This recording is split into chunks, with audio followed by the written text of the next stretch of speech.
if I just play the game. But that man doesn't know that I am bulletproof. Keep one foot on the sky and a foot on the roof.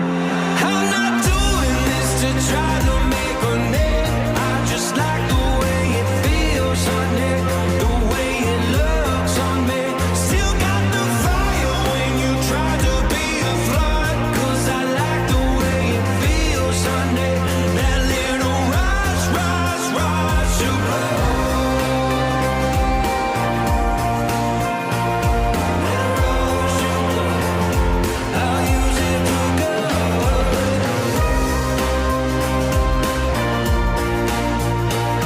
That rush of blood, I'll use it for good.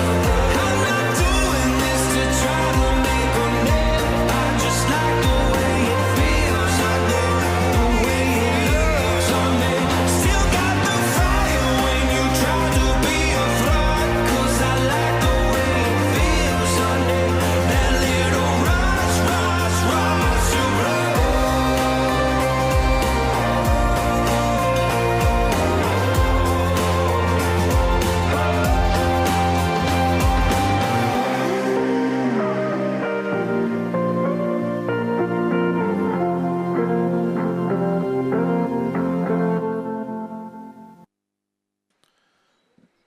Well, hello, good morning, and welcome. This is Tony Lightfoot, and this is the San Gervasio Pro-Am, the 8th edition, presented by Santos Dassault. Great to have your company for the third and final day of competition. We're going to get started around about 8 a.m. with the amateur third round of slalom. There you see our schedule, the amateur round 3. Then we're going to go into the quarterfinals for the pro women and pro men in that particular round. 8 skiers, which we determined the identity of yesterday in each one of those events. And then directly afterwards, then we'll go into the junior. Radar Junior Challenge to determine the champion in that event. We're down to 2 final skiers for each of those events for the Radar Junior Challenge, junior girls and junior boys. And then we'll continue on with the semi-finals and then eventually the finals of the pro women and the pro men here in San Gervasio in the northern part of Italy. Great to have your company. And stick around because we'll be back with slalom in action right after this here at the San Gervasio Pro-Am, presented to you by Santos Dassault.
My name is Brantley Hawkins. I'm one of the co-founders here at New Dimensions Wellness.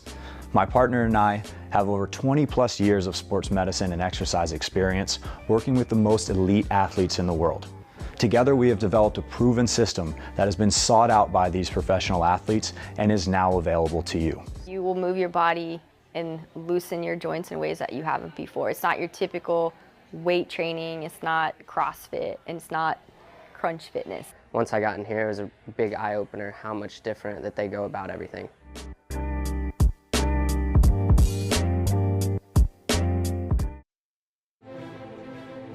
Denali. No hype, just science.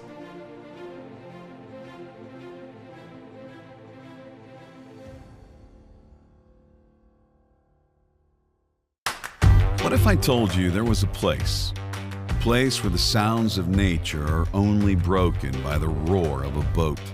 A place where that summer feeling lasts all year long. A place where the Florida sun is only outshined by the smiles of the skiers.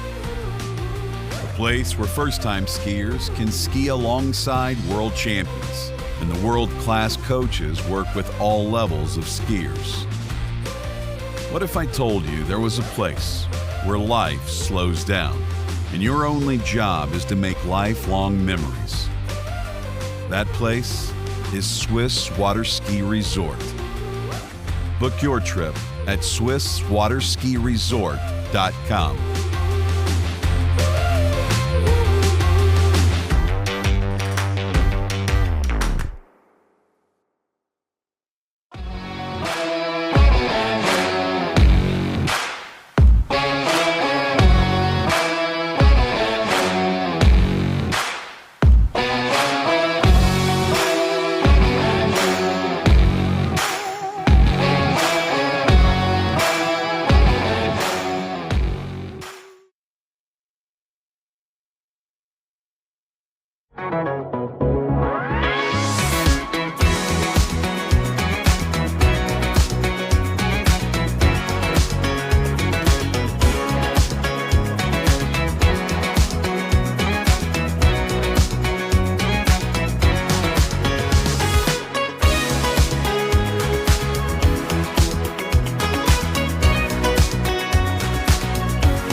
Hello, good morning and welcome. This is Tony Lightfoot once again for the San Gervasio Pro-Am, the 8th edition of, presented to you by Santa Dassault.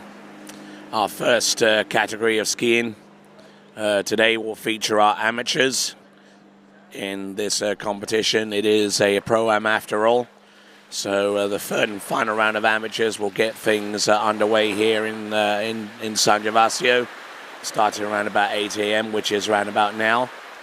There is our schedule for today. As you can plainly see, the amateurs get the things running. Then we go into the pro women quarterfinals and pro men.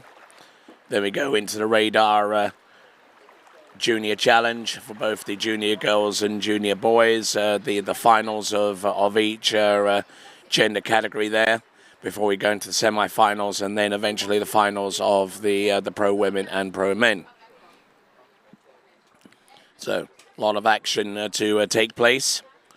My apologies right up front if my voice is a little bit subpar, but I'm going to try and push through it as much as I can. The event sponsors are among our event sponsors are Radar. They are the title sponsor for the Junior Challenge. HO Syndicate, who provide the official ropes for this competition. Santa Dassault, the title sponsor for this, the San Gervasio Pro-Am. Alongside great sponsors who you see below me here. The likes of Veronini Coffee, Barker, Jolly Ski, Punto, OMB, Lutzeri International, so on and so forth. Among our event webcast sponsors are Field Wake and Ski Cable Park, which is located just outside Munich. Go to wildwakeandski.de, wildwakeski.de, and Emker, who runs a whole slew of pharmacies in southern Germany.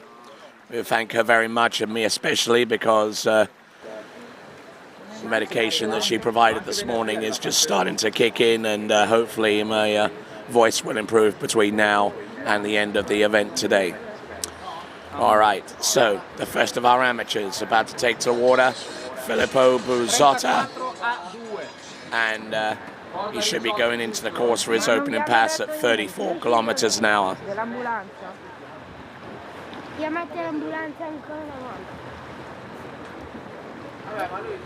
Now we're just waiting for a few moments or so. The rules stipulate that for a competition of this size, of this nature, that medical personnel are on standby. We have an ambulance. We have paramedics on site, and once they do arrive on site, then we can get cracking with our first skier, who you plainly see there is Filippo Buzzotta.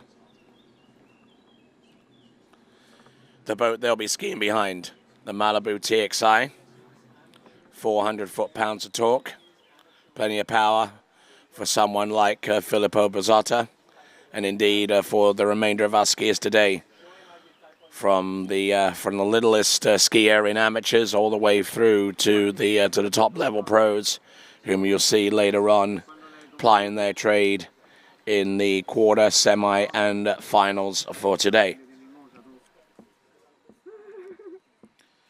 Plenty of time, therefore, to tell you about our webcast sponsors throughout the entire season, including Pentalago, Florida's most anticipated water sports community with 42 exclusive 4-acre waterfront properties and located over 5 lakes close to Palm City in Florida. You can visit them online to find out more by going to pentalago.com. That is pentalago.com.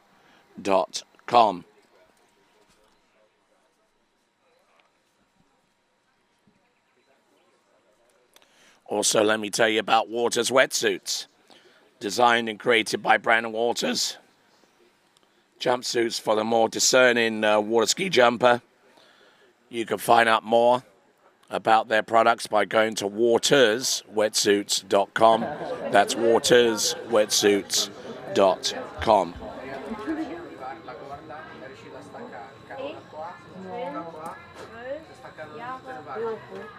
Cosa con bilancino? Aspetta, ok,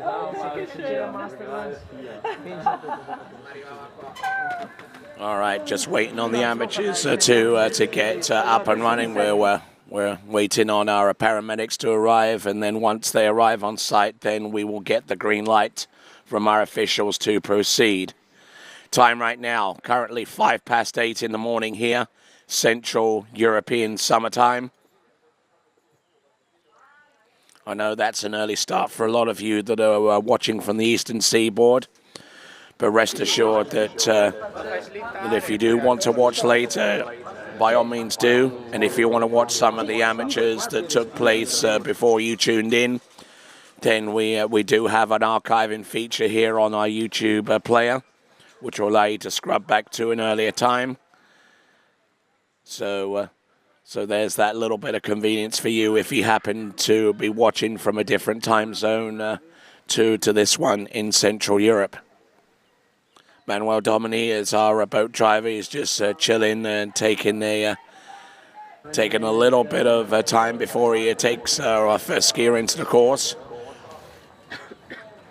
And in the meantime, we'll take a quick break. This is the San Gervasio Pro Am, the 8th edition, presented to you by Santos Dassault.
Torrefazione Varanini, a Milano dal 1970. Specializzata nella realizzazione di miscele, bar e vending di alta gamma garantite da un sistema di qualità certificata. La tostatura lenta ed accurata delle migliori origini di caffè, arabica e robusta assicura un ottimale sviluppo degli aromi per un risultato ineguagliabile in tazza. Caffè Varanini, al bar, in casa o in ufficio. Una storia di gusto. For skiers and water enthusiasts, Florida lakes are what dreams are made of.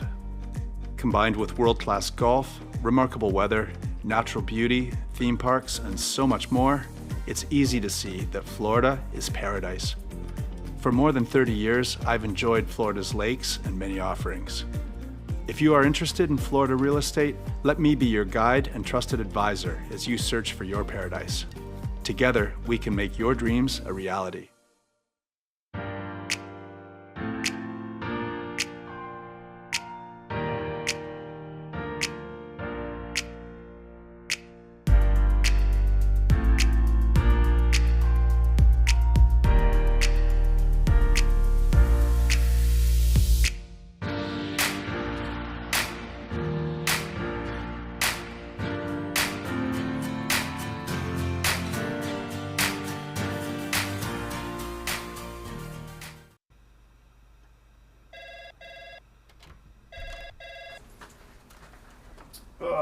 Morning, Brian. Hey, morning. You have a good weekend? Yeah, got out on the water a couple times. How about you? Yeah, I got to set in. Just gonna make a quick phone call here. Oh, of course. Can you get that, Will? Yeah, man, I got it. Thanks for calling Wake House. This is Will. Yeah, looks like we've got those in stock. On the internet nowadays and social media, there's bits and pieces about how to get better, but there was never a program that like tied everything together. I was looking for something I could do mainly on the off season so that when I started skiing in the spring, I didn't feel like I was hit by a truck. My mobility is better, I'm less sore. You know, I felt like I was a 50-year-old that was closer to 60. Now I feel like I'm a 50-year-old that's kind of closer to 40.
Try match play at bplayfield.com.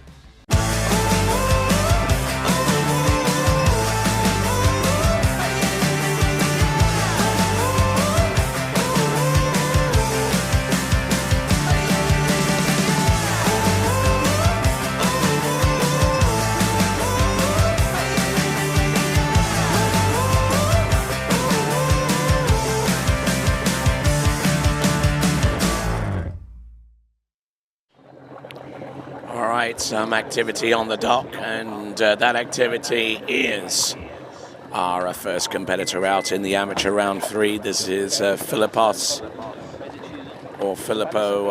Buzotta.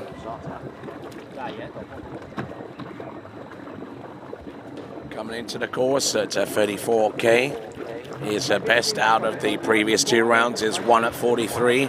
Or 1 at 26K for those of you that like to converse in feet and inches.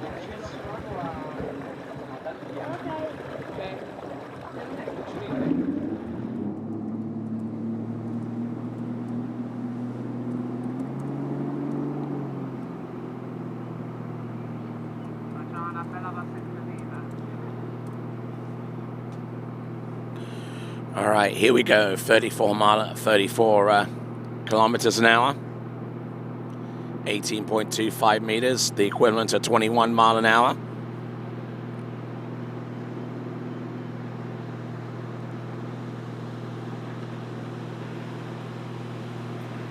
I think that's not too far away from Pato Font's trick speed.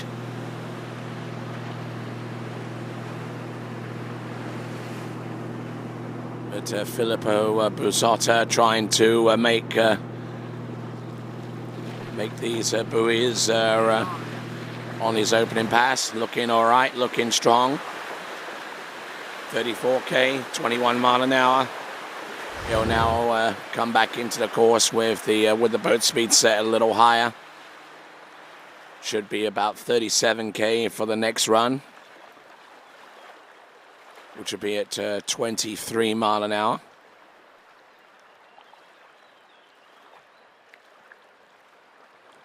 Bit of a long pull to get round number 2.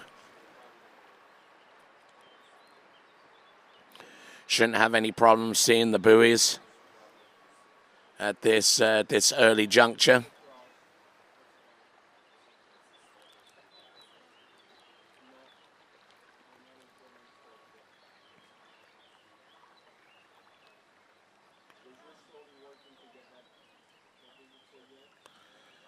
And not looking too bad on the opening pass or 2. That is Filippo Buzotta.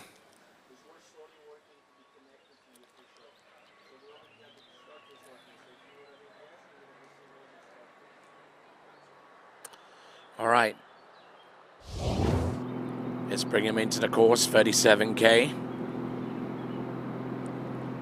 Which is about 23 and 23 miles an hour and some change.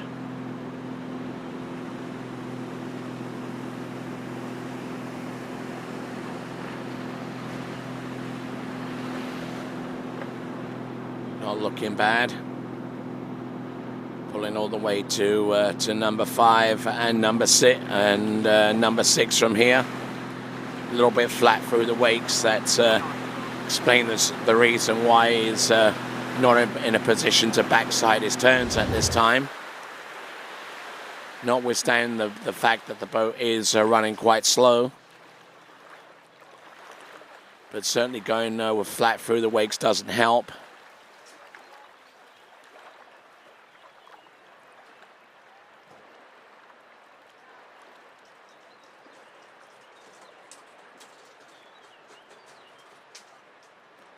Wearing that soft helmet. And probably the reason why he's wearing that helmet is because he's probably taken a 1 or 2 hits to the noggin. Slaloming as a result of going flat through the wakes.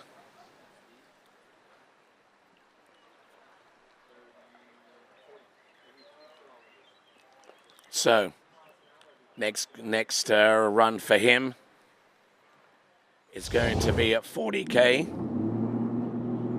which is 24 mile an hour.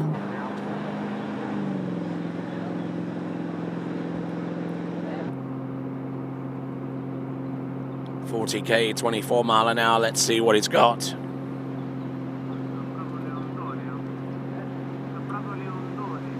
Now he's really going to have to work hard here. Harder than he typically works for the opening 2 passes. He's down course off number 3. Oh, and collapsing into buoy number 4. Just wasn't feeling it this morning, I don't think. So at least 3 and maybe a portion of 4. That's Filippo Bozzotta.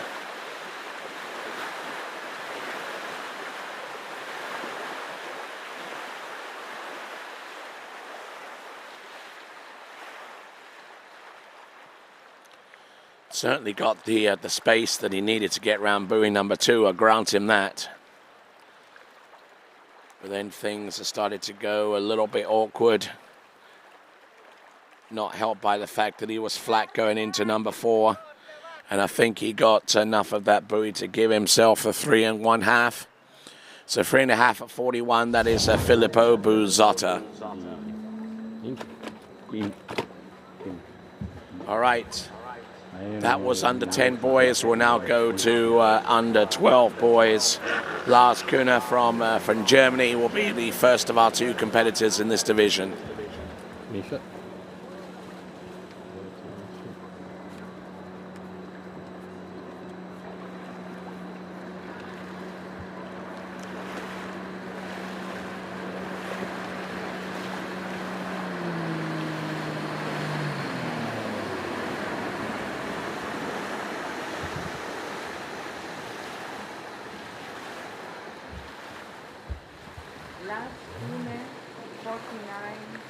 So coming in at 49K, 18.25 meters will be our next competitor, Lars Kuhne of Germany.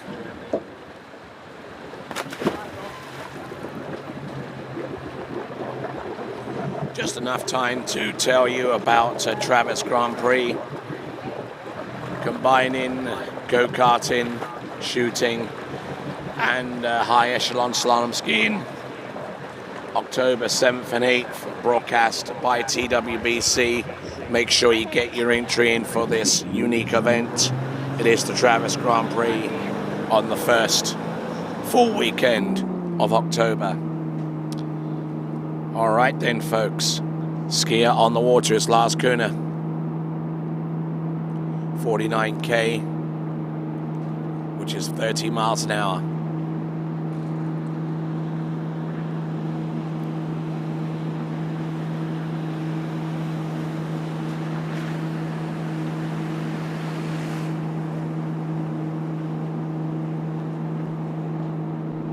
Yep, not looking bad at all. And good effort and nice looking opening pass for Lars Kuhne. We predict that the head-to-head battles for the quarterfinal will start at around about 2 p.m. We project that time being the case.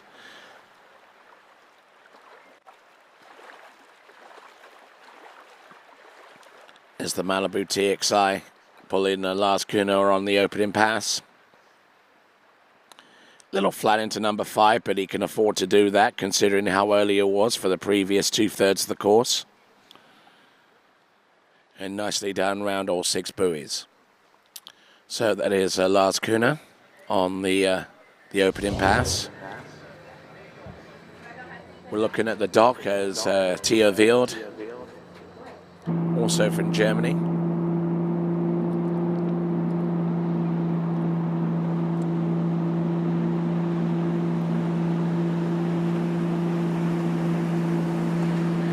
Round 1 and 2. Really working hard to backside these turns. Nice skiing there from Lars Kuhner in this 3rd and last round of amateurs.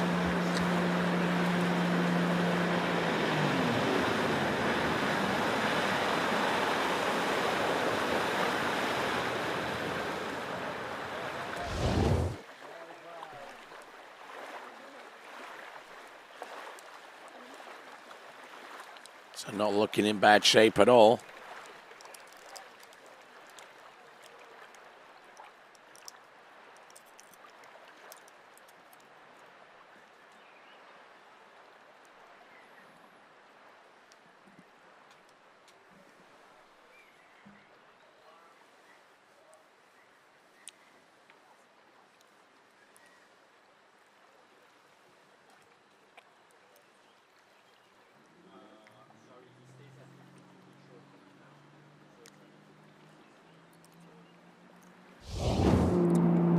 So having cleared 49 and 52, the boat speed now remains at 52, and the line length shortens from 18 now to 16 meters. That's the difference between 15 and 22 feet off the standard 75-foot line.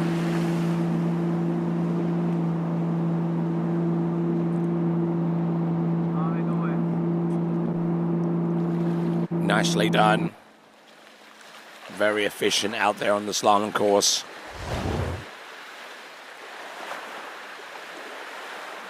Lars Kuhner, whose actual best coming into this round was 3.5 on the 16-meter run, which you just saw him run.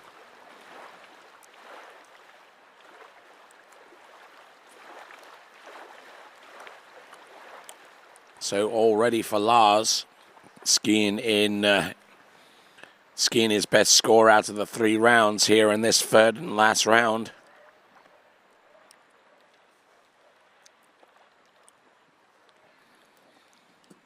Now Lars Kuhner won't be getting too much in the way of favors so far as the sun direction is concerned.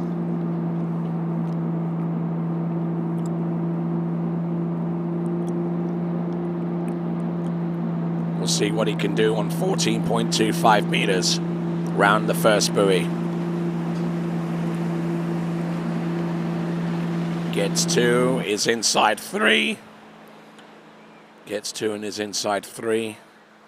And decent looking score there for Lars Kuhner.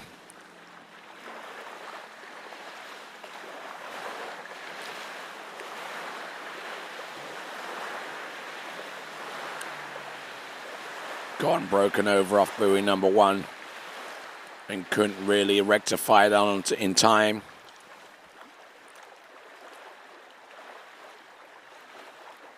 So that is a 2 buoy count on 14.25 meters for Lars Kuhner.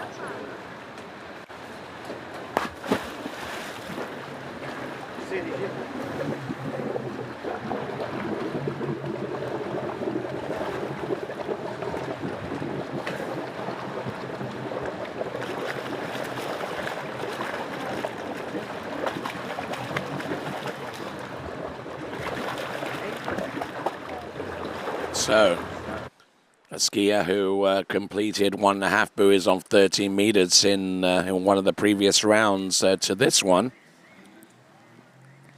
is Tia Vild here at the San Gervasio Pro-Am, the 8th edition, presented to you by Santos Dassault.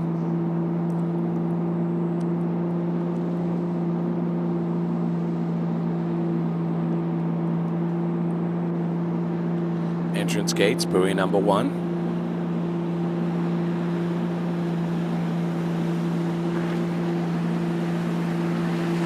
Nicely done. Round all 6 buoys opening pass. That was at 52K, and I think that was at 16 meters.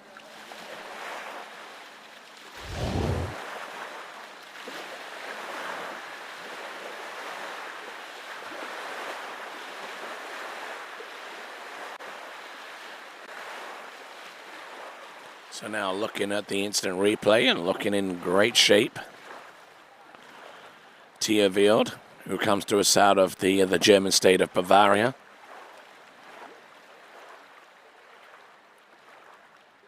Seems to have a pretty darn good handle on the 16-meter line with the boat speed at 52. Nothing much wrong with that. And rocking his way from one buoy to the next. All right then, folks.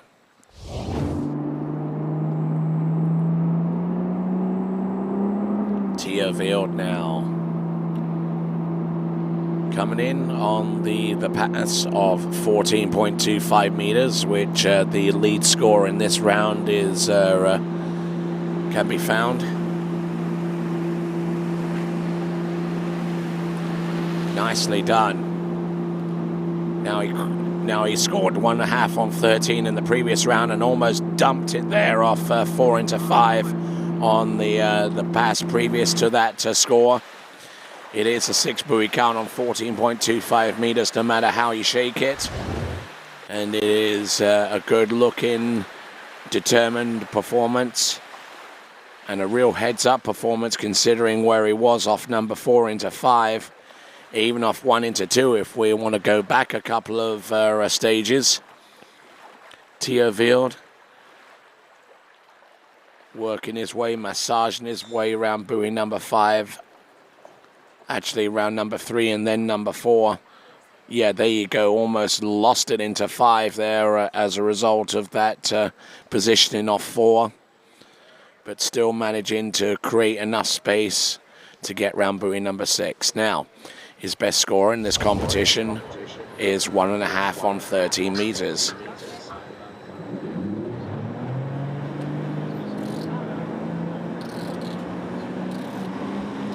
Okay, let's see what the youngest skier of the Vild family can do. In the under 12s, Tia Vild. Good load off number 1. Oh, round number 2. Good to go round number 3. This is on, you know. Round 4. And for the first time this weekend, Tia Vild gets through 6 buoys on 13 meters. Will have an opportunity to attack 12 meters from the opposite end of the course. So stellar skiing there from Tia Vild. First time he's cleared 30 meters in this competition.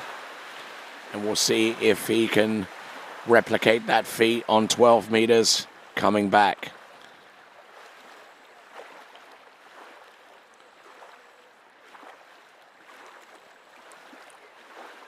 Certainly skiing very heads up at this point. Reacting to the situations that he creates for himself, dropping his left shoulder in on buoy number 5, but still managing to make some gains into number 6 and enough of a lead into that turn. So, with Manuel Domini at the helm of that towboat and Paolo Barbari, the boat judge, let's take a look once again at Tia Vild. 12 meters now for the first time in this competition. He's round buoy number 1. Can he make a play on number 2? Yes, he can. I think he got a piece of number 3. Does he get the whole pie? Yes, he does. So there you go. From our perspective here, I would say that is 3 buoys on 12 meters, which gives him about a 7.5 buoy advantage on top of what he scored in the previous 2 rounds. But let's have a look at this. Theo Wild getting crushed a little bit after the number 2 turn, clearly outside number 3. Now turning that ski in before the next set of boat guides. Yes, he does get the 3. No doubt about that. Fist bump there from Theo Wild, and he is a happy camper.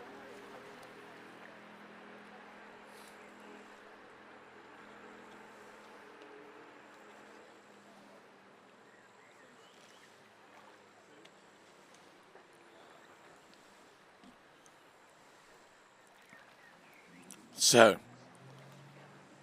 it's Theo Wild, 3 buoys on 12 meters to conclude the under 12 boys. Now we go to the under 14 girls. Ina Sola from Belgium. And I believe she'll be coming into the course at, I believe, 52K.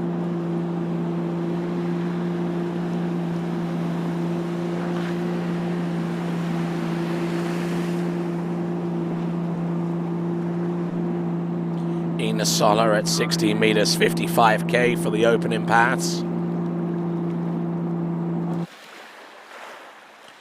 And executing all 6 buoys. So that is Ina Sola. Looking exceptional once again.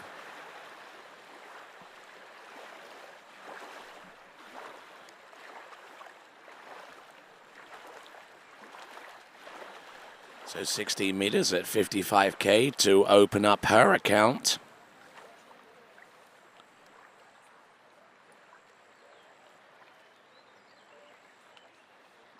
Little open into number 5, but she'd done enough by that time to essentially run that pass.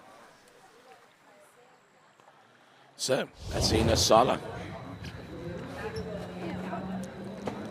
The boys of the under 14 category are getting ready themselves, starting with Pepe Leonard from Germany.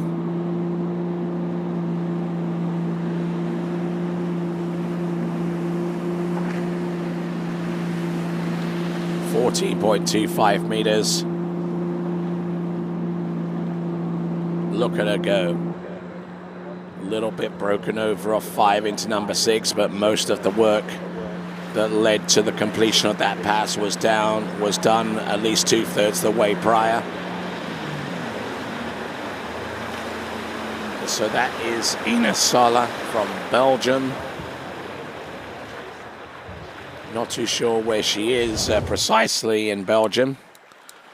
So many great cities and historical places, from the likes of Brussels all the way to Liège and Antwerp.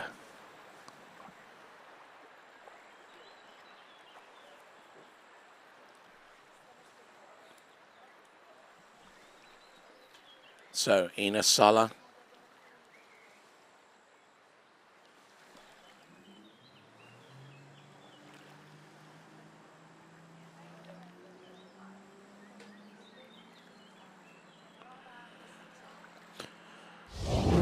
All right, here we go. This is Ina Sola. This is at 55K, and this is now on 13 meters. Things are starting to get a little bit hectic here, having to make some split-second decisions. And a good, solid effort there from Ina Sola. Actually, the boat speed is 52, I do beg your pardon, so not 55K. So the max speed for this division essentially is 52K, I beg your pardon. But the rope we're keeping in touch with, we started at 16. She carried on to 14 on the second run, and that was a successful execution of the 13-meter run, as she now gets set for 12. her best from either of the 2 rounds previous to this one is halfway down the next pass. Thus, 3 buoys on 12 meters.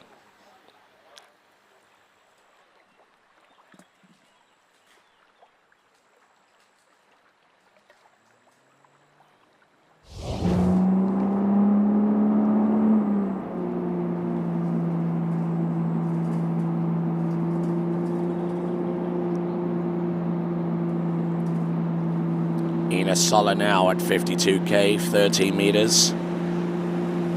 Actually 12 meters, I beg your pardon. She just run 13 meters. Now look at her go. She's round number 4. That's her best score of the weekend. Look at her go round number 5. And she will have an attempt at 11.25 meters coming up next. That is Ina Sola of Belgium. Has every right to be happy on that effort, and now gets ready at 11.25 meters to attack the course one more time.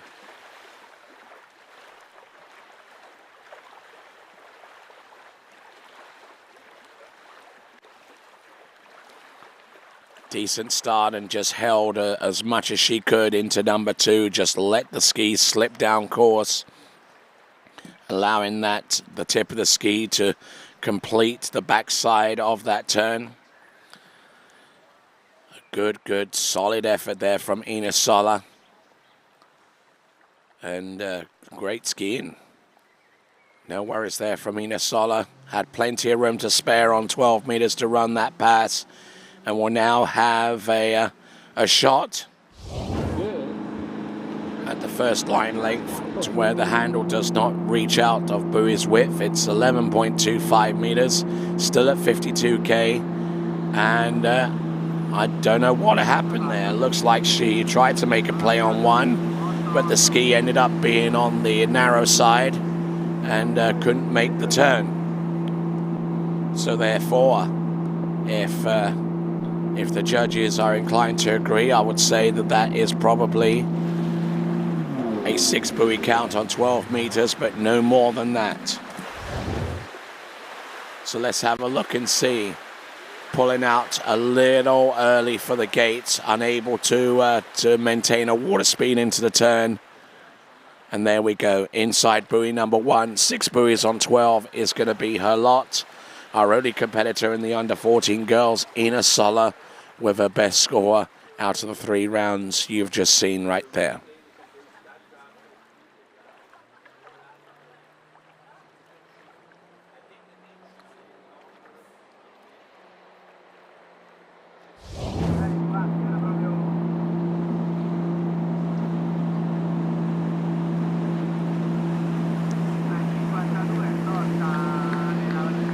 So, Ina Sola. Yeah, she's pretty happy with what she has achieved with the 6 buoy count on 12 meters. All right, Pepe Leonard in the under 14 boys is our next competitor.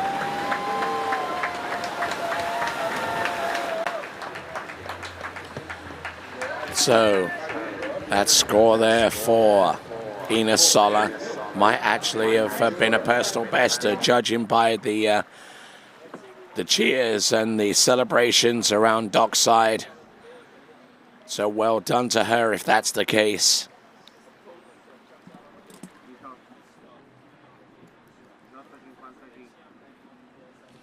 Now we go into the under 14 boys, and Pepe Leonard selecting his line length and boat speed. And that should be revealed to us shortly before he enters the course. Best score in this competition thus far is 4 buoys on 13 meters. That is Pepe Leonard, and he is going to come into the course at 55 kilometers an hour on 18.25 meters.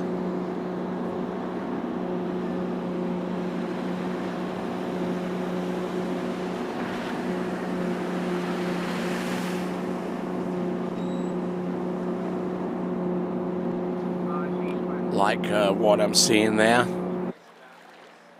A good, good respectable effort on the opening pass for Pepe Leonard.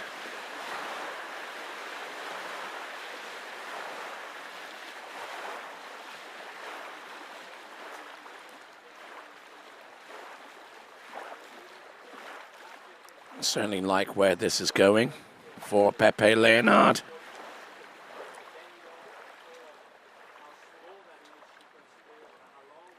So, pass number one of hopefully many. 18.25 meters, a hop, skip, and a jump into buoy number 5 on the instant replay.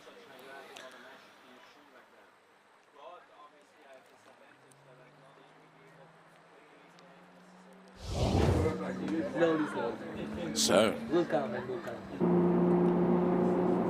as our next skier, getting ready, Alessandro Schonauer from Italia.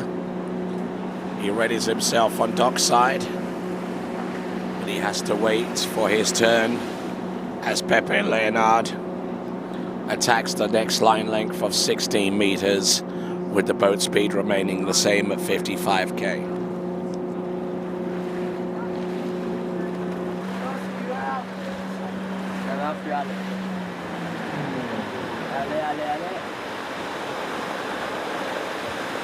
There is Pepe in the under 14 boys category. We'll see how much he can continue to pressure the remainder of the field. He's gone through now 18 and 16. His best is a few on 13, which would, from his perspective in this round, necessitate the completion of the next pass of 14.25 meters to get anywhere close to that previous total. And 14.25 meters, as I mentioned, is the next run, and a run on which he is approaching the course right here and now. Pepe Leonard. Entrance gates number 1. Maximum speed for the under 14s is 55k.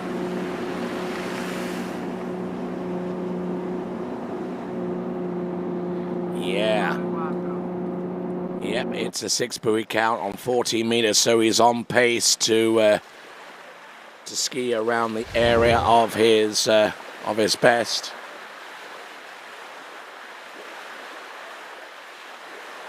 His best in either of the previous rounds was 4 on 30 meters. Of course, under the assumption that he started on the same line length and same speed as he did in the previous round. He now faces up once again to the complication of skiing into the sun, which will make life a little bit difficult for him, but hopefully not too difficult. He scored 2/3 the way down the course in one of the previous rounds on 30 meters after all. So let's see if he can get the kind of start that will help him get round all 6 buoys on 30 meters. Horrid start, and inside buoy number 2. So in this round, he gets a 1, but leaves out of here in San Gervasio with a best score of 3 on 30 meters from one of the previous 2 rounds. So that is Pepe Leonard. Just not getting the start that he needed. Actually pulled out early for his entrance gates, and that left him in a rather untenable position so far as his ski position in relation to the boat. And that was Pepe Leonard. All right then, psyching himself up, our next competitor takes to the water, Alessandro Schonauer.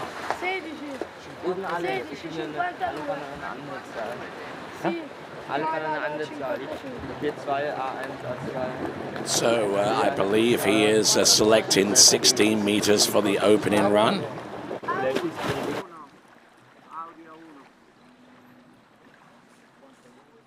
Manuel Domini at the helm of that towboat. Alessandro Schonauer, for his part, has scored in one of the previous rounds, 3 on 13 meters. We'll see if he can conjure up something similar.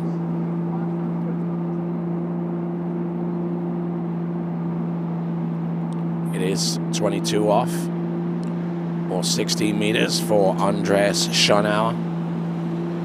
Alessandro Schonauer, I beg your pardon.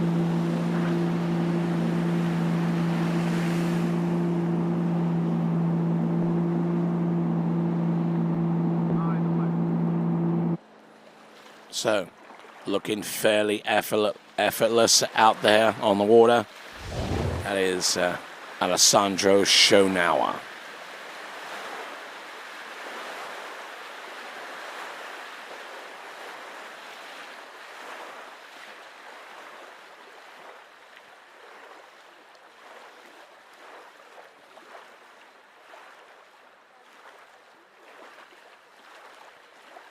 Like where his head is at so far on 16 meters, and just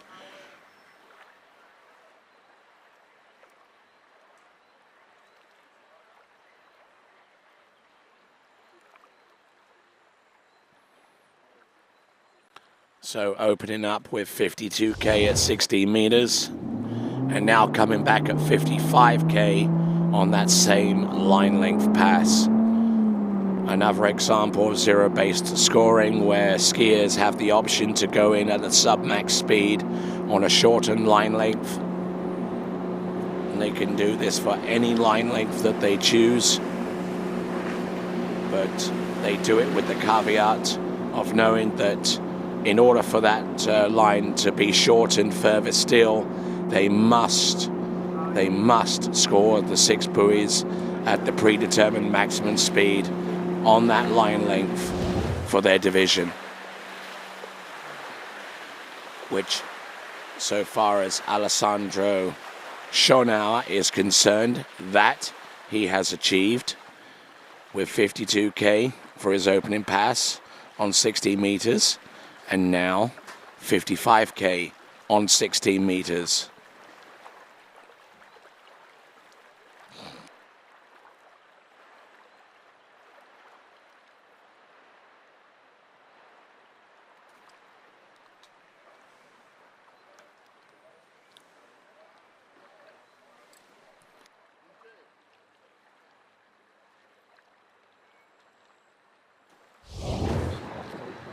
Pigliatose da solo, come mai?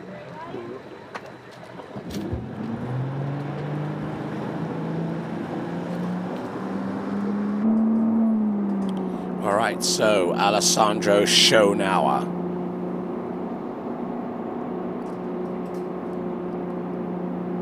.25 meters, the maximum speed has been achieved. Scored 3 on the next pass of 13 meters, which meant that he's already cleared this pass in this competition thus far in one or both of the previous 2 rounds in this San Gervasio Pro-Am.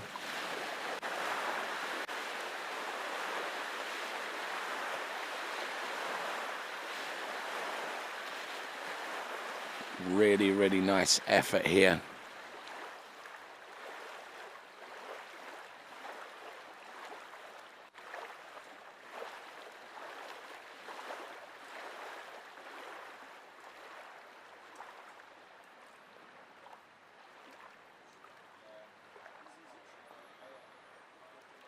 Looking good.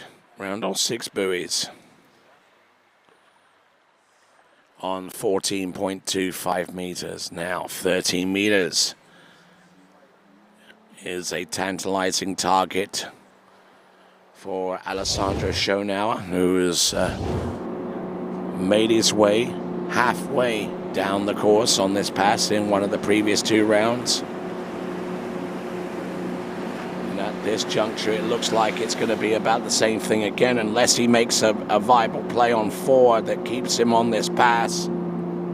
It is enough to represent his best score of the weekend, but I suspect that for the purposes of Alessandro Schonauer, it may be a little bit less than he really wanted to achieve out there on the course. However, he was skiing with the sun in his eyes, which would have impeded his vision somewhat. But skied long into 4, even longer into 5, and looks towards the sky in exasperation. As we now get ready for our next competitor from Austria, this is Konstantin Antonsen. Konstantin Antonsen readies himself in the under 14s. His best in this competition thus far is 2/3 the way down the course on 12 meters. For those of you that aren't quite up on your fractions, that would be the same as saying 4 buoys. At 55k, 18.25 meters, he is at max speed. Not on a particularly short line length, he is on 15 off or 18.25 meters. But he's decided to take this route and will shorten down to 16 meters upon the successful completion of pass number 1 at 18.25 meters.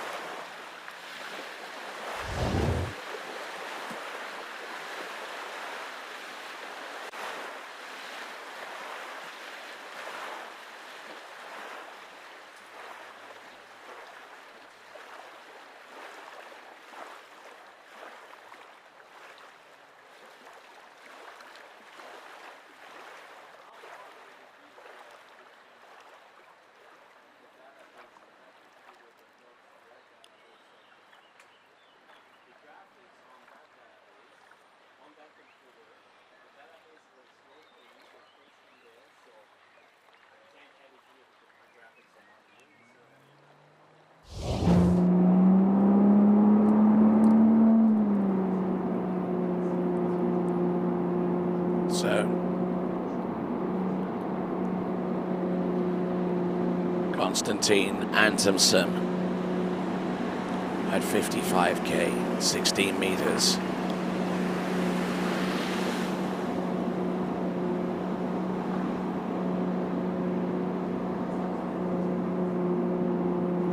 Nicely done, round all 6 buoys for Konstantin.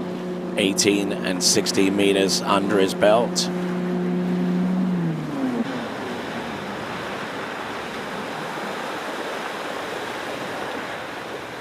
So, nicely skied, 16 meters. No worries there for him. Although we do have to say that he has to pay attention to the length of his shorts.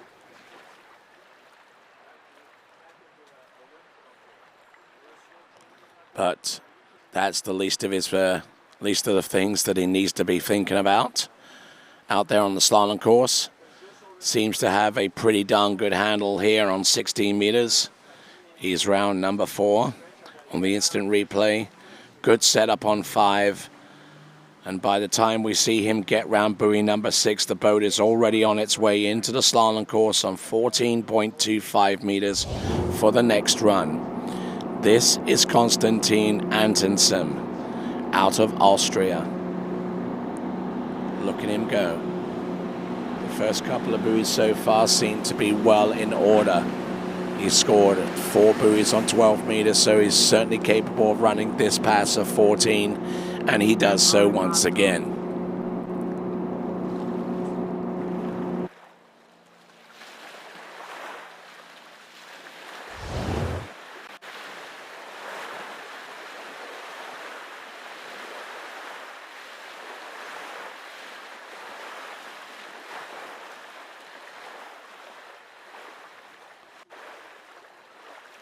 Working the handle as efficiently as he can.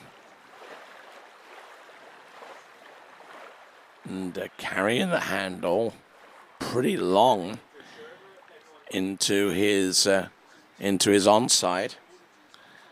and looking quite spectacular out there. That is Konstantin Antonsen from Germany.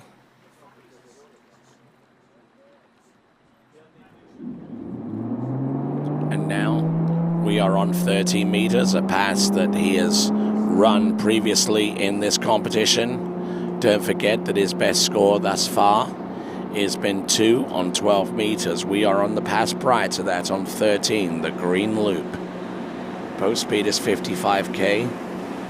He's a little bit long on number 2, but managing to still stay well within himself and not do too many things out of the ordinary to run through 30 meters. So an exceptional effort there from Konstantin Antonsen as he works his way towards the shortening zone for the next run of 12 meters. Now he's obviously going to have a little bit of an advantage by head tacking 12 in the direction that he's put himself in because of the sun's current direction. Now looking on 30 meters once again, he seems to have a pretty darn good handle. Allowed himself to go down course for the reason of letting the ski fully complete its rotation and achieving easy angle, including that strike from number 5 into number 6.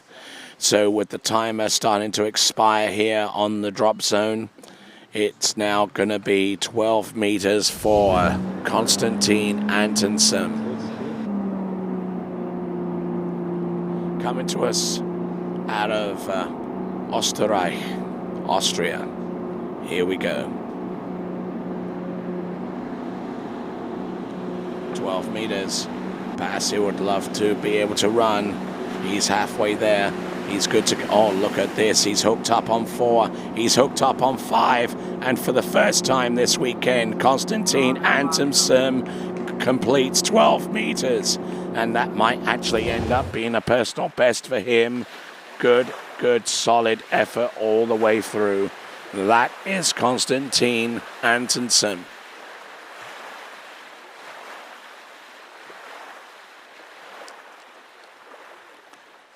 Solid effort here, and looking like he runs 12 meters on every single occasion out there. I don't see any jittery nerves or anything like that. Off the last half of the course, he stayed steady. He safety checked 5, which is always a good thing to do when you're running that early. And around number 6, and there you go. Fantastic effort. Wirklich gut. For Konstantin Antonsen. Nächster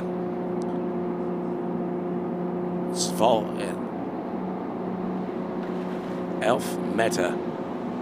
Coming in 11.25 meters. Round the first. Round the second. He skis for the wake. Yes, and there you go, the iron fist being thrown.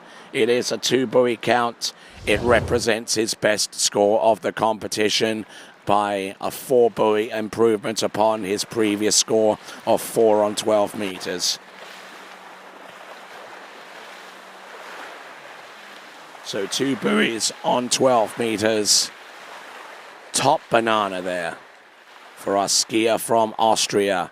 It is Konstantin 2 at 11.25 meters for Konstantin Antonsen at 55k.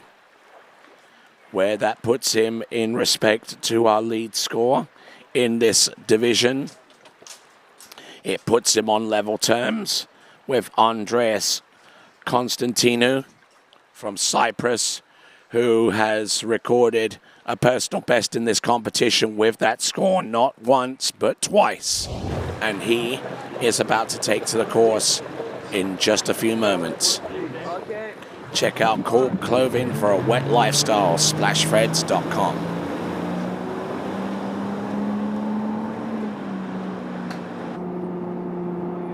Here we go. Andreas Constantinou of Cyprus.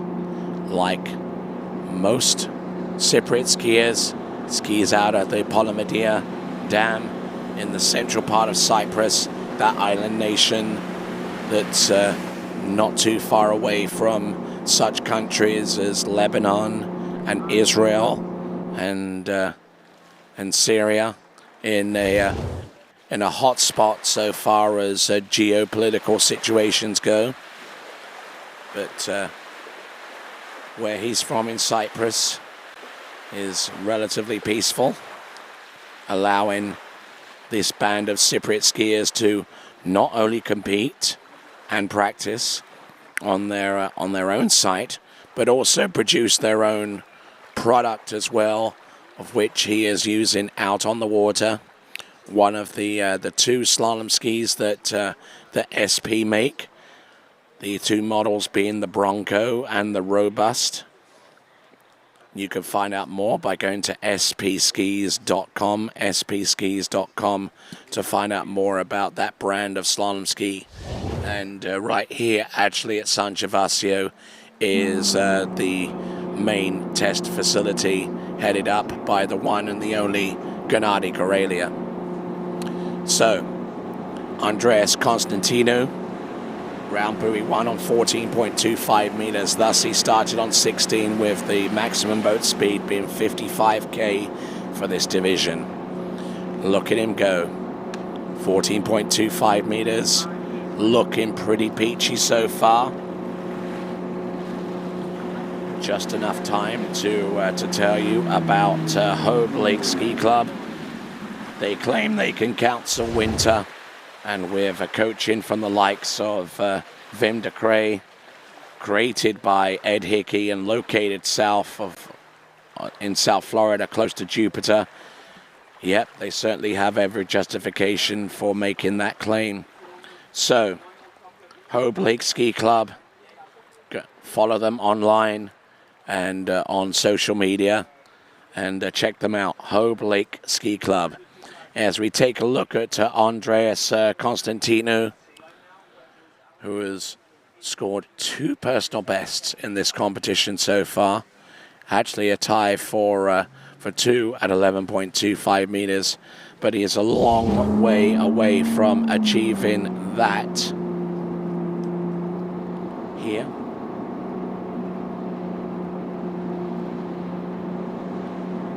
Let's have a look and see what he's got. Good strike here. This is 13 meters. And nicely done. Just a little time for me to tell you about Wake House. Wake House is your online water ski pro shop, water sports pro shop, I should say. And you can find the products to suit your water sports needs by going to wakehouse.com. That is wakehouse.com.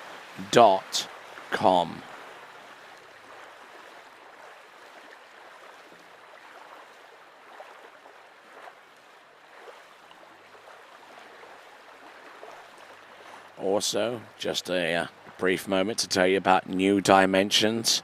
They are located next to the Millennium Mall in Orlando, utilizing online training and nutritional programs that are trusted by the pros such as T-Gas, Alicia Bagnoli, Freddie Krueger, Whitney McClintock-Rini, and Paige Rini, among many, many others.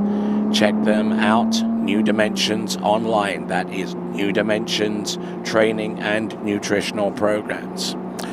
All right, 12 meters now for Constantino. Andreas Constantino at 55k, 12 meters, did not get the start that he wanted, and as a result, unable to get more than one buoy on 12 meters.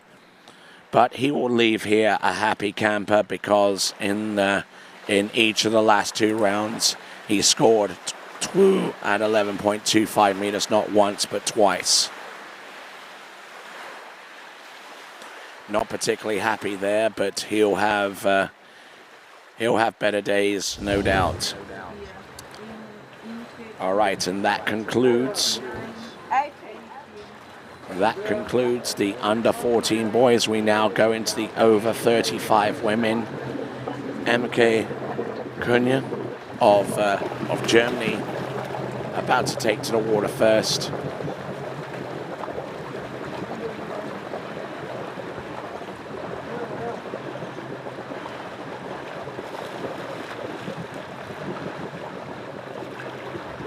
So we now transition from the under 14 boys to the over 35 women, and MK Konya goes at 49K, 18.25 meters. Scored 5 at 52 in round 1, and no score in the second round. No score at 52 in the second round, I beg your pardon. But here we go at 49K.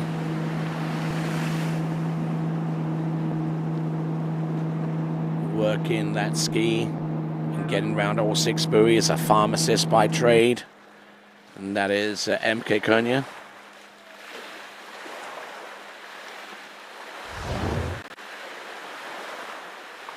As we continue to roll right along, let me tell you about Pro Gear.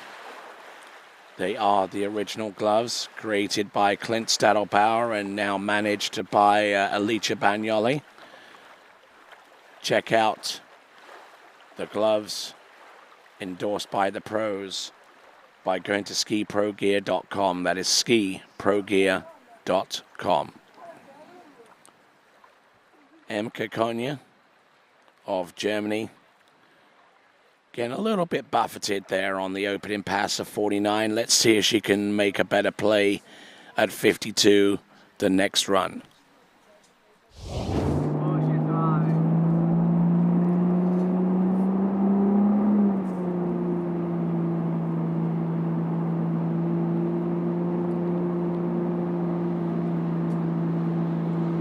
The best score in this competition is 5 buoys on this current pass of 52K.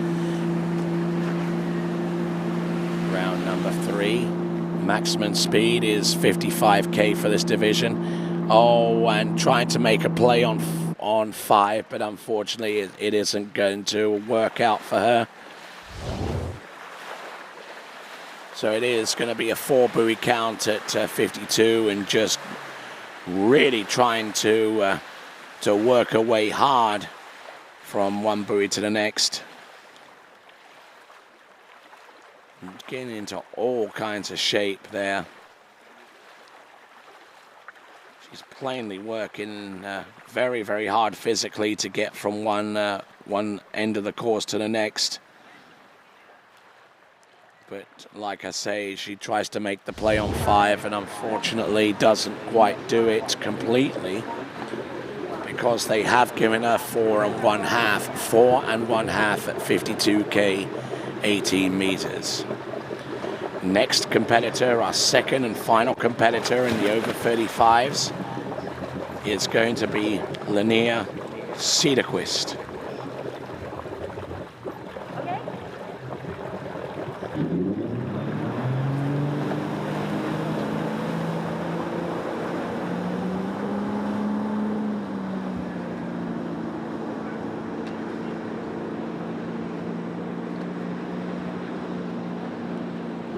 Okay, here's Linnea Cederquist, and coming into the course, I believe, at 18.25 meters. Judging by the boat speed, I think that is still at 52K. We'll get confirmation from our officials.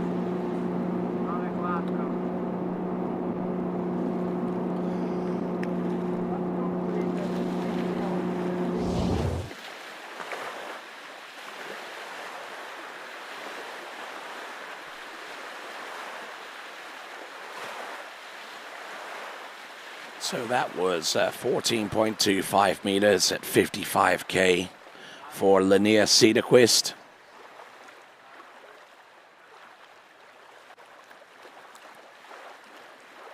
Her best score in this competition.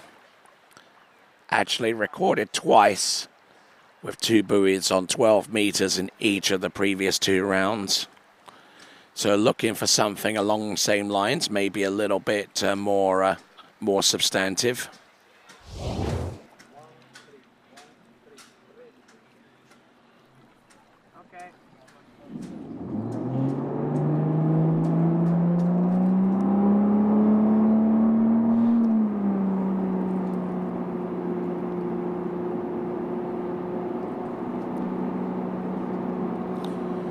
right, working her way through the second pass, getting buffeted into number 2, losing a little bit of her angle as a result, but managing to make up for that deficit off number 1 into number 2, and still on track to run all 6 buoys on 13 meters.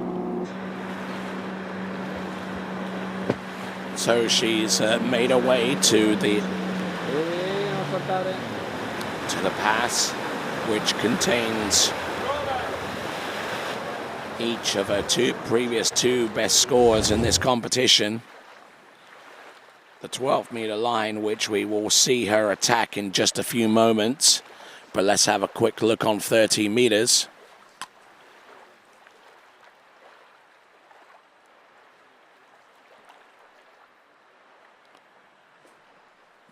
So things are working out okay for her so far. That is a Linear Cederquist, almost dropped it hard off number 4. Linear Cederquist, a 6 buoy count on 13 meters. The boat making its way back to the slalom course.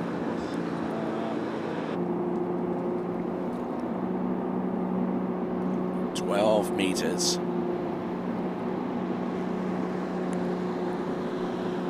And just stalls on number 1 and records a score that won't be close to challenging the 2 that she got in each of the last 2 rounds. Just the handle got up high, and before she could get back on edge, number 2 buoy was going past her at a rapid pace. So far so good. We have gone through the over 35 women. We'll go to the over 35 men, and that will be next, right after this break here at the San Gervasio Pro-Am, presented to you by Santa Dassault. We'll be back right after these.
So, moving on from the over 35 women to the over 35 men, first competitor out. Another member of the Cederquist skiing family from Sweden. This is Stellan Cederquist. And Stellan, so far in this competition, has got 3.5 on 13 meters to his credit on round 1. Didn't work out so hot on round number 2. You'd want to try and forget that one in a hurry. Let's see what he can do opening pass. Opening pass is going to be 14.25 meters. The boat speed is maxed out at 55 for the over 30. Oh, and goes down once again. And that has occurred for the second consecutive round. Only this time it's 4.5 on the opening pass, as opposed to 3.5. So 4.5 buoys there for Stellan Cederquist. He'll want to forget this one in a hurry, but he at least leaves here with a score in round 1 of 3.5 on 30 meters, which would have been the next pass he would have attempted had he have gotten round all 6 buoys on this one. Stellan Cederqvist, he hopes for better days. All right.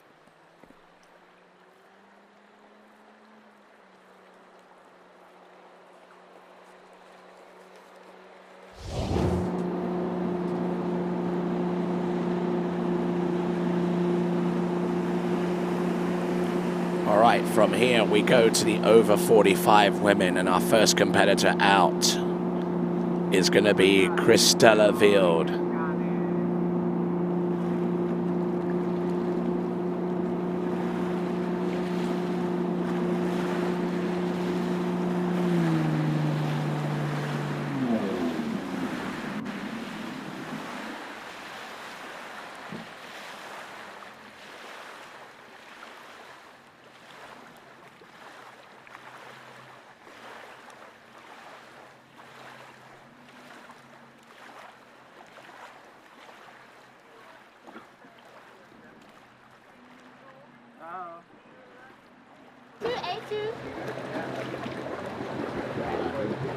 Hello, Paulo.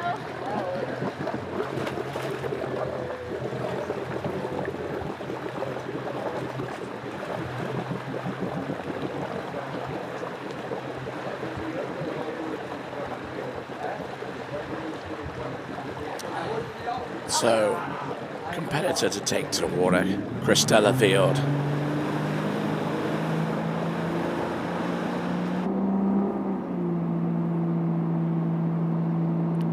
Looks like this is 18.25 meters at 52K. Indeed, it is. Entrance around buoy number 1. Taking a bit of air on the edge change. It's a 6 buoy count at 52K, 18.25 meters for Christella Wild. Don't see too much in the way of problems with that opening pass. We'll take a look anyhow. And almost made a bit of a double turn there. Started her turn, then backed off, and then continued to turn. Whilst all that happens, the ski gets a little bit behind her, but she's able to compensate by being a little more patient around buoy number 1. Solid effort so far for Christella Wild. Out of Bavaria in Germany. Not extending herself too much on 18.25 meters. And now it comes down to the next pass. Next pass should be 16 meters on the same boat speed at 52K.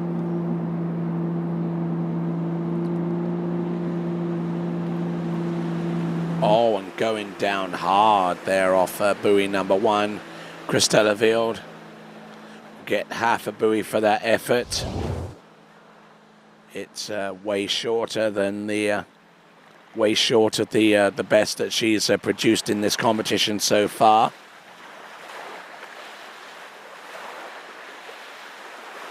Which was 5 on 13 meters. So half a buoy there on the 16-meter line for Christella Wild. Now, next competitor to take to the water is going to be Caroline Antonsen. Here at the San Gervasio Pro-Am for 2022, the 8th edition, presented to you by Santa Dassault. Glad to have the pleasure of your company, no matter where you're watching us from, whether you're watching us from within Europe or maybe a little bit beyond, or maybe a huge amount beyond.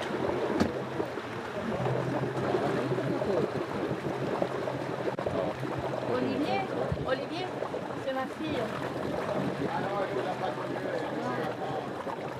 Okay.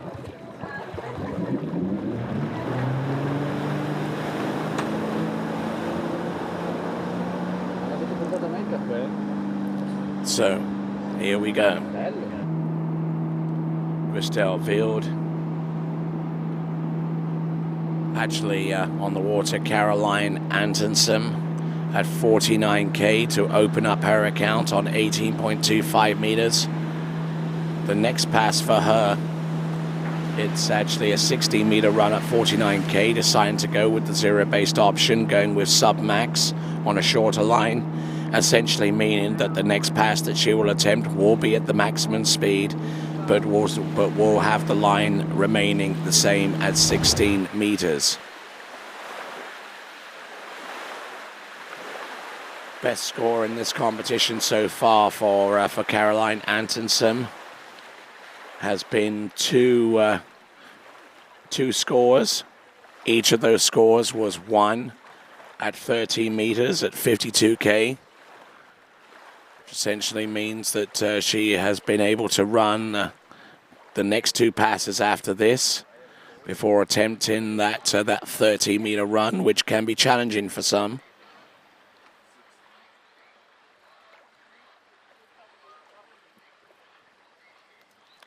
So, that is Caroline Antonsen.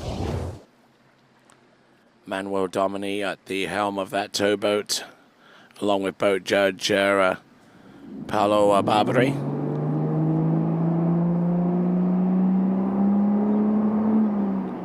Let's have a look and see, shall we? This now is 52k, and this is at 16 meters.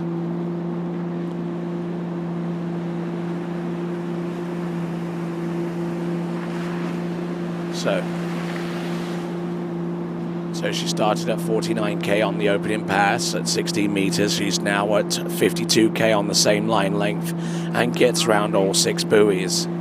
That means that she'll have a shot at the next line length for 14.25 meters. So she's within 9 buoys. I'd say within 9 buoys, but more accurately, I would say that she's 7 buoys away from her previous best score in this competition, which is 1 on 13 meters, necessitating a complete 14.25 meter pass to come after this one that you're watching the instant replay on. It's a 16-meter run at 52k.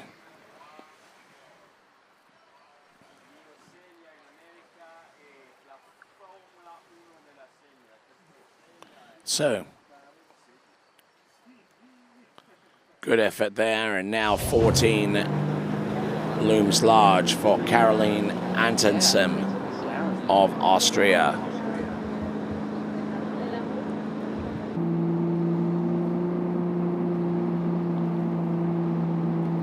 Here we go. Caroline Antonsen, round the first. Good to go round the second, just trying to limit the amount of time that she loses down course off each buoy, which is typically the case, and unfortunately she gets round number 4, unable to make a complete play on 5. We'll get the confirmed total from our officials. We know it's at least 4, but whether she got that ski outside number 5 is yet to be determined. Got a decent one though, but didn't take full advantage of that turn and that edge off that particular turn. Handle up high off number 3, which complicated matters for her going forwards. Now she gets round the 4, which is the last complete buoy which she performs, and I think the handle came out of her hands before she got within close proximity of 5. So for my money, I would say that is 4.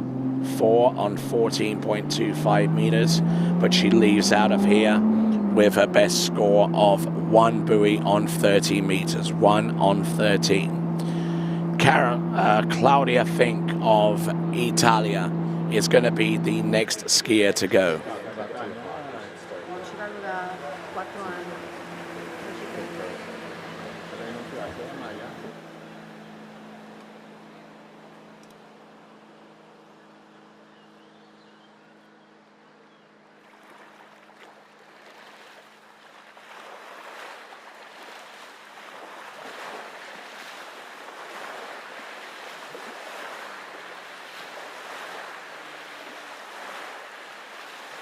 Superwoman. Yeah. Next year, Claudia Fink. Pensare l'unico momento dove puoi pensare è quando arrivi in fondo al lago, vai in acqua. Ok. Okay, Claudia Fink is our next skier to go. Enough time for me to tell you about Play Fuel. Go online to beplayfuel.com to check out the matches there right now. Go to beplayfuel.com and keep that open as a tab on your browser to find out the latest matches that will take place during the course of the day, especially among the pros. You see the graphic at the bottom and the QR code. Snap that now and get that in one of your browser tabs. All right, so Claudia Fink. Last skier in the over 45 women's category, coming into the course at 52k on 16 meters. She's at max speed on a shortened line.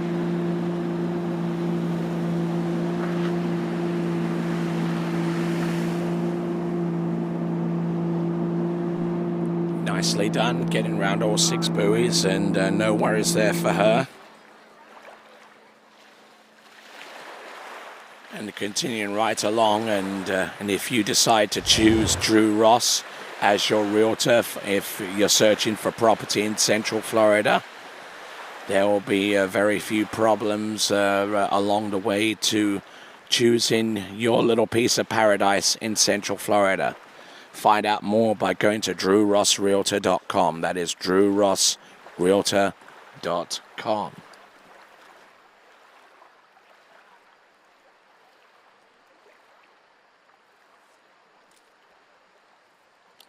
So, Claudia Fink getting through the opening run. As we get ready for our next pass, a little bit of an opportunity for me to tell you about wrap skis, who are created by Jody Fisher and built in Cyprus. You can try one at Jody's Ski School in Lake Gifford, and also check out their gate guide system. Go online and check out wrap skis.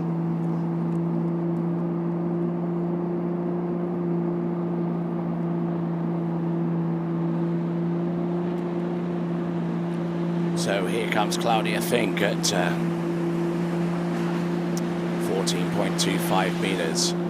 She opened her account on 16 meters at 52k, and now with the boat speed at maximum speed for this division, she gets through the opening 2 passes of 16 and 14, and looking very composed and on her game. Claudia Fink.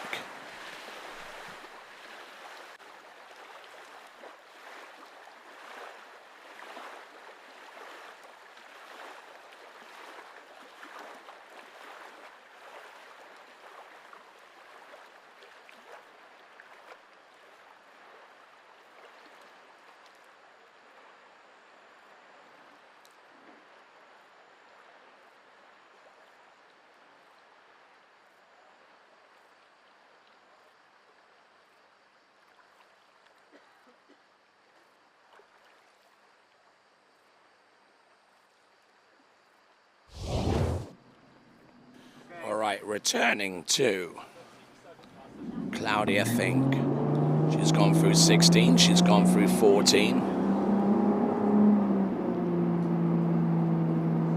She scored 3.5 of 13 as her best score from the first round. Looking for something a little bit more substantive than that with this attempt in the third and last round. She gets round number 3. Will she make it outside buoy number 4? Yes, she can. She gets the full 4. Whoa, and gets round the 4 and will actually obtain her best score out of the 3 rounds. 4 on 30 meters, the best score for Claudia Fink. Could have been a whole lot more had she had done 1 or 2 things Might be a little stronger off buoy number one and allow that ski to obtain more cross-course angle and retain it more into a number two side. The problems there that occurred off number one into number two replicated themselves from 3 into 4, and by the time she got to number 5, it was all over for her. So that is Claudia Fink. It's going to be a 4 buoy count on the 13-meter line. And that is her best score in this competition out of the 3 rounds of amateur skiing for the over 45s. All right, for those of you that have just joined us, welcome. We are about, I don't know, a little under halfway through the amateur third and last round. Over 45 men are coming up next. And there is our schedule for today. We're not too sure if we're going to have a boat refuel or a change of officials before we go into the over 45 men.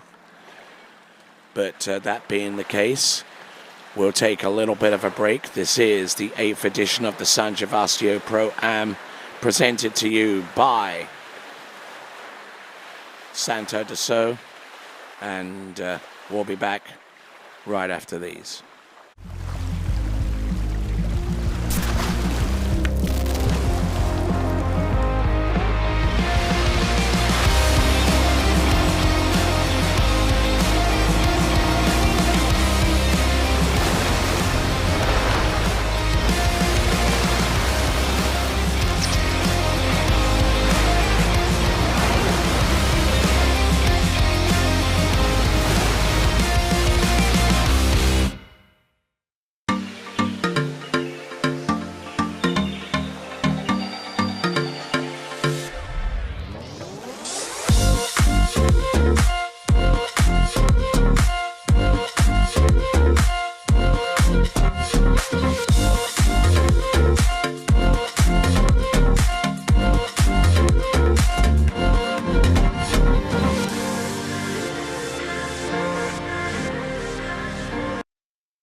Hi, my name is Brantley Hawkins. I'm one of the co-founders here at New Dimensions Wellness. My partner and I have over 20 plus years of sports medicine and exercise experience working with the most elite athletes in the world. Together we have developed a proven system that has been sought out by these professional athletes and is now available to you. You will move your body and loosen your joints in ways that you haven't before. It's not your typical weight training, it's not CrossFit, and it's not crunch fitness. Once I got in here, it was a big eye-opener how much different that they go about everything.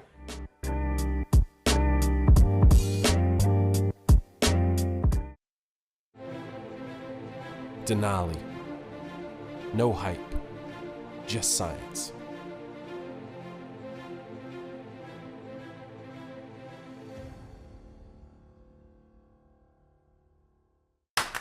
What if I told you there was a place where the sounds of nature are only broken by the roar of a boat? A place where that summer feeling lasts all year long. A place where the Florida sun is only outshined by the smiles of the skiers. A place where first-time skiers can ski alongside world champions, and the world-class coaches work with all levels of skiers.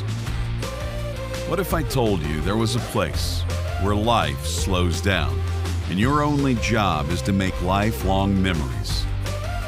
That place is Swiss Waterski Resort. Book your trip at SwissWaterskiResort.com.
All right then, folks, welcome back. Our skier about to take to the water, and representing our first skier in the over 45s is a skier who is primarily based in the United Kingdom, but has French nationality. His name is Pierre Helacorel.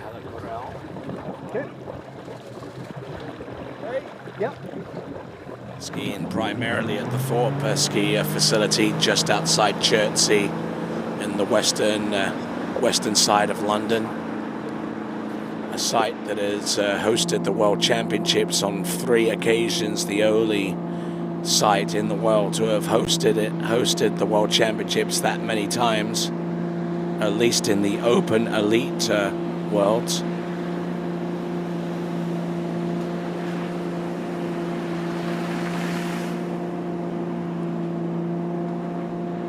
There you go. Nicely done. That's Pierre Helacorel, who scored 5 buoys at 55 kilometers now, 18.25 meters in the round previous to this. And he scored 2.5 at 22 off or 16 meters at 55k. Started in at 52k this time around at 18.25 meters, so he's got a little ways to go before he gets to the realm of his second best score, which is 5 on the same line length, but the boat speed is a little higher at 55k.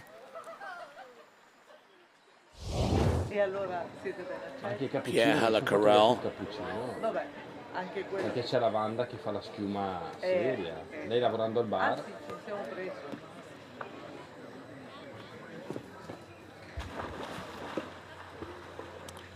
So on dockside, Jeremy Scholl. You'll be a second competitor out in this over 45 men's slalom.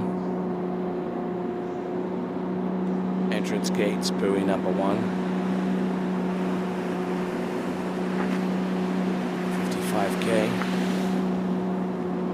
18.25 meters. Came up a little bit short here in the round previous to this, and managing to make up for some lost time with his 6 buoy count at 18.25 meters in this round. So now he'll shorten the line down to 16 meters. The boat speed now maxed out at 55k, and we'll see what Pierre Helacorel can do for us. Ski looking a little wobbly on him, I do suspect. A little bit of a shoulder charge going into number 2, but managing to arrest things in that regard.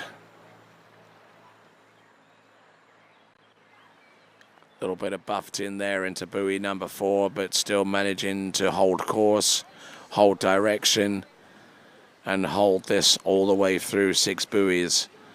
55k, 18.25 meters. Now, the pass on which he produced his best score, just 2.5. Here he comes. Pierre Helacorel, that's number 2. Here's number 3. Well, this is his best score of the competition so far. And I tell you what, he is definitely more than making up for lost time, because he gets around all 6 buoys on 16 meters. And now he's going to have a crack at 14.25 meters next. I won't go so far as to say he was a sandbagging us for the last couple of rounds, but he's certainly at the position where he's skiing closer to his true potential. Pierre Helacorel, out of France, but a resident of the United Kingdom these days. A little hunched over with the shoulders, but he was determined to make a good play on this run, especially with that brilliant looking number 4 on his onside, and gave himself just about enough room to get round buoy number 6 off that offside turn off 5. A decent effort there for Pierre Helacarel, and now anything he does here, it'll be house money, because it's definitely more than he's done so far in the previous 2 rounds. So here we go. This now is 14.25 meters, and this is at 55k. Round buoy number 1 and inside number 2, but I think he'll go home happier on round number 3 than he did on the previous 2 rounds. 1 buoy on 14.25 meters represents the best score for Pierre Helacarel.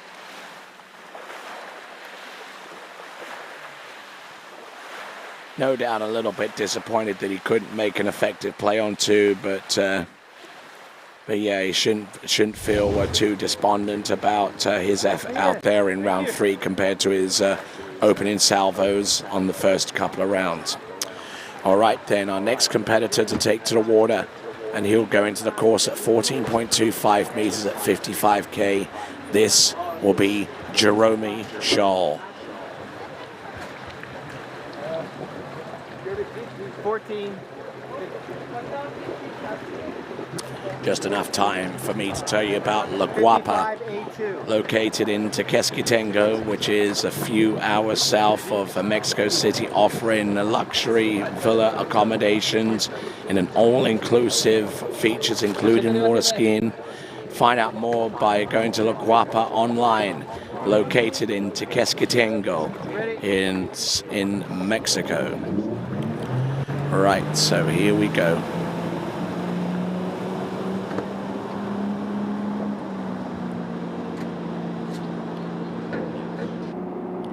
This now is Jerome Scholl, 14.25 meters. Had a decent start to this competition with 1 on 12 meters and just... I don't particularly want to say it, but the score in round 2 wasn't particularly auspicious. I had another phrase in mind, but I don't think y'all want to hear that either. But his scoring so far has been 1.5 on 12 meters in round 1, 4.5 on the opening pass in round number 2, and it's safe to say that Jerome Scholl so far has avoided the indignity of having to swim in early off the opening pass.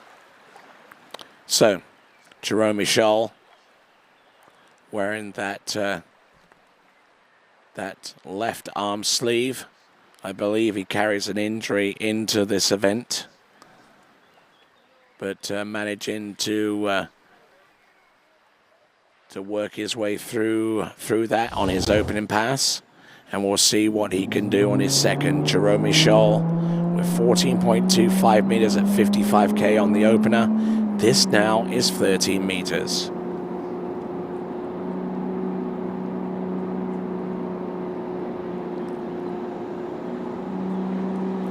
Here we go, Jerome Scholl, 13 meters. Riding a ski that is pretty rare in these parts. It is the La Pointe ski produced by Chris LaPointe, and it's nicely done. Round all 6 buoys there on the second pass of 13 meters, and is now within striking distance of his best score, which in the first round was 1.5 on 12 meters.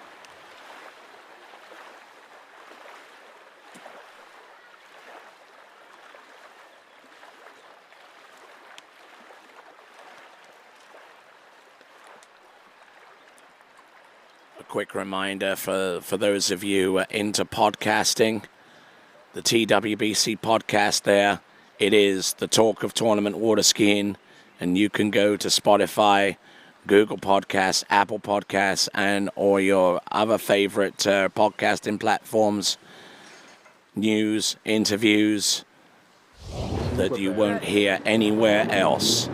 The TWBC podcast Check it out. All right, here we go. This now is Jerome Scholl. 12 meters. Got 1.5 as his best score. Round number 2, he hooks up on 2. He's got his best score at the competition. He's round 3. He's good to go on number 4. Round number 5, little delay off number 5, and Jerome Scholl gets round all 6 buoys on 12 meters. And yes, the relief is palpable. So now, Jerome Scholl, let's see how far up on the rankings he gets. Well, the target above him is 2, which he's gone past that. 2.5, he's gone past that. 3, he's gone past that. So now he's vaulted himself from 8th all the way up to 5th right now.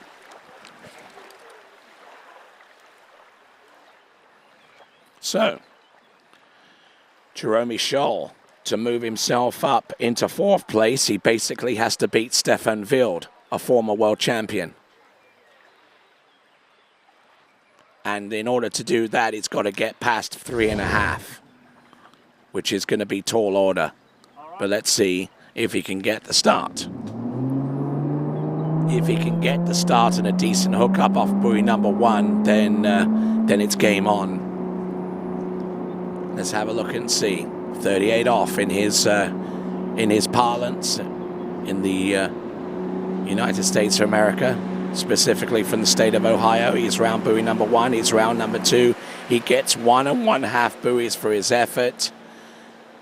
Yep, holds his hand up. He generally has a smile for everyone here at San Gervasio. Pulling out a little bit early on his gates. The ski lost a bit of its water speed into buoy number 1. Didn't get the best of starts, but I tell you what, he comes through with his best score of the 3 rounds. Handle up high, it's 1.5. That puts him in 5th place right now, and we'll see what the other skiers can do by way of challenging that recently minted best score by Jerome Scholl.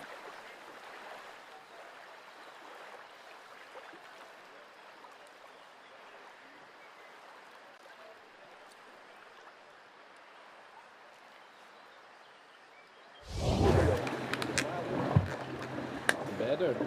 Was good. Was good.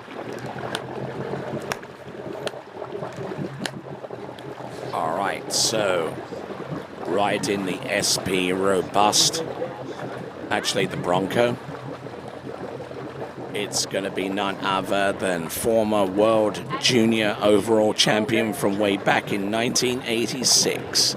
This is Stefan Wild.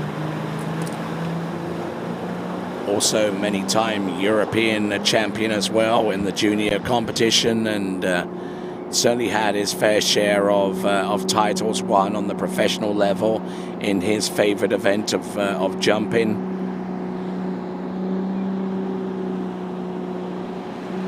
Stefan Wild, 14.25 meter opening pass.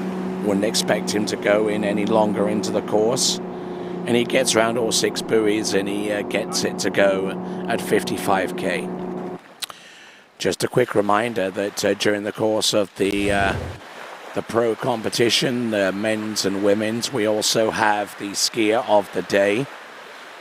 That is presented to you by 2U nutritional bars, and they are available in a variety of different flavors. They're available online and at great local stores around the Sunshine State of Florida. 2U, the official skier of the day sponsor, and if you want to vote for your skier of the day whenever the pros hit the water, then go to waterskibroadcasting.com/play to submit your vote for skier of the day.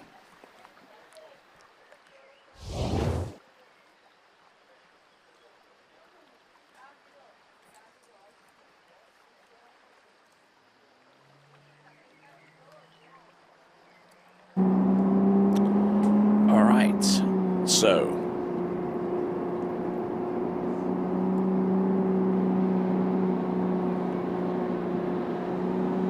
let's take a lookie here at Stefan Wild. His best score in this competition is 3.5 at 11.25 meters. He's a little ways away from getting to that line length shortening. But there you go. That is Stefan Wild. Locking horns with the best in the over 45 division. Stefan Wild getting through 14 and 13. And just enough time for me to tell you about the USA Waterski and Wake Sports Foundation continuing to work hard to preserve the heritage of towed water sports by maintaining the halls of fame at both the national level in the United States and also the international level with the IWWF Hall of Fame. And they also provide scholarships to promising young athletes. Find them online and go and visit the Halls of Fame in Davenport, in Polk County, Central Florida as well. Provided to you courtesy of the USA Waterski and Wake Sports Foundation.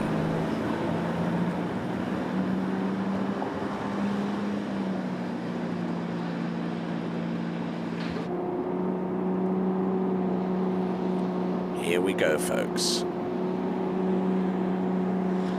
This is Stefan Wild. This is 12 meters. Gateway pass for him. Needs to get around all 6 buoys here to stand a chance of attacking the ever critical 11.25 meter line pass. And a good, solid effort there from Stefan Wild.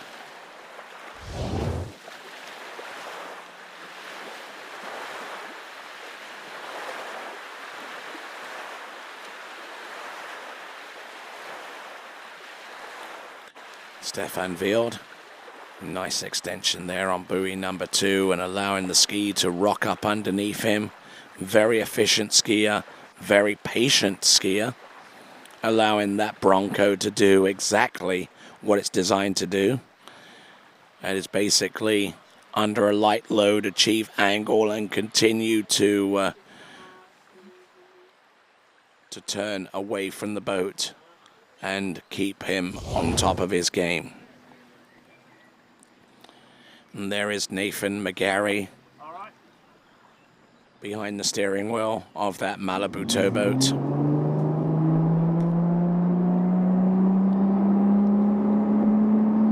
Here we go, folks. Nathan McGarry bringing in Stefan Wild. 55K, 11.25 meters. His best score is 3.5. A little bogged down on the start, but managing to compensate for that but with a slow turn on number 2. This is his best score of the weekend. Is he able to make it through this pass? Yes, Stefan Wild. Yeah, there you go. How about them apples? Wirklich good for Stefan Wild. Deutschland.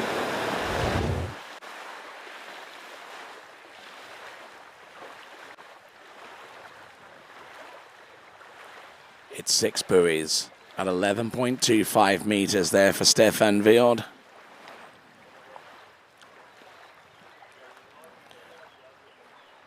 Nicely done.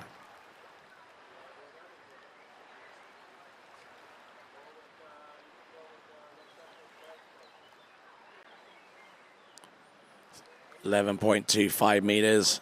As I say, got a little bogged down off number 5, but he had enough room and years upon years of experience. The guide that took Stefan Wild through 11.25 meters. Right. Let's see what he's chasing down. There are 3 skiers that have gone through 11.25 meters and registered scores into 10.75 meters. If he gets past number 2, it puts him in the range of Patrizio Bazzotta, another one of the skiers that he did battle with in the 80s. And there we go. That is Stefan Wild tying up with Patrizio Bazzotta with his best score of this competition. However, Patrizio Bazzotta probably has better backups to keep him in 3rd place.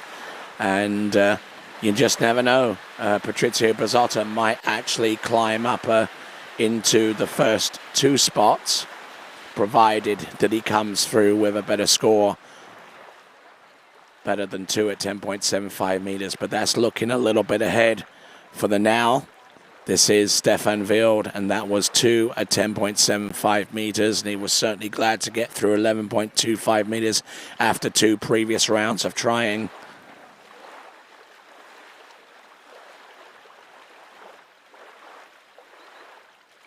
So Stefan Wild solidly in 4th place right now with his score of 2 at 10.75 meters, with his best backup being 3.5 at 11.25 meters.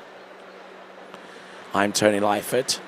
This is the San Gervasio Pro-Am presented by Santos Dassault.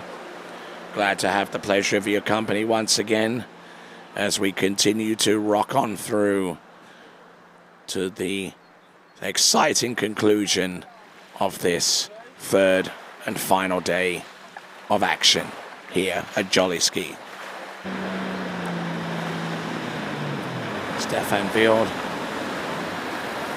Yes, a very visible smile on his face, absolutely. And why not? Okay, so working our way down. Our next skier should be Oliver Antonsen. Oliver Antonsen, best score so far out of round 2 with 2.5 on 12 meters.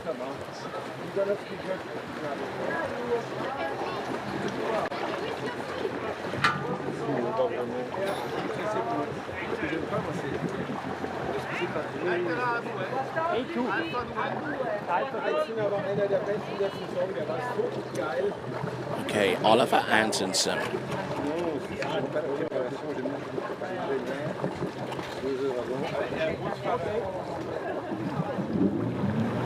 Okay, coming into the course, opening past 14.25 meters. I believe this is 14.25 meters. It may end up being a little bit longer.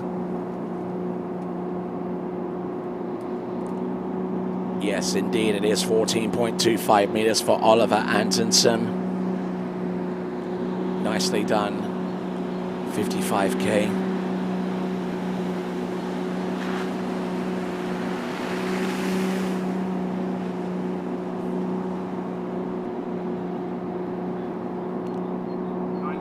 All right, Oliver Antonsen getting business done on 14.25 meters.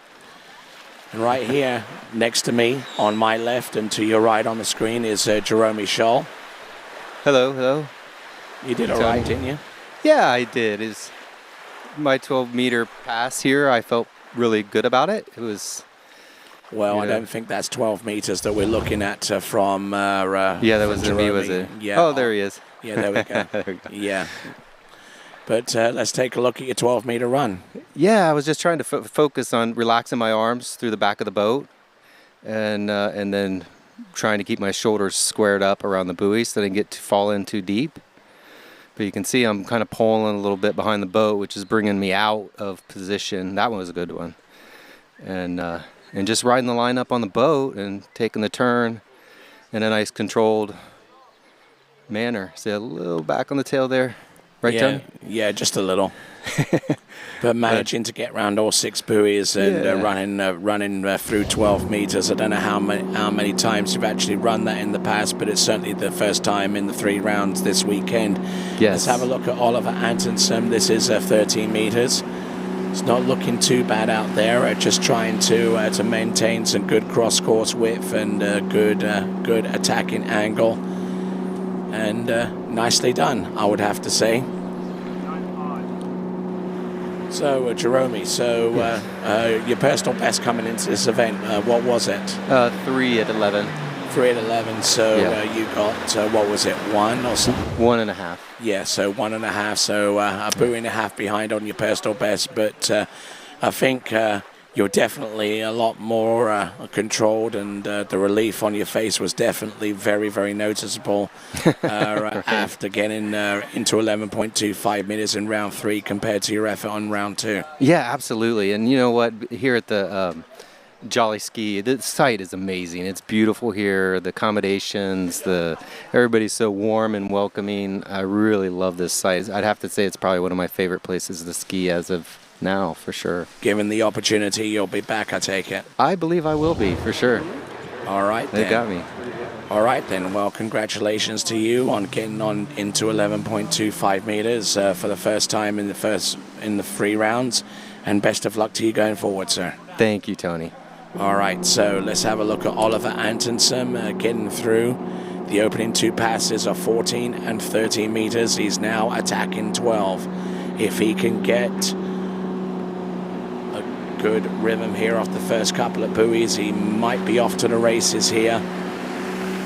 Little down course off number 4, but managing to hold everything together for 5. And does he make it round 6? Well, he's definitely sold us on 6. I don't know if that ski made it round.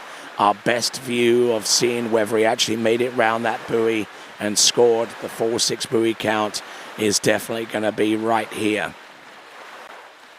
A little silhouetted out as the sun rises up a little higher on top of the skiers in this competition, but making a credit-worthy effort here on the pass of 11.25 on 12 meters, I beg your pardon, because this is the gateway pass, 12 meters.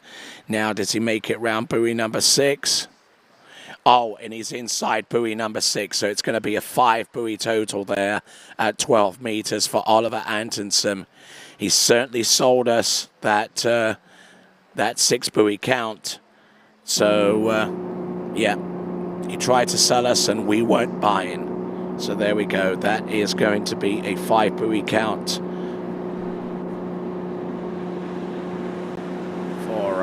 for Oliver Antonsen. That's going to be on 12. That basically keeps him in his current position, which is in 7th spot, or maybe a little bit lower, considering that Jerome actually vaulted up a couple of spots. And Stefan Wild very much in the thick of things. He got 2 at 10.75 meters, the first time we saw a clear 11 pass from him this weekend.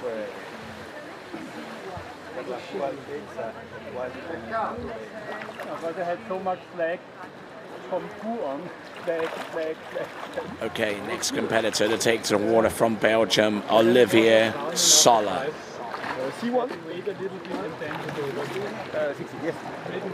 And he'll be coming into the course on 16 meters.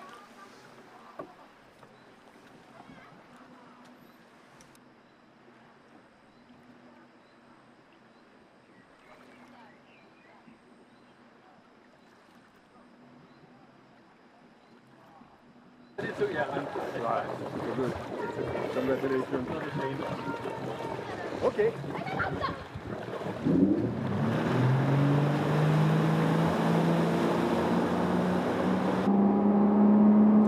Okay, skier on the water right now. This is Olivier Sola. His previous scores have consisted of 2.5 on 13 meters and 2 buoys on 12 meters. So let's see if he can make up for lost time or lost buoys, so to speak. Probably the more accurate statement. Olivier Sola from Belgium with the 6 buoy count on the opening pass of 16 meters here in the over 45 men's slalom category. Just a reminder to you folks out there that are watching this, this is the amateur round. Normally the format at this competition, and has been the case for the last several years, is that day 1 on Friday is dedicated to the amateurs. They ski 2 rounds there. The only difference is this time around we carried over the open men's amateur round, the second round, through to yesterday's schedule, but it still leaves us with the entirety of the 3rd round of amateurs to take place before we go on to our professional section of the event, which will consist of the quarterfinals upon the completion of the open men's amateurs today. We go into the quarterfinals, and then we switch gears to the Radar Junior Challenge. The final pairings for that, before we then go headlong into the semi-finals for the pro women and pro men to conclude the San Gervasio Pro-Am, the 8th edition of, presented by Santo Dassault. On the water row, Olivier Sola looking very, very strong out there on that particular run. There is the Malibu TXI bringing Oliver Sola into the shortening area. As we take a look at the instant replay, enough time to tell you about Summit Orthopedic. If you've got a skiing injury that you need to shake off, Summit will get you back to your peak again.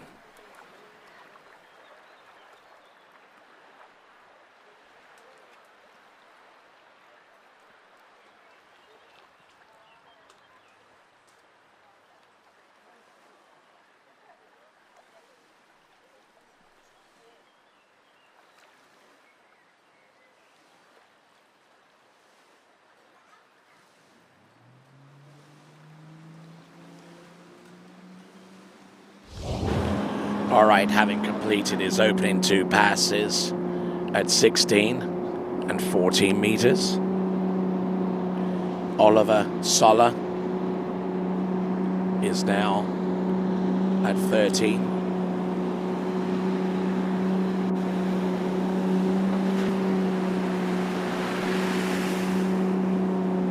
Solid effort and looking good. There we go, that is 13 meters. This here amateur competition for Oliver Sola. So the 6 buoy count on 13 meters. He's achieved once before in the second round. His best score going into this third round is 2 on 12 meters, which just happens to be the next line length.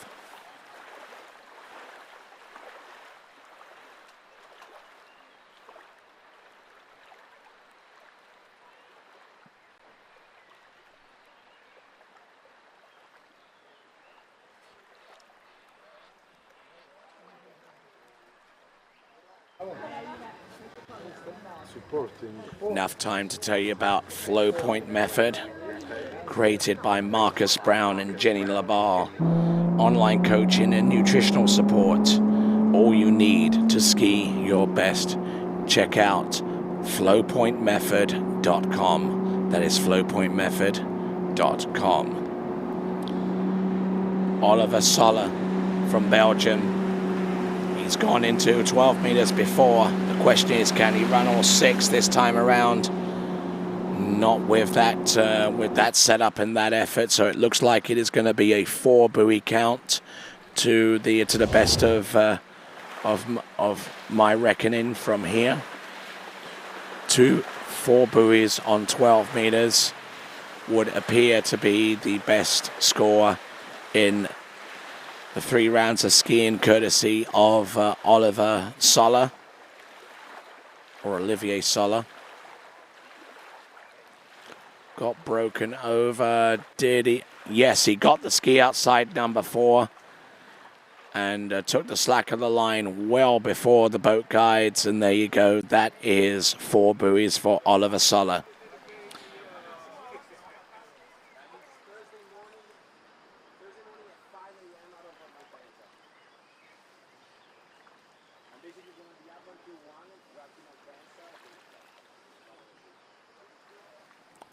All right, so we work our way towards our next competitor, who should be Fabrizio Schonauer of Italy.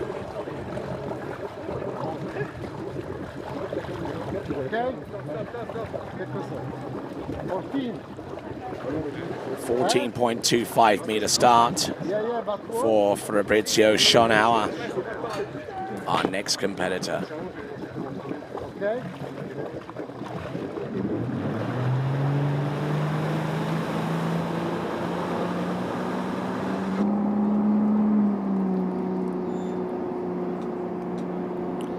Okay, it looks like the officials have received the indication from the boat saying that it's 16 meters instead of 14. According to our official telemetry, it should be 16 meters now. We'll get confirmation of that for certain in just a moment. But it's an opening pass that gets his round going in the third and last.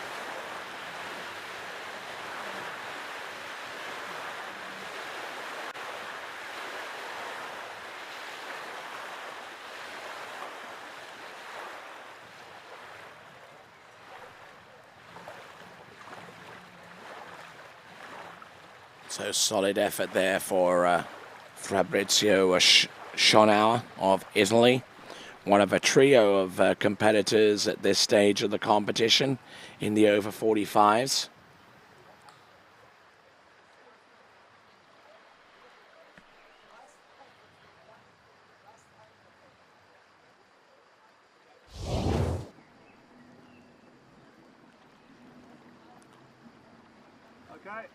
All right, there we got Nathan McGarry at the wheel. Hard to ascertain from this view what that line length is. But we believe, according to our officials, it should be 14.25 meters. Indeed it is, at 55 kilometers an hour. This is Fabrizio Schonauer.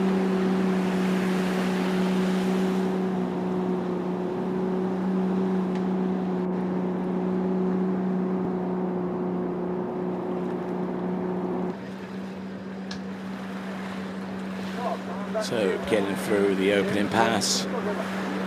Opening pass is, that is Fabrizio Schonauer.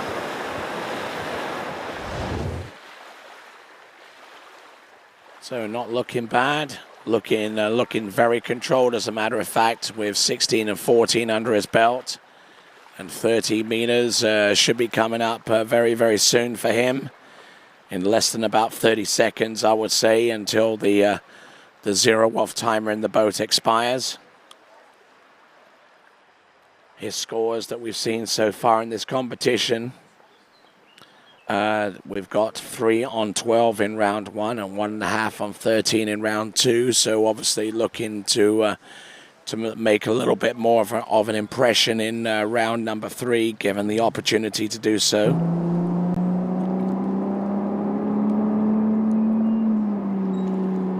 So 16, 14, and 13 now. Fabrizio Schonauer.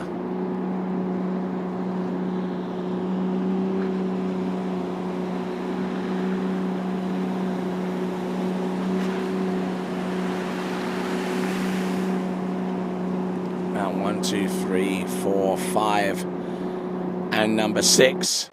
Around all 6 buoys, and looking pretty strong there on 13 meters. Doesn't seem to have lost much of a step.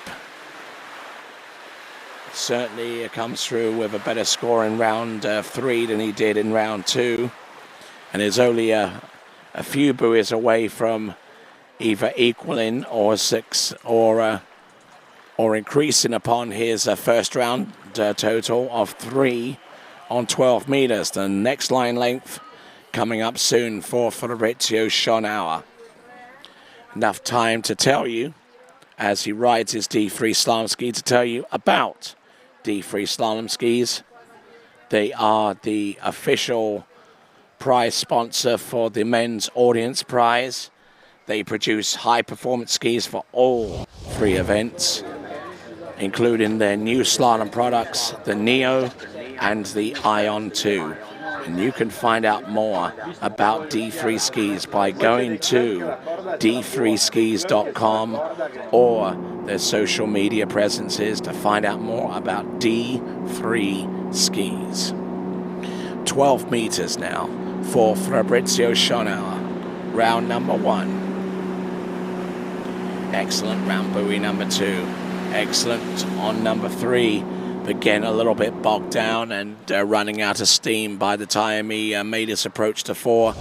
So 3 buoys on 12 meters. 3 buoys on 12 meters matches the score that he produced in round 1, but doesn't see him climb any higher up in the rankings. At least not for the time being. Currently in 8th spot.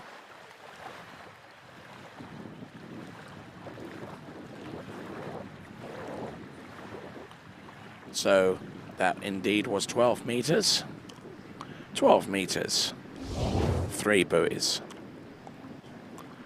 Little bit of a brief look at the masses that have come here at San Gervasio to cheer on their favorite athletes.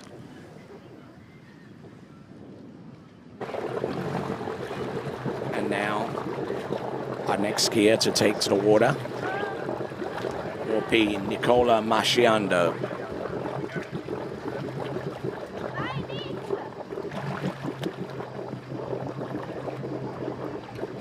Okay.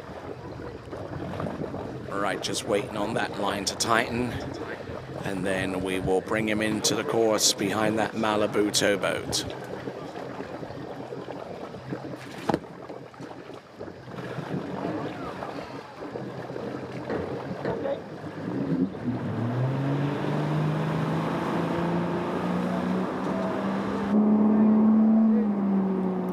Nicola Masciando now here at the San Gervasio Pro-Am.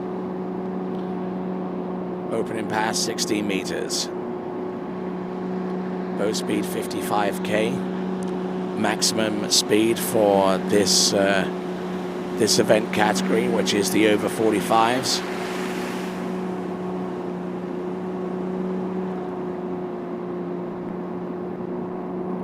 And I like his style out there.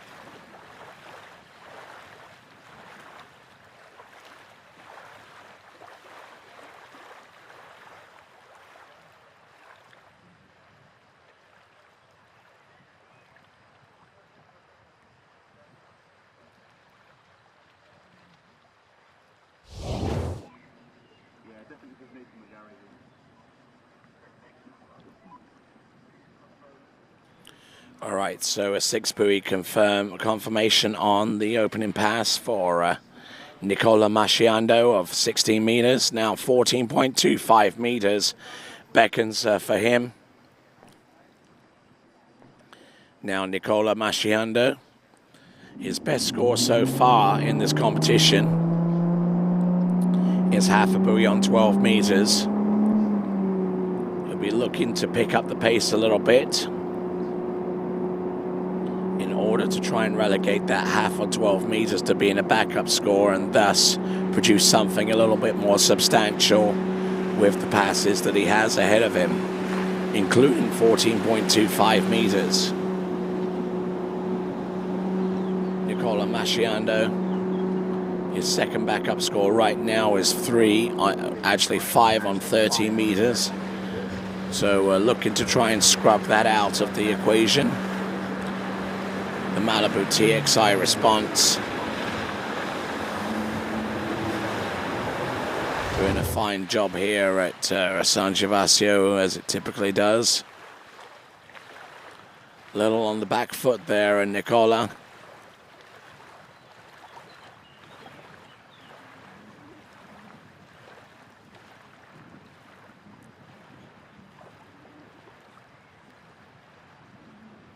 Yep, that looks nice. Round number 3 and 4.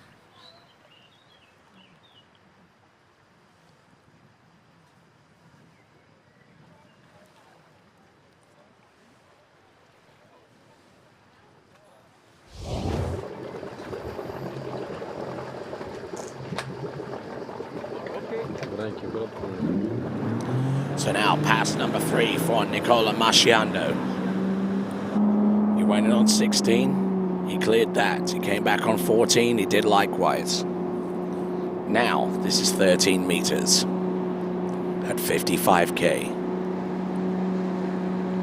Entrance buoy number 1. Continuing to on the back of the ski off number 2, and things are getting pear-shaped in a hurry here, and unfortunately unable to make the kind of moves necessary to get him back on track, and it's going to be a 3 buoy count. 3 buoys on 13 meters for Nicola Masciando. And he, unfortunately, is going to be holding up 9th place at this time, based upon the score that we've seen him produce right there here at the San Gervasio Pro-Am in round 3, presented by Santo Dasso.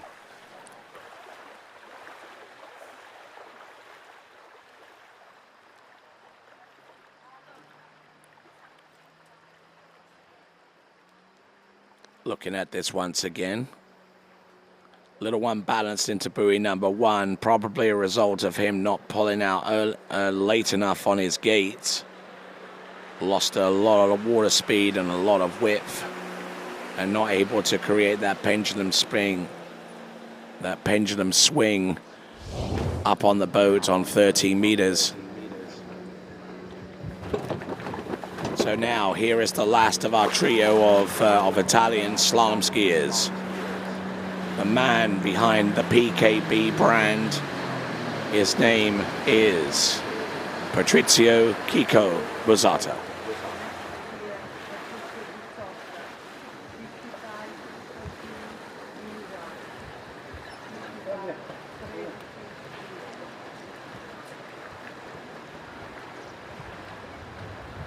And being a high-level competitor that he is, and doing it for so long, he has decided to go into the course on 13 meters, as he has done for the previous 2 rounds.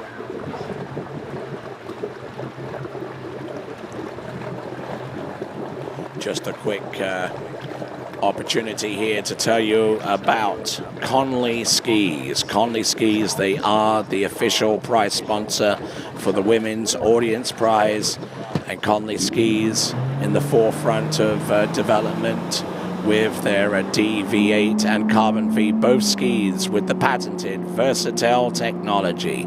That is Conley Skis. You can go to their website at conleyskis.com, and they provide us with the audience prize for the women's portion of the competition.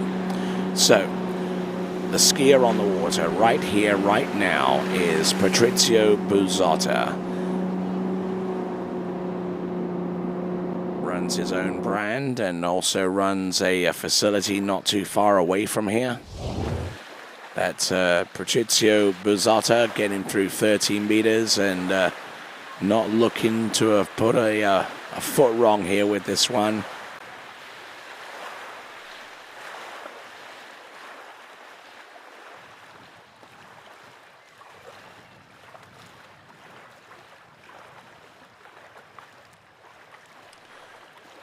So,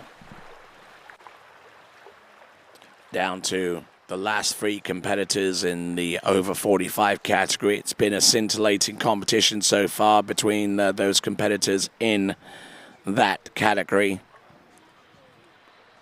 Now, let's find out what he produced in the previous rounds. He's in a solid 3rd place right now. Can't drop any lower than that.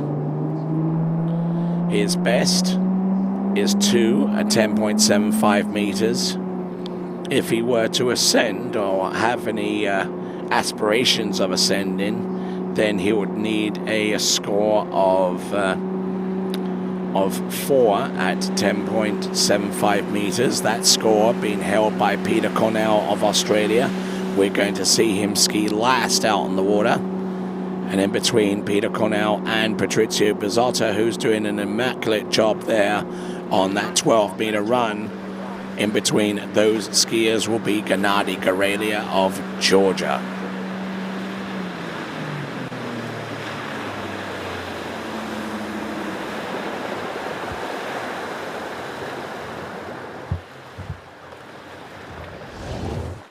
So 12 meters under his belt.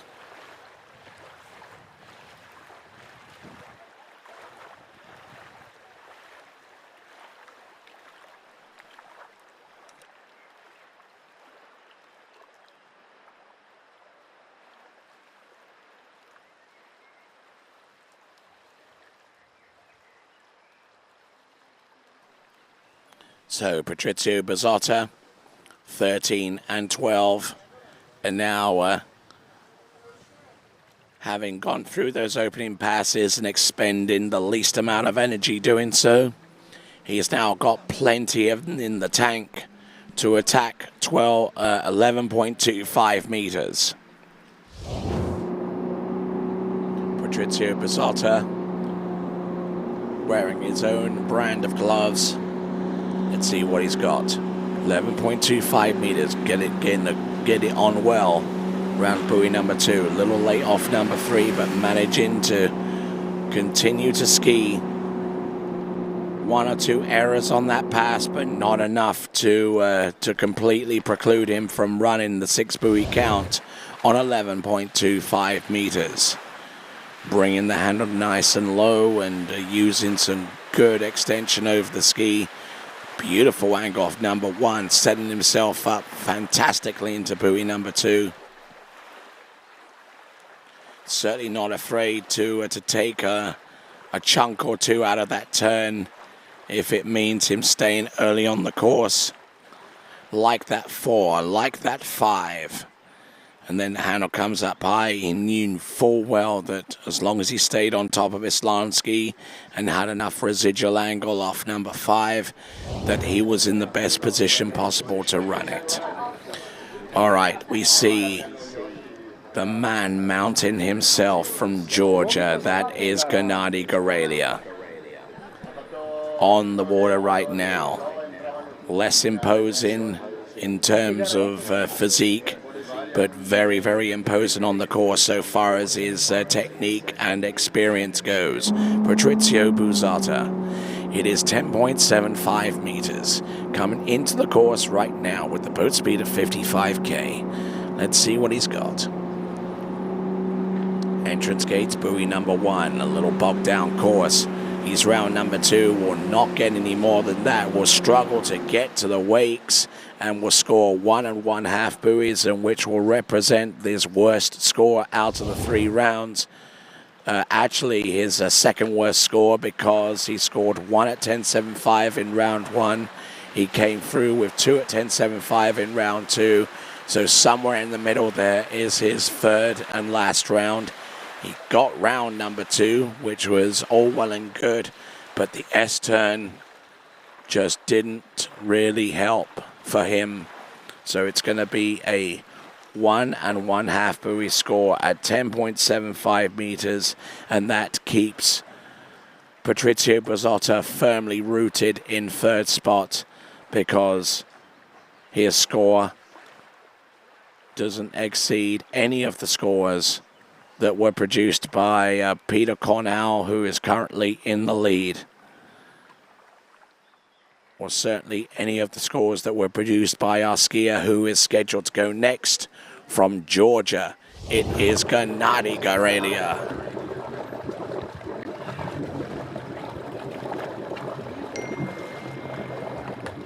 Okay.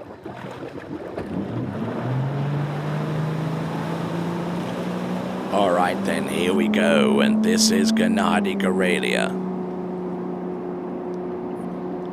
the head coach here at the San Gervasio Waterski facility, and also of the main catalyst behind the SP Skis Development Center here at San Gervasio,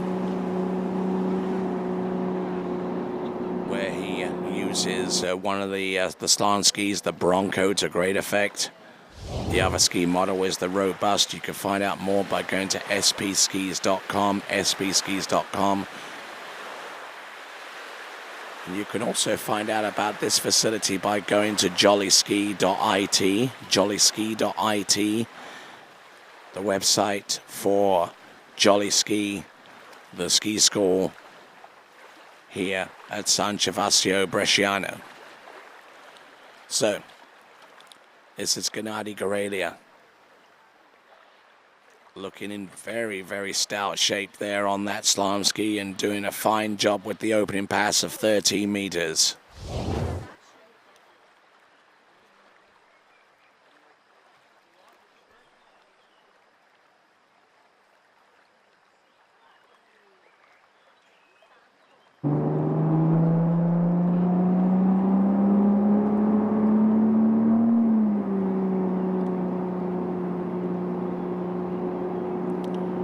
All right, here we go. This now is Gennady Gorelia.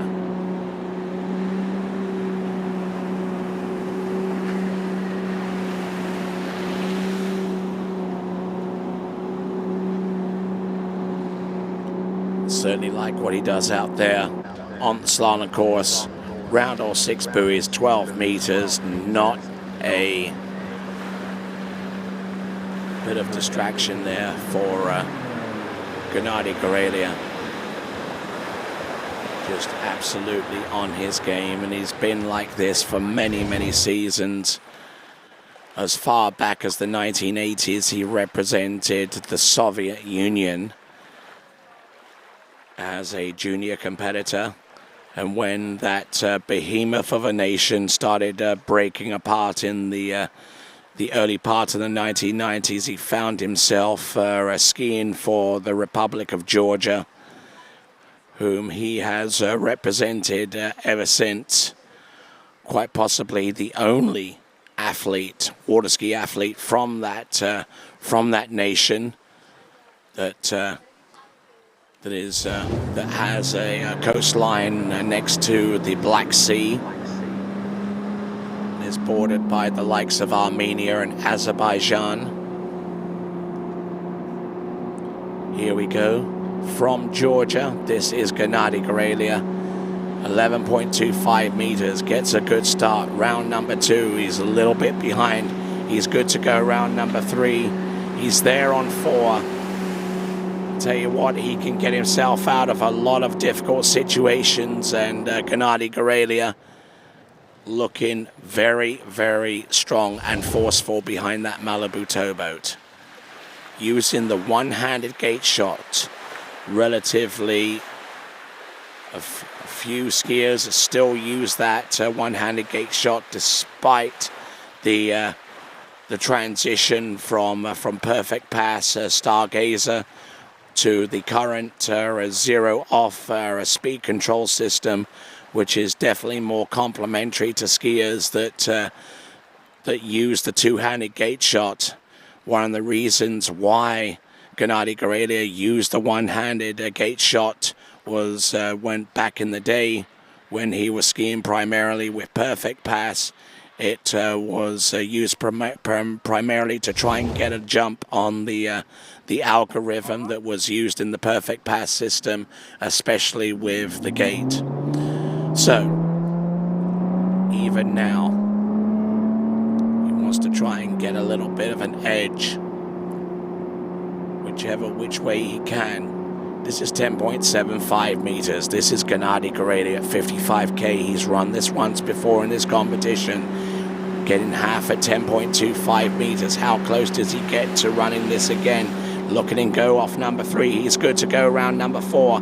He's all over the show off 5. But ladies and gentlemen, Gennady Gorelia once again man-mounting himself. 6 buoys, 10.75.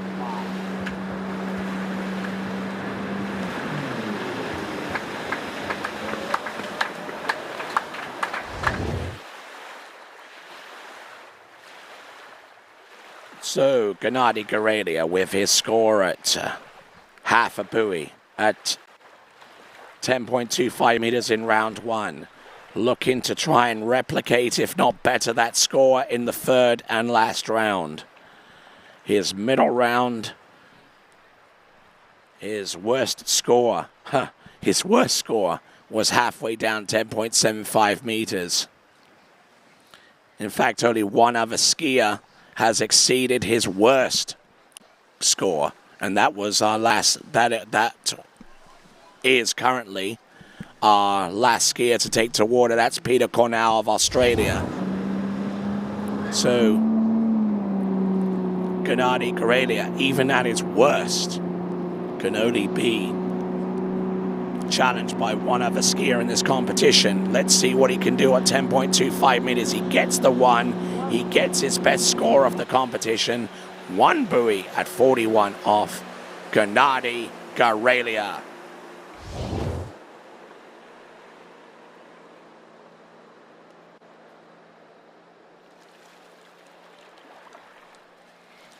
Oh, and just what more can you say about him? Gets the ski outside number one, drops that handle rapidly to take off some speed, and then just skis for the wakes to get the one buoy, which represents the best score out of all of our amateurs in this competition so far.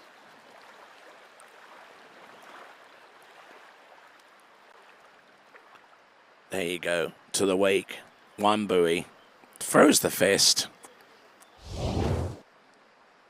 Little bit of a resigned look at the end there, if we're being honest, but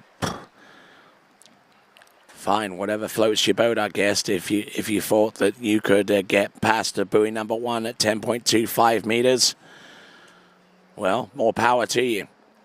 One buoy at 10.25 meters, only one competitor remains in this competition in the over 45s. It is Peter Cornell, and he'll be skiing next from Australia. But the lead skier is from Georgia. It's Gennady Karelia. It's one buoy at 10.25 meters.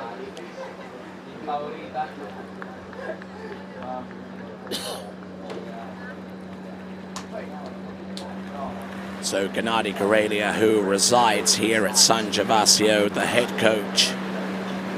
And they all love him here for his efforts, not only on the water, but also on the land as well. Gennady Karelia with a one buoy count at 10.25 meters. And just earwigging on that conversation between Gennady and Peter out there. Absolutely priceless. And our last competitor in the over 45s is ready to go, and he should be going into the course, I believe, on either 14 or 13 meters. I suspect it's going to be 13 meters. Yes, the green loop. 3 metros.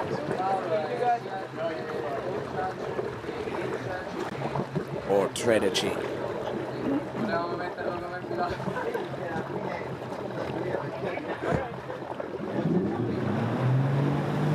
All right, Peter Cornell, 13 meter, same starting line length as Gennady Karelia, so they're going to be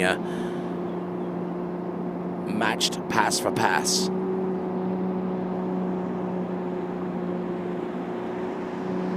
Entrance gates, buoy number one, gets a good shot there around buoy number one, just trying to hold the ski out ahead of him, that Connolly slalom ski, the official sponsor of the audience prize for the women's competition. Looking in very, very good shape indeed. And that is Peter Cornell.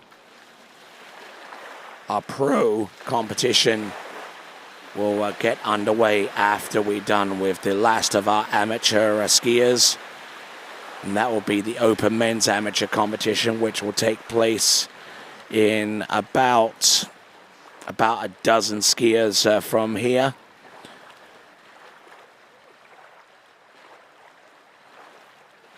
Actually, about 8 skiers to go, and then we're going to go into the Open Women, and then we have about a dozen skiers in Open Women.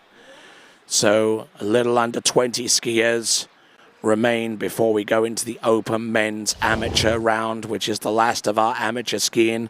And then we go into the quarterfinals of the women's competition, followed by the quarterfinals of the men's pro competition.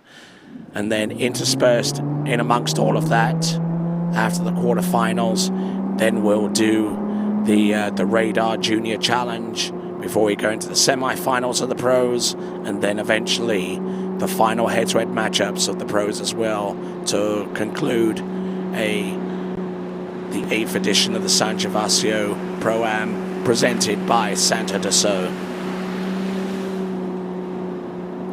This is Peter Cornell.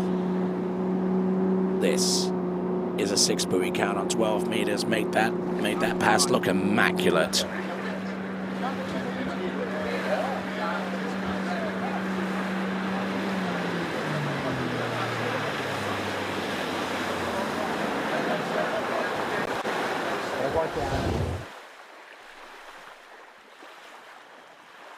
So continuing right along and getting messages, not too many of them so far, but do keep them coming in nonetheless on our live chat here with the webcast. Fidele Luzzeri actually messaged in a big thank you to us at TWBC for giving the opportunity to see the event as if he were at the site.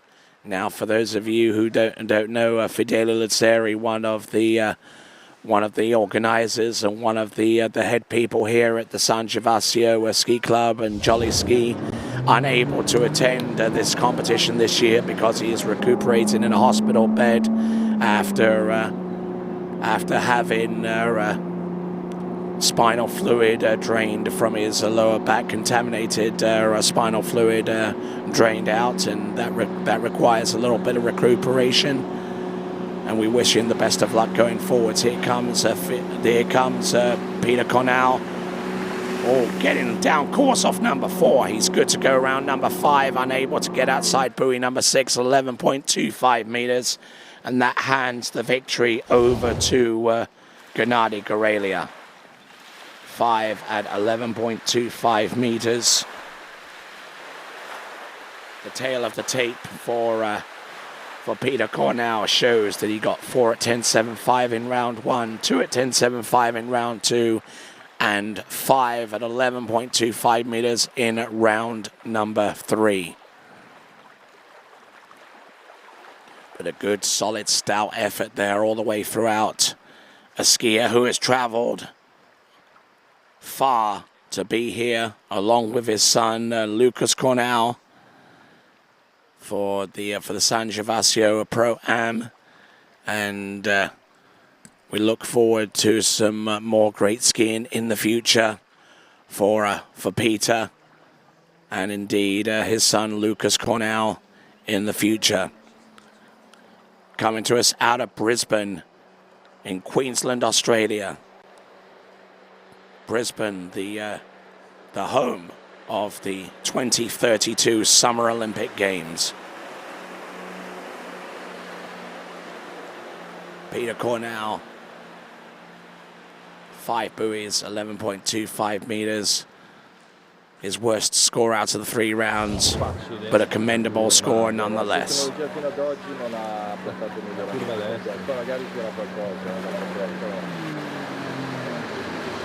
Facciamo business, pensiamo.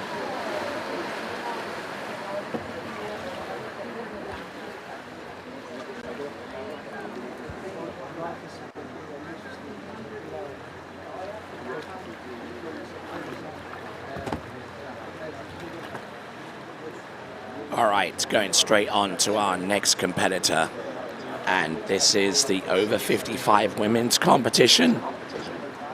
Actually, I say competition because, well, in this section, there's only one skier. And in this category, we have only one competitor, and it is Hilary Winter.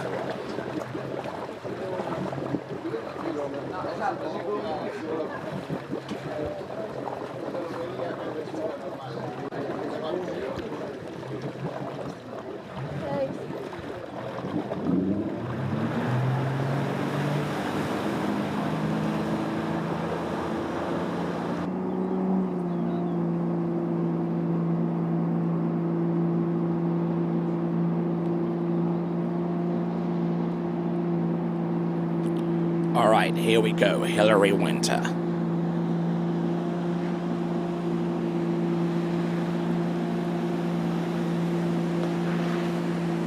Opening pass, I believe, is going to be a 49K at 18.25 meters.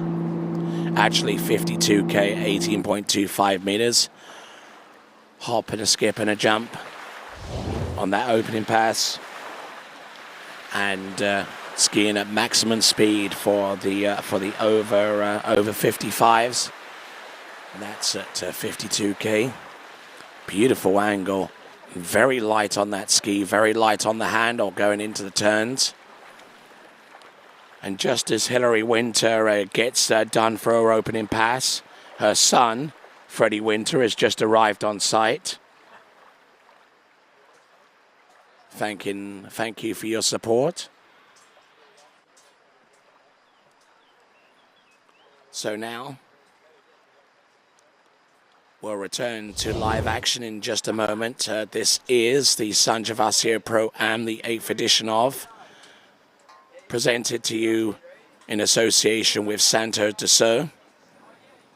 We have a lot of great sponsors, and you can see those are on the desk below me, with Barker, Punto, Luteri International, OMB, so on and so forth, Veronini Coffee, which I'm hugely appreciative of. Hilary Winter skiing with the zero offsetting of A2. Saw that a lot yesterday among our pro women. And nicely done right here.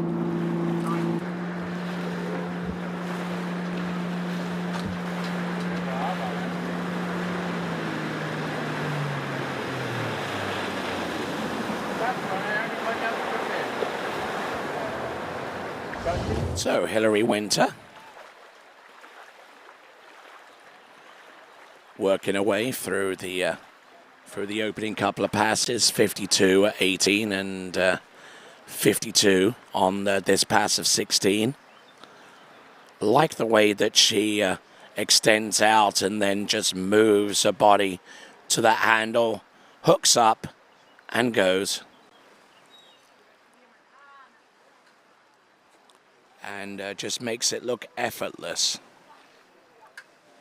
Now, hasn't been all plain sailing for Hilary Winter within the last few seasons. Far from it. Actually sustained a spiral leg injury, a spiral fracture, which is if a fracture to any one of your bones in your body is bad enough, but a spiral fracture. Oh, that's a whole different kettle of fish. 14.25 meters, having run 18 and 16. On 30 meters, we saw her score 3.5 in the second round and scored 1 on 12 in the first round. So looking to try and get up to that high echelon level in the over 55s. This is Hilary Winter, a retired barrister.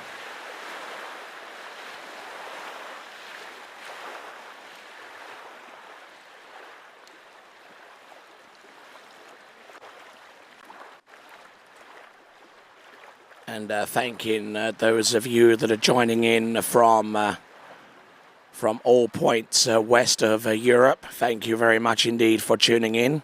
My name's Tony Lightfoot. Just in case you're wondering who this announcer is with the slightly raspy voice, it is me. And just trying to work my way through the vocal challenges that have beset yours truly.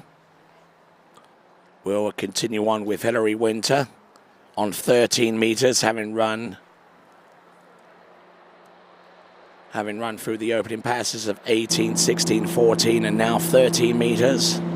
Here comes Hilary Winter, selecting A2 on the zero off. Oh, look at that. Dropping in hard off number 2. She is determined. She wants this. And I tell you what, she's going to get it. It's a 6-buoy count of 13 meters for Hilary Winter. The easiest looking 13-meter pass that I've seen her run in a long, long time.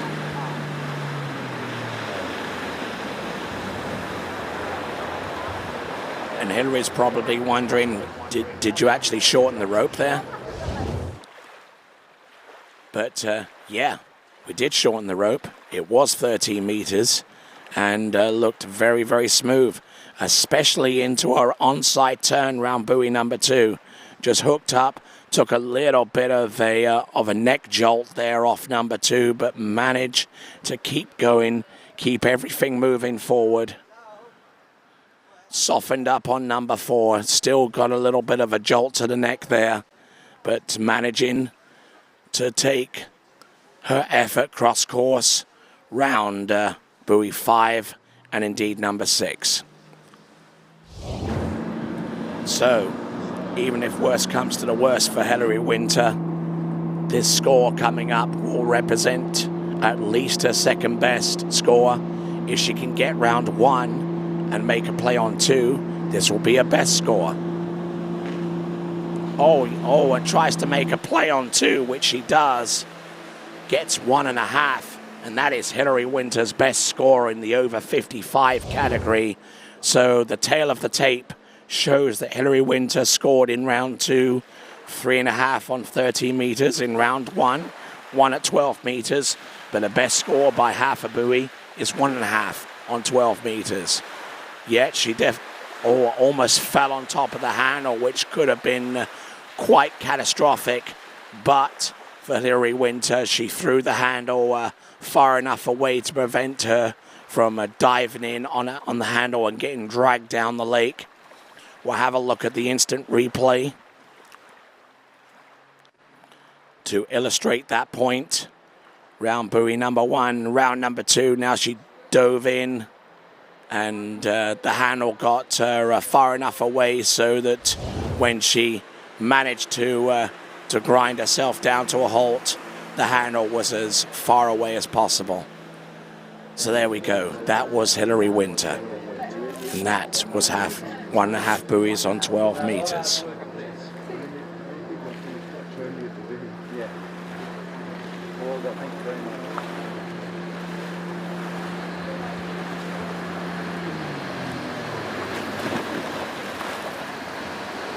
So, we now go on to the next section of our slalom event, the over 55s, and our first competitor coming to us out of Italia. It is Andrea Rovetta.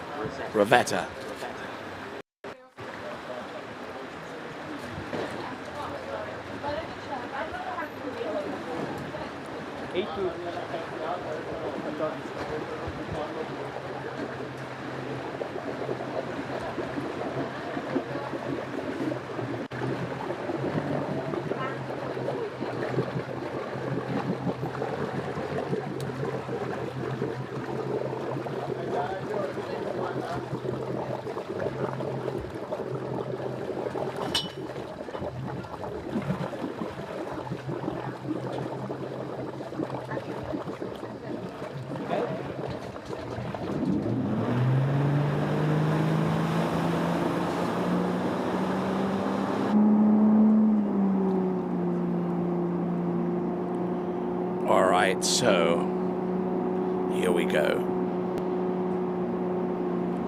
This now is Andrea Rovetta. 14.25 meter start at 55k. Selecting A2 on the 0 off.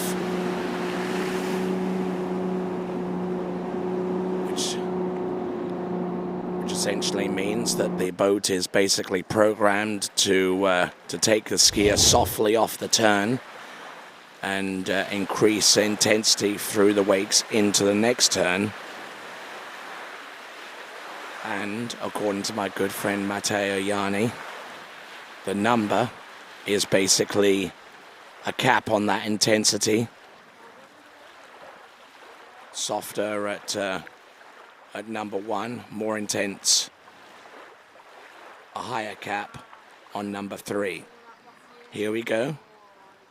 Andrea Rovetta from Italia, who in the round previous to this one didn't really make that much of an impression. Scored 1.5 buoys total in round number 2, and scored 1.5 actually on 12 meters in round number 1. So running extreme hot to extreme cold. In that respect, let's see if he can find something that will be closer to what his true capabilities are. A little bit of an early pull out for the entrance gates.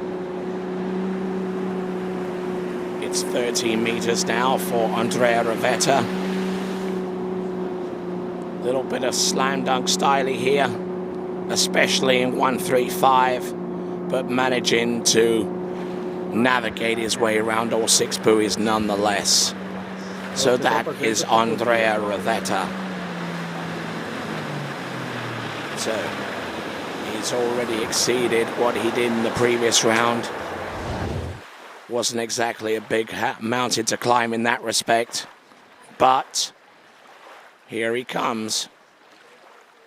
He's gone through 14 and 13 meters. His best score in this competition is 1.5 on 12. If he wants to ascend the next rung of the ladder, he would need to score more than 3 on this next line length pass, because that is the best score from Mike Parsons. But Mike Parsons yet to ski, of course. If he wants to ascend up to the top rung, well, he's got to get through the 12-meter pass and then get more than 2/3 the way down, 11.25 meters. Let's see if he's frisky enough to do just that.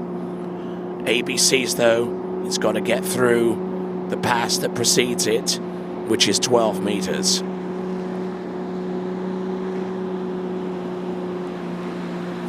Oh, and just unable to get much of anything going there. Off the first couple of buoys on 12 meters, it is going to be a 1.5 buoy count.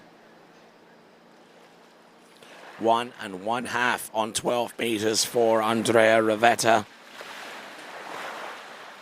On the back and on his way out. 1.5 buoys, 12 meters for Andrea Rivetta. But certainly a darn sight better than 1.5 buoys total, which he produced in round 2.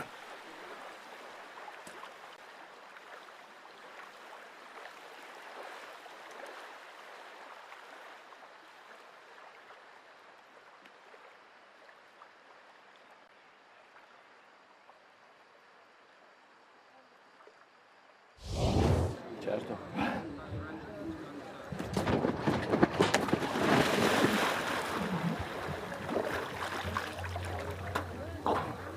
Sorridi.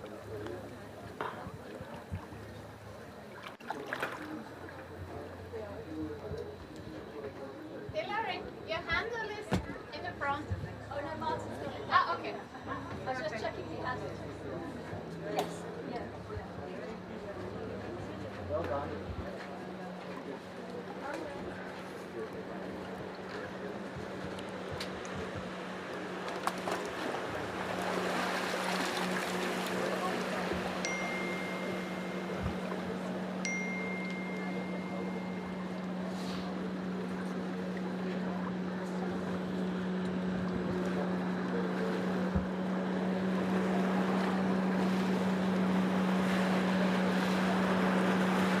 Okay, our next competitor to take to the water is Roberto Sabaini.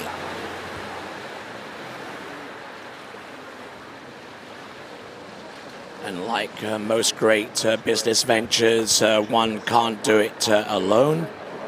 So far as the PKB brand is concerned, even though the person to whom those initials belongs to is the spearhead of that venture. Roberto Sabaini is the man behind the scenes that helps the PKB brand along, and certainly to be commended for his efforts.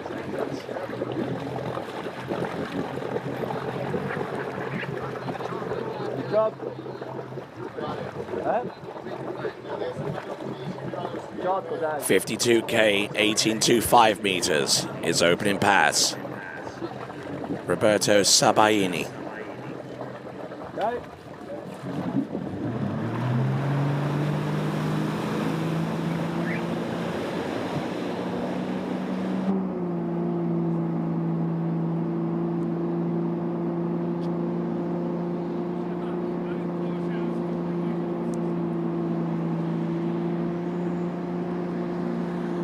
There is Roberto.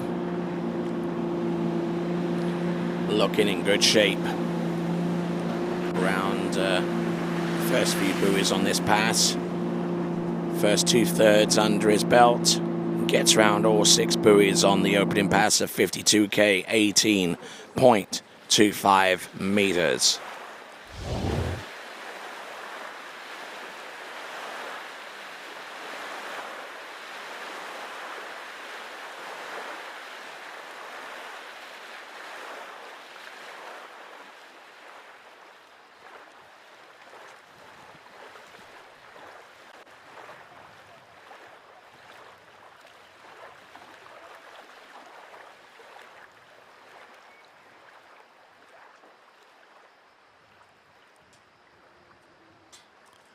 So Roberto Sabaini of Italia getting through the opening pass of 52K, 18.25 meters.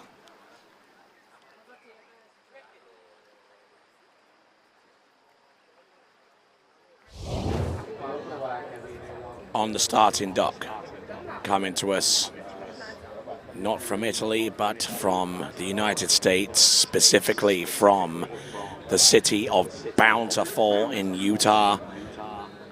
It is Mike Parsons. Here we go.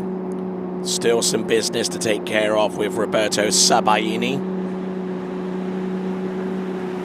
55, 18.25 meters. Maximum boat speed for the over 45s, actually for the over 55s, I beg your pardon, is 55K. And he'll now get a chance to attack the 16-meter line on the strength of that run. That is Roberto Sabaini.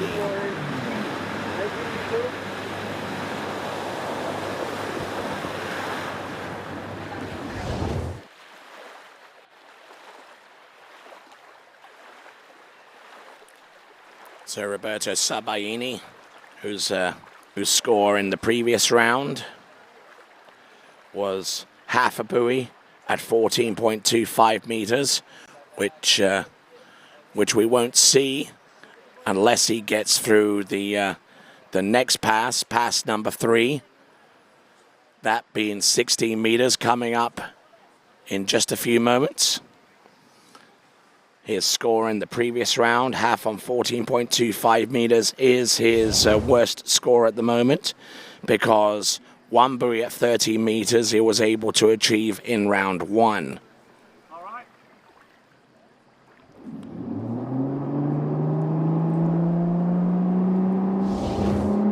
So 6.5 buoy separation between his best and his worst score so far after 2 rounds. 16 meters, Roberto Sabaini. All getting broken over into number 2, but able to measure what he's got. And there you go. That is a 6 buoy count for Roberto Sabaini of Italia. Keeping the handle down and actually not putting too much pressure on the slalom ski through the wakes. That does help him to maintain angle whilst creating the least amount of speed that he's able to tolerate. Roberto Sabaini, a little bit of a delay off number 3, but managing to use his years of experience of slalom skiing to massage his way through 16 meters. Roberto Sabaini. It's a 6 buoy count, and there you go.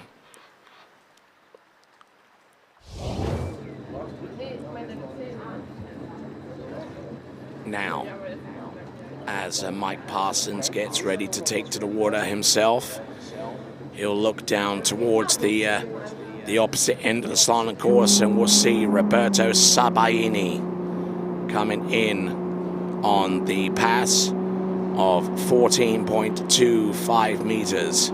This is where his second best score currently lies. Let's have a look and see. Round number 3, can he get this one to go? He's round number 4.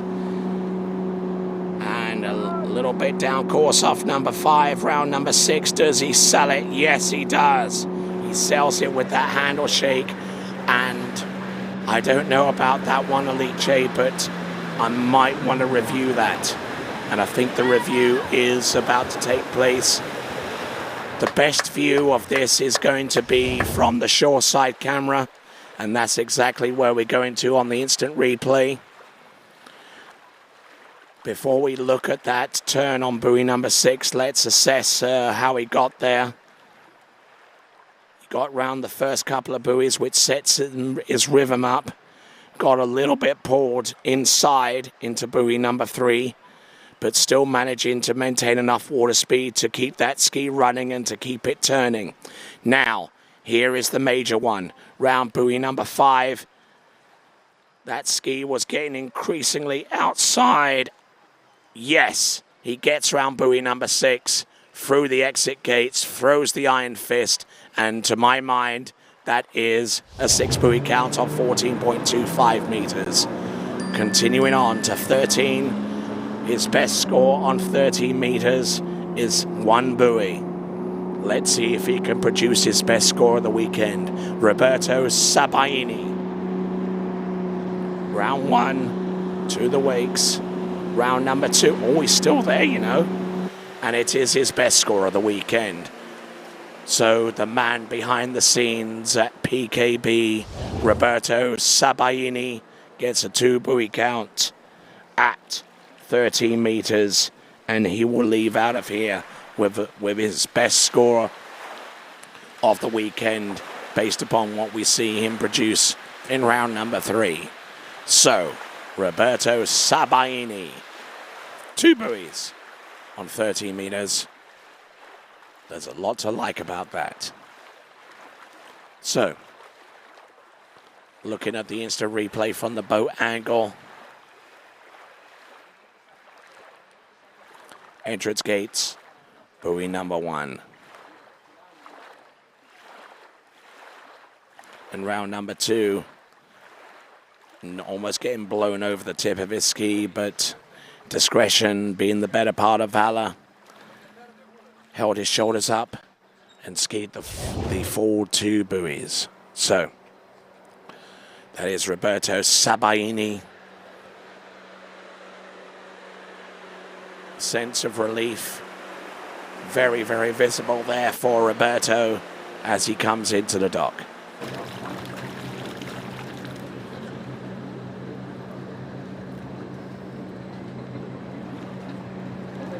So,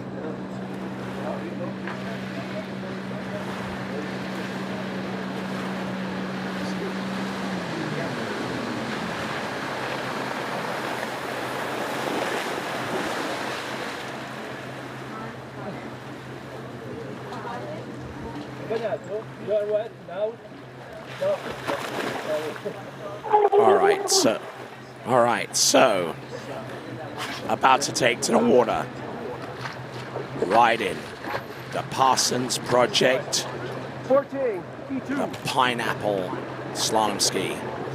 Selecting Bravo 2 on the 0 off and 14.25 meters to start. At 55K, it is Mike Parsons out of Bountiful in Utah.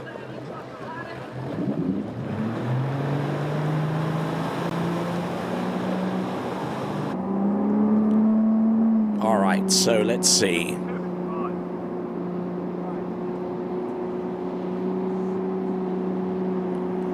$14.25 meters for Mike Parsons at 55K. Decided to go with Bravo 2. At least that's what I heard from him before. Oh my word! Get into all kinds of trouble there, and just basically just dumped it there on the opening pass. Got around buoy number 4, and not much more beyond that. So maybe that last moment change from A2 to Bravo 2 wasn't such a good idea after all. Handle coming up a little bit high. and even higher into buoy number 3, but just couldn't really get anything anything to go. So it's going to be 3 and a half buoys total for Mike Parsons.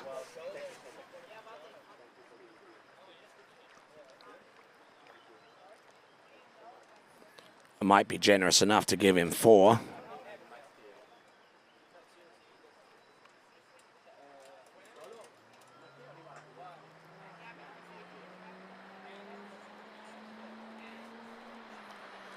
So, Mike Parsons, 4 buoys, unfortunately there for him, but he goes away from this facility with his best score in the opening round of 2 on 12 meters. He goes away from here with a lot of great memories as well. The vast majority of them been rather pleasant from this San Gervasio facility. That's Mike Parsons, a master baker from Bountiful in Utah. Next competitor to take to the water from Austria will be Frank Schulz.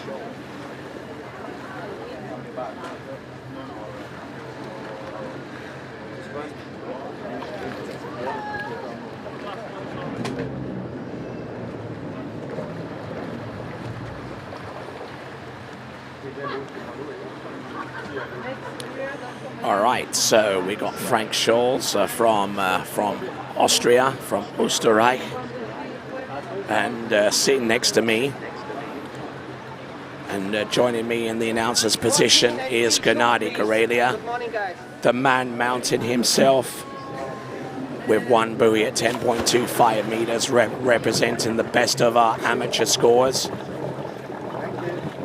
So, Gennady, how are you doing? How are you feeling today, sir?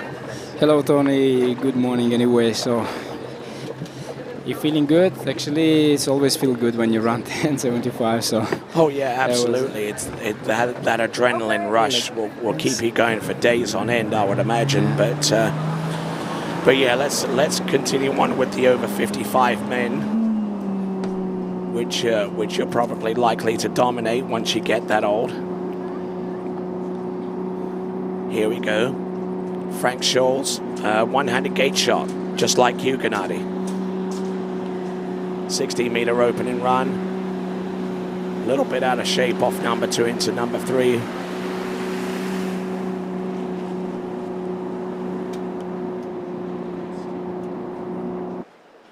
All right, so that is Frank Schulz, and not a bad-looking opening pass. And...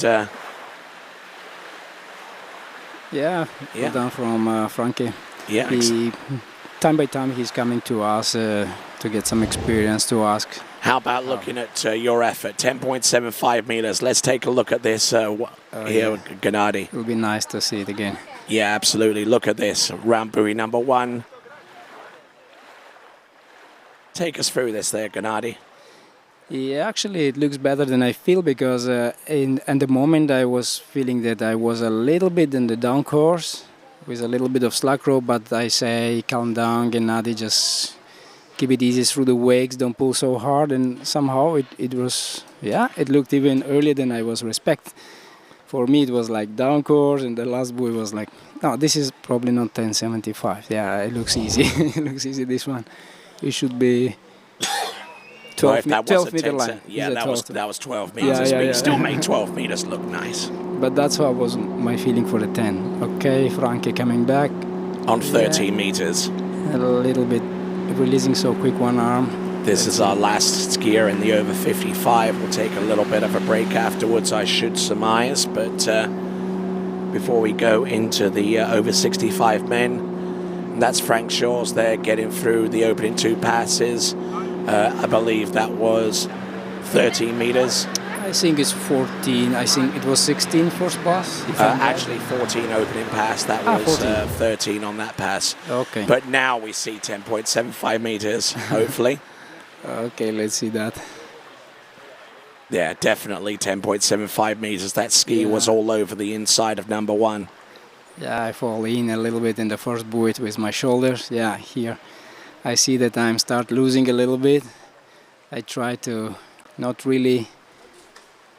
From here, it's just like wrestling. Yeah, you see that slack rope, and then I'm trying to just relax my arms and. Oh, just look at that. Control. Yeah, that was late, and I had a huge slug, and like one time I remember I did that, I couldn't hold, and this time I was happy to hold that slug and just go through it.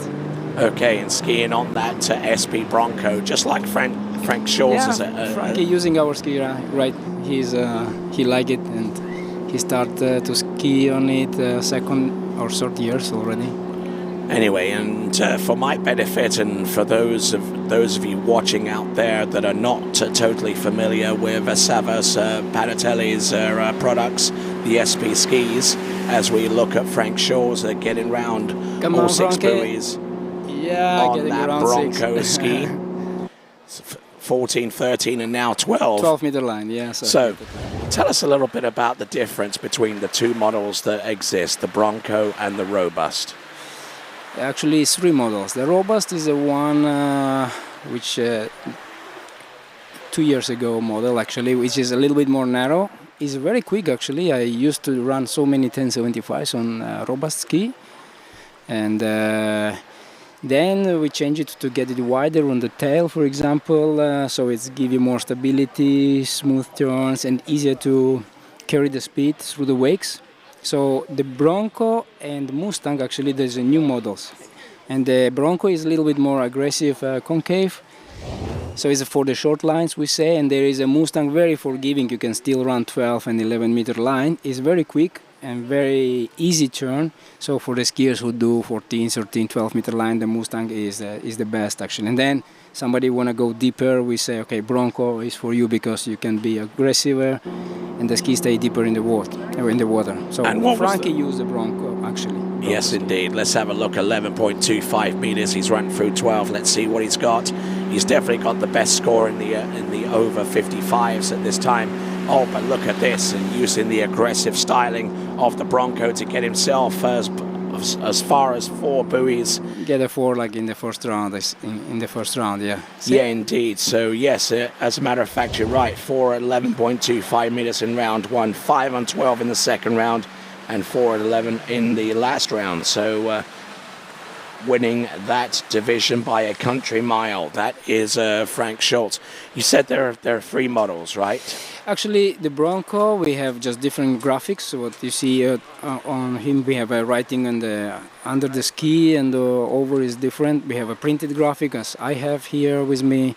So, but this is exactly the same flex and the same ski, just we have different sizes. And the Mustang, that one, many of our customers use that. The kids especially, they love it. So. And for you slalom skiers out there that are watching that are also jumpers as well. Yeah, that was like my first even tried big test on our competition, previous competition. I jumped 45, no training. I usually, for my knee, I don't train much. I just save myself for the Worlds and European Championships. So it was a very good feeling. It's fast, it's very easy to kick and the length and the skis.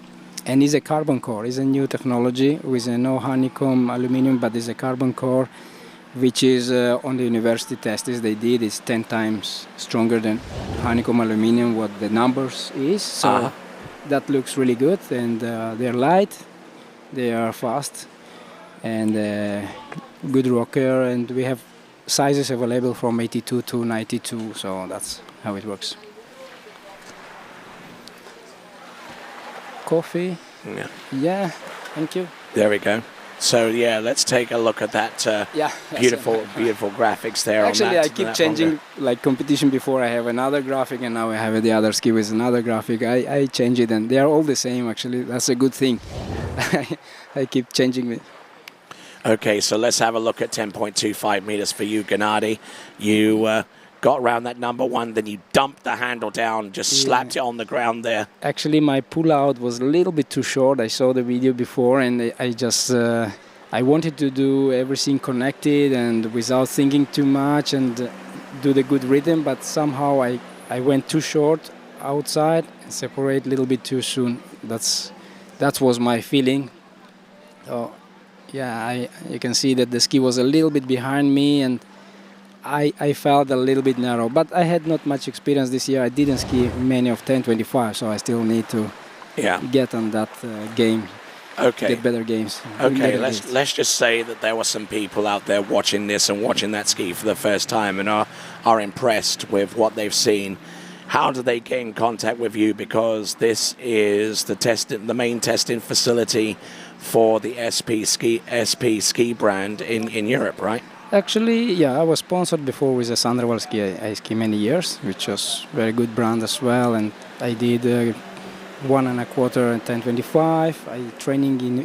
I reached till 3 boosts at 1025, and then I just meet the Savas in Greece, and there was a thing that he gave me, just ski and just take it, Gennady. Just keep it there. One day, if you want, you try, you test, and I keep it there. After I finish the season, I just try once. I didn't trust much, and then somehow I tried again, and I ran 10.75 just in one set. Bam! It was like amazing. The soft ski, I was always thinking about stiff skis, and that was a super soft, robust. I was running 10.75 each set, I don't know, 3 times a day. It was amazing. And then we go for the next model, Bronco, and I love it at the first time. So the good thing, you get it, you try the first set, and you just feel it like it's yours. It's easy, it's smooth, it's synchronized. Offside, onside turns are similar, which is good, because some skis are good on offside, another is on offside, so that's the good thing. And we find the right settings, and plus minus, I know how it works. So every people who ask me, I can suggest the binding position, the fin lengths and stuff like that. So excellent. So, all right then, Gennady Goradia, best score in the amateur competition, won at 10.25 meters. Thank you very much for commenting here. Yeah, and best of luck going forwards. You've got a full slate of competitions in Europe, European Championships, and World over 35s over there in Buresh in France. So I wish you the best of luck. Thank you very much. I'm ready, getting ready for that, and let's go and follow the competition. Will be very interesting here to watch all these pro skiers. I will go to help also, starting dog, whatever you need here, water. You just call me. I'm gonna be with you. Not a problem. Yeah. Thanks. All right, so we will go to a quick break. This is the San Gervasio Pro-Am presented by Santo Dassault, and we'll return right after these.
Then returning to action here at San Gervasio for the Pro-Am competition, the 8th edition, presented by Santos Dassault. And there you see our sponsors here at the desk. Jolly Ski, HO, Radar, OMB, Oscaf, Veronini, Luceri International, Punto, and Barker among the many sponsors who have contributed to the successful running of this competition. And I'll mention a few more of our webcast sponsors continuing with their commitment to providing the best coverage of tournament water skiing from start to finish at the 2022 season. 52, 18.25 meters for our next competitor. Over 65 men's slalom begins and ends with Martin Winter. Actually, there is a second skier in the over 65. That's Herman Cottle. I do beg your pardon. But two skiers. I don't know what's wrong there. That boat is not getting up to speed. Drop the handle there, sir, which did. I don't know what the heck happened there, but the boat's coming round, and we'll try and assess what went wrong there. But boat barely got up to trick speed, let alone slalom speed. And whilst we look to see, whilst we assess what went wrong there.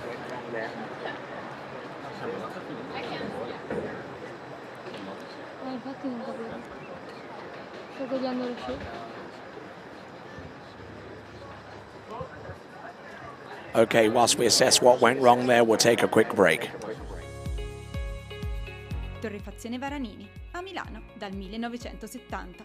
Specializzata nella realizzazione di miscele, bar e vending di alta gamma garantite da un sistema di qualità certificata. La tostatura lenta ed accurata delle migliori origini di caffè, arabica e robusta assicura un ottimale sviluppo degli aromi per un risultato ineguagliabile in tazza. Caffè Varanini, al bar, in casa o in ufficio. Una storia di gusto. For skiers and water enthusiasts, Florida lakes are what dreams are made of. Combined with world-class golf, remarkable weather, natural beauty, theme parks, and so much more, it's easy to see that Florida is paradise. For more than 30 years, I've enjoyed Florida's lakes and many offerings. If you are interested in Florida real estate, let me be your guide and trusted advisor as you search for your paradise. Together, we can make your dreams a reality.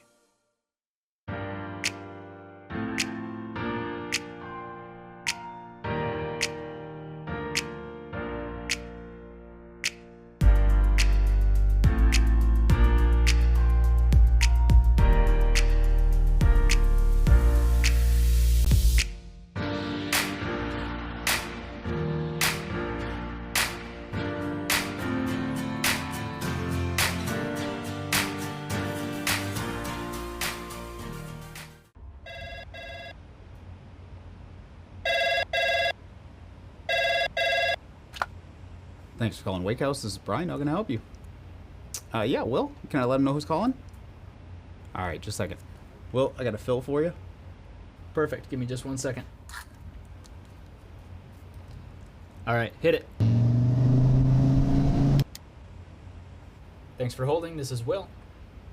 Hey, how's it going? Good. You want to go around all 6 of them? You have no idea what you're doing. All your friends in the boat are like, I don't know, Larry. Maybe get your shoulders down and your thumb out of your ass? Why don't you just sign up for Flow Point and figure it out? Ask some people that know what they're doing. If you were lost in the desert and you saw somebody walking down the desert and they look fully hydrated, sunscreen on, friggin' sombrero, wouldn't you be like, do you know how to get out of here? Or would you just walk by them and keep guessing your way out of the desert, dumbass? Sign up.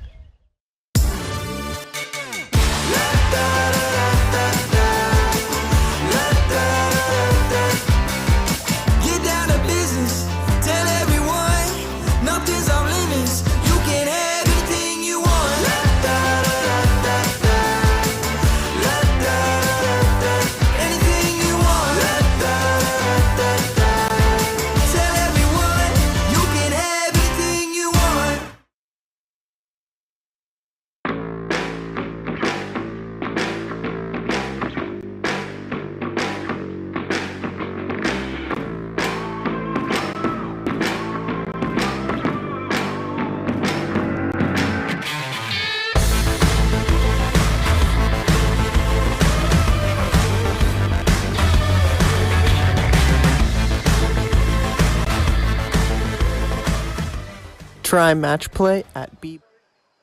All right, then, returning to action, and we've got here to my right and your left on the screen is Aaron Davies. How are you doing, sir? I'm doing good. How are you doing, Tom?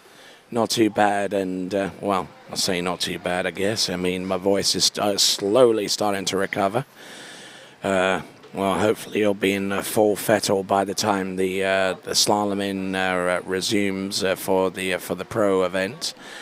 Yeah, you want to get that voice rested up. We can't miss our Tony Lightfoot commentary during the pro finals. Okay, but before all of that, come on. I mean, you're here. I mean, we're probably not in a position to rack up the performance yesterday, but kind of felt a little hard done by, hey?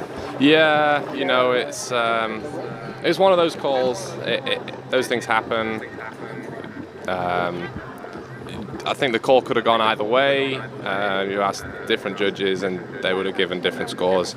But unfortunately, it just didn't quite go my way yesterday.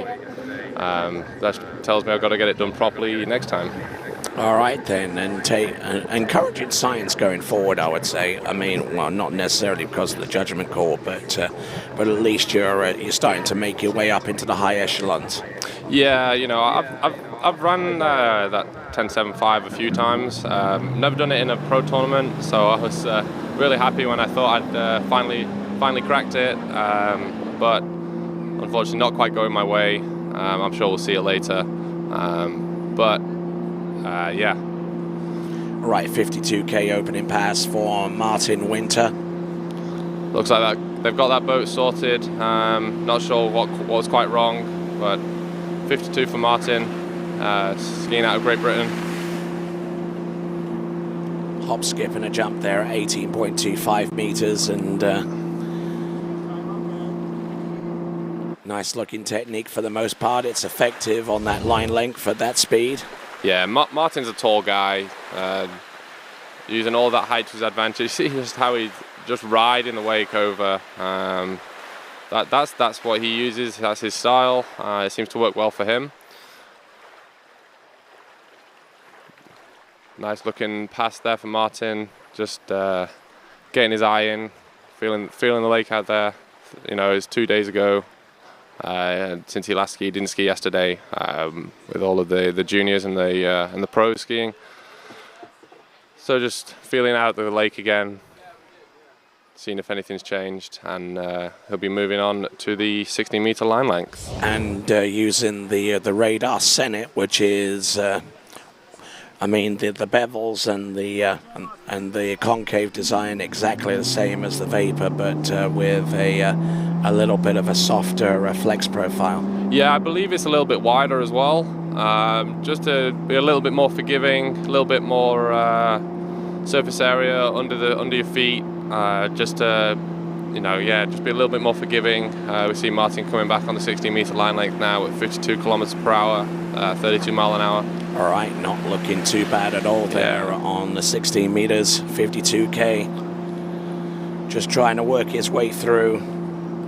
And Martin Winter, who yesterday, or actually 2 days ago, scored 3.5 on 14.25 meters and 5 on the round previous to that, round number 1. So he's been consistent through 18 and 16. We'll see what he's like on 14. Yeah, it looks a nice early pass there for Martin, using that radar Senate to his advantage, just giving a little bit more support under his feet around the turns and through the wakes. So he keeps his arms nice and close to his chest, all the way out nice and wide, keeping that connection to the boat, turning nice and early. Good skiing there from Martin. Yep, good effort. A little bit of a shoulder roll there. Yeah, a little bit, but nothing he can't handle. He's using all of his experience over the years to just correct that slightly, and nice and early out of 6 and out the exit gates. So he'll be coming back now on the 14-meter line length. That's 28 off. So, retired barrister, Martin Winter. Yeah, our father of Freddie Winter, who's here with us this weekend, unfortunately not skiing due to injury. Come on, Martin. You got See what I five can on do. round. Oh, just going down hard there on around 5 ball. Hopefully he's okay. Oh, is he okay?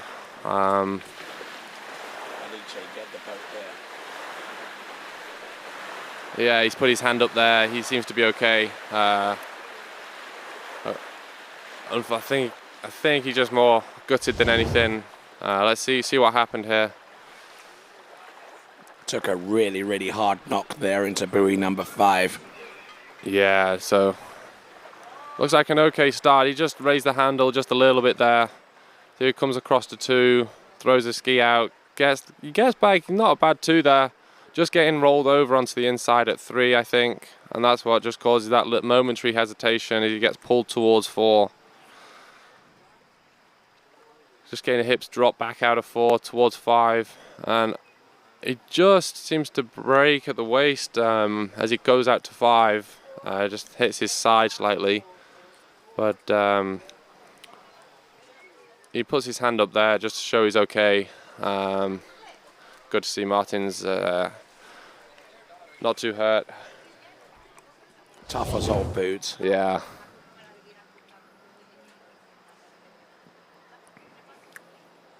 He appears to be okay. He's swimming in under his own power, at least. Yeah. Martin's tough. He's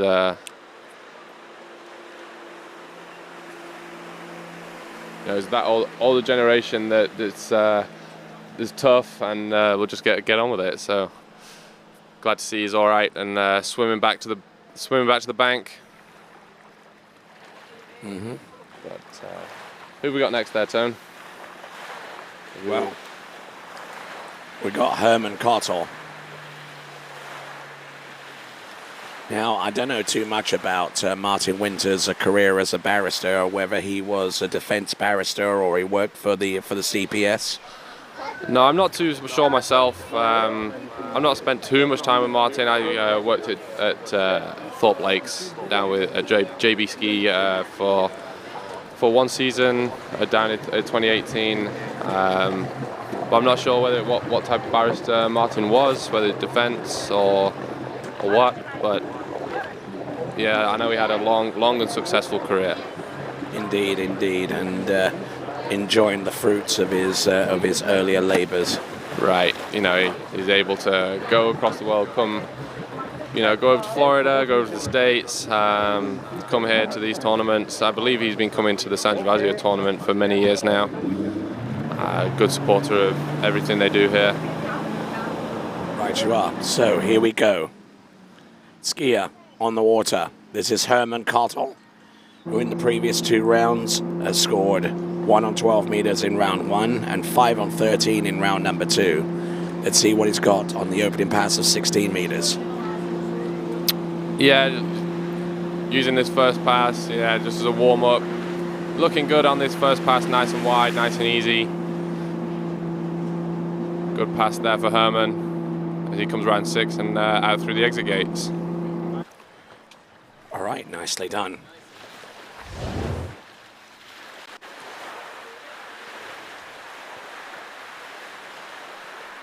So Herman Kottel. Nice, beautiful number 1. Good angle and able to hold it out and backside the turn on number 2. Yeah, you can see he skis wide, he skis strong. Look just how little he moves through those wakes there. Skiing out after the second wake, nice and wide, letting the ski finish. And skiing on that SP, I believe it's a robust, I think. Making that ski work well, getting that under him and get going.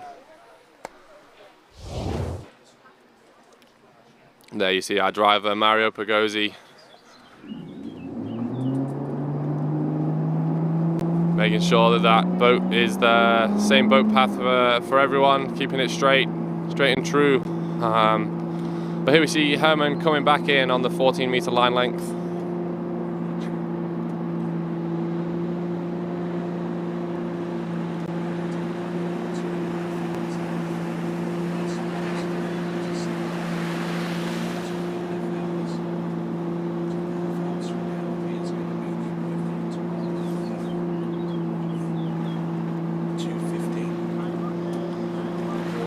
All right, you see Herman there going through his 40-meter pass. Look nice and easy. We'll see here on the instant replay as he pulls out and drops at the end to shorten up to 13 meters.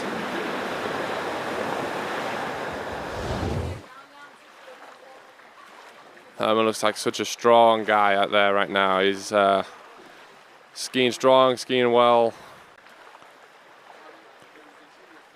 He comes over his ski, just getting a little bit pulled up there out of 2. But yeah, manages to correct what he's feeling out there. He just gets pulled up a little bit outside of 2 and 4 as he moves out wide. And coming out and moving outside 6.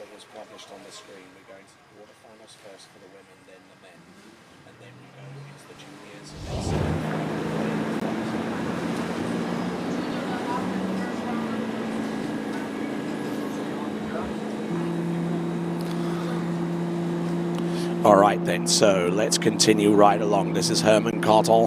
This is 13 meters at 52. Oh, on the back of the ski, really going to have to work hard. It's going to be 1 1/2 buoys on 13 meters, which will represent his worst score out of the 3 rounds, but consistently into 13 meters at the very least with each one of the 3 attempts that he has.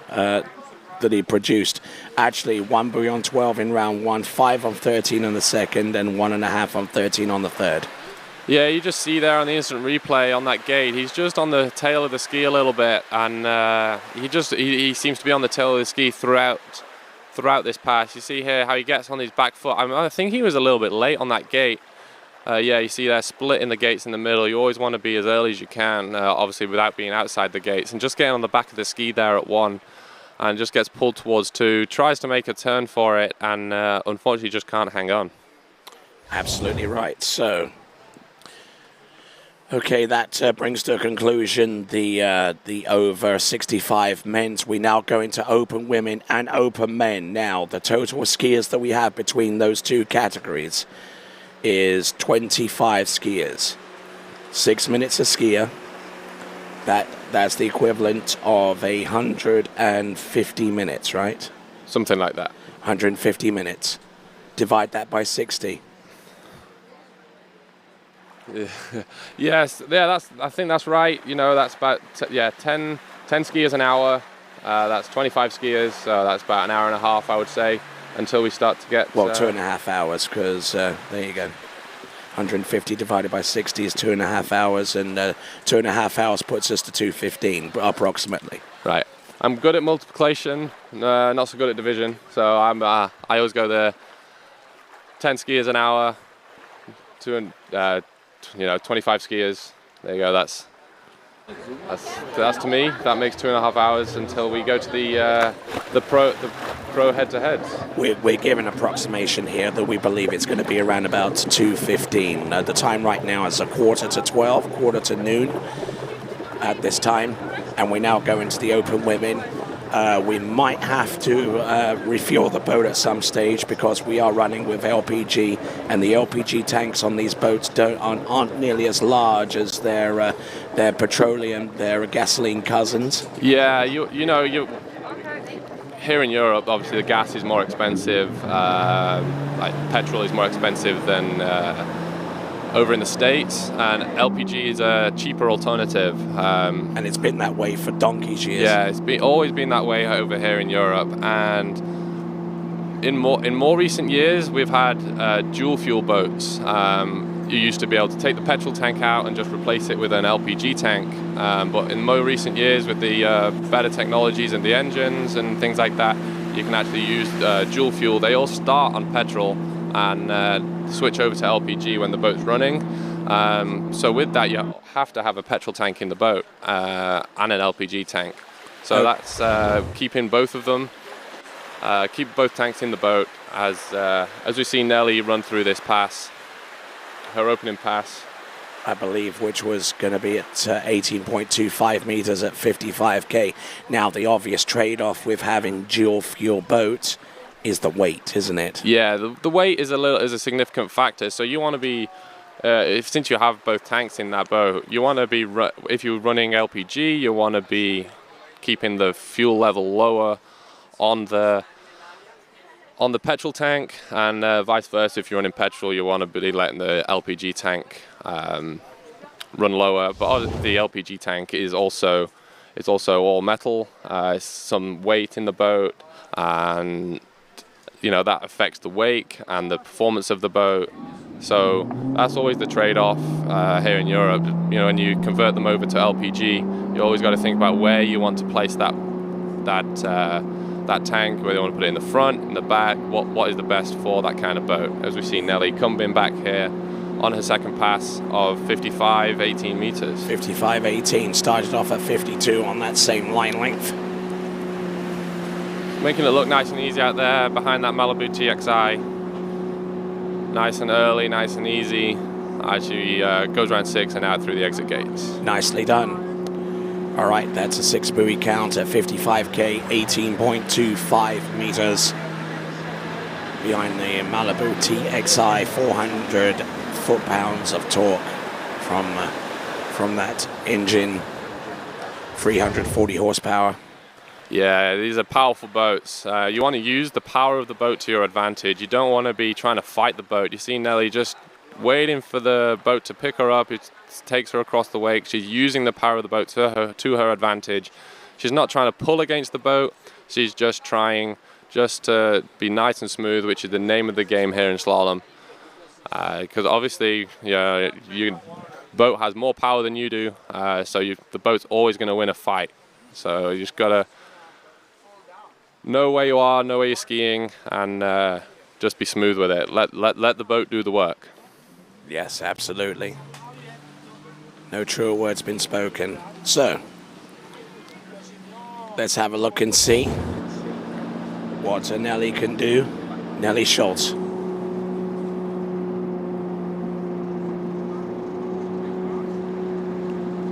All right then, so Nelly Schultz.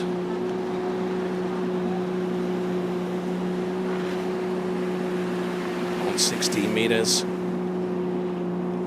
Looks like we're getting a little bit of problems with parking at this facility because at the dock end of this facility there is a building and people are parking on the roof. So if you are parking your vehicle right there right now, please move your vehicle immediately. Yeah, we don't want to be seeing any cars going through the roof. So yeah, if you have any cars parked above the offices area here at the end of the lake, if you could move them, that would be great. That'll be just grand. Yeah, you see Nelly there going through that pass. Nice, easy pass there. A touch later, she comes outside 6, but nothing she can't handle. Going through the exit gates there. She'll be coming back on 14 meters, I believe. As you see there, we've got quite a few grass carp in this lake.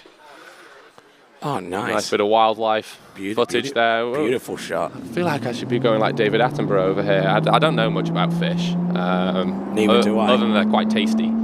Some are. But here we see Nelly coming back on the 14-meter line length.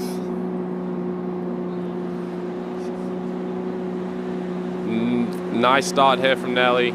She's going out wide to 2. You see how she's just got her hips back slightly. Big turn there at 3. Oh, just being pulled forward. Can she make it work?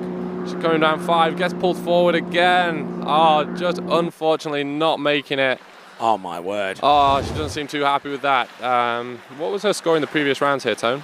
Previous round scores have been 2 at 14.25 and 1.5 on 14.25 meters. Okay, so she's got her best score by far here at this tournament. I don't think she's run it yet by that reaction, but you see here how she just lets her hips go back. Great turn here out of 3, just gets pulled forward by that Malibu response. She comes around 4, composes herself. She's a little bit late, she knows that, and just gets pulled forward again and doesn't actually make it outside 5 from our perspective here. You just see her shoulders come forward, hips go back, and the boat, you know, with its strength, pulls you back narrow and not able to quite make it outside of the 5 ball there. A lot to be said for the anxiety that a slalom skier feels when they get towards a certain point of the course, and You know, you just have this just minor pause in your brain and things just start going pear-shaped. Yeah, she has a good start here. She's still in it, and here out of 3, she ski turns really hard, and just the weight just hits her, and she gets pulled forward. She's a little late here on 4. She knows that. She tries to pull as hard as she can over to 5, but her hips just get behind her, her shoulders come forward, and that's all she wrote there for Nelly. All right, then next skier to take to the water is Medina Yaga. I don't believe Medina's here. I believe this is Sophie Bates going out of 14 meters. Yeah, Medina's actually gone off to the USA to go to see her sister. So Sophie Bates out on the water now, 14 meters. All right, 14.25 meters. Getting off to a decent start, and let's see what she produced in the rounds previous to this. Sophie Bates. Just trying to look and see where her scores were. Yeah, good first pass there for Sophie. I believe she got a cup on 12 in the last round. Yeah, indeed, and we will confirm that though. But good first pass there for Sophie. So she actually got 3 on 13 meters in round 2 and 1.5 on 13 meters in round 1. Okay, so I know she's looking to close out that 13-meter pass. Have an attempt on 12 meters. The opening pass was 55.18. Okay, so 55.18 there for Sophie. And now she'll be coming back on 16 meters.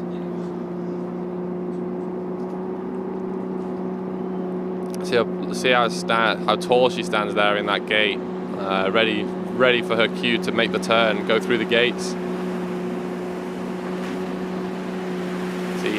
See how she absorbs the weight with her knees there. Her upper body stays completely still, and the knees take the shock of the weight there. That 16-meter line that you see right there, right to her left, our right. You just see that rooster tail. That's quite a large rooster tail. You know, behind any boat, there's always going to be that time that the weight comes together, and it's always going to be slightly larger. You know, that's always going to happen with any boat, no matter what boat it is, fishing boat, catamaran, whatever it is. It's always going to have that rooster tail, and when you try to ski through that, it's always a big shock. But you see there, she's handling it well with her knees being nice and soft. You see her upper body does not move. It's a really, really good style there. Nice and early, letting that ski come around as she hooks up, ready to go across the wake and rinse and repeat.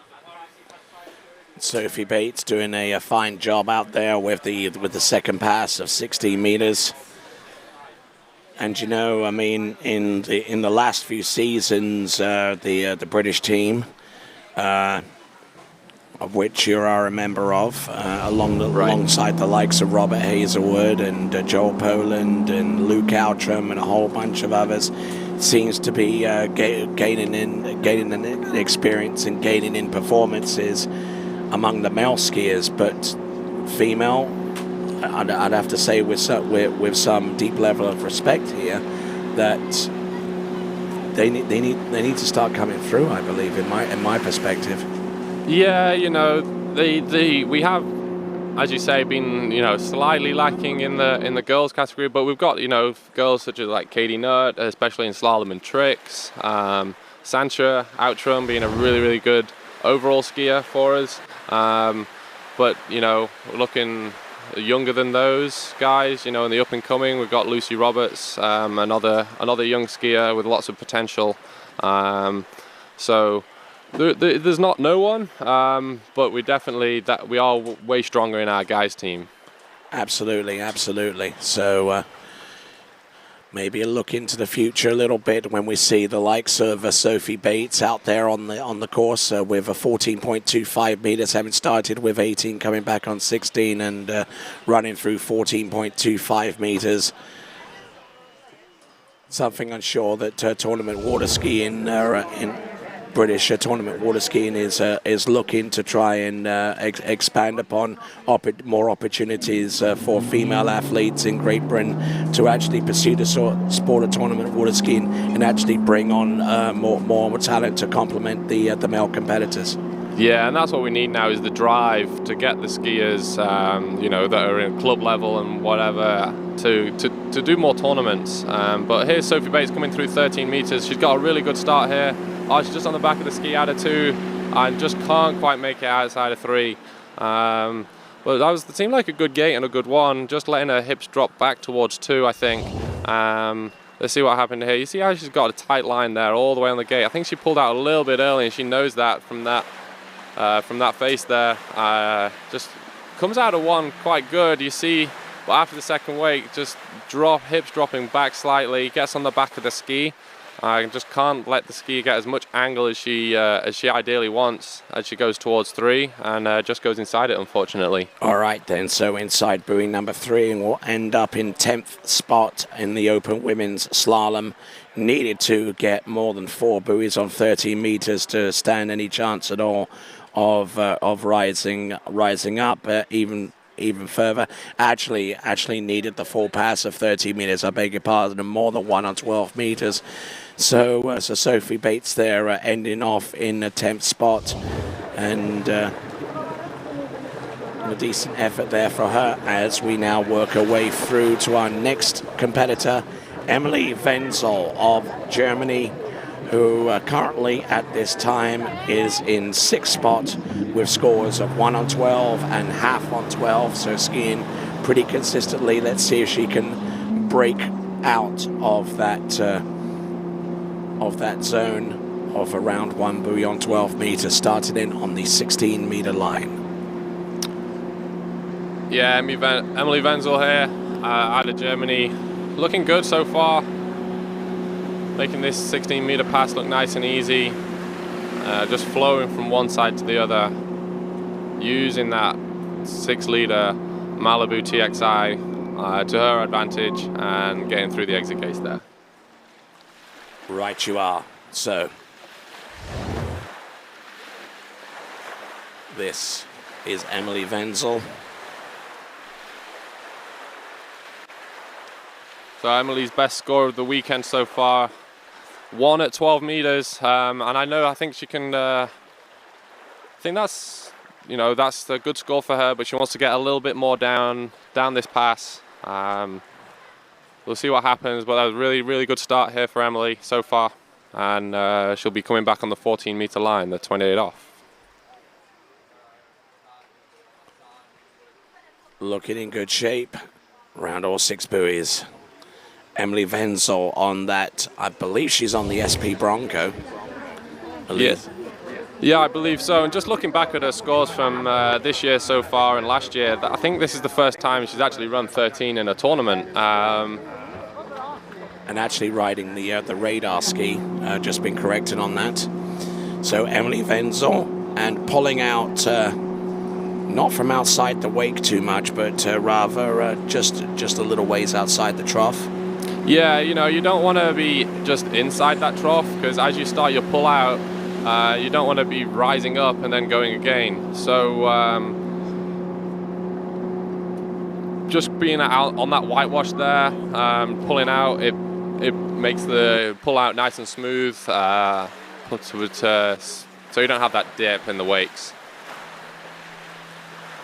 So a lot of discussion was made yesterday between the likes of Freddie Winter and Matteo Ianni on the proper way to pull out for one's entry gates. In my mind, I mean, if you were to ask me who you would consider to have the perfect gate pull out, I mean, 10 times out of 10, I would say Regina Jaquez. Yeah, she hits the everything, no matter what pass she's on, whether it's 13 meters or 10 to 5 meters, it's always the same. Maybe a little bit more aggression towards the shorter line lengths, but it's always the same. She always hits the same spot when she goes through the gates. She just clipping that right-hand gate ball, and I mean, when she starts a gate pull out, it's not like bam and then release and glide. It's like a consistent edge all the way out from that wakes and keeping that line tight and just staying there. Yeah, you're right. Just getting the ski starting to move and building all the way to the end of your pull out just before you start to glide. And that's really important on the gate pull-out. But here's Emily right now on 13 meters. She's getting a little bit late. She's going to have to work. That's outside 4, getting pulled up, just going towards 5 ball there. Not able to close out that 13-meter pass, unfortunately.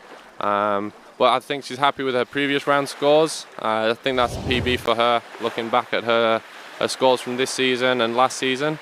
All right, so 4 buoys on 13 meters, but you are right. Her previous scores into 12 meters. The last 2 rounds were excursions into that line length, but just gotten broken over off buoy number 2, and just dropping in on the inside of buoy number 3, and just here it was just a case of just trying to catch back up again, which unfortunately she was unable to do on her way towards number 5. So there we go. That is Emily Wenzel of Germany. As we now get ready for our next competitor, coming to us out of Cyprus, it's Artemis Constantinou.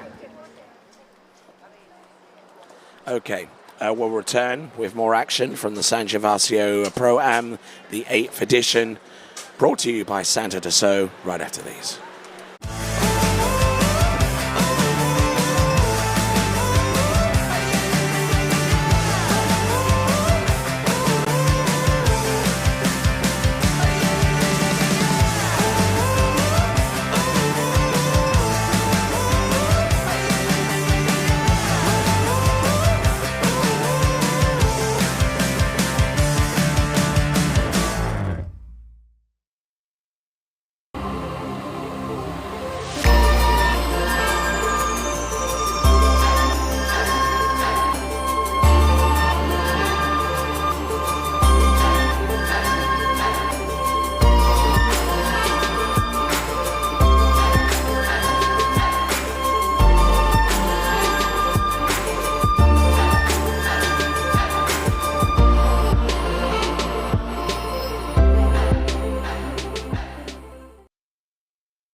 Then back we are to the action, and our next competitor coming to us out of the island nation of Cyprus. It's Artemis Constantinou.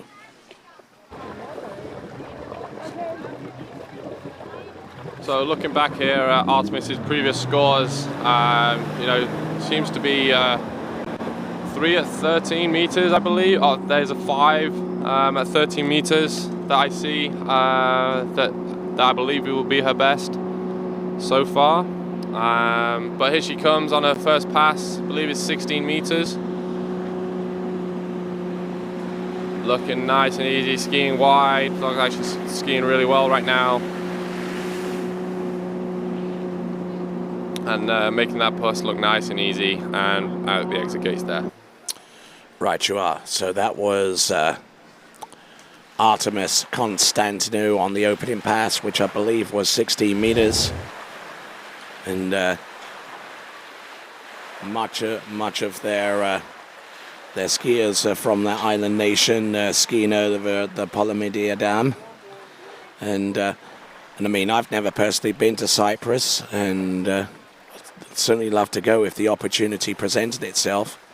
Yeah, I've never been over to Cyprus myself. Heard many good things about that little island nation, and if the opportunity ever arose, I'd grab it with both hands and run there. Indeed, indeed.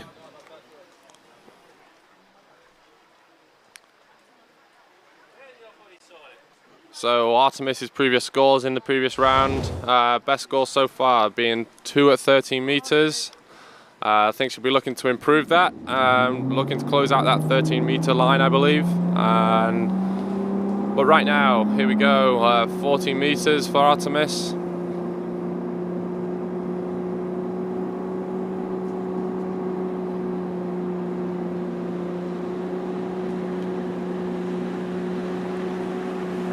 Okay, I'm not.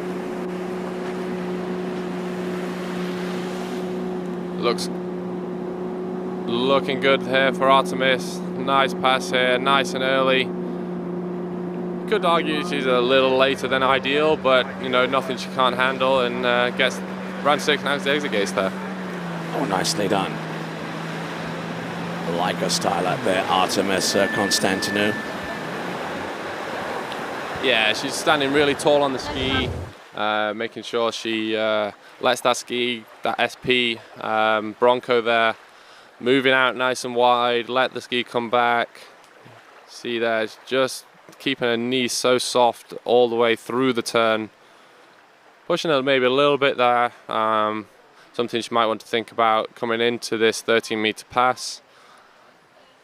But good skiing here from Artemis as she closes out the 14-meter pass and moves on to the 13-meter pass. I like where she's going with this. That is Artemis Constantinou, 16 and 14. Has run through it very, very aggressively on both ends. 16 for starters. Now we're at that corresponding pass from that direction, 13 meters.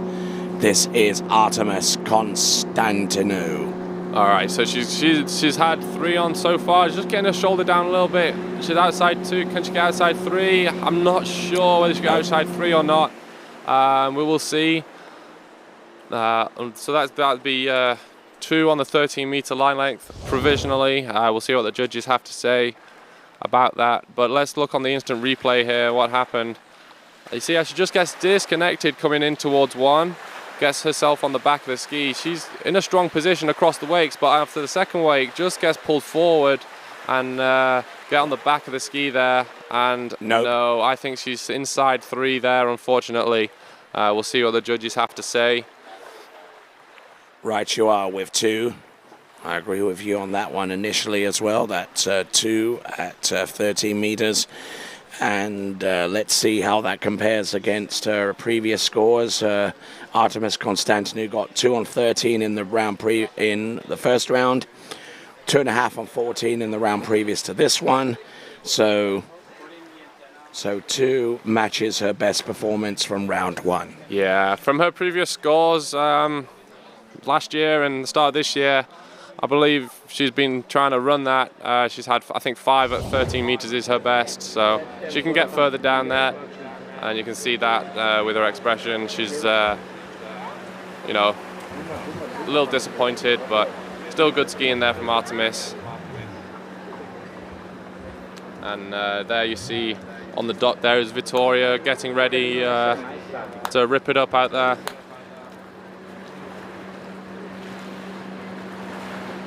So, next competitor to go from Italy is Vittoria Soracco, who in the last 2 rounds of competition has scored 1 on 12 and 4 on 13. So Tone, you've been to a lot of places over the years with TWBC and as a skier yourself in your younger years. Where would you say the best place you've ever been to, like ski site-wise? Where do you think the best place is to ski right now? That's a bit of a loaded question considering where I am. I know. Well, this is certainly one of the better ones I've been to, and I'll just leave it at that. Well, there you go. Very diplomatic there. Should work for the United Nations anyway. But Vittoria Soracco there getting ready. I believe she'll be going out on 16 meters, I think. As we are pulling up to the slalom course, getting ready for her cue to start her 16-meter run, pulling out nice and wide.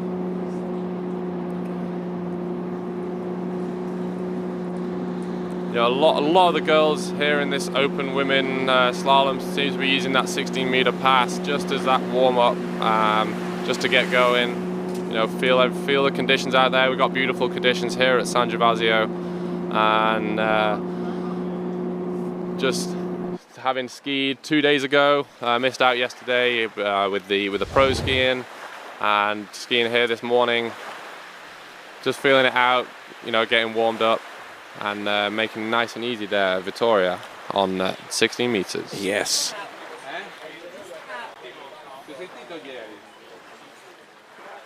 Okay, for those of you that are experiencing buffering difficulties, we are aware of the internet broadband connectivity issues here at here at San Gervasio, and we are making strides to try and restore a 4-speed to our broadband service.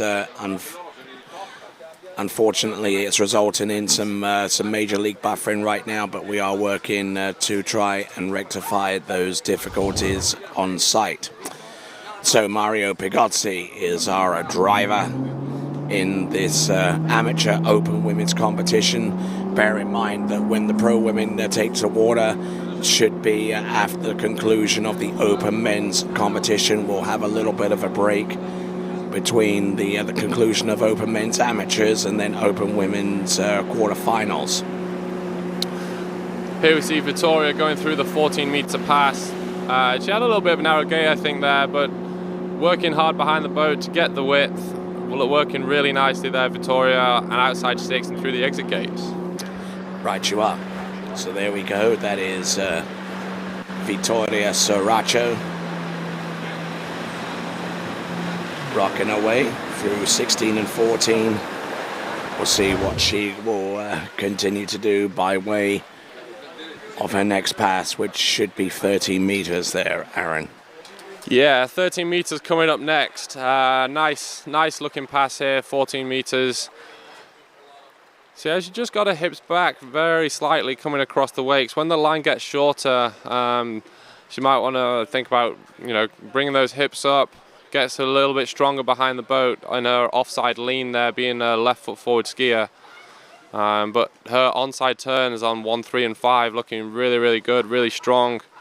And yeah, just a little bit stronger through the wakes, get them hips up, and I think she'll make easy work of this 13-meter pass.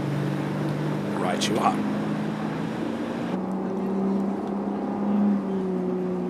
Vittoria Soraco.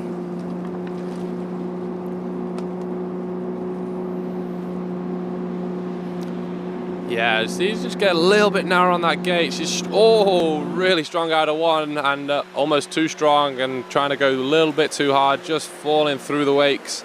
We'll see whether she got a half or a full buoy here on this instant replay. A little bit narrow on that gate, goes really, really strong, really hard, because she knows she had to work to get outside of 1. Really good turn. I think her ski actually went above the line there, and just going down just before that first wake. And unfortunately, unconfirmed, of course, but half a buoy there, and we'll see what the judges say. Yeah, she gets around 1 here, really strong. Ski gets above the line and just falls just before that wake. Obviously, you do have to be in a skiing position at the wake. I believe that's going to be half a buoy. Yeah, you have to be in a skiing position back of the wake for it to be a full buoy, obviously before that boat guide. So what would you determine as a skiing position is standing with your weight on the ski, holding the rope with a tight line. Those are the 3 key things for a skiing position. Obviously that's a little bit different when you're doing the exit gates and outside of 6, coming back through. You just have to have the handle and be stood on your ski. It doesn't have to be tight. So as long as you're in the line of the exit gates with the handle in your hand, standing tall, you'll get a full 6 buoys. Obviously, if you do let go of the handle, if it pings out of your hands, then that's no continuation, but you still do get 6 buoys if you have that handle when you go through the gates. So our next skier out on the water from Denmark will be Helena Sorensen. Skied many times for the Danish team at Europeans and World Championships. He's spent a little bit of time out in the States at Jack Travers Ski School at Sunset Lakes. Like a lot of the European skiers do, coming into the season, just want to get a little head start, get some training in the warmer weather, skiing in the warmer temperatures rather than out in Denmark in the middle of April when it's still freezing. But here comes Helena on her first pass. All right then, so Helena Hog Sorensen from Denmark using Bravo 1. Looking good. Opening run. This is 16 meters, I believe. See, Helena's a tall skier. You see how when she's out wide, she uses that strength to her, that height to her advantage, and then getting that ski back under the line, ready to take the hit as she goes through the wakes. Nice easy pass there for Helena. Nice opening run. Let's have a look and assess this run on 16. Oh, very, very aggressive there on the start.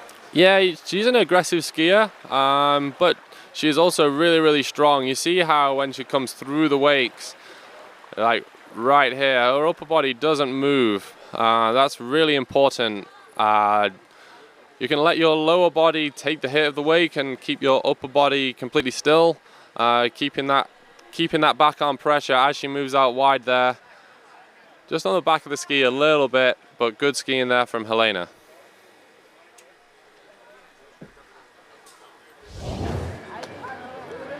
All right, let's continue to move right along. Our next skier to take to the water off the dock will be Jennifer Benjamin.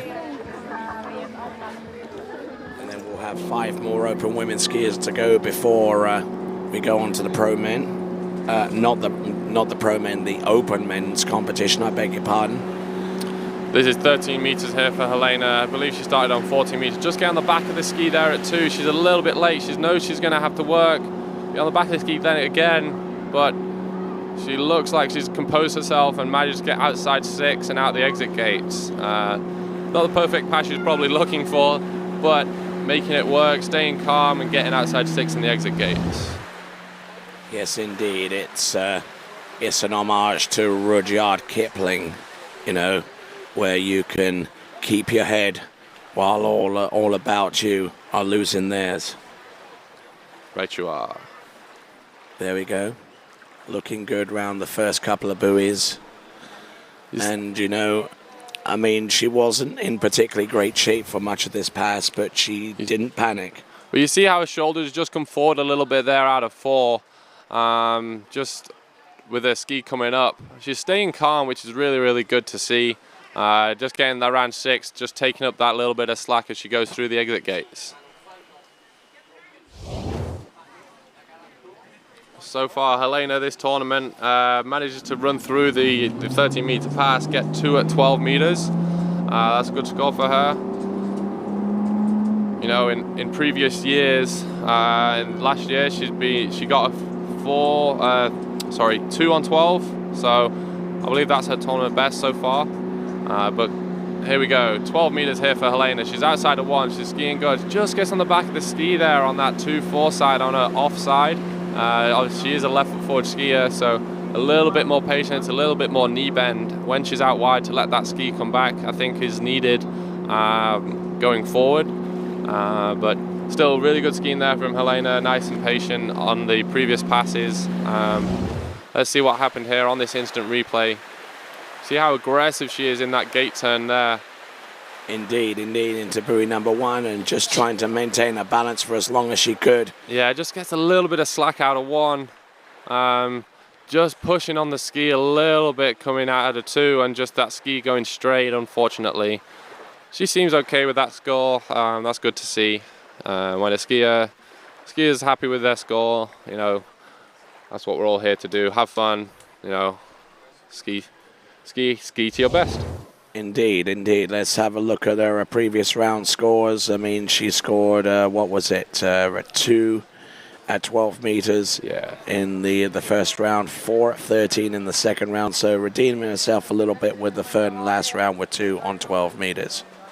Yeah, so equaling her best score of the competition so far. So good skiing there from Helena, and we'll be seeing her a lot more in the future, I believe. Absolutely. So, skier about to take to water, a 5th from last skier in the Open Women's is going to be Jennifer Benjamin. Yeah, Jennifer Benjamin, skiing out of England, represented the Team GB. at the recent Open World Championships at the end of last year, out at Jack Travers Sunset Lakes, and her first Open Worlds, I believe. Skiing really well. Skiing Oxford Wakeboard and Ski Club, as well as Hazelwood's Ski World at PWTC. Say hey to you guys there, you're probably watching. All on that main dock down by the clubhouse. As we watch Jen just jump in the water, getting ready for her first run. Jen's also one of the up-and-coming female skiers in Great Britain, as what we were saying before, but also working a full-time job for the NHS as a speech pathologist. You know, most recently, you know, with everything that's been going on in the world, the NHS has had a lot of stress onto it. There's the health system we have in the UK. They did great work over the COVID pandemic and still are. So we thank all of everything that you guys have done. But here comes Jen on her first pass. It'll be 16 meters. Jen previously skiing for the University of Louisiana Monroe, the ULM Warhawks. Got a few national titles with those guys.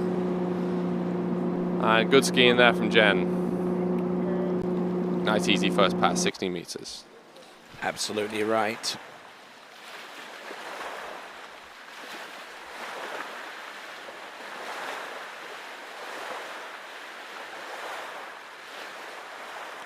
So, opening effort there, you said 16 meters?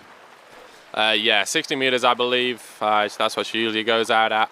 You know, she keeps that line tight with that handle. You see there, just having that arm bent a little bit, but that's her trying to keep the line tight, I believe. As the line gets shorter, she extends that arm out a little bit more. We'll see.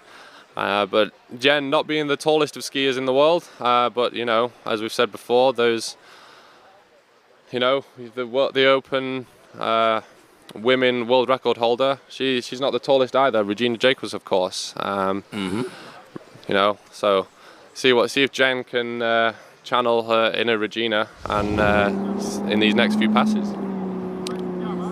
All right, let's see. So 14.25 meters, 28 off on this second pass for Jen. Nice and strong through the gate. She's outside one. Whoa, really big one there. She stays strong, nice and calm and collected. She comes around two. Nice three ball there, nice and wide, nice and early. Good skiing so far here from Jen. She comes around five there and around six. Nice and after that one, she was nice and early. She had to compose herself a little bit, but good skiing there from Jen on that 14-meter pass. Indeed, right you are there with that assessment on the second pass of Jennifer Benjamin. 16 and 14 run successfully. Let's have a look at her gate shot, how wide she gets, and you see there she's stood so tall on the ski, which is really, really good. And then just waiting for her cue to turn in, ready for the gate. You see there, just getting that shoulder down a little bit, but nothing she can't handle. She composes herself well for two. Nice and strong there, out of two and through the wakes. She just stands a little bit taller at two there, at three, just to make sure that nothing odd happens like what happened at one. So she learnt her lesson as she comes through this pass and getting the end of the pass done nicely, and around six now at the exit gates. We'll see her come back on the 13-meter pass. All right, then let's see, shall we? This is Jennifer Benjamin, 16 and 14 under about 13 meters now. Things start to complicate. So here she goes through her gate. She's around one. Nice one there for Jen. She's out towards two. Really good. She's out for three. Whoa, really big three. Can't quite hang on to it, unfortunately. Going down a little early there for Jen. She had a good start. Let's see what happened here on this instant replay. She comes through the gates there. Look how tall she is. She lets her ski come under, gets on it. Out towards two, she's stood nice and tall. She comes a little bit forward, but she stays calm and collected out towards three. and just dropping that shoulder a little bit out of 3-ball. Ski bit, and she just couldn't quite, unfortunately, hold it. I think there's a little bit what happened on the previous pass on 1. See here, she moves out wide, lets the ski come back under. There's no hesitation, the line's tight. See here out of 2, she just gets a little bit on the back of the ski, but she's okay, she's calm and collected. Just coming into 2 here, you see how she's just on the back of the ski a little bit from that 2-ball turn, and unfortunately just dropping the shoulder and just getting that handle pulled out of her hands. All right then, and Jennifer Benjamin with that score of 2.5 on 13 meters, representing the final extent of her effort. Currently in 7th place right now. She could end up losing a spot to our next competitor, Julie Mischler, who's about to take to the water any moment now with 5 on 30 meters in round 1 and 1 buoy on 12 meters in round 2.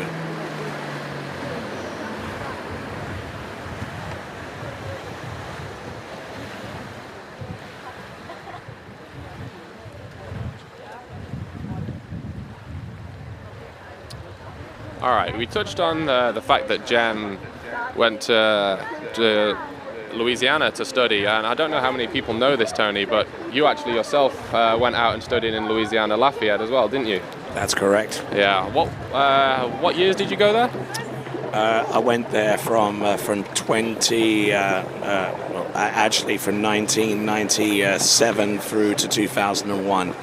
Actually eventually graduated in 2004. There were some difficulties there towards the end of 2001, but I eventually graduated with my degree in mass comm broadcasting. Oh, there you go. That served well, obviously, with the skiing and the mass broadcasting here at TWBC. Who were your teammates at the time as well while you were there? Likes of Dane Puxty, Brad Proculis, Lindsay Trapper, Simone Siegert, and a whole slew of others, and towards the end the likes of Tom Asher as well. Ah, there you go. So you've got some good names in there. As we see Julie Mischler coming in on 16 meters. Nice easy start here for Julie so far, looking good. Just letting that ski bounce up just a little bit. As we said before, behind this Malibu response, there is a little bit of a rooster tail at the 16-meter line length, as there is behind any boat when those wakes come together behind the boat. But she's coping with it well after that. Good skiing there for Julie on her first pass of 16 meters. Absolutely right. Julie Mischler, 16 meters.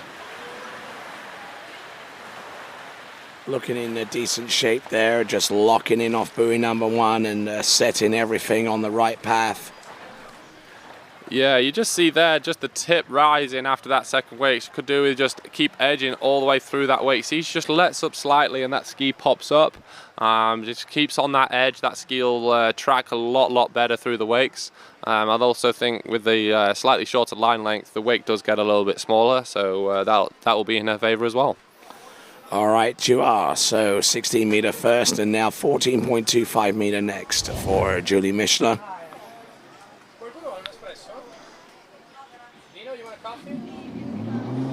So there you see Mario Bogozzi, our driver for the open women category here, powering that Malibu Response TXI up to the course as Julie pulls out for her second pass of 14.25 here at San Gervasio.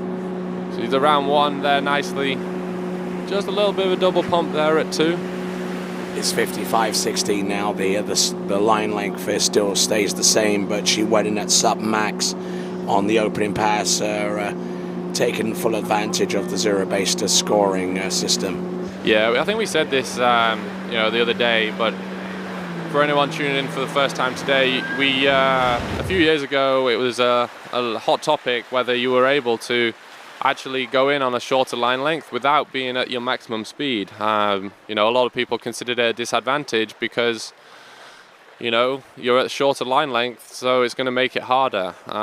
So the panel out at IWWF decided, yep, you can do that because according to the rules, you do have a disadvantage. A lot of skiers prefer that to do just because it gives you you know, a little bit more swing, a little bit more natural swing behind the boat. But as allowed to the rules now, a few years ago, zero-base scoring, you can do that. But obviously, if you don't make that pass, first of all, it will be your your first pass. So you get, you know, what if you don't make that pass, you make that pass at start speed. But if you do, then the reward is better. So risk and reward factor there. But here she comes back on now 14 meters at 55 kilometers per hour. That's 34 mile an hour. Looking like a good start so far for Julie. And she comes through this pass nice and smooth. Coming out of the USA, Julie Mischler, looking really good, nice and smooth all the way through this pass. No problems whatsoever as she goes through that 40-meter pass. All right then, so good effort there from Julie Mischler, and just continuing on with the whole zero-based scoring system as we emphasized when Julie Mischler went out at 52 at 16 and came back at 55 on the same line length. That was 14.25 meters. So the whole premise is that whether you decide to go in on a longer line length or on a decreased speed compared to a certain speed and line length, it's either way you do it, whether you go with a longer line length or go with a slower boat speed, it's always 6 buoys less in terms of the total buoy count. Yeah, right, you are there, Tone. So let's say, for instance, as Julie did there, she goes out on 52, 16 meters. Obviously, the boat has to speed up before she can shorten the line again. That is, I believe that's the rule where you do have to shorten. You have to go up to your maximum speed before you can shorten the line. If you're on your second pass, then you don't make it. That's still scored as an 18-meter pass because you haven't completed a 16-meter pass at that 55. But here we go, Julie Mischler coming through this 13-meter pass now. She comes out nice and wide, out towards 6 and through the exit gates. Looking really good there, Julie Mischler out of the USA. All right then, so getting through the 13-meter run. Julie Mischler currently in 8th spot right now. Going to send a little bit higher to 7th,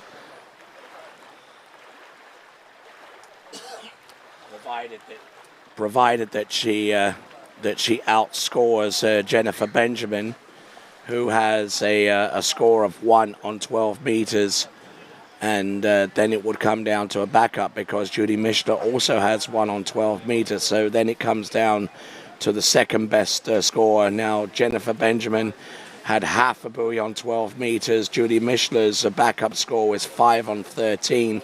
So in order for Julie Mischler to supersede Jennifer Benjamin, then she would need to score more than half a buoy on 12 meters. Yeah, and we see that, and when she's able to do that, her best score so far this year being 2 on the 12-meter line length. So she's able to do that. We'll see what she does here now. She comes out through the gates, round 1, just gets pulled forward. She gets around 2. Does she hold on, get back to the wakes? Yes, she just inside of 3 there. Managed to hold that slack out of 2, just not being able to get outside of 3 there, unfortunately. So Julie Mischler able to supersede Jennifer Benjamin on 2 levels. The maximum score, which is now 2 on 12 meters, and also exceeds the backup score as well, with now backup of 1 at 12 meters. And let's see if Julie Mischler could actually goes up higher, because Emily Wenzel, her best score was 1 on 12, so she moves up above that. And then Medina Yorga, who has 2 buoys and 4 buoys on 13 meters. So with two scores on 12 meters, she actually moves above Medina Yorga into 5th place. Now, is there any potential movement there above that?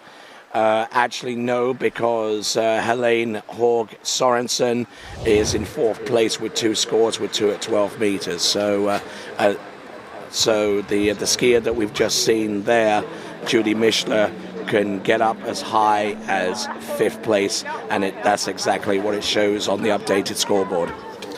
Yeah, so this open women's category is really close. Everyone just making it through that 30-meter line length, getting a couple on 12 meters.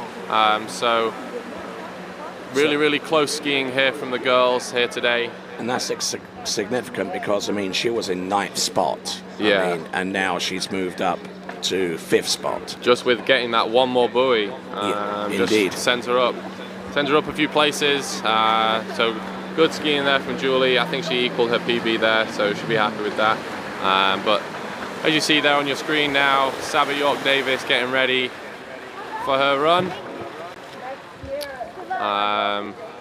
Skiing on the D3 Ion S there, the blue ski you see, as opposed to the red Ion, which is a little bit stiffer. Skiing out at Oxford Wakeboard and Ski Club, it's part of the team there at Oxford, boat driving, coaching. If you are in the UK and you're looking to go ski, come see us, Oxford Wakeboard and Ski Club.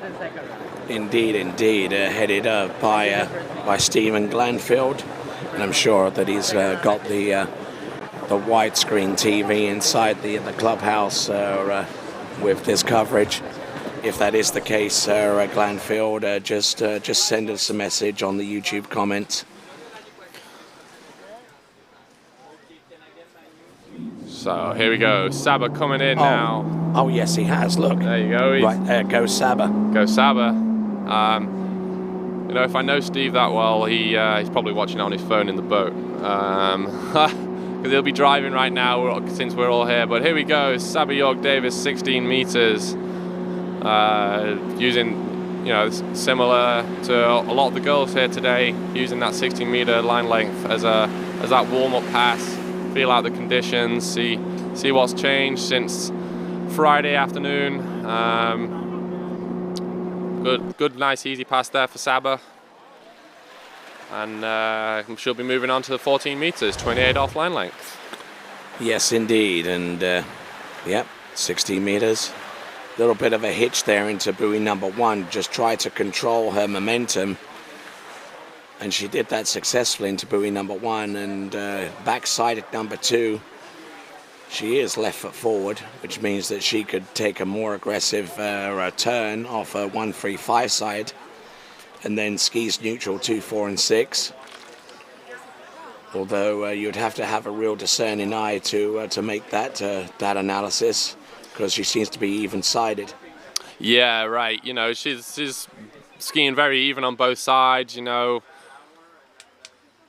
she's got a few years of experience behind her. She's competed at European and world events, 14 GB in the under 14 and under 17 and now under 21 level. So she's no stranger to pressures, and here she comes coming back at the 14.25 meter line, the 28 off. Nice looking gate. She's really strong, is Saba, especially on her 1-3-5 side, just getting the shoulder down a little bit there at 2, but good skiing there for Saba so far, making this pass look nice and easy. And there you go, outside of 6 baller through the exit gates. All right. No worries there behind that Malibu TXI. As we continue to rock our way towards the end. Make sure you shop now for your water ski needs. Wakehouse.com. Wakehouse.com. You see there, she's just getting pulled up a little bit after the second wake. There's that turn, just a little bit late, but she stays calm, stays composed, just gets the job done. Nice and easy around those turns. She's just turning a little bit with her upper body on that offside turn. Obviously that 2-4 turn is a left foot forward skier, but getting the job done, getting outside of 6 and through the exit gate, and she'll be coming back now on the 13 meter line length, 32 off. All right, so continue to move right along. We've got Mario Picozzi at the helm of that Malibu TXI response towboat. Saba York-Davies from Great Britain. No relation to myself, of course. Yes, because York-Davies is hyphenated. Right you are. But looking good so far. Saba, she's around 5. Come on, and then come on, there girl. we There go. you go. Outside Yeah. 6. Top banana. Top banana right there. Good skiing there for Saba. She was a little bit on the late side, but just staying calm and composed. You see how tall she is in that gate turn, ready for her cue to get that ski around. Just getting pulled forward a little bit with a big double pump there at 1. She gets the ski around.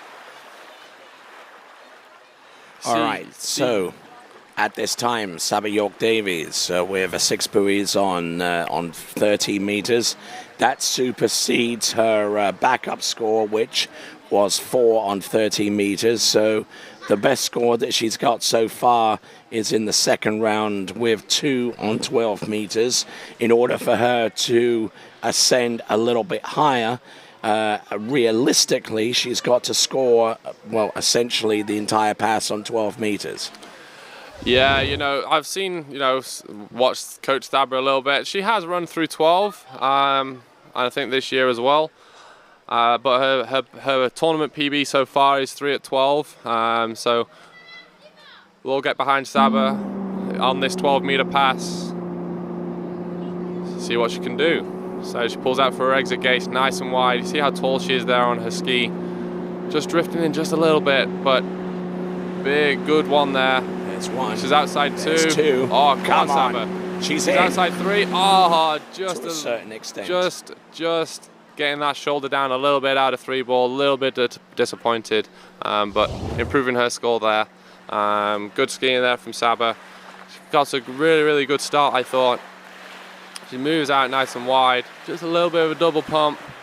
She seems to have that on her 135 side, just getting to see her pulled up a little bit towards 2, but she actually so strong there, you see, just taking the slack out towards 3 and just dropping that shoulder, just trying to make some time up, but turned a little bit too hard and unfortunately going down. A little bit disappointment there, you see in her. All right, so Saba York-Davies with 2 1/2 for that effort.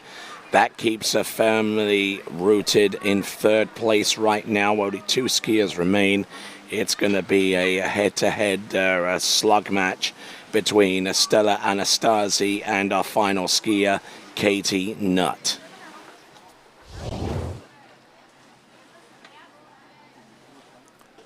All right. So Stella Anastasi from Cyprus, who comes into this 3rd round having scored 5 on 12 meters in round 1 and 2 on 12 meters in round 2. Yeah, another Cypriot skier here. Good to see a few of these guys from Cyprus performing out here at San Gervasio. She'll be starting on the 16-meter line length. So making a nice easy first pass here, 16 meters for Stella Anastasi as she makes her way around 5 and 6 ball there. All right, let's talk about start speed. Because, I mean, the level of Stella Anastasi, I mean, getting, I would say, almost getting into 11.25 meters would just basically shout, why don't you go in on 14.25 meters? It more readily simulates the kind of passes that you'll be attacking later on.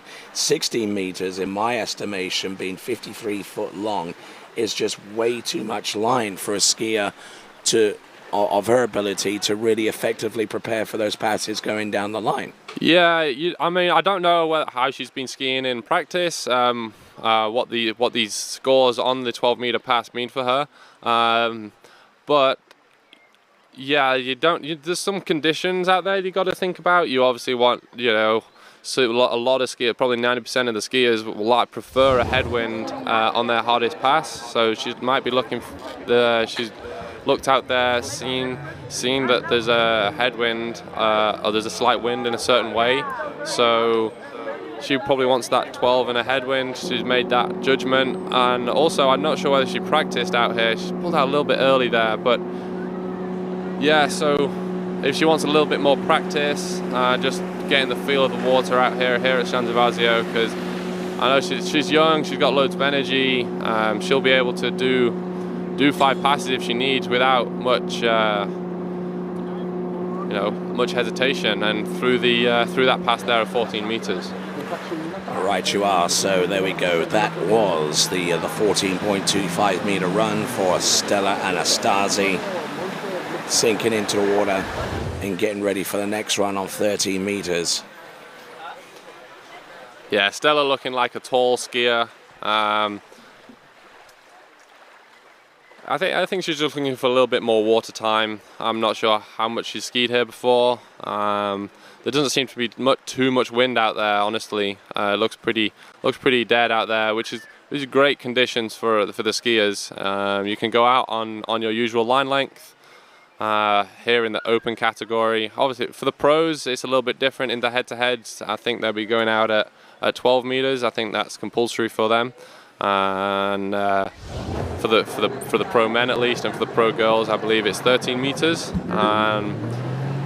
But here for the open women and the open men,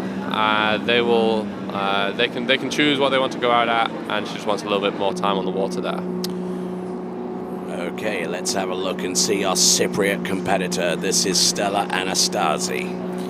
Yeah, she's on 13 meters now. She needs to get through this if she wants to have a go on 12 meters.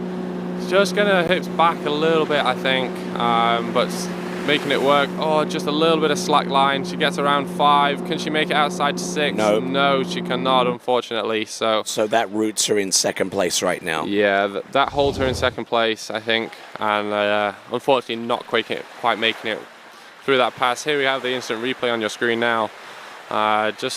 She's good one. You see just at the gate at the wakes here, she just gets a little bit disconnected after the second wake. That starts pulling you narrow towards the buoy. You see there, she's still okay, and I think at 4, I don't know if she gets a bit excited or just relaxes a little bit too much, but pulls the arms in and gets pulled towards 5. She gets around 5 there, but just on the back of the ski with a little bit of slack line, not being able to quite make it outside a 6 ball there. Yep, so it looks like it's a 5 buoy score for Stella Anastasi on the 13 meter line.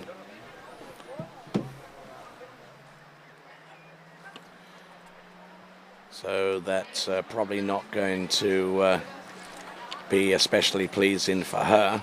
Yeah, you can see her expression on her face there. She just, wasn't too happy with that. But you see here, she's just dropped that shoulder a little bit there, and you see that's what causes, after the second wake, just the hips dropping back, being a little bit disconnected into 4, and the same into 5 actually.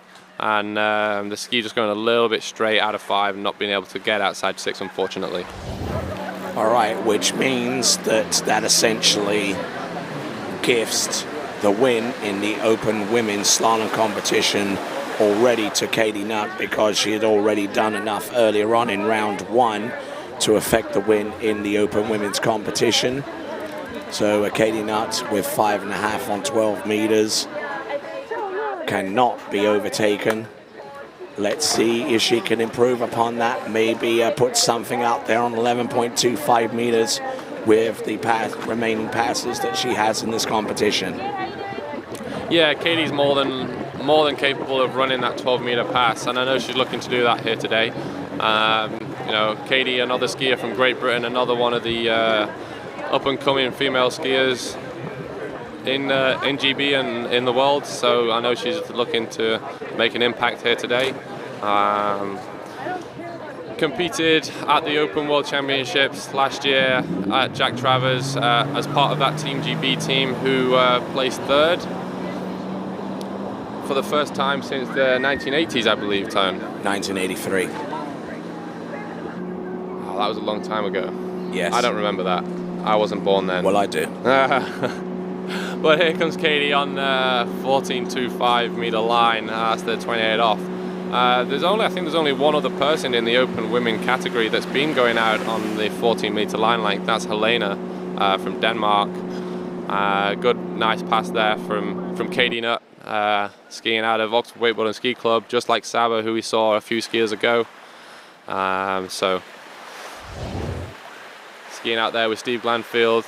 Just she's got such a good gait. She stands so tall, just waiting for that moment that she has that cue for her to turn in. Nice slide of that ski around buoy 1. Yeah, she's riding that 2022 Radar Vapor. You'll see here that ski, just nice little slide in the back, just to get the ski set and around, ready to run on rails over to the next buoy. Absolutely.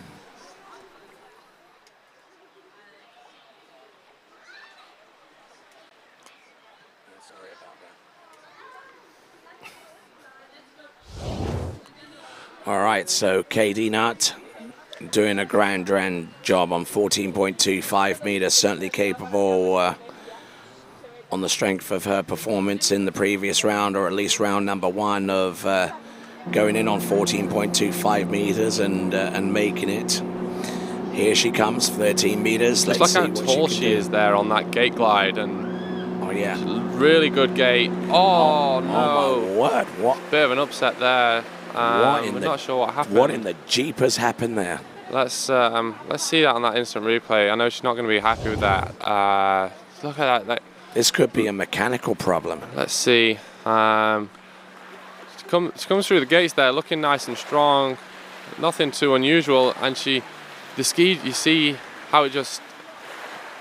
I don't know. It skips out a little. Well, it doesn't skip out. It just it bobbles a little bit, and that, I think that just pushes her to just be a little tense, and the ski ended up going straight in the end. Now So that doesn't happen. That hardly ever happens. Yeah, she looked okay. I honestly, I don't really know what happened. I think she just a little bit of straight legs there, unfortunately, and ski skipping a little bit, and just going down a little early, unfortunately, there for KD Nutt. So that'll be a half on the 13-meter line. All right then, so a golden opportunity to get to 11.25 meters, spurned there by Katie Nutt, but she wins the open women's section of the event on the strength of her first round performance with 5.5 on 12. This is the San Gervasio Pro-Am, the 8th edition of, presented by Santo Dassault. We're going to take a quick refueling break, and then we'll continue on with the open men's amateur competition to round out the amateur section of this event. Do not go away.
Hi, my name is Brantley Hawkins. I'm one of the co-founders here at New Dimensions Wellness.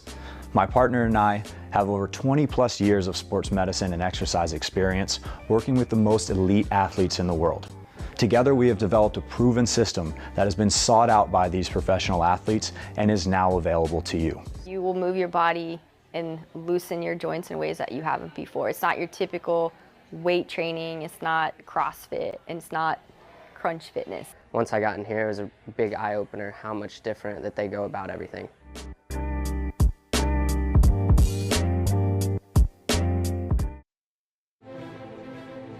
Denali. No hype, just science.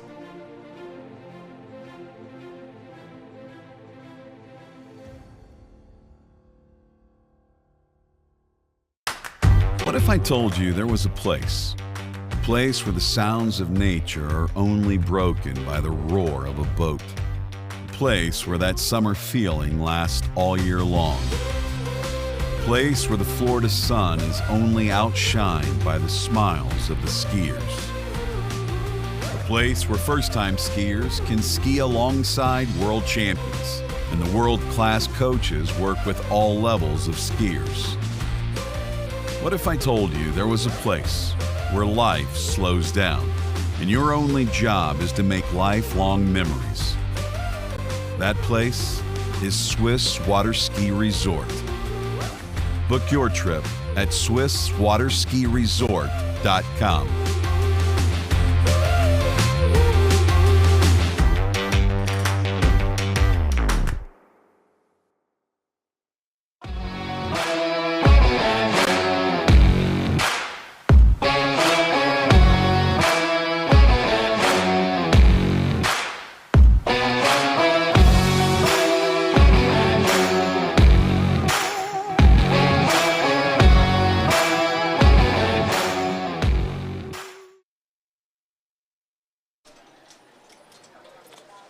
All right, working our way back to continuing action of the amateur round of slalom. This is the last of our amateur events before we go on to the quarterfinals of the pro women and the pro men.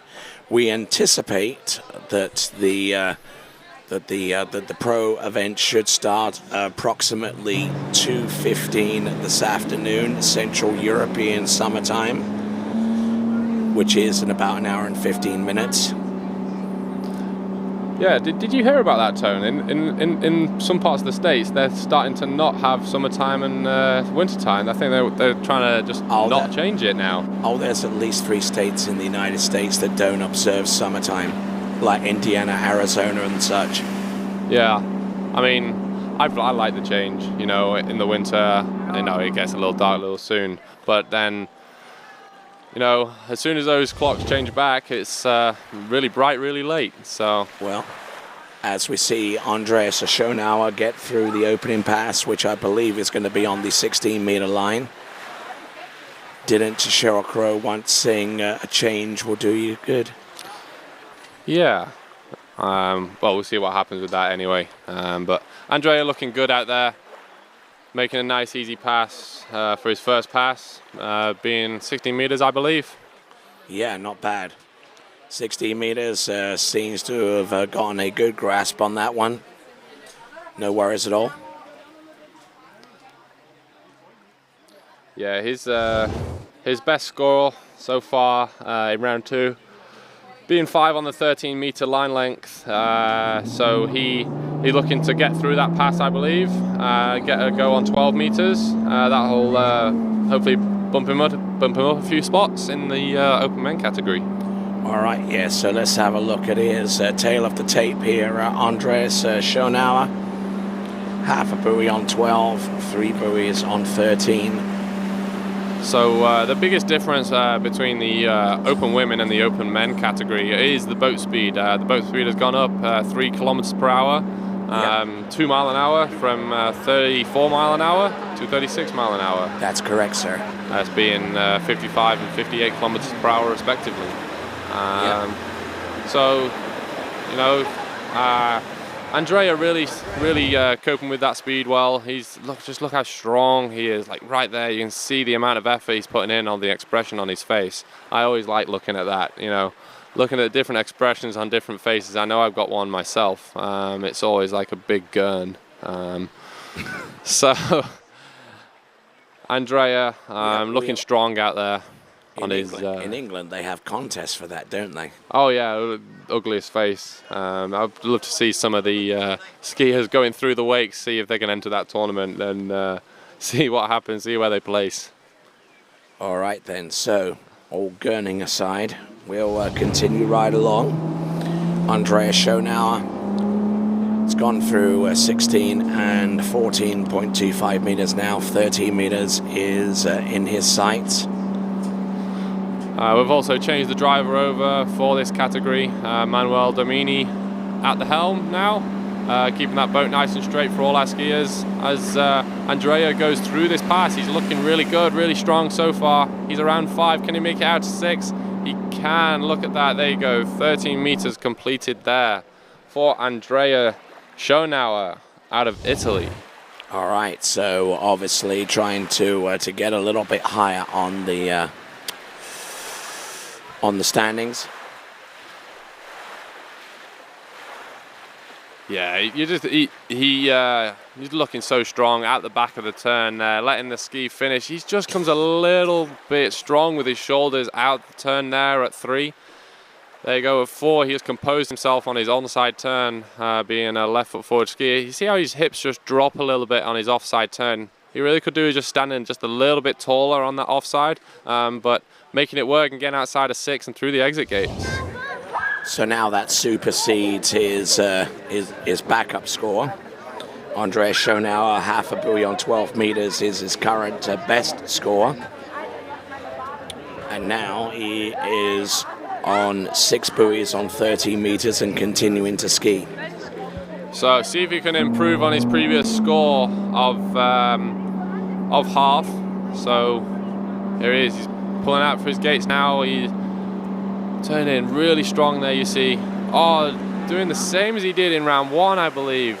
Just pushing on the front of the ski, the tail stepping out.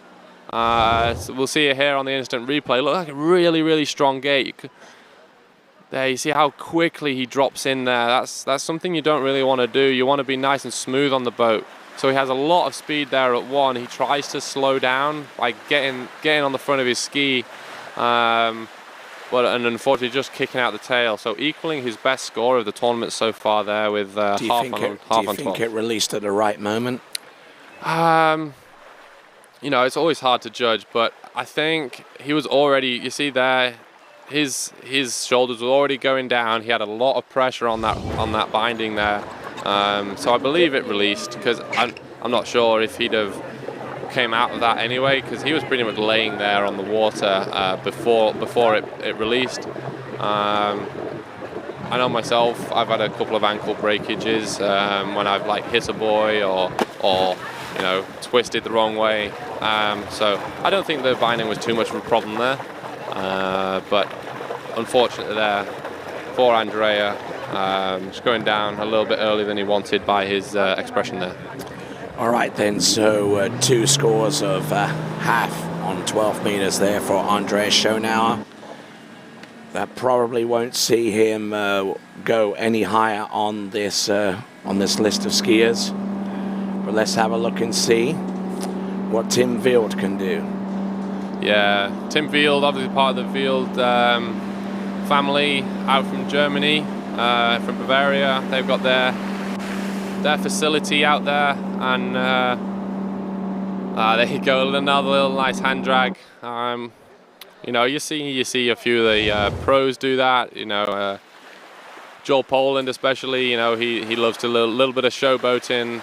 You know, we've said before, I think it helps with some of the possible nerves that you get during tournament skiing. Just turning off your mind a little bit, just getting nice and relaxed. You know, use it as an aid. So psychologist in me goes, oh yeah, no, he's using that to, not that I've ever done really much psychology, I did a couple of classes in college, but yeah, just using that just to relax a little bit. There you go. It looks cool. Yeah, kind of like releasing a little bit of static electricity, so to speak. Right you are. So you did psychology, huh? No, I did a couple of classes in my in the general education classes, you know, that you have to do with your degree. I graduated from the College of Engineering, so you got to do a couple of little extra classes just to broaden your knowledge. But here we go. We have Tim Field coming back in on the 14-meter line. I see how early that ski comes around. He's really getting that ski back around as soon as possible. And he looks like a really, really strong guy, just getting across the wakes as fast as he can on that syndicate. He knows how to load that ski. Yeah, he loads it, and you see some of the pros doing those turns and skiing in a similar way. So he's got a lot of potential here as a slalomer. I'm not sure how old he is. I believe he's like 17, something like that. So he's got a long way to go yet. But good skiing there from Tim Field so far. All right, so Tim Field, who scored 3 on 12 meters in round 1 and 1 at 11 in round number 2, has the potential of going significantly higher. But it's going to be ABCs here. He's going to get through those opening 2 passes first of all, which he does, 14 and 13 meters back to back. Now he's got to get through 12 meters next before he can start working his way up the ladder, because the next target for him would be anything more than 2 at 11, which will put him above Leo Cederquist. Anything more than 3, or a little way with a viable backup, will put him above Lars Vortop. But if he was to run close to the full pass 11, then he could potentially win. But unfortunately, he's not going to be able to do that. None of that, in fact, and just goes down. He's visibly annoyed there, just smacking the water slightly. It's always annoying when it doesn't go your way. So you see he gets a really good 1 here. He comes out nice and wide towards 2 and just drops that shoulder, almost a little bit like what Rob Hazelwood did yesterday in the first round. Just not quite sure what happened, just dropping that shoulder, getting down a little bit too deep and just popping that fin. All right then, so Tim Field right now currently at 4th spot, and a little bit of a sitting duck here for some of our other competitors to start attacking, starting with Grégoire Desfond, and then the likes of Fabian Horsch and Eduardo Lamalfa, even skiers such as Harvey Dyson and Leo Cederquist. Well, actually, Leo Cederquist is actually in 3rd place, a little bit higher than Tim Field right now, but even the likes of Alberto Gysi will find tempting prey being offered by Tim Field at the moment. Yeah, so this open men's category is quite close in the midfield. There's a lot of 1s, 2s, 3s at the 12-meter line, so looking to make an impression on those scores and go up a few rungs on the ladder. All right, so let's have a look at what we got here. We got Leo Cederquist, who's actually Ted Cederquist, who's about to take to the water. There's more than one Cederquist here competing. And for Ted Cederquist, well, basically anything above 2/3 the way down 13 meters is going to start his ascension right up the list. The next highest person above him, as a matter of fact, correct myself here, is Greg Desfond with 5 1/4 on 13 meters. So if he can get above that, then he can start moving up. Yeah, just looking at his previous scores this year, he's got his best this year so far is 1.5 at 13. So we'll see if he can improve on that, get a nice personal best here at the beautiful conditions here at San Gervasio. And he equaled that with the 1.5 on 13 meters in round 1. Yeah, so he's going to want to get a little bit more out of that, I think. We'll see how he performs. And but nice, easy looking first pass there for Ted, skiing out of Sweden. Yep, indeed. So Ted Cederquist, 1.5 on 13 meters round 1, and 0 at 14.25 meters. So can't remember the circumstances behind that score, but it is what it is. Yeah, so 0 either means you've missed your gates or you've not got around 1. I'm not sure. I can't remember which one it was, honestly. It's more likely, I think, to be a 0 gate rather than not making it outside 1. But we'll see. We'll see what happens.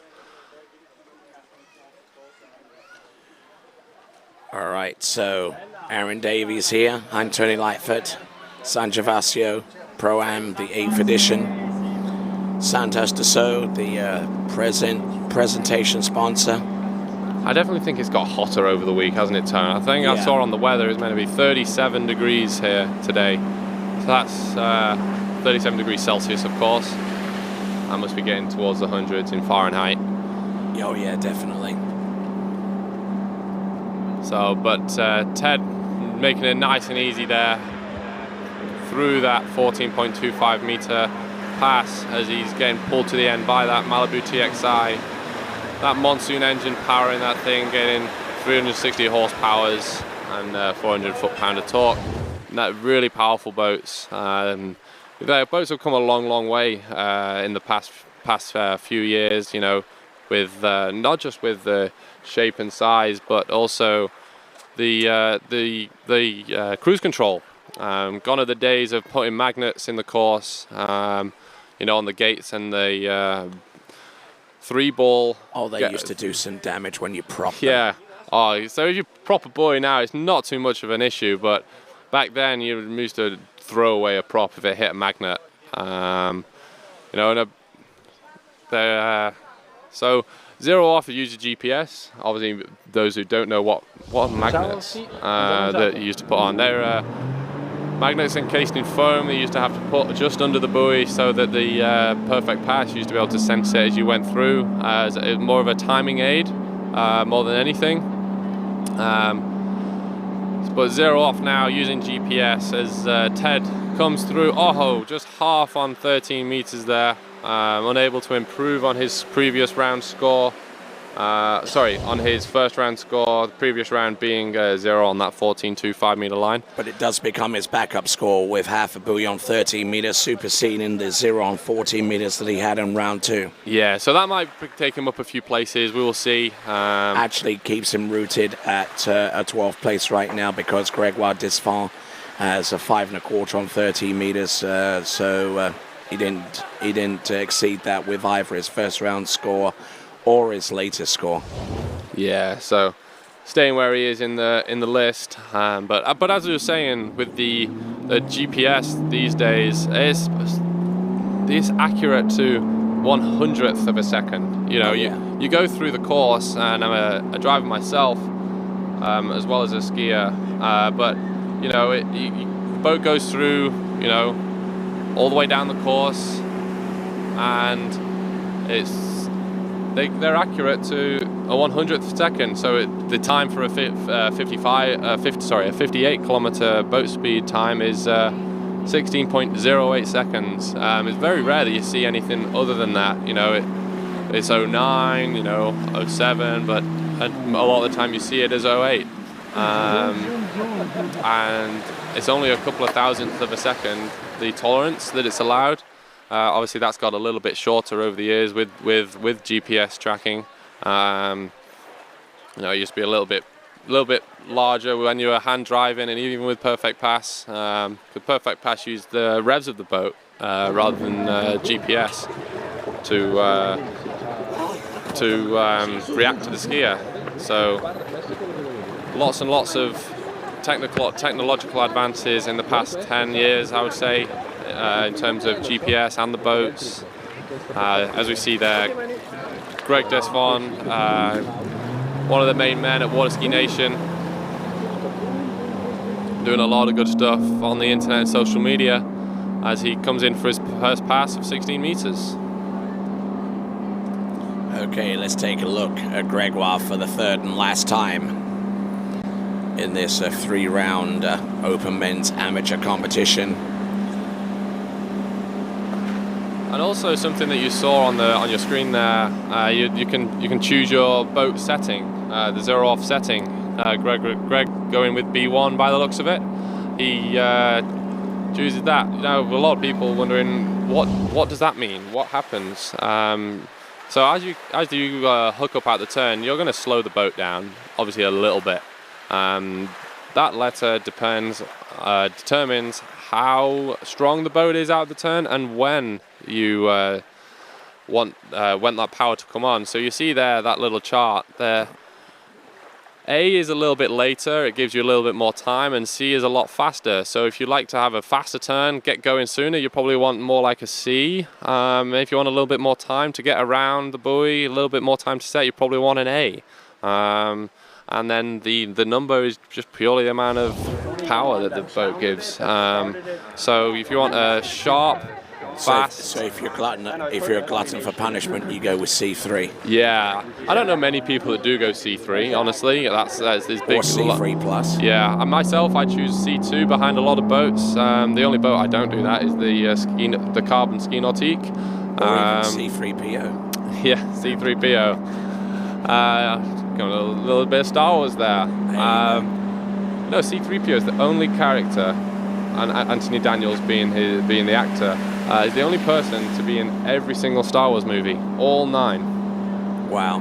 Little pop quiz culture for you there. There's pop culture quiz, sorry. There you go, Greg Desfond there, getting through all 6 buoys, and he's been getting better with each round. I do beg your pardon. You're right, unlike me. But got a little high pitch there at the end. Just a little bit, yeah. I'm just trying to control that. Hey. But there, Greg Desfond, and I think he's actually been watching himself on video and listening to a little bit of what I had to say with his back arm pressure, because he seems to be forcing the issue a little bit more this time around. Yeah, you look at, he just gets pulled forward a little bit there at 3. I think that's just being strong with his knees. But, just staying calm, getting it done. He's just dropping his hips back a little bit. You see here across the wakes and into the buoy. I think if he gets his hips up a little bit, gets a little bit more back on pressure coming into this 13-meter pass, it'll be better for him. But we'll see what happens on the 32 off-line length. All right, 32 feet off the standard 75-foot line. So 13 meters now. Gregoire Desfond scored a 2.5 on 14. He's already superseded that as his backup score. Whoa, big one there. He's nice and early here for 2. Come on, Gregoire. So he knows he wants to run this pass. He's looking in it here. His hips are a little bit back. Can he make it outside of 6 here? Oh, he does. I would say he made that 6 ball. From my view, at least. We'll see what the judges make of it, but. Nice pass there from Gregoire Desfond. All right, so now it's game on. Whoa, you see at that one ball, he just dropped his hand a little bit. Got really, really deep, but he was still early for 2. He managed to settle down. See how his hips just drop back a little bit. Coming into the turn, it just makes him a little bit unstable, just pulling his arms in at 4. Skiing on the ragged edge. Yeah, you can see he really, really wants to run this. He comes around 5, just a little bit of a safety check. And comes outside of 6. Does he get out it? Yes, he does. Really, really nice there. So I don't think that's in question at all. Getting outside of 6, going through the exit gates there. All right, then now we can start talking about Gregoire getting into the top 10. Yeah, so he's improved his score there. He had 5.25, I believe, in the second round. So he's really close to running it last time, and he said, you know what, I'm going to get it done no matter what. He needs more than half a buoy. Okay, so here we go. Gregoire Desfond coming back on 12 meters. So good gate. He's outside of 1. He gets outside. He improves. He gets outside of 2, and that would. And it gets him that 1.5. 1.5. I believe that takes him up a few places in this open men's slalom last round. Right, you are. That puts him in 9th spot. Oh, there we go. Up a few places there for. Started in 11th. For Greg. Started in 11th, and he's currently 9th. Well, just see how his hips are just a little bit disconnected coming into 1. As he comes out towards, as he hooks up to try and go towards 2, his hips drop back further. The ski bites, and he just can't quite stay stood tall. But really good skiing there from Gregoire. You see here, just a little bit narrow on the gate, but as he comes off the second wake, just getting a little disconnected and falling forward a little, ski going straight. But Good skiing there from Greg, just going down a little bit on that 12-meter pass around 2. All right, so moving from 11th spot through to 9th spot, that is Gregoire Desval. And he'll be pleased with that. I think that was one of the very few occasions that I saw him run through 30 meters. And our next competitor to take to the water a little bit earlier in the schedule due to work-based concerns. This is Vincent Stadelbauer. Yeah, one of the main men here at TWBC. He does so much behind the scenes, you know, and he does a lot of crazy ideas as well. He always wants to go, oh yeah, you know what would be cool? I'll put something in the boat that says how hard people are pulling. Oh, I'll put a camera in the lake, you know? So all of the cool angle shots you get. You know, I think one of his more crazy ideas recently is putting a zip line all the way over the lake and putting a camera up there to give us all the angles possible. Indeed, and there we go. There's Vincent Stadelbauer opening pass. That was on the 14.25 meter line. A little broken over at the waist, but that's typically how he skis anyway into his offside 246 turn. Yeah, you can see here, obviously, brother of Benny Stadelbauer, who we'll see later in the pro final, in the pro quarter. Sorry, mistake there. Benjamin not making the finals, unfortunately. But you can see the similar style between them in their style of skiing.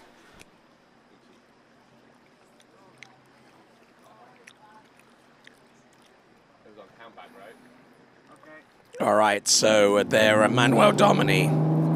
Beg your pardon. Getting ready to bring in Vincent Stadelbauer into the course, 58K, the boat speed 36 miles an hour, line length 13 meters. Let's see what he's got. So here comes Vince, as we said, on 13 meters. It's back just a little bit. He did take a little bit of a fall in the first round on Friday. It seems to be all healed up though, looking strong on his D3 Ion 2 there, which is D3 is one of the event sponsors for the men's category. They, if you want to win yourself a D3 Ion or ski of your choice, D3 ski of your choice, you can predict the audience prize, the podium for the guys, and equivalently on the flip side, you can do that the same for the girls with Connolly.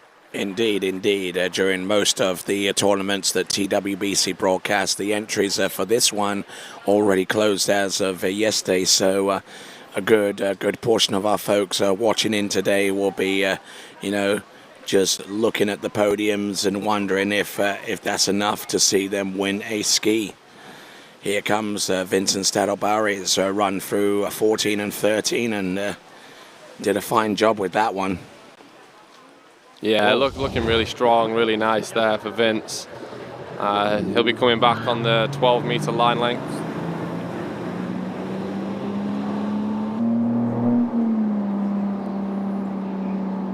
Here we go. Vincent Stadelbauer on 12 meters now. Neat, a little bit on the back of the ski there. Yeah, he seems to be on the back a little bit, but he's making it work. Just a little bit disconnected after the second wake, I think. But he's staying strong, staying calm, and out through the exit gates there. Yep, no worries there for Vincent Stadelbauer. Just kind of prevents himself from rolling too far forwards into his onside turn into buoy number 1. Yeah, he came out of 1 in a really good shape, and the same at 3-ball here. He just a little bit of momentary hesitation, but you see here how he really wants to try and get over the front of the ski. He just leaves his hips behind slightly on the 246 side, his offside turn. That's something you see, that's something the characteristic of Vince there. But making it work for himself and getting through the 12-meter pass onto 11.25. Now it's interesting. 11 meters starts to become a little bit of a different game now, because officially the line does not make it outside of the buoy line when it's perpendicular to the boat. So the boat being 11.5 meters from the buoy width, and the rope being 11.25 meters, so you have to make up 25 centimeters with your reach and your body to get the ski around. So Vince is going to have to do that here to get through this pass. He has run it. Oh, just unfortunately going down early there on the 11.25 meter line. Probably, I think, just going a little bit hard out of one. Just trying to get as early as possible so he had the best chance of running it. Okay, so with two scores, with two at 11.25 meters, this means that this is the lowest score that he has, which means that Vincent Starobauer actually has 2.5 on 11, 4.5 on 11, and now has half a buoy on 11.25 meters, and bit of a sitting duck right now as it stands, even though his top score of 4.5 on 11 is a viable target.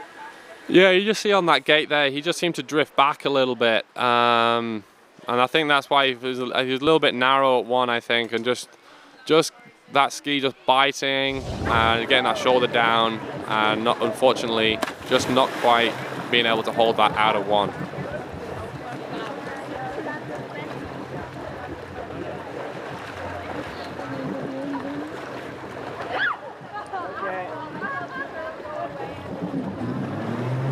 All right, so now let's continue to rock and roll with this next competitor. Skier on the water is Fabian Horsch. We're on 16 meters on this first pass. Looking like a nice, easy first pass here. Just nice and smooth from side to side. Getting the feel of the water out there on his first pass, and out through the exit gates, he'll be coming back on the 14-meter line length. Right you are. So, Fabian Horsch looking good on 16 meters. Well, you definitely have to go out of your way to look bad on 16 meters at this level. Yeah, he looks really, really comfortable. I think he's just using it as a warm-up, as everyone does for that first pass. Just getting the feel of everything out there, and so good skiing there from Fabian. All right, right here at the San Gervasio Pro-Am 8th edition, presented by Santo Dassault. Nice of you to be here, Aaron. Yeah, no problem. It's good fun. It's the first time I've been up here with you this weekend, so it's been fun. We'll see what happens in the future. But here right now is Fabian Horsch on the water, 14.25. That's a big two there. He seems to be handled it really well though, getting through, just staying nice and calm, getting through this pass. Yep, taking care of business.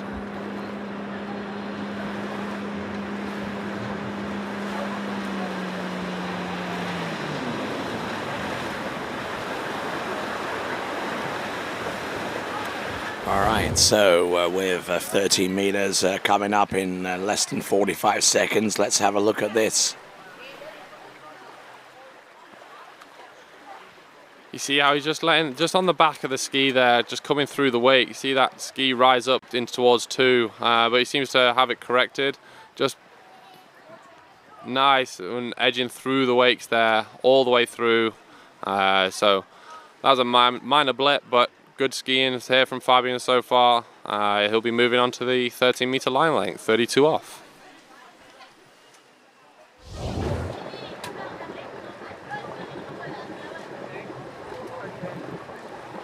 All right, so let's see what we've got. Fabian Horsch, 30 meters now.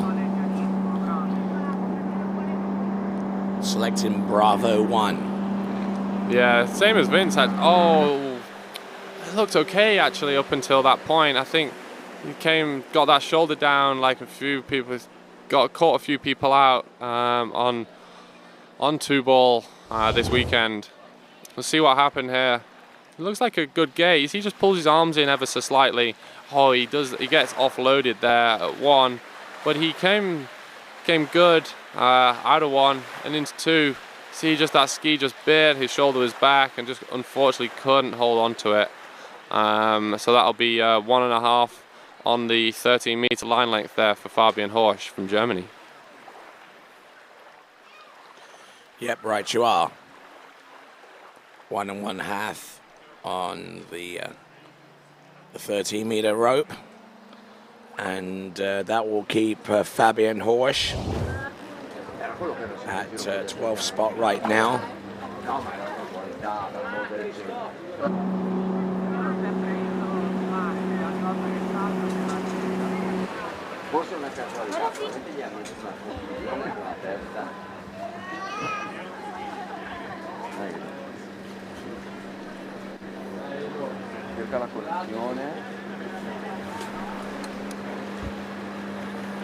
All right, skier about to take turn. Next is Eduardo Lamalfa.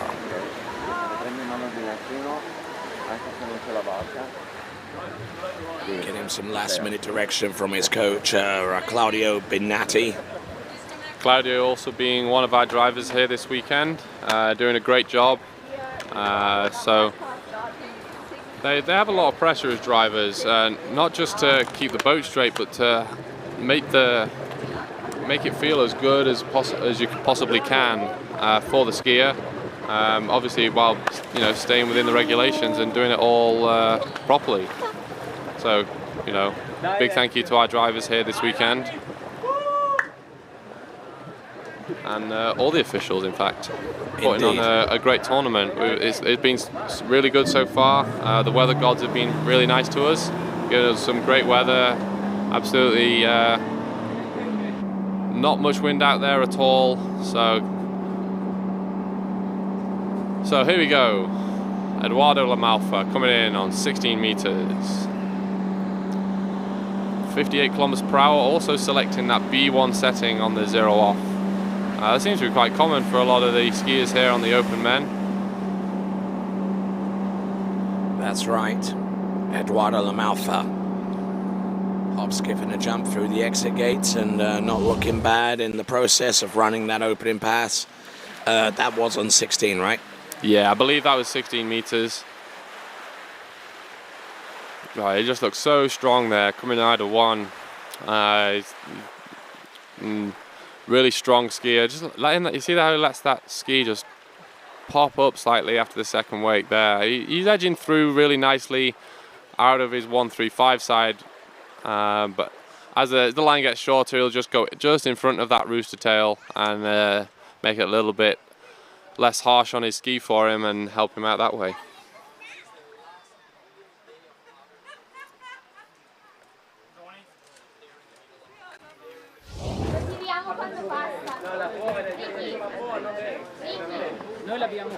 Okay, so good first pass there for Eduardo. He'll be coming back now on the 14-meter line length. That's 28 off. That's that standard 75-foot line. 23-meter jump rope. So looking good through that gate and around 1 on 14 meters. Out nice and wide, skiing really nice at the moment, nice and strong, looking good, all the way out towards 6 and back through the exit gates. So that's 14.25 completed there for Eduardo. He'll be coming back on the 13-meter line length, that green loop, the 32 off line length. Let's just look at this on the replay. It makes it look so smooth, so easy. These line lengths are hard. These are hard passes, and Eduardo making it look so easy here. He's just so strong through that wake, out nice and wide, moving out, moving back. Almost that picture perfect skiing, you can show someone, hey, this is how you want to be skiing, nice and smooth, you know, no hitches, nice and smooth all the way throughout.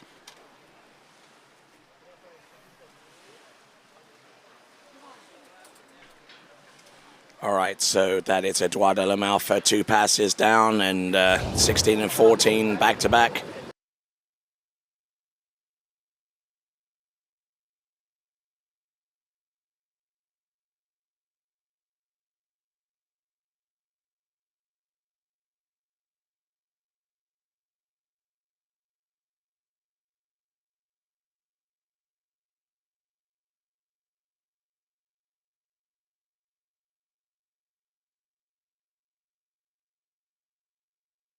He's a little bit on the back at 2, coming around 3, over towards 4, gets offloaded a little bit. He's still in it though.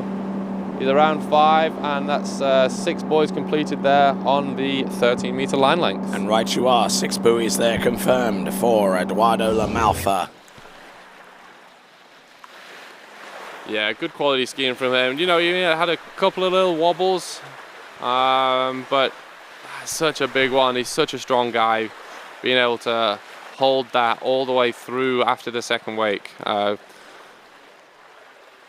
Just a little bit of a hesitation there as he gets offloaded a little bit in towards 4, but stays nice and calm, moves out wide to 5, and gets the job done out wide towards 6 and back through the exit gates.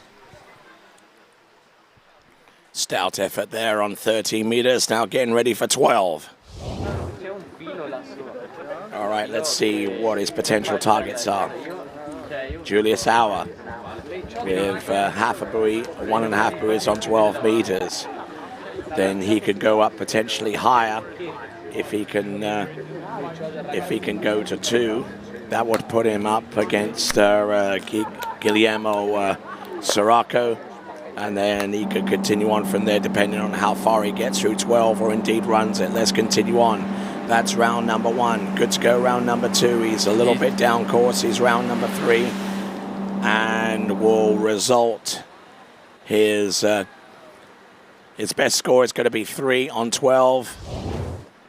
And that should be enough to put him at least ahead of Gregoire Desval in 8th place. Yeah, I don't think he quite got around, 4 ball there. He manages to get around 3 and get hooked up. Just a little bit of slack line pulls him forward, and not making it outside of 4 ball there, unfortunately. That's all she wrote there for Eduardo Lamalfa. So yeah, you see here he just gets a little bit offloaded towards 1, has that little momentary hesitation as the line goes tight, a little bit of a double pump towards 2 on the back of the ski, and out towards 3. He knows he's late, he's trying to make a turn. He's just keeping his legs a little straight though, so the ski doesn't quite come round. He has a little bit of slack, and unfortunately not quite be able to get the ski around 4 ball.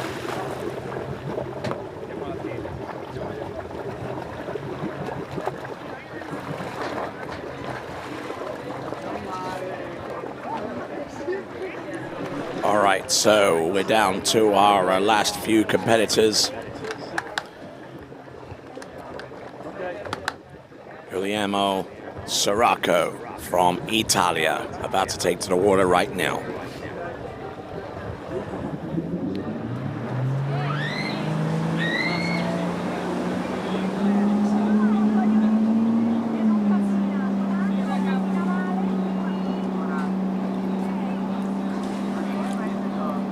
All right, Guillermo Sirocco in the open men's competition, looking in good form right now. Continuing to roll from one side to the next. The beautiful weather here, glorious sunshine here in San Gervasio for the San Gervasio Pro-Am, the 8th edition presented by Santo Dassault. Looking for more beyond this opening pass of 16 meters. I believe it's 16. Yeah, looking really strong here. You see how he's getting out nice and wide, moving back, using this first pass as a warm-up, you know, just feeling everything out there. yeah, looking really strong, really controlled, really smooth throughout this first pass.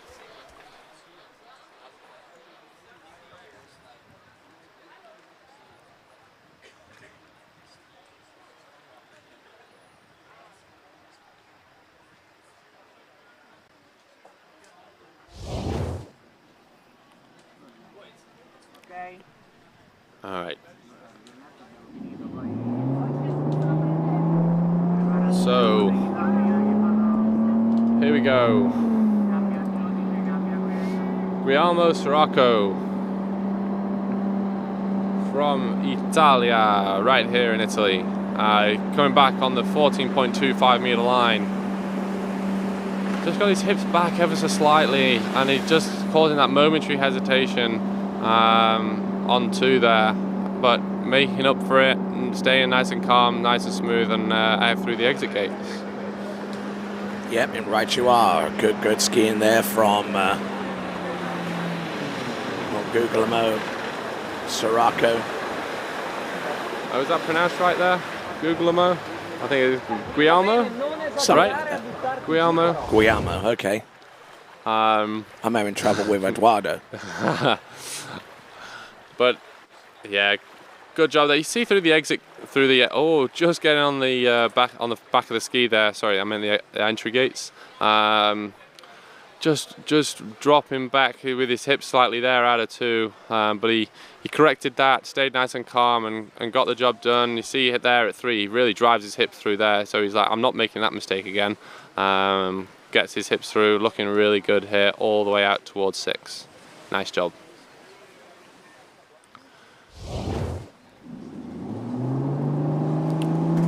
So at the helm there, you see Manuel Domini keeping that boat straight and true.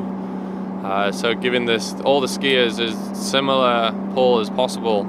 As Guglielmo comes back in on 13 meters, also setting B1, going nice and wide, nice moving back. Look how strong. He's a little down course now. He's going to have to keep working to make sure he gets outside of 6, which he does, and gets back through the exit gates. So you obviously have to go through the entry and exit gates to complete the pass.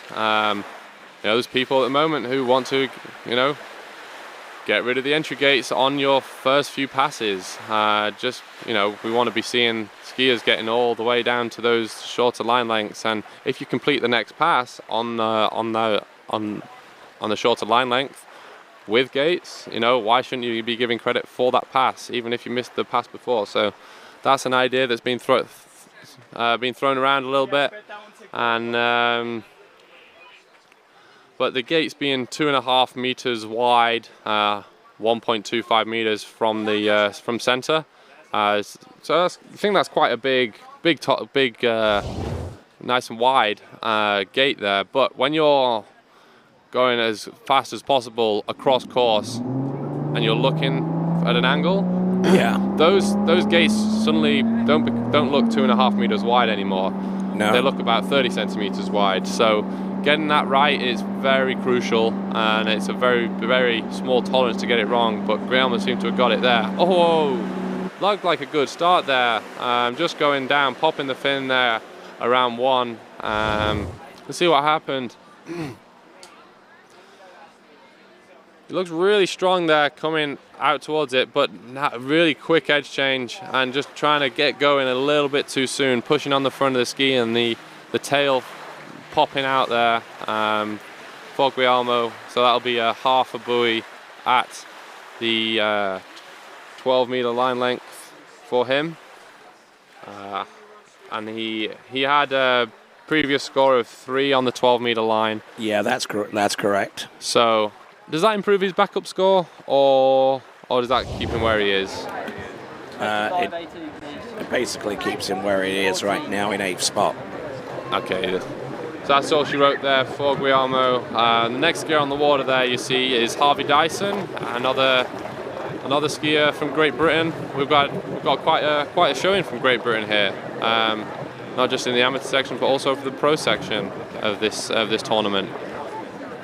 Right you are. So Harvey Dyson, don't know too much about him, where I'm based right now in Baton Rouge, Louisiana, in the United States, but maybe you can fill in some of that knowledge gap there. Yeah, Harvey skiing mainly with his dad over at Fairford in South England.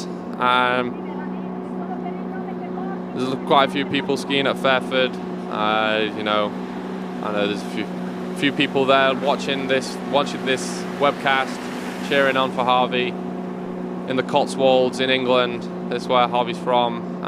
Skiing that nice first pass at 55.14 meters. So he shouldn't have to travel too far in order to get to Cirencester, where the Joel is going to be in about 2 or 3 weeks' time. Yeah, so it's literally just down the road, a couple of lakes over, yeah, we've got the Jewel there in a few weeks' time.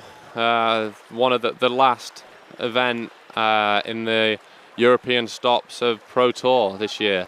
So looking for good, nice conditions in a few weeks' time in England, because you never know what the weather can do over there. We've got to be praying to the weather gods for a little bit, I think. All right, so we've got Harvey Dyson right now coming into the course, having run the opening pass, which was at 18.25 meters now. So now we'll be coming back on the 14-meter line at 58 kilometers per hour, I believe. Harvey takes advantage of that zero-base scoring rule. Just getting his warm-up at a slower speed. He likes that 14-meter line at 55k. 55k. Just uses that as his warm-up, and then now using. Now it's off to the races. Yeah, now he's off to the races. 58 kilometers per hour now, and the boat speed will be, the rope length will be shortening to 13 meters now.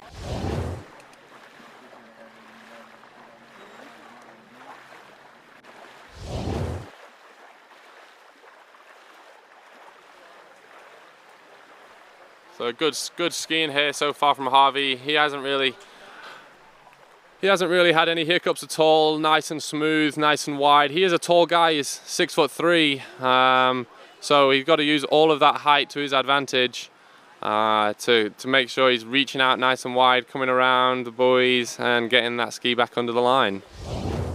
Indeed, right you are. So getting around all 6 buoys on that second run, a 14.25 meters, 58k now. Boat speed remains the same. The line length changes with each successive clear pass. Starting with this one, this is going to be 13 meters. Yeah, pulling out nice and wide for his gate.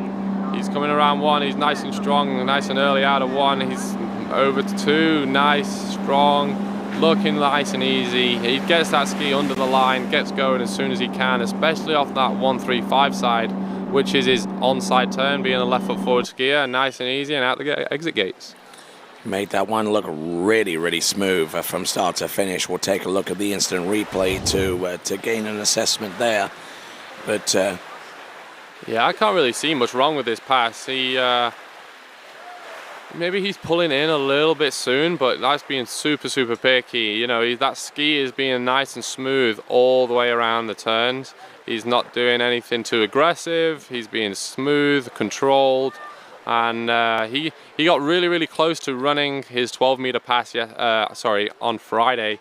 He hasn't been able to do that, so he actually got a PB of 4.5 at 12 meters on Friday. But I spoke to him afterwards, and he was like, "Yeah, I was able to run it. I feel like I'm able to run it." So we'll see what he can do here. You just got to think about getting a good start and give the tools to go, and then you got to go from there.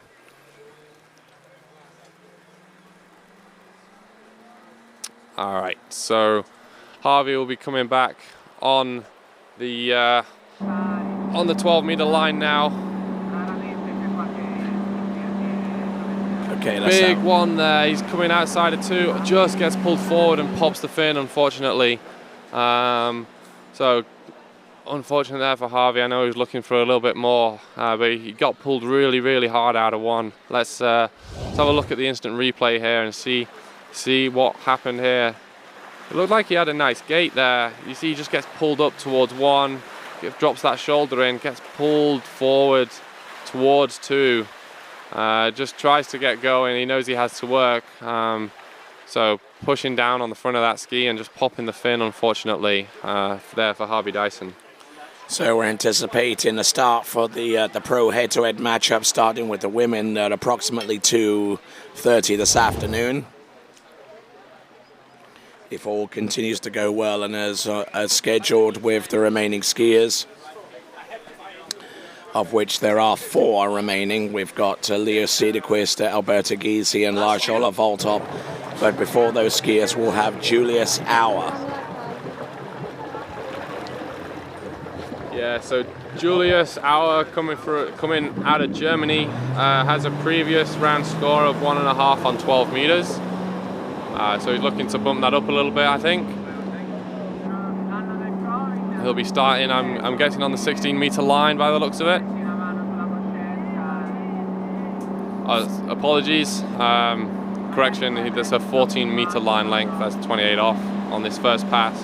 Making it look nice and easy. Out nice and wide, moving back. Nice and smooth, good first pass so far here for Julius Auer.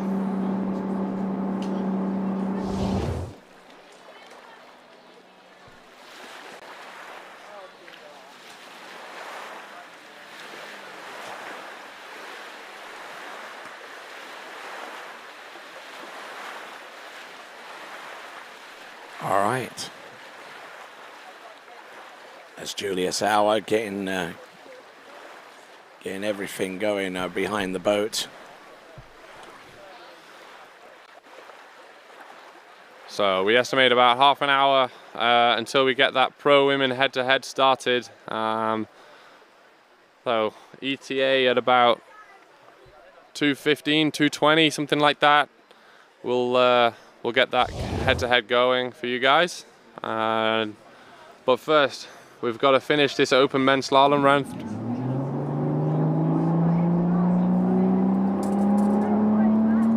So the boat speed up to 58 kilometers per hour, 36 mile an hour for Julius on 13-meter line length.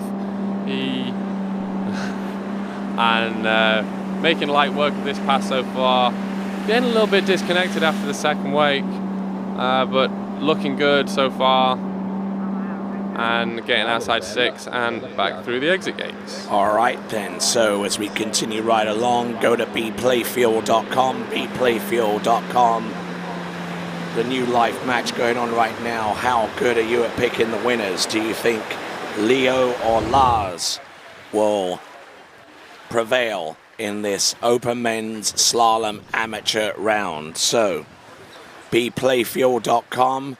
The graphic will appear up on the screen momentarily. bplayfuel.com to participate in a little bit of fun with our Waterski matches up on the screen. There it is, and we've even included a QR code for you to scan in.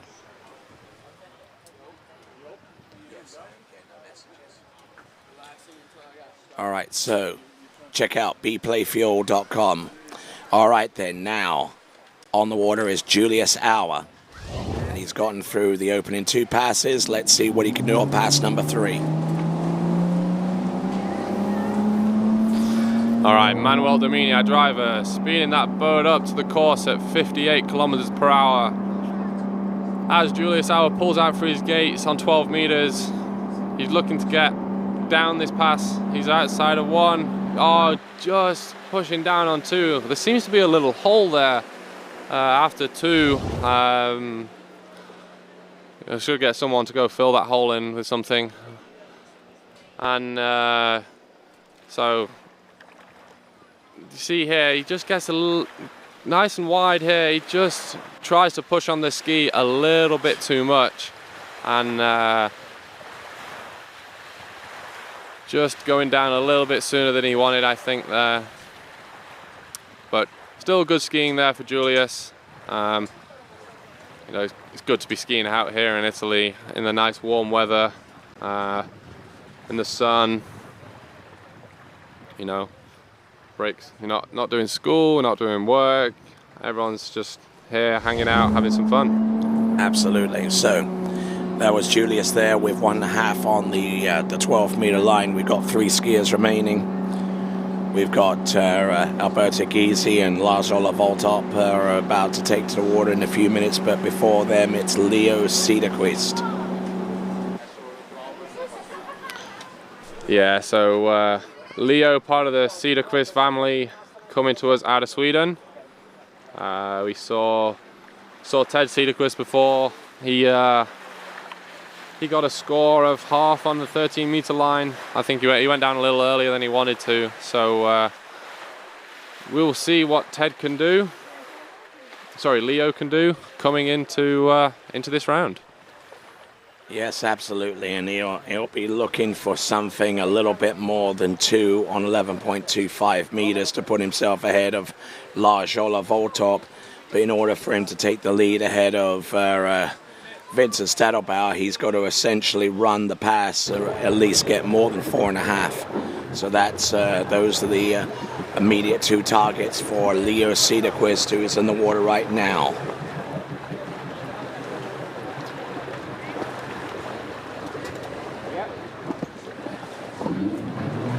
So Leo pulling up to the slalom course, speeding that boat up to 58 kilometers per hour, 36 mile an hour as he pulls out through his gates on his first pass. Conditions seem to be really nice out there today, and absolutely no wind whatsoever. Maybe a slight breath here and there, but that just lets the skiers relax, do what they do best. You know, go out on the regular line length, not worrying if they have to go a little bit shorter or a little bit longer, just to make sure that they get that hardest pass there in the headwind that they want to get run. All right, so conditions here absolutely wonderful. Leo Cederqvist, tall figure, and not doing too much to affect his positioning on the slalom course. On the turn itself, you want to try and keep the turns nice and subtle, and the leverage behind the boat good and powerful.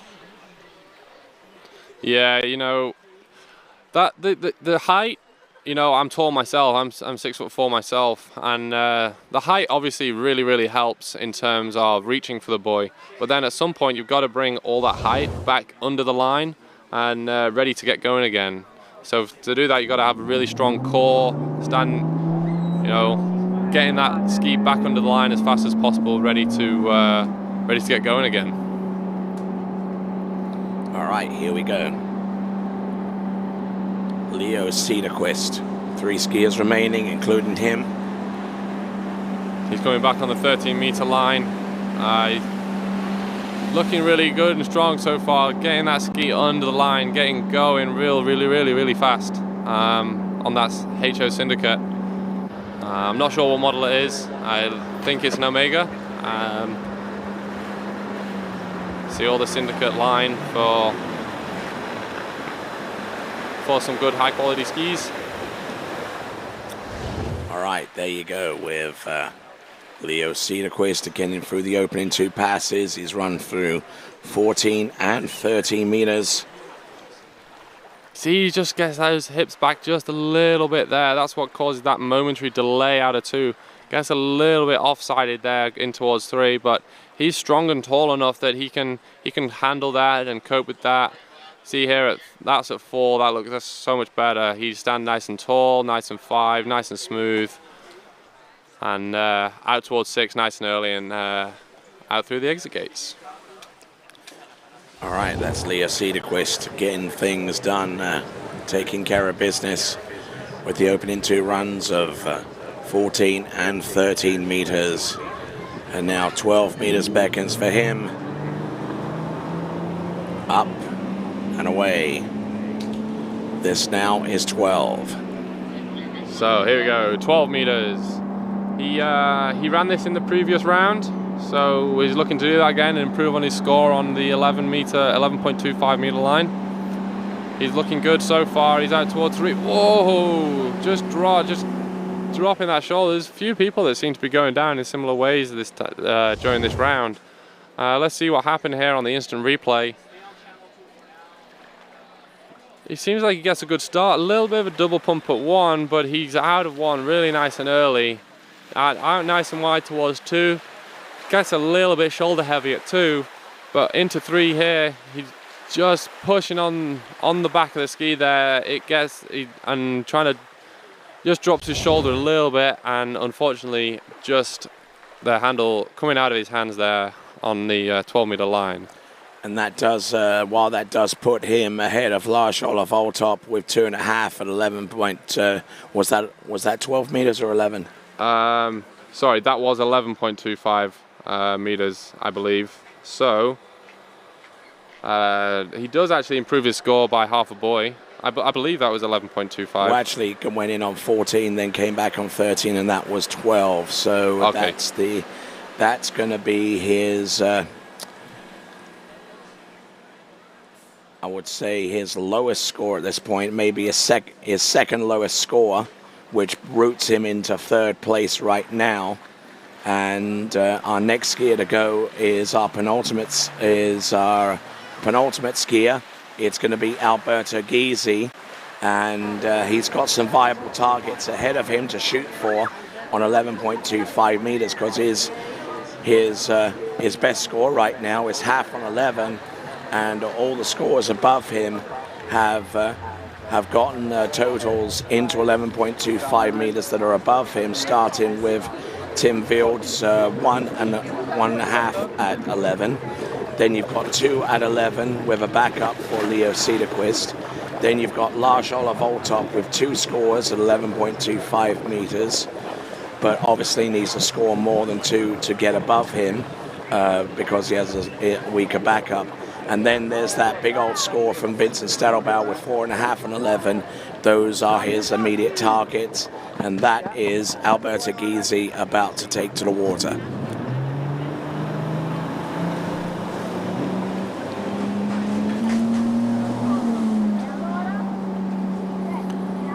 All right, here we go. Alberto Gysi, a resident skier here at San Gervasio, 14.25 meter start. Yeah, as we come to the end of the Open Men, to people who tend to get into 11 meters, you start to see them going on 14 meters. That gives you your hardest pass. The 4th pass has 11.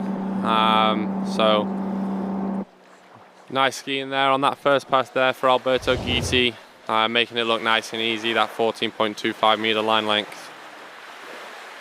See how strong he is coming through the wakes. He gets a little bit disconnected out towards 1. I think that's what caused that little bit of a bite there. But he manages to compose himself, come really nice, and make the rest of this first pass nice and easy.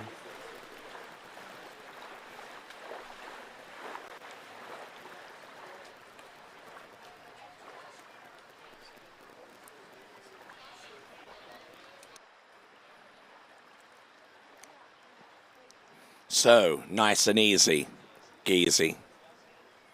I like that, actually. Easy Gysi. Easy Gysi. A little bit afraid to throw his weight around on the ski. That's why he's not extending out as much as one would expect for a guy of his height. Yeah, I think he's just trying to just stay a little bit relaxed on these first few passes. You don't want to go too hard on these first few passes, you know. You have a little bit more space, a little bit more time. So you're able to just go a little bit easier. But you see now he's ramped up the effort a little bit on this second pass, on this 13-meter pass. So yeah, I did not see much wrong with that at all. Looked nice and easy, and he thought so too with a little hop out the end. All right, so 14 and 13 in successive passes. 13 meters always represents a bit of a challenge for our skiers, because the intensity ratchets up so much more on the transition from 14 to 13 meters, more than most passes. Yeah, you see his ski rise up just a little bit, but that's nothing for him to worry about. He's still nice and early. I think that's just a little bit of a result of him just getting a little bit disconnected into that 135 side. Something he might want to think about changing coming up to these next few passes, but still good skiing nonetheless. And right you are, so some good skiing thus far from Alberto Gysi as he settles in. He's gone 14 of 13, now 12 meters, where a few of our skiers who were expected to run that pass have kind of struggled.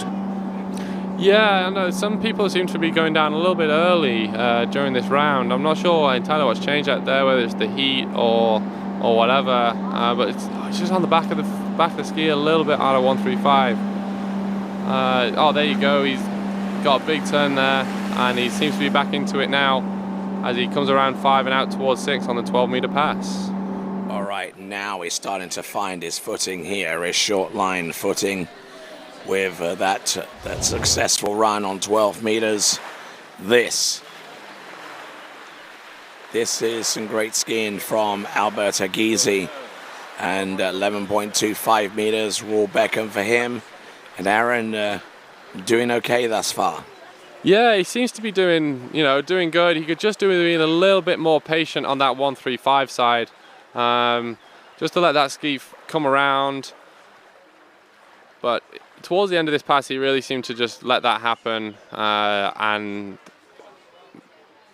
we'll see what happens on this 11.25. See if he can take the lead from Vincent Stadelbauer. He'll have to get at least a full 5 buoys to supersede him in this open men round 3. So the third and final round for the amateurs in the at this 8th edition of the San Gervasio Pro-Am. Okay, let's continue right along. Alberto Gysi with 11.25 meters. Anything more than 2 would put him above Lars Ola Voltop.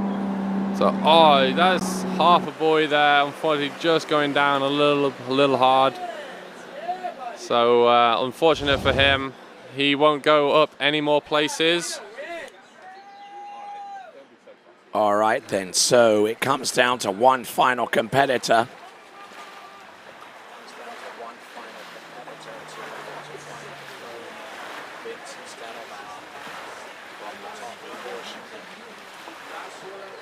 So now with Alberto Gysi's half at 11.25 meters, that's one potential challenger less able to strike for the lead and try and dethrone Vincent Stadelbauer of his position at the top of the open men's slalom. It now comes down to Norway's Lars Ola Voltop. You see Vince there, he's getting a little nervous. See it's looking on, but yeah, we've got Lars coming up. He's the only person that can dethrone Vince now from that win. We'll see what he can do. In the previous round, he got 2 on the 11.25 meter line. So see if you can. And even the round before that as well. So he's consistent on that too. Let's see if he can push that up. But right now it's his first pass. It'll be 14 meters. Here he comes. So nice looking pass so far. Look how he just gets that ski under, just gets moving as soon as possible right there, and really nice pass there for Lars Ola Voltop. All right, Lars Ola Voltop, who is one of the main folks over at the Slorstad Vanski Club in Skarnes in Norway. Easy for you to say. Yeah, I guess. And I find the Scandinavian names a little easier to pronounce. Nah. I guess, I don't know. Well, that's good. At least one of us can do that. I don't even want to have an attempt at that, honestly. I'd butcher it. Well, anyway, here's Lars Ola Voltop lives and trains in Skarnes in Norway, which is about an hour or so outside of Oslo. Yeah, we'll be stopping there in a couple of weeks. The pro stops there in Norway. The Pro Tour heads to Norway for the first time in a long time, I believe. I'm not... All right, so coming back on 12 meters. He started in on 13 meters, wanted to try and conserve a little bit of energy here. He also might have opted up, I'm not sure, but... No, he went in on 13. He did go in on 13 meters, so his 12 meters... Whoa, big two almost ball there. Lost it on 2. He recovers on 3. He's good to go on 4. Round number 5, loads up off 5 into 6.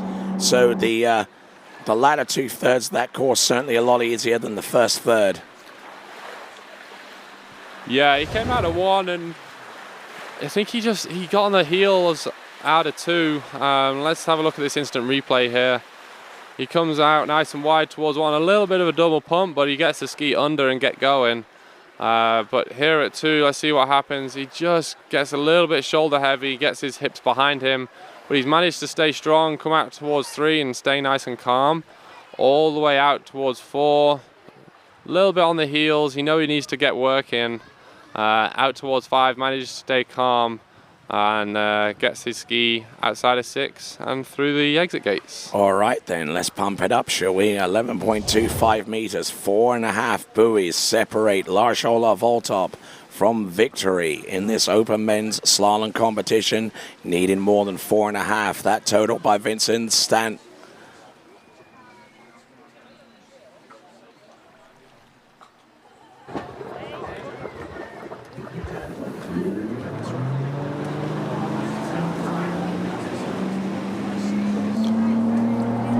All right then, so essentially needing 4 buoys, but why not the entire pass? Let's have a look and see. Lars Ola Voltop. So score to beat, 4 buoys on this pass. He gets a decent one. He gets outside of 2. He's rising up. He's out to 3 and just taking the slack at 3. So he does improve his score there, but making no indent there into Vince's score of 4. So he improves his score a little bit, but let's have a look on this instant replay here. Just gets a little big and a little hesitation to get on the line there.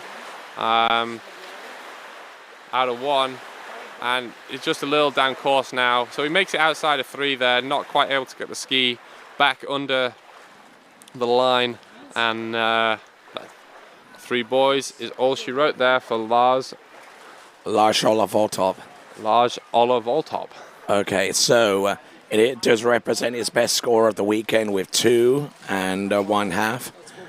Or actually 3 buoys at 11.25 meters, I beg your pardon, which represents a conclusion of the amateur round of this competition. In 15 minutes, we will continue on with the pro women's slalom quarterfinals, followed by the men's quarterfinals, and then after that, then it's the Radar Junior Challenge for the girls and the boys. Then we go into the semi-finals of the men, and then the finals and of the women and men, and then the finals of the women's and men. This is the 8th edition of the San Gervasio Pro-Am, presented by Santo Dassault. We've got a lot more skiing to come. The pros on the flip side of these messages. Do not go away.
Atene Varanini, a Milano dal 1970.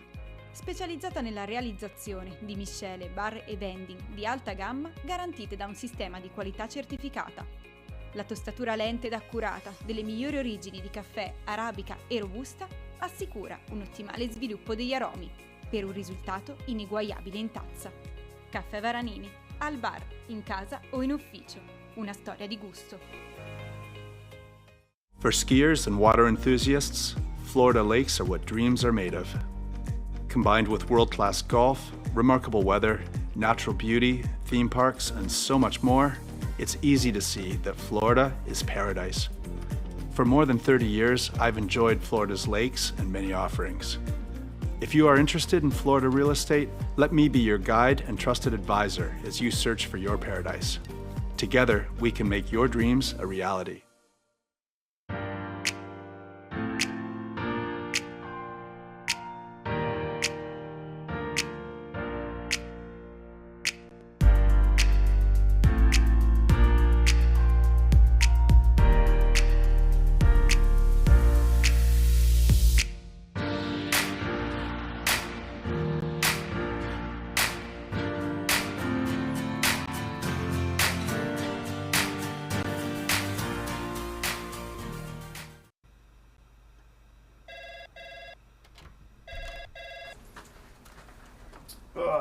Morning, Brian.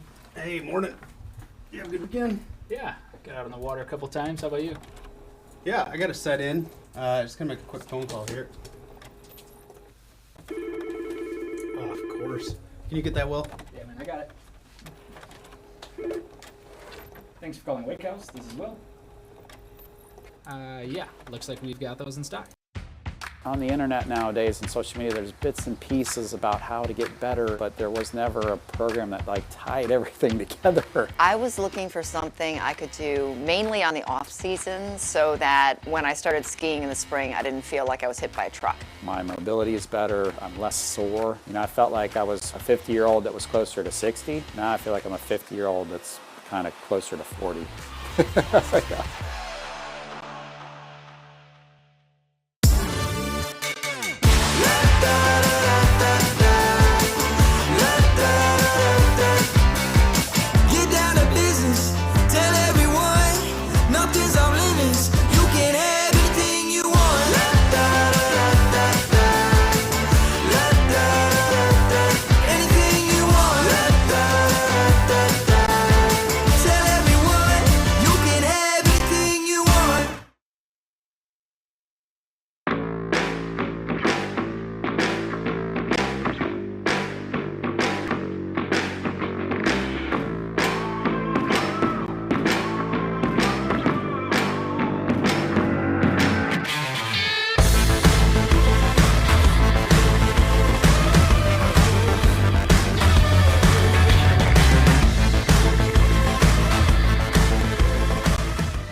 Try Match Play at bplayfield.com.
right then, folks. Welcome back to the 8th edition of the San Gervasio Pro-Am presented by Santo Deso. Thank you very much for rejoining us here. On my left and to your right is Freddie Winter. And on my right and to your left on the screen is Matteo Yanni. How you doing? Hi, Tony. Very good. And you? How's your voice? How's your throat? A lot better. A lot better. I can't tell though. We've got full Tony back. Yeah. Which, I mean, what a game time player, just in time for the finals. We're getting ready for potentially the biggest weekend of European skiing of the year, and Tony's back. Top form. Top banana. All right then. So here's your pairings. We're dealing with the quarterfinal first of all.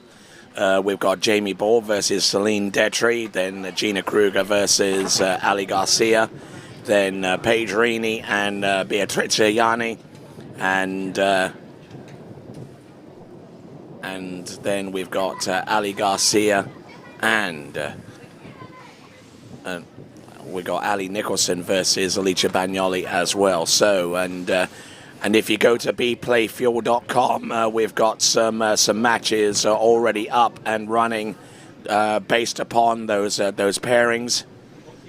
And here are the pairings in the men's head-to-head. Nate Smith going up against Florian Paff.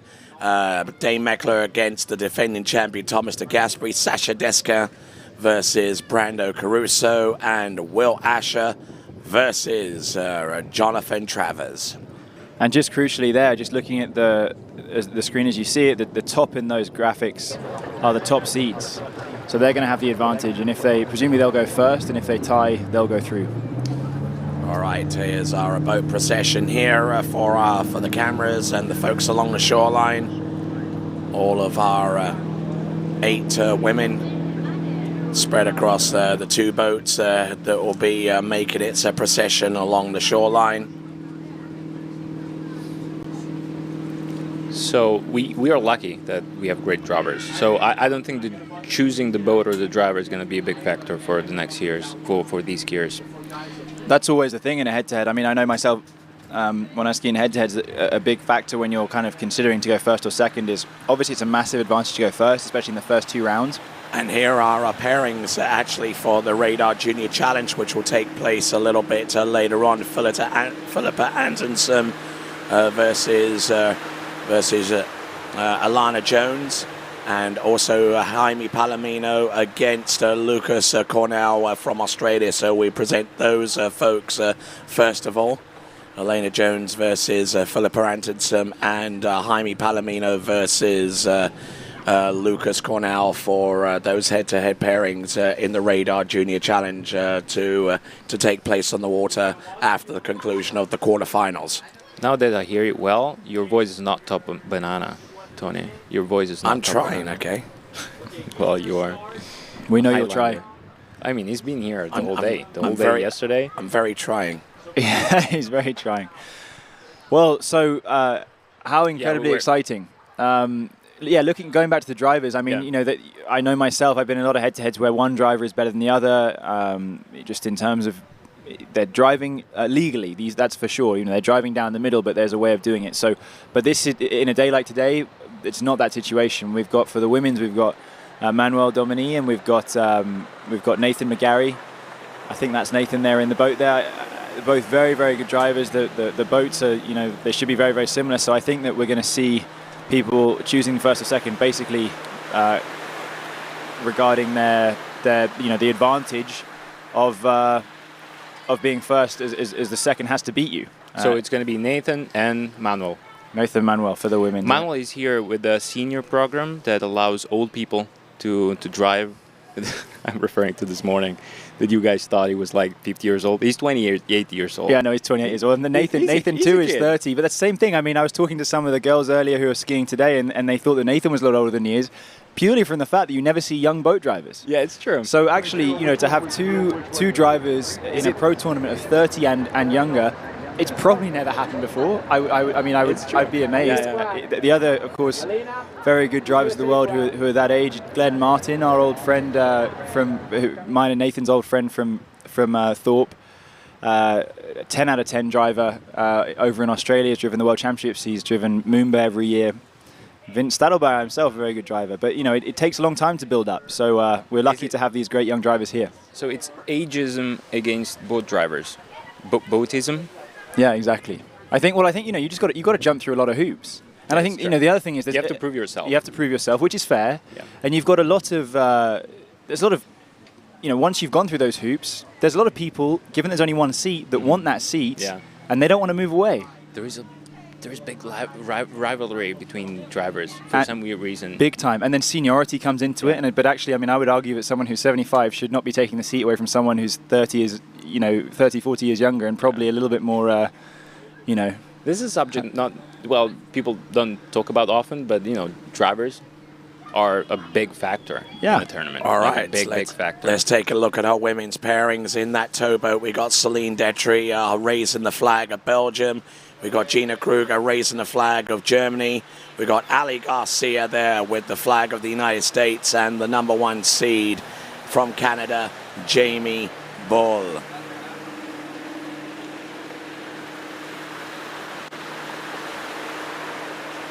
Funny, the Belgium and German flag, they look like sort of one of them is which is over. which? Come on.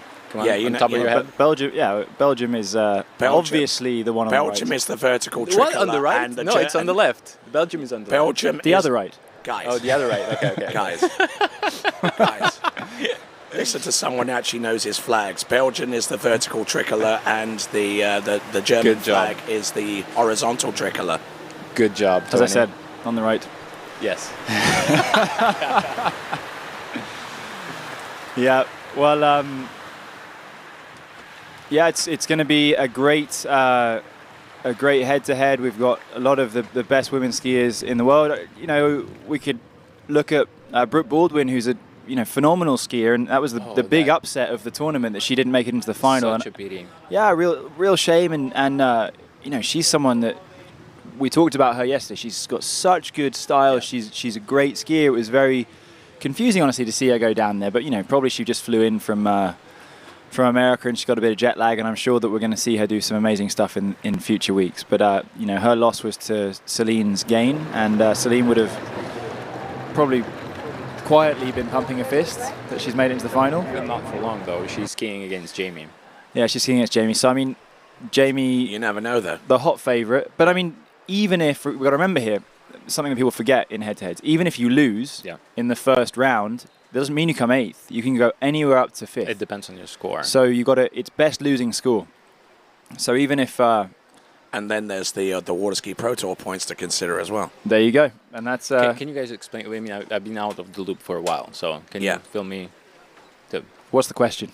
We'll answer anything. The scoring system. So it's very simple. This is a 2-star tournament. There are points assigned because it's a 2-star tournament. The first place gets 50. Forgive me, I don't know from there, but the first place gets 50 points.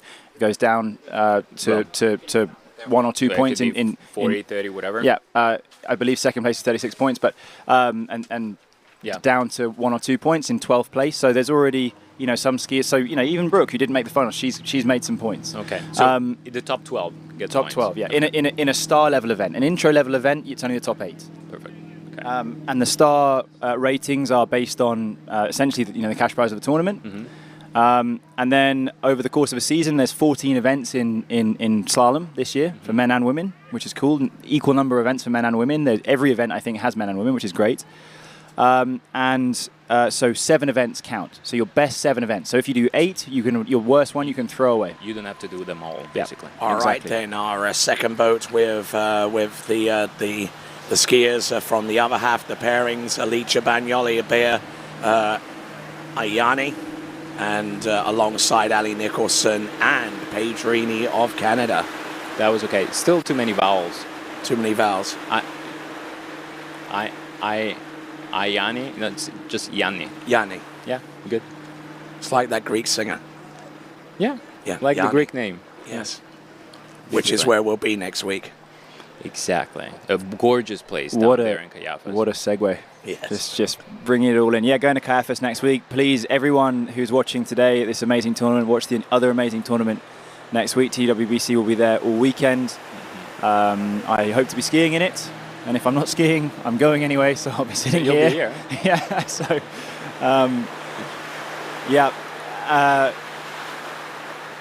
yeah, so I mean, going back to the Pro Tour. So, and then obviously in the first 7 events of the year, I believe this is number 5 or 4, I forget, but we're just adding points up. And then you get to the 8th one of the year, and if everyone's done all of them so far, then you start dropping off points. The worst point that you got are going to be replaced by the best one. That's right. That's right. Okay. So finally, I think for the longest time since the World Cup, really, there wasn't like a thread throughout the season that you could tell. Right now the skier is on top, and if he places like 3rd or 2nd or 1st, whatever, he's on top of the season. That a thread that connected all the tournaments. It was something that was missing. That's the thing. I mean, there's these amazing narratives that happen throughout a season. Some people, they start well, or whatever, and they drop off, and sometimes injuries happen, as I'm experiencing right now.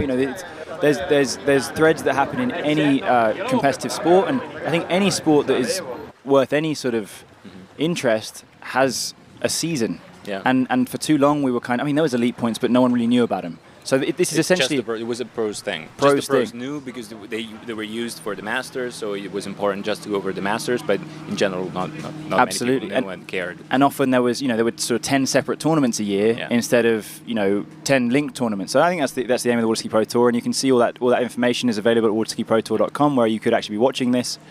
There you go. You can see the graphic right there. Wow, this is breaking barriers in efficiency of broadcasting. Wow. And so yeah, I mean, the idea is that you can see all the points. If you click on there's a profile for every skier, you can see their results of the season so far. You can see the past season. Obviously, this is the 2nd year of the Waterski Pro Tour. Look at Florian there. They're alongside Thomas de Gasperi, Dane Meckler, and Nate Smith. He did not think he was going to be here today. He's a kid. He's 18 years old. I don't even know if he turned 18. Yeah. He skied Masters. And skiing completely out of his gourd right now with a personal best in the previous round. Yeah, I mean, and the guys turned up, and you can't point at really any skiers particularly that are not here. I mean, this is a full. It's not like there was a half field and he made the final. No, it's more or less a completely full field.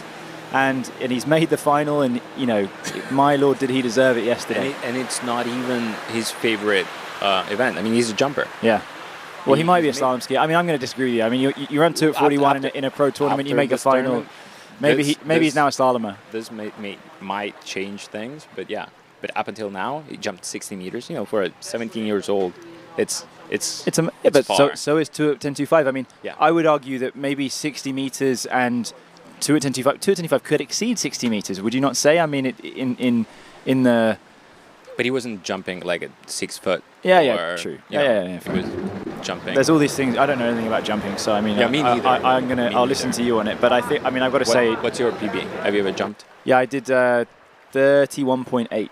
31? Oh, you beat me by 4 meters. Oh, did I really? I beat someone. 27.2. Yeah. Well, I belatedly, when I moved to America 10 years after I quit jumping, I realized that I'd broken 100 feet. I think it's 102 feet. So I was like, yes, 100 club.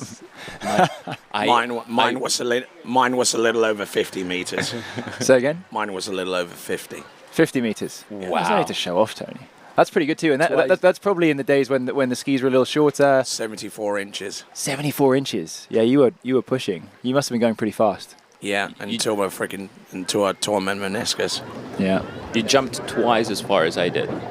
And I begged my father to stop because I didn't want to. I've never wanted to jump. Yeah. My father forced me. It's one of those things. I think it's died off a little bit now. Everyone's sort of, like overall skiing is now, it's not as big as it used to be. I mean, pro tournaments, which are more and more the focus of water skiing, there's not overall tournaments really.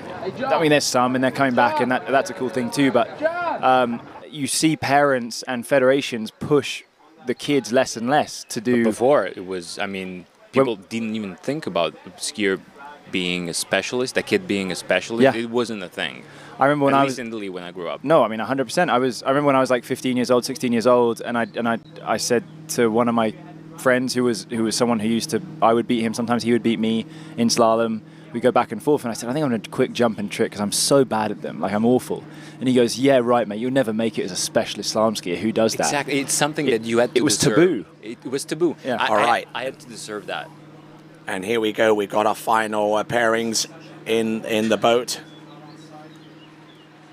We've got Will Asher with the flag of Great Britain. We've got another of our Italian skiers, Brando Caruso, and Jonathan Travers. Interestingly, yes, we talked about that yesterday. Will and John going to face off against each other, and they're traveling together. I wouldn't be surprised if they were, staying in the same hotel. What's Will got there? He's got a hovercraft. What has he got? That's his ski. Oh, he's an HO man to the last. I'd like to see. He's probably skiing with that now. That'd be fun. I'd like to see what he can do on a hovercraft. I think we should institute a rule for next year that whichever ski you take in the boat.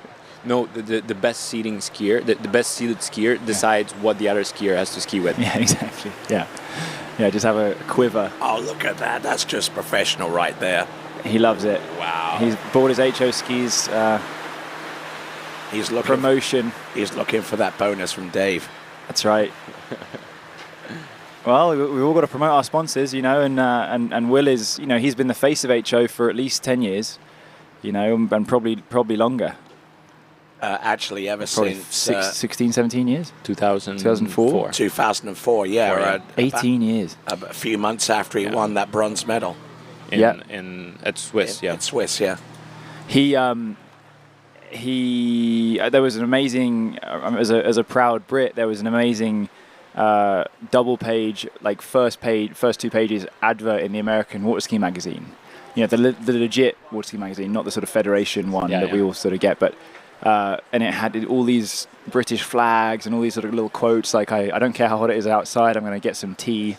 I don't know who put that together, but it was awesome. And I remember the Brits were very happy that, our flag was being flown in this amazing magazine, which is American based.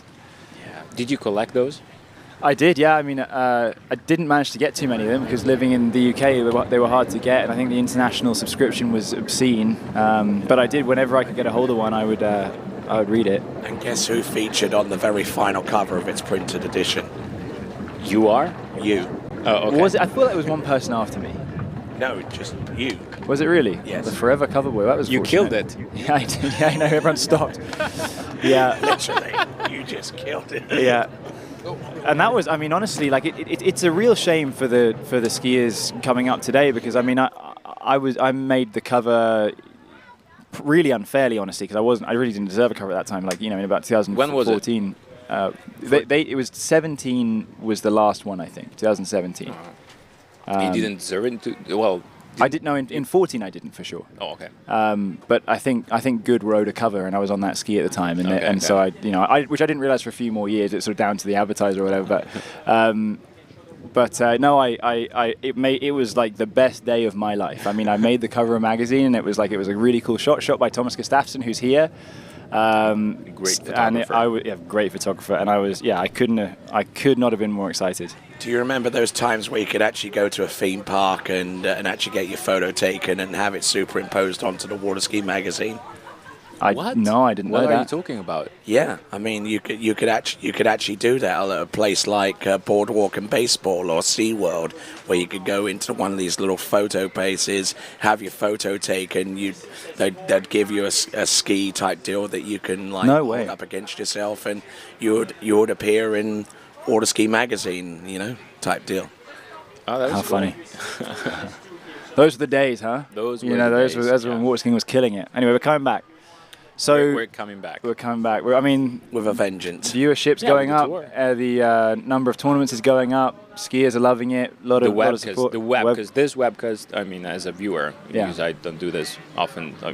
Thank you, Tony and Vince, for everything you're doing for the sport. It's unbelievable. I mean, it used to be. I mean, when I've been skiing for a little bit longer, for a few years longer than this version of TWBC has been around, and used to be that we turn up to tournaments, you remember, and there might be a photographer. Yeah, they might do a video, they might be someone piecing a video together afterwards. But I mean, this makes you feel as an athlete, like you're a part of a real sport. There's interviews, you've got to be a real professional. It's not just like, screwing around with no crowd kind of,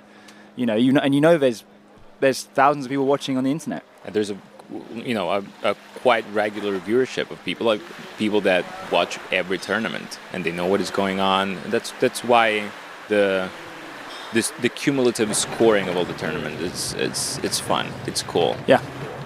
Yeah, people watch from the start to the end, and we see those people, and I mean everyone you meet, they talk about how exciting it is, and so that's why it's nice to get in the booth, and to hopefully contribute to that.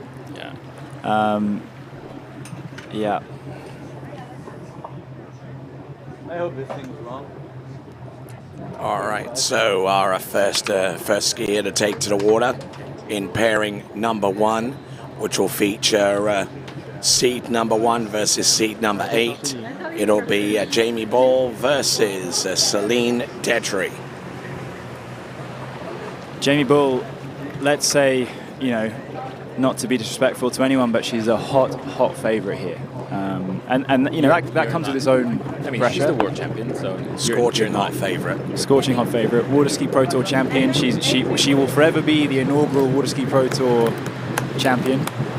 She won it last year. She's in the lead this year after a victory last week, and she's going to. She decided to go first. She decided to go first. So she's obviously not so bothered about the driver or the boat. She just wants to get out there. Maybe doesn't want to follow anyone. Just kind of go as. It's almost like when you go first. It's almost like having your own set. Like you just kind of go out there. You're not thinking about anyone else. You might watch the other person ski. You might not. But you're just going, and you kind of know you got to go as far as possible. You're just focusing on your skiing. There's not much tactics in there, or less. So it's going to be quicker than usual because the minimum speed is actually 13 meters for girls, for women, and 12 for men. Yeah, which is great, and that's something new at the San Gervasio Pro-Am. I think it's not anything that I've seen before at any head-to-head, but the getting the ladies in at 13 instead of 14 in the first round, it'll speed things up. Honestly, who wants to see those 14 meters? We could just get rid of them. No one. Just get rid of them. Oh, do we have the voting of the gate thing? They didn't go with me, right? They didn't. No. So getting in at 13 meters, Jamie Bull. I'd just like to draw attention to this beautiful new graphic. It's a beautiful idea. It looks, Wimbledon's happening right now. It looks almost like a tennis graphic. Yeah. We're going to see that come into play, I think, for the first ever time. Let's hope it's not like a 6-4. Yeah, exactly. Like in tennis. Yeah. It's funny because it will say 6-6, 6-6. It look like a tie. And there you go. 6 buoys there, opening pass for Jamie Ball. And as you can imagine, no dramas. Let's talk about the conditions. So yesterday was flat all day. The problem was a little bit in the evening. It got pretty sunny. We saw Nate and Sasha at the end really struggle with the sun going away from the dock. Today, obviously, there's no sun at this point. There's a little breeze of wind. It comes up and down, I think. Would you take it into account if you were skiing? That's the thing. No, obviously you cannot choose what you don't choose what pass you start, but in general, in the skiing, a wind like this. I don't think so, but I think the people that we saw maybe not having the best control of their rope out of the turn there, with that little bit of tailwind, it'll make a little bit more of a difference. In the headwind, it'll help. Like I say, there's not much going on, but we'll keep an eye on it. I just felt a breeze at my back earlier, and embarrassingly, when I start describing it, it drops. So. All right, here we go. Celine Detry, our next combatant, seeded number 8 coming into this event. Jamie getting on the back of the boat, so she doesn't have to swim. To say that this was rather unexpected to see her ski in this competition, in this head-to-head quarterfinal, would be understating it a little bit. Well, as we saw Brooke Baldwin coming into the gates, we kind of thought she might overtake the 2.5 that I think that Celine did, but Celine's here, and she's that's a great experience for anyone. She's going up against the world champion. She can try and take out the world champ. We saw last year it was Nicholas Benatti, 8th seed, versus Benny Stadelbauer, who I think was top seed. Benatti took him out. Yeah. So, it has happened, and it does happen. I think it happened a few times. I think there was a Stillwater tournament last year where the top seed went out. Maybe Brooke went out against maybe Taryn Grant or something like that. It's not that it can't happen. So let's see what happens here. And let's not forget the second skier out has to beat the first skier in order to advance, clearly. Yeah, and that's where, like, you kind of see a lot of, like, on the men's side, you'll see a lot of threes at 41, and then, you know, the cut from 3 to 4 is a hard one. If you can get that little squeak around 4, you're always in good shape for a podium. Seeding is very important in the men division right now, because 3 is a big hurdle to surpass. Big hurdle. And we saw 4 skiers yesterday get 3 or more, maybe 5. Yeah. No, 5 actually, because Brando was 6th with 2 1/4. So yesterday we saw Thomas, Sasha, Nate in the first round, Dane in the second round, and Will obviously did his 1 round of 5, so he surpassed that. I don't know how used to starting at 13 Celine is, if it threw her off a little bit. Well, it doesn't matter now because she's gone through 30 meters and everything is how many passes house you do money before? here. How many passes you do before? I mean, your normal rhythm, it kind of changes. It definitely does change. I would say that maybe when you have 13 and then you get your breather, I mean, let's not forget, these girls are sitting in the water for twice as long as they're used to, especially with how hot that water is. You know, they've got more time between their passes. That, to a point, that can be beneficial. You can, you know, get your breathing rate down, you can get your pulse rate back down, and you can, you know, formulate a game plan. I think that if you start at something you're not used to, if you have it a little bit longer, you can actually kind of like figure it out what you're going to do the next pass. So maybe I would say maybe starting at 13 for Celine when she has the longer break might not be such a big deal. She had to come right back in. All right, and part of the next pairing we see on the starting dock, that is Alicia Bagnoli against Ali Nicholson. That will come up next. But let's have a look at Jamie Ball here at her immaculate best on 12 meters and the 6 buoy count. Yep, looking in very, very fine fettle there. Don't see much wrong there, Matteo. This was perfect. Well, I cannot see any flaw in this. It was a perfect pass. There you go. Very, very smooth, very early into buoy number 6. And now the onus is upon Celine Detry to continue on this pairing. Now she has to score 6 to force Jamie Ball into a situation where she has to register a score somewhere on the 11.25 meters to maintain the pairing from her perspective. Here comes Celine Detry out of Belgium. Entrance gate, buoy number 1. Number 1 is good. Continuing on for buoy number 2. This is good. I tell you what. She's pulling the handle a little bit too much towards her chest on 135. Right. That's something we said even yesterday. You don't want to waste any time and space, especially on your offside, by just reaching and grabbing and bringing your handle towards you while you're actually sitting there and doing nothing. You want to move towards the handle. You want to keep moving towards the wakes before you connect with the boat, because otherwise you are just wasting precious time and space. It really is, efficiency of effort there, isn't it? You know, you want to make sure that you let the ski do the work and the body follow it generally. Yeah. The natural thing to a skier is grab the handle, bring it to your body, wait for the boat, and then start again. But that's not the most efficient way to ski. You want to keep on going with your ski.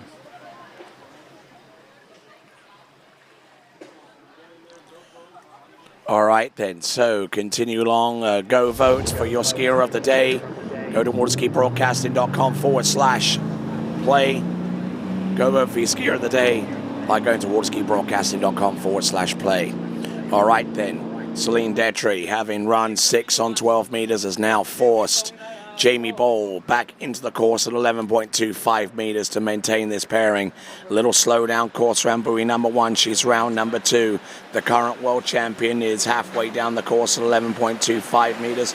2/3 the way down the course now, having gone round 4, round 5, and all 6 buoys at 11.25 meters. And continuing to roll here, and it's going to take a huge effort for for our skier from Belgium, who will come up afterwards to maintain this quarter-final going forwards. But a good, stout effort there from the world champion on 11.25 meters. So Celine skied 3 at 38 yesterday. She did 3. Is it 3 and 2.5 that she did? Was her second was 2.5? Yeah. So this is a high bar for her. It's going to be tough to go through the whole pass. Just so easy for Jamie. Yeah, she's doing really, really well. And yeah, I mean, Celine knew waking up this morning, she's like, well, if I don't run 11, I have 0 chance. But again, we're looking for points. Even if she doesn't run the pass, she just want to get as far down as possible. A 4 or a 5 could be a 5th spot worthy score. I would say so. Yeah, I mean 5 would be right up there. So she wants to, even if she can't run it, she wants to carry on. There's no point in sort of throwing the handle and giving up if she gets a bad start. She shouldn't get demoralized by the fact that Jamie ran 38 so easily. Yeah, and I mean fifth spot to 8th, there's a huge amount of difference in prize money. So she wants to go as far as possible and get that money. All right, 1's okay. No, that's not it. And down there with half a buoy there on 11.25 meters. That eliminates. Could be a 1. It could be a 1. We'll have to see if she crossed the wakes. We're not the judges, of course, but I mean, that would be close. It depends where she let go of the handle. If she has the handle as she crossed the wakes, that is a full 1. She kind of looked okay. It's exactly as you said there, Matteo. I think that's a half. It's a half. It's probably a half. Yeah, I'd say it's a half.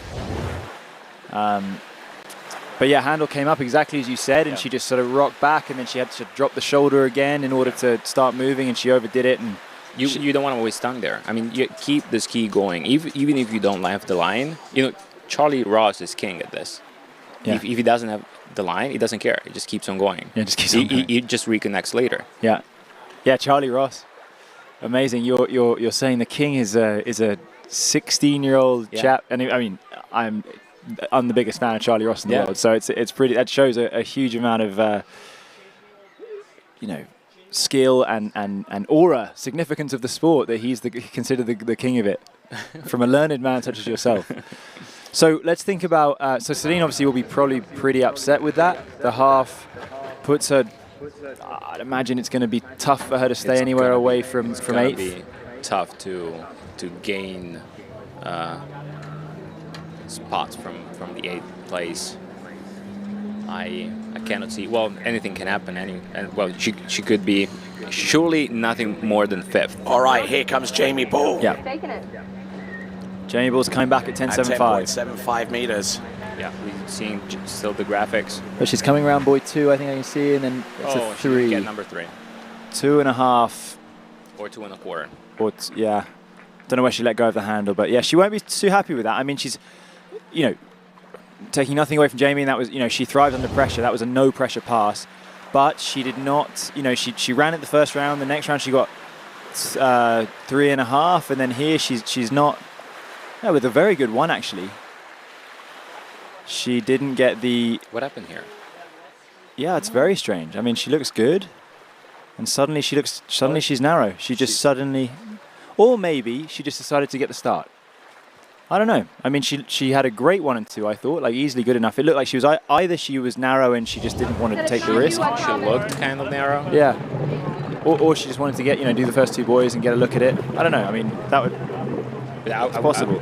I wouldn't leave the handle there. Yeah, no, true.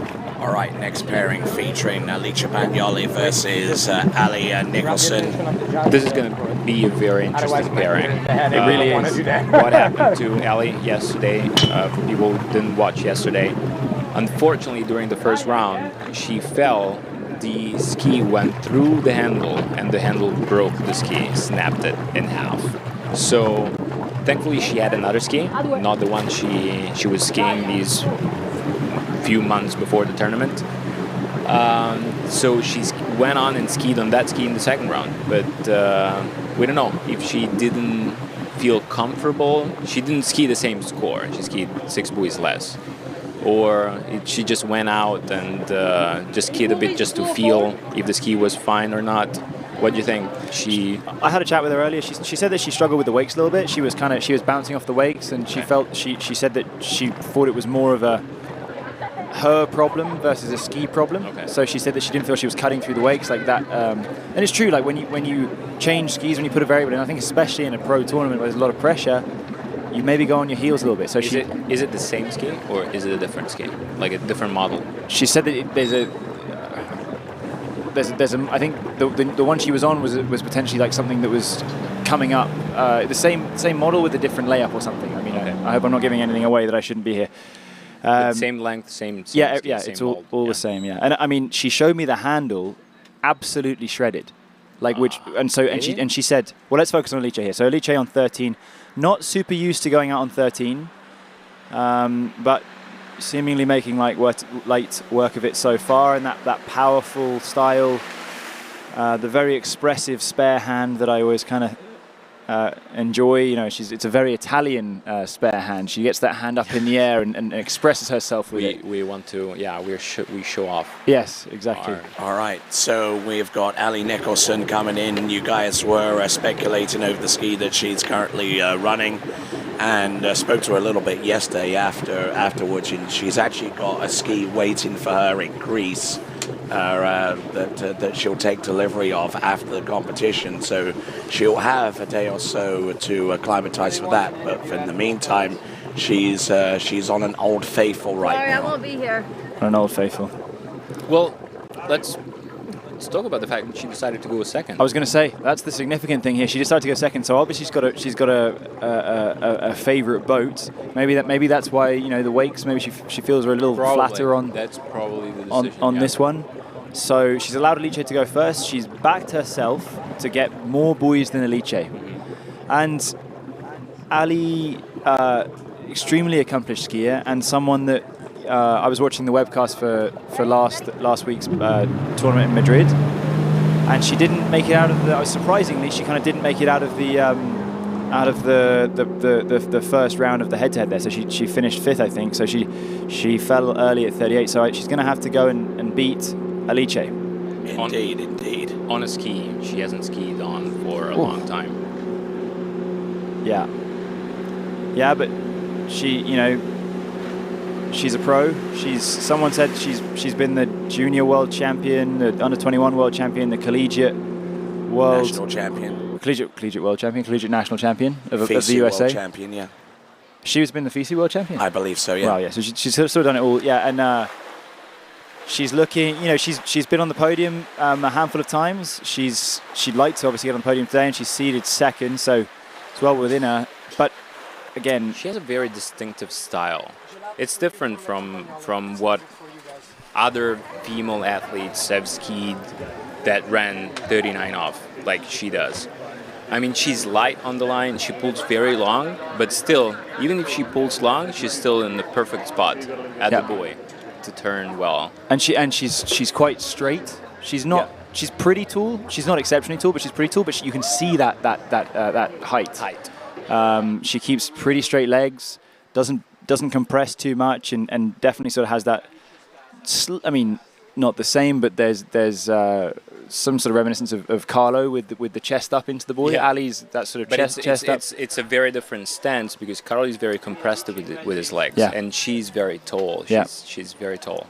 All right, then let's focus in on Alice Bagnoli, who comes to us out of Italy, originally from Milano, and trains over at Rocchetto, which is a little ways outside of Novara. And looking very strong out there. And she's someone that's very close to this broadcast. She does a lot of work, and someone says she does a better job of organising the webcast than the main man does when the main man is forced to be away. I've heard that as well. Skis at Swiss Ski School a lot. She's unfortunately for her a member of the Raging Cajuns team, the supposed all-conquering Raging Cajuns team that Tony likes to talk about. So let's go to Lorenzo's land for a bit. Okay, so let's check in just a moment. Here we're looking at the instant replay one more time for Alice Bagnoli. Round number 5, and good to go round number 6. And let's check in with Lorenzo's land. All right, welcome back. We're here with Jamie after first set, first time head-to-head, and she won the first time. So tell us, how was the set for you? Yeah, the set went pretty well. I felt pretty solid. Decided to come back at 39 just to try and get a look at the gate. Had a good gate, so feeling good for next round. All right, perfect. So next round you're gonna be against, we don't know yet, right? Yeah, we don't know yet, so we gotta wait and see. All right, perfect. Thank you very much. Go catch your breath, and we'll see you next round. Good luck, Jamie. Coming back. All right. 12, Ali Nicholson. So Ali Nicholson, in her previous life as a collegiate skier, skied for the Florida Summer Moccasins. Go Mox. Oh, I'm not sure that she looks that good today. Well, I mean, she's on a ski that she's probably hasn't ridden all that often in the last few months. I know, but it's terrible, isn't it? Because I mean, you know, I'm friends with Alice. I really, you know, I want her to do well, but I also want Ali to do well because I mean, it's just so. I mean, in the face of adversity, you always. Yeah, I mean, it's so rough to turn up. I mean, she's however many miles away from home, thousands and thousands, and she's trying to, you know, she's supporting pro skiing. She's trying to make money out of pro skiing, and then she's just at a huge disadvantage by not, you know, having any time on this ski. So maybe I'm being unfair. Actually, this looks a lot better on replay. It doesn't look that bad. No, I didn't love 4. Let's see this one.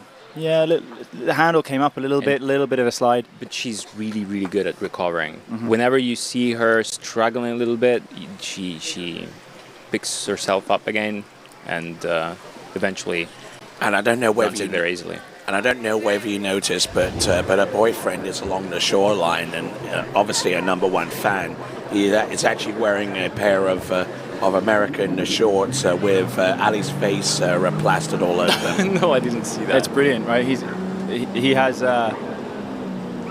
these beautiful shorts bought by her mother for Masters when she was competing there. All right, Alice, 11 meters. This is a big pass, so she needs more than 1 to get away from 8th, but she wants to, you know, win the pairing to get through. 1's okay, so she's moved away from 8th, and then she's at 2. Come on, Alice, let's get a big turn here at 3, and she's actually in good shape here. She is in it. Will she get around 5? It's going to be. Did she? Oh, I reckon that's 4. I don't think she held on for long enough. We'll see the replay. I think it's 4. I think it's 4. But which is going to be crucial because Ali needs to get a piece of 5. Ali needs a piece of 5, yeah. So it doesn't really matter. Let's see. And I think it's Alice's equal best score of a tournament so far, so not a bad time to do it. This year, yeah. This year, okay, well, there you go.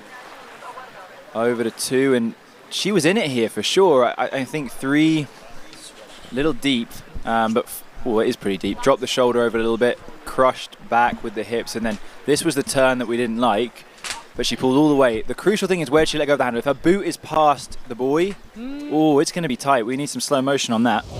It could be a quarter. I don't. Well, the thing is, they need to wait until they know exactly.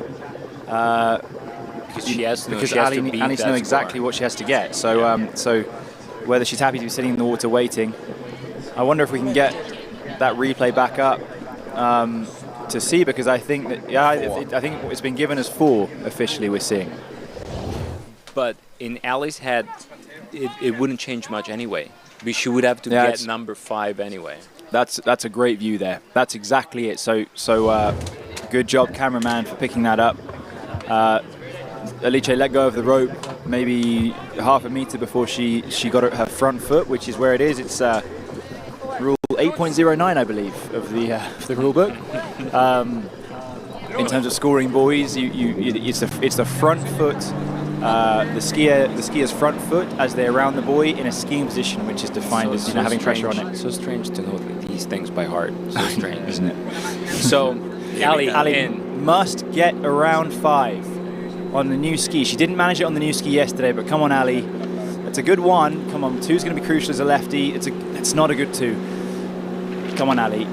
And I think if she can get the turn here in around 5, and she's going to be very, very, very happy, and good for her. She's run 38 off, and congratulations to her. She's got to be ecstatic. I mean, we can comfortably say that the ski is fine. I mean, she skied really good. Let's just focus on that. She just ran 38 on a ski that she hasn't really skied on, certainly in practice for 6 months. It's really good skiing. But in your head, you do this, in the first pairing, and you run 38 like this under pressure. Well, here's the thing. And 2 wasn't so good. Well, here's the thing about Ali Nicholson's ski. I mean, what I've noticed when she was riding on her favorite ski in the previous rounds of competition, be it here or Lake 38 or wherever, she had enough confidence to like feel that ski all the way through to the front at the end of the turn, and then just absolutely got on it and went straight for the wake and across the course. She had to pause a little bit to get full control of the ski right at the tail end of the turn before she went off to the races. But she's also a skier that doesn't worry if she's down course. She's fine, she's relaxed, and uses the pull to regain space in the slalom course. And let's contrast it with last weekend. Last weekend she ran 38 in both of the previous rounds, in the qualifying rounds. She was seeded second. She comes through into the first pairing of the quarterfinal of the head-to-head, and she doesn't get it. She gets 3.5 on her own ski with confidence behind her. So she'll be really happy that, again, in the face of adversity, commiserations to Alice, but in the face of adversity, she did a great job, and she's now at least 4th in this tournament, which is an improvement on last week. All right, let's have a look at Ali Nicholson, if she can get more. Oh, that's not it. 2.5 here. But it's very similar. She did the same thing in the first round on number 3. It was actually not number 1. She did exactly the same fall, the fall in which she broke the ski. The ski went around exactly in the same way, hooked the handle, and it broke. And you can see where she would put the ski through the handle there. I mean, exactly the same fall. She's really trying to make use of that third ski in Greece that she's picking up. She's aiming for that tip. Yeah. But she ran a really nice 38. If you were in her shoes, you would double guess the ski at this stage, or you would go like, oh, okay, this runs. She probably would have wanted to run 2 or 3 there, but I mean, I think that was a pressure par. She's on a ski that she's not comfortable with. She's got to get around 5, which she didn't do on her previous set on this ski. Her only set on that ski in 6 months. I mean, the equipment is important. These things. Look, every ski is handmade, no matter the consistency. They're always slightly different, like a handmade sports car. They're not. They never, handle perfectly identically. So she'll be very happy that she managed to put that pressure away, get the result she wanted, and she's going up against the winner. That's not true, though. I don't think. I think Ali's not going up against Jamie. Yeah. Ali will be second seed, so she can only go into the final against Jamie if they are to both make it through. Of course, they were first and second. They cannot face each other in the semifinals. So we'll get that graphic up for you guys in a minute. But I think this next pairing is the pairing that's going to decide who goes up against Ali in the next round. Exactly. And it's a very interesting pairing. Paige, representing Canada, but her home is in Orlando, Florida, as it is for a lot of the top skiers in the world, and she skied really, really well. Probably her most consistent tournament that she's maybe ever had. Certainly in a pro tournament, I would imagine. She did 2 at 39 twice in a row, and she's looking really good. The tip of that ski, which we'll often see come up when Paige is getting a bit aggressive, she's keeping it down. She's not getting that sort of jackknife out of the turn. She uses a very small portion of the ski, but that works extremely well for her, because she has always the right amount of speed. She can accelerate immediately, having just a small part of the ski in the water. She skied great yesterday. Yeah, she looked as good as I've ever seen her. And I wonder if one of your frequent co-commentators, Tony, Matt Reaney, is watching. I'll bet you he is over there in. Oh yeah, absolutely. In Orlando. You didn't hit anybody. And this is my sister. Yep. Tell her name, Tony. Beatrice Yanni. Yeah, you're a lost cause. Beatrice Yanni. It's us Yanni. Yeah. Us Brits. No hope. No hope. Can't do it. No hope. So She skied really well this season. She started skiing really well last year. Unfortunately, she didn't ski great at the Worlds at Jax this autumn. But she started the season well at Swiss, skiing 1 at 39, which wasn't her PB, but it was her best score in the past 3-4 years. And then she skied very well in Madrid in the previous tournament, and she skied 2 at 39, which is her PB. Getting in here at 32 off. She came 4th last weekend? 4th, yes. Yeah, so if she can make it through here against Paige, you'll be back-to-back in the top 4 and obviously maybe higher, which should be really great. You know, this is this European season. I mean, there's tournaments every week, broadcast every week, and we can really see, you know, that it's like a, dare I say, a real sport where, you know, there's like you know, fluctuations over, you know, there's form. You can see people's form coming and going over a certain amount of time. It's not. Well, you guys are not robots. You know, form kind of goes in and out. You might ski well for a few weeks, then you kind of lose it. It's like in golf. Yeah. Golfing is similar. Did you just call me Robert? Robots, Tony. Tutti hanno Okay.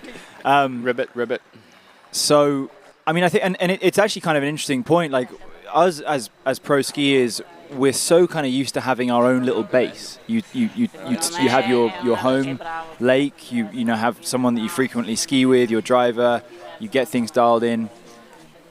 It's an unusual situation, very unusual, certainly for people that are not natives of Europe, to have a situation where you're 5 weeks away from home, or 5 weekends away from home, with 4 weeks in between, and probably a few days ahead of time, where you've got to find somewhere to train. You don't really know the variables. You've got different drivers, you've got different boats, you've got different lakes, different water temperatures, all these sorts of things. To be able to do 5 weeks and keep your form is good, but to continue improving is very, very hard. Paige coming back at 12.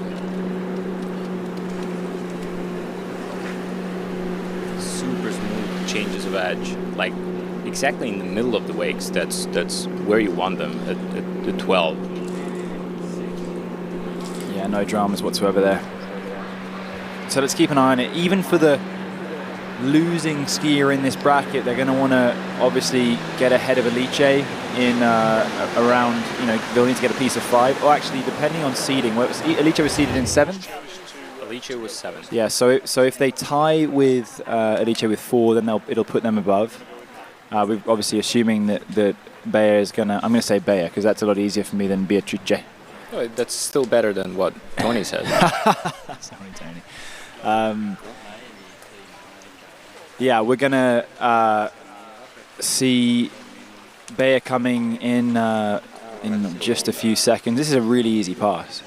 Really easy pass from Paige. She does everything she needs to do in the pool way before the wakes. So she reaches the first wake and she can already release, and she has all the speed and width necessary to get the next buoy. Very efficient. And you can see this here, she's keeping the hands out of the water. What does that mean? It means that she's got a lot of blisters. The water is so hot here. She doesn't want that hot water on her hands. Or she could be advertising her new gloves. I think they're Pagosi gloves. Pagoski. Oh, that's why. Maybe. All right, so Bea. Decent one. I mean, the ski came through, but the shoulder was a little bit low. That's a lot better.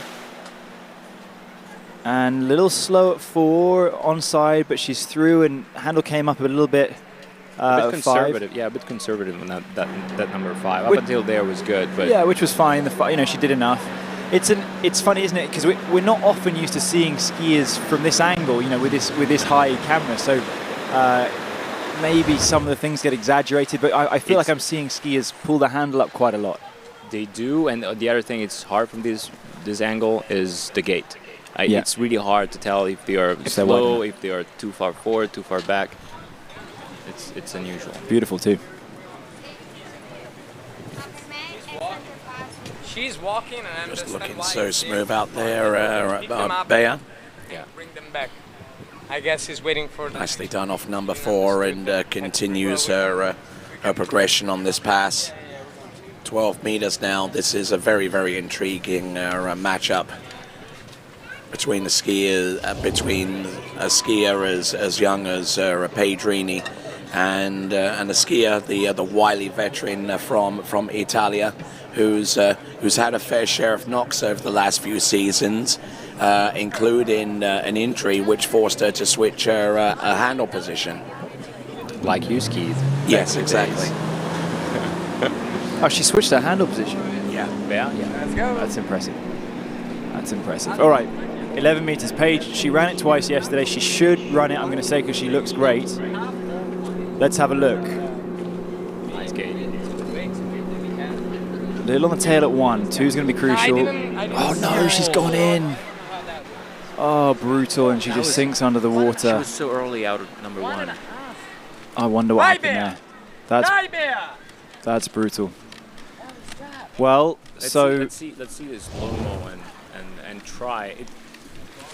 Was she a little slow on that gate? I don't know. One thing about coaches and people that have to judge skiers, they sometimes have to come up with something, even if it's very hard to physically understand exactly what has happened there.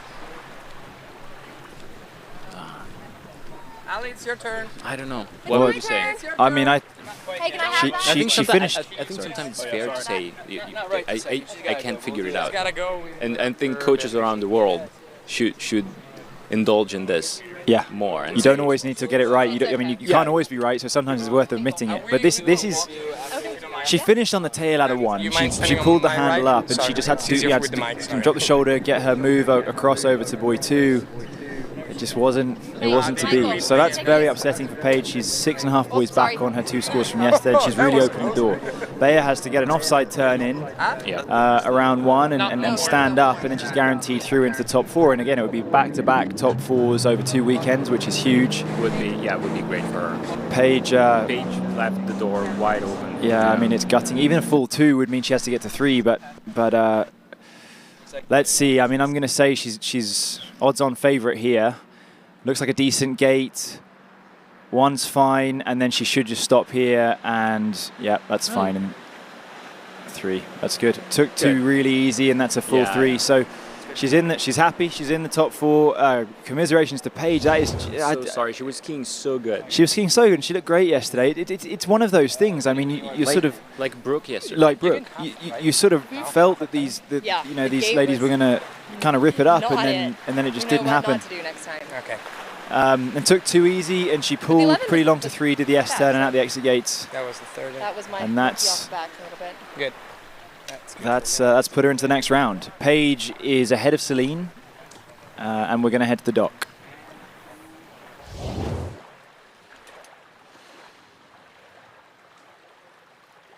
You went through. Tell us what happened at that 10.75 gate. I just felt like I was really far back on the ski when I turned in. I didn't stay over my feet through the turn, and I just felt like I was really far back on the ski coming into 1 and just kind of fell on the backside of 1. So I definitely know what to work on for the next one. So hoping next round we get back to 10.7 and get further down it. And how do you feel about next round? We just saw that you're going to be against Beatrice. How do you feel about that? I mean, I'm excited to advance. After all the events that happened yesterday, I'm happy with how I skied just now. A little bit of a monkey off the back, getting through 11 there, and just looking forward to the next patch up. All right, perfect. Thank you very much. Go catch your breath, and we'll see you next round. Back to you, Tony. All right, just enough time to tell you more about the Skier of the Day vote. Go to waterskibroadcasting.com/play to vote for your Skier of the Day. Could it have been Beatrice? Her advancement through to the semi-finals? Could it be someone else that we'll see within the next few pairings? All that to play for, but just enough time to tell you about Pentalago, South Florida's most anticipated water sports community. 5 lakes, 42 exclusive 4-acre home sites close to Palm City. That is Pentalago, pentalago.com.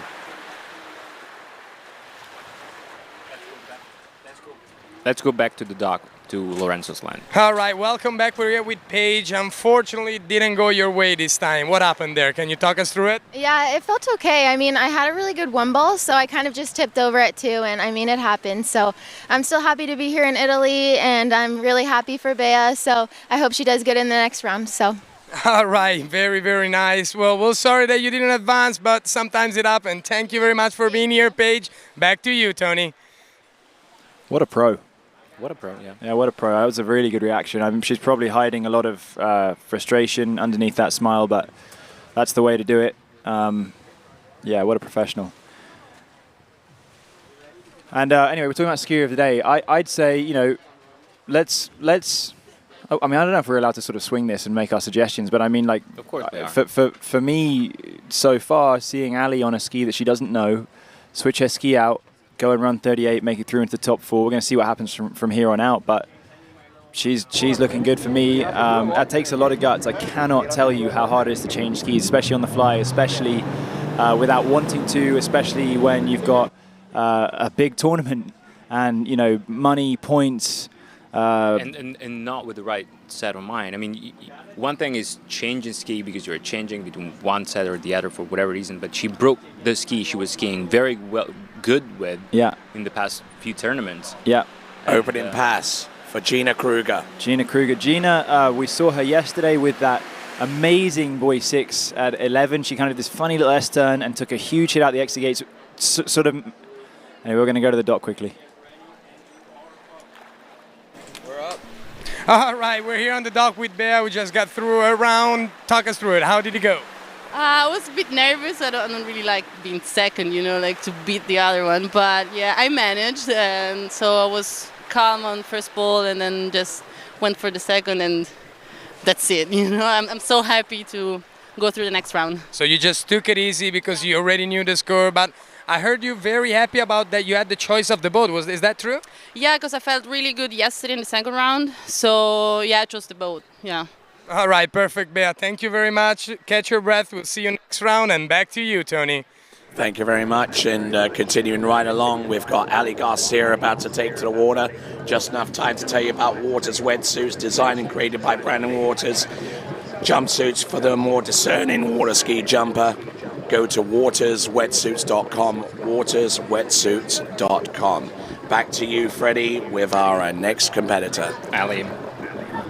So Ali Garcia, last weekend, I keep talking about last weekend, but it's so relevant because form and confidence come into this so much. And Ali got on her first ever pro podium, and what a way to do it. Second, not third, but second at the Waterski Pro-Am. And she's skiing well. And actually, I think last weekend, her best score was 4 at 38, 4 at 11, and she went straight off the dock yesterday and ran 2 at 39. So she's actually skiing better this weekend, so she'll feel good.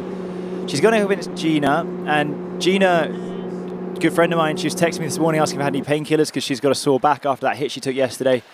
So was her neck fine? Her neck's good. Yeah, no, her neck's good. That's She's the important part. further down the back, and then. So yeah, Gina and Ali are going up against each other in order to go up against Jamie. So you know, it's sort of you win the prize, and then you kind of look at the prize, and it's a tough one. It's going to be hard. It'll be tough, but it's kind of a very fair pairing, Gina and Ali. I mean, Gina is a very consistent skier. She's capable of running 5, 6, and running 38 off any day. Ali as well right now. She started skiing and running 38 off very consistently in the past few tournaments.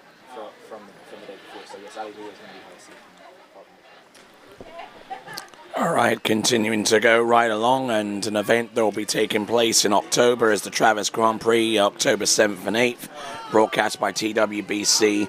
Get your entry in quick for this unique event featuring slalom, go-karting, and shooting. It is the Travis Grand Prix, always a fun event to be involved with. And part of the tour. Indeed, indeed. So let's pick up Gina Kruger. Come on, Gina. She's, so like I said, struggling with a bad back. You can see that neck going a little bit around the back end of the boys. She's maybe not looking her fluid best. Come on, Gina. Little long pull to 6. You know, in the end, not that big of a drama, but she's going to want to... let's go to Lorenzo's land.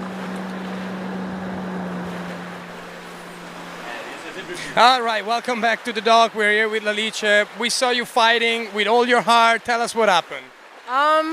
Honestly, I was happy when I was on the dock with Ellie. Ellie chose to go choosing the driver, and then I decided to go first. That kind of threw me off a little bit. I was expecting, I already chose the driver in my head before, but I felt really good. And without Ellie going first, I just had no score in mind, so I was just going to do my best no matter what. I had no pressure, and that's what I did.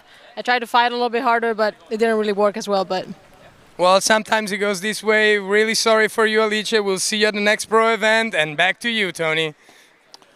All right, back on with our competitive action. We just saw, I believe, Gina Kruger go through her next pass. That would have been the 12-meter line.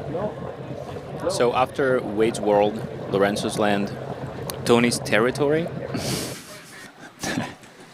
I can think of other names, but that's Lee said. And let's. I think Lorenzo's coming next week too. I think Lorenzo is coming to Greece, so we're gonna have Lorenzo's land abroad. That's nice. So, Ali, every pass is important. This is 11. I mean, this is a huge. Oh, sorry, it's 12. Excuse me, but she still needs to run it, and she's on the tail there, and she won't like that too much. She did miss this in the final against Jamie last week, but she's back in it, and over to 6, over to 5, and then around 6, and that's pretty easy after a bit of a weird boy 1. I really like how her lower body is disconnected from the upper body in an onside turn, but sometimes it comes at the expense of falling a bit on the back of the ski. She does. I think she tends to sort of, she ends up with that tip a little bit high, and she maybe, I think, pulls that handling a little bit early. Do you think that on her onside? I know Ali a little bit, but just kind of grabbing a little bit, and it just gets that sort of buckaroo effect. Exactly what we were talking about earlier. You want to travel towards the wakes but before actually reconnecting to the boat. Yeah, and that's what she does so well here on her offside. I think her offside is amazing. We saw at Lake 38 she ran a 38 off that was incredible, and it was run by her buoy 4. She came into buoy 4 in pretty average shape, and she just turned the nuts out of it. And she's good. My favorite part of Ali's skiing, I've told her this, is her offside. She looks really, really good. All right. Check out the matchups on bplayfield.com, bplayfield.com. Check out the latest matchups there, and go to bplayfield.com. All right, skier on the water, approaching the course, 11.25 meters. Gina Kruger, take it away, Matteo. Getting in at 38. It's a must-run pass to advance in the semifinals. Come on, She's get it. struggling there, going to number 3. Oh, very late on number 4, and that's all she wrote. I think that's pretty good skiing, because she was pretty out of it at 2. She obviously, it's her worst score of the weekend so far, but she's struggling with that back issue. Ali's going to have to get around 5. That crucial turn at 3 and around 4 was massive. Ali's going to have to get around 5. Score is under review. I'm going to say she got a full 4. I'm slightly biased. She's a good friend of mine, but I think... look how far over the front she is. I was nervous. She was so disconnected. I like how she pulled there. And then she still managed to get that turn in. Let's have a look and see if she got around this buoy. I believe that she did. She's definitely around it. She did it, Yeah. Look at these angles, man. I mean, you can't miss it. Fantastic. Well, good. Gina has... Yeah, those are 4 buoys. That's a full 4 buoys confirmed, I would say. Pending... It's the same as the pairing between Alice and Ali. Yeah. So Alice went first, did 4. And now Ali is gonna need a piece of 5 in order to advance. And yesterday Ali ran 2 at 39 in the first round and 1 at 39 in the first round, I forget, or maybe it was half. Anyway, whatever it was, she ran 38 in the first round or 11, and she got 3.5 in the second round. So she's going to need a piece of 5. She's going to have to beat one of her scores. I think she rushed the gate a little bit there potentially. She's around 1. And that was a good one. And two's good. She's on for this. I think she really is on for it, and let's see what happens here. And I think she's going to get it. Oh, yeah, she got good it. job. Like a pro. Good job. And I mean, that is mental toughness. That is you need. Well, last weekend, her best score of the weekend came in the first round of the head-to-head, and she beat Ali Nicholson, and that set her up to then go through into the final. Taking out Ali, obviously, was a huge hurdle in her way. Ali Nicholson, that is. And here she's taken out Gina, and that was a big score. Gina with 4, I think that puts her in 5th place. So I think we can probably now count our bottom half of this top 8. So we've got Gina with 4 and the higher seed, then Elite in 5th place. And then it's very solid skiing, isn't it? She just safetied forward just a little bit just to make sure that she wasn't going to fall there and screw up her chances, but that was great skiing. So we've got 5th place, we can finally say Gina Kruger, 6th place Elite with the same score as Gina but a lower seed. Pedrini. And the pairings for the final. Oh, Pedrini as Pedrini, well. sorry, in 7th. And then Celine Detry in 8th.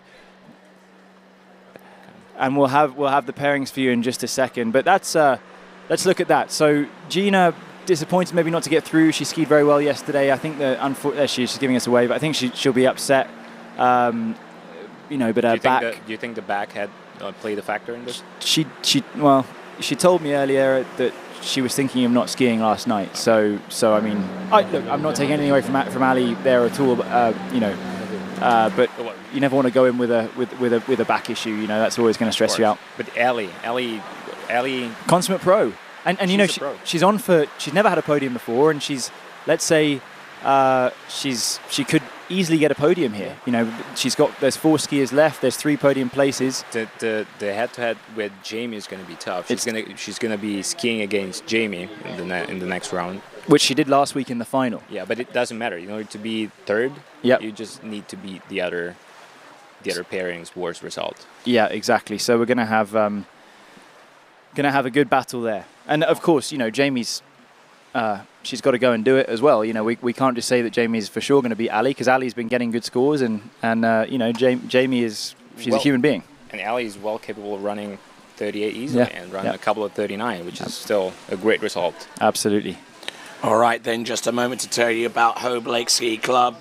They claim they can cancel winter, and with coaches like Wim de Cree, created by Ed Hickey and located close to Jupiter in South Florida, it is very easy to see why.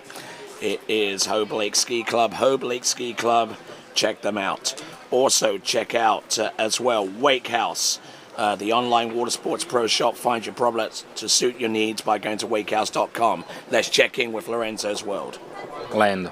All right, welcome back to the dock. We're here with Holly, who just advanced to the next round. Holly, how did it go? It went really well. I'd say I'm really happy with it. So, Gina went out and put up 4 at 11, which is a big score off the dock, and I was really happy to scrape by it. So. Good. And what happened at 5?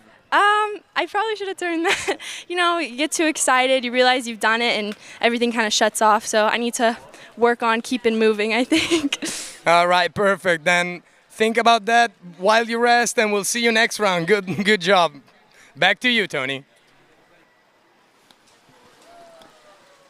All right, let's take a look at the pairings. Jamie Ball will go up against our winner out of the pairing between Gina Kruger and Ali Garcia. It was, in fact, Ali Garcia. And not Gina. And then Ali Nicholson will do battle against Beatricia Yanni. So the pairings, Jamie Ball, Ali Garcia, Ali Nicholson versus Beatricia Yanni. Yeah. I'm looking at that second pairing too. That's going to be a really good one. Bea, we've got the brother in the booth, and we're going to have to tell him to, shed off the professional. I have to be more Italian. You have to be more passionate, sentimental, more passionate. Exactly. More passionate, we need to see it come through. So that'll be good. Try. And versus Ali, that'll be great. And then we're gonna go back to the dock. All right, welcome back. We're here with Gina, who just got done skiing as well. Gina, what happened there? You put out a big score, but wasn't enough. What happened? Yeah, I just did what I tried to do. I had a pretty good gait, I thought, and then just, a bit anxious, not quite confident with my 11s yet, but I had fun out there, and I'm pretty happy overall with my performance. So. All right, perfect. That's important. I'm sorry that you didn't go through, but sometimes it happens. So see you next time, and back to you, Tony. Thank you very much. Thank you very much, Lorenzo's Land. And continuing on, and here is our correct pairings. Jamie Ball versus Ali Garcia, then Ali Nicholson versus Petra Tiani. A couple of intriguing pairings there come the semi-final round. And what do you say, folks? Well, Gina, you know, no complaints about the back, nothing, no excuses. She's a pro. She's a pro. Maybe it's the men that are always complaining. You always hear stuff like, "Oh, my back was sore," or you know, I haven't skied here much. You know, I didn't ski in 3 weeks. She didn't even mention it. Yeah. I think. Well, again, we talk about an international field. Last weekend, it was. It was Jamie, Ali, Neely, Ross, a fully North American podium, and here we're looking. You know, Bea is our last European of the last 4. So she'll be doing it for the Europeans over here. But I mean, it just shows, you know, we're many miles from North America, and the North Americans are dominating in terms of numbers in the semi-finals yet again.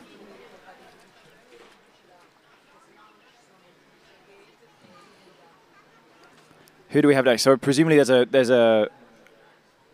We're gonna enter commercial, and then we'll be back, I guess, with the junior tournament. With men first pairing. Obviously, I'm wrong.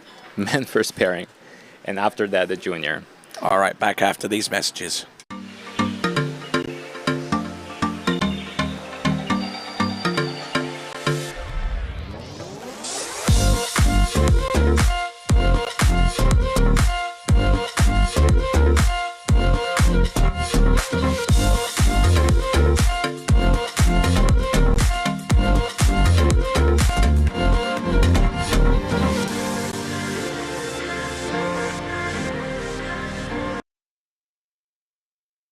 Hi, my name is Brantley Hawkins. I'm one of the co-founders here at New Dimensions Wellness. My partner and I have over 20 plus years of sports medicine and exercise experience working with the most elite athletes in the world.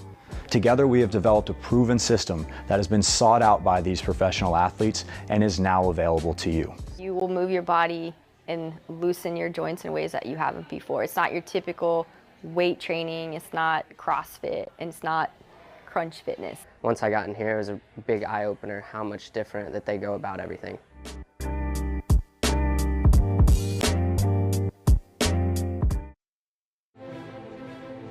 Denali. No hype, just science.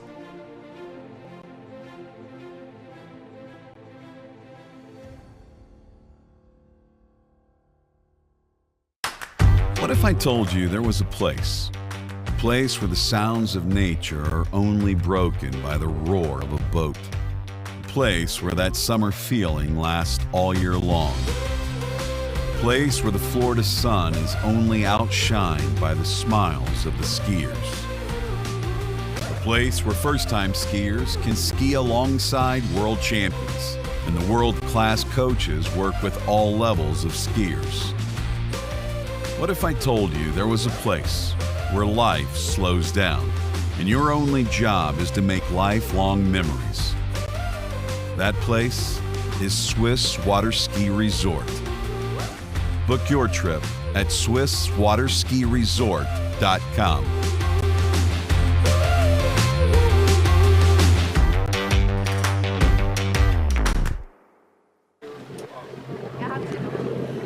All right, we're into the quarterfinals of the men's competition. Our pairings are about to be revealed on the screen, and I can tell you the first pairing is going to be Nate Smith versus Florian Paff. That's an interesting one, isn't it? Oh yeah. I mean, Florian skied amazing yesterday. We remind everybody he was a junior skier last year. He competed at the Junior Masters this year. His main event was at least until now was jump. People jumping around 60 meters. He came to this tournament. He skied well also last week in Madrid, but he came to this tournament, ran 2 at 41 in the first round, and he won the right to participate in this final. That's good. An unfortunate pairing though with against Nate. Yeah, Nate's the top seed. Interestingly, he's gone first, so I don't know. I'd say it's probably not really fear of Florian and maybe more, he just wants to go out and have a set and put a score out in front of Florian. Florian will have to beat Nate Smith, which not so easy, but I mean he's got youth on his side, and he's got some adrenaline flowing through his veins right now as he has a little dip before his ski. Yeah, he just has fun. Yeah, looks like he's having fun. He's taking this final like a treat. Nothing to lose, right? It's nothing. He doesn't feel the pressure. He's surpassed himself already. He wants to go and obviously do well, but that's. Well, losing against Nate is kind of a given, so it's just he will have fun. He'll have fun, and it's always funny. I mean, you enter your first head-to-head, and you get to the other end of the lake, and you don't really know. Am I supposed to talk to them? Am I supposed to kind of to say nothing? And he'll get down there, and he'll forever. He'll have, skied against one of the best skiers on his first ever head-to-head. It's pretty cool. And anything can happen, Gates are still there. You have to pass through the gates. That's the only thing I can think of that can upset this pairing. We saw. Well, strange things happened. I mean, of all the skiers there are, Nate's probably the guy that screws up the least. He doesn't make odd mistakes. If there's a mistake, he's going to make it. It's his gates. But again, I think it has to do with the gate he does. Yeah, but he doesn't. He used to miss his gates quite a lot. He lost the Masters because he missed his gates in 2000. Well, maybe I'm wrong, but Moomba for sure in 2016. He used to miss them a lot. Yeah. He doesn't miss them now, so he's changed something. I haven't seen him miss a gate in quite a long time, so I think he's gonna. Are you jinxing it by saying it? Let's hope not for him. but what I thought, he used to miss gates like a few years ago, and I always thought he had something to do with the way he does the gate. So he commits. It's so hard through that gate. So hard, like no other skier. So that makes it probably more likely to end up being somewhere that you don't want to be because you commit so early. Yep. All right, let's have a look at Florian Paff on his opening pass. A reminder that the opening starting line length, minimum starting line length is 12 meters. Probably not used to starting on this particularly short line, but he does a fine job outside buoy number 6 and then running through the 12-meter line to continue on the pairing against Nate Smith. Just enough time for me to tell you that with online training and nutritional programs trusted by the pros such as T-Gas, Alicia Bagnoli, Freddie Krueger, Whitney McClintock, Rini and Paige Rini, you can't find a better place than New Dimensions, located just outside of the Millennium Mall in Orlando. Check out New Dimensions online. So I'm going out on a limb here. I think this is the first time Florian has ever started at 35 off.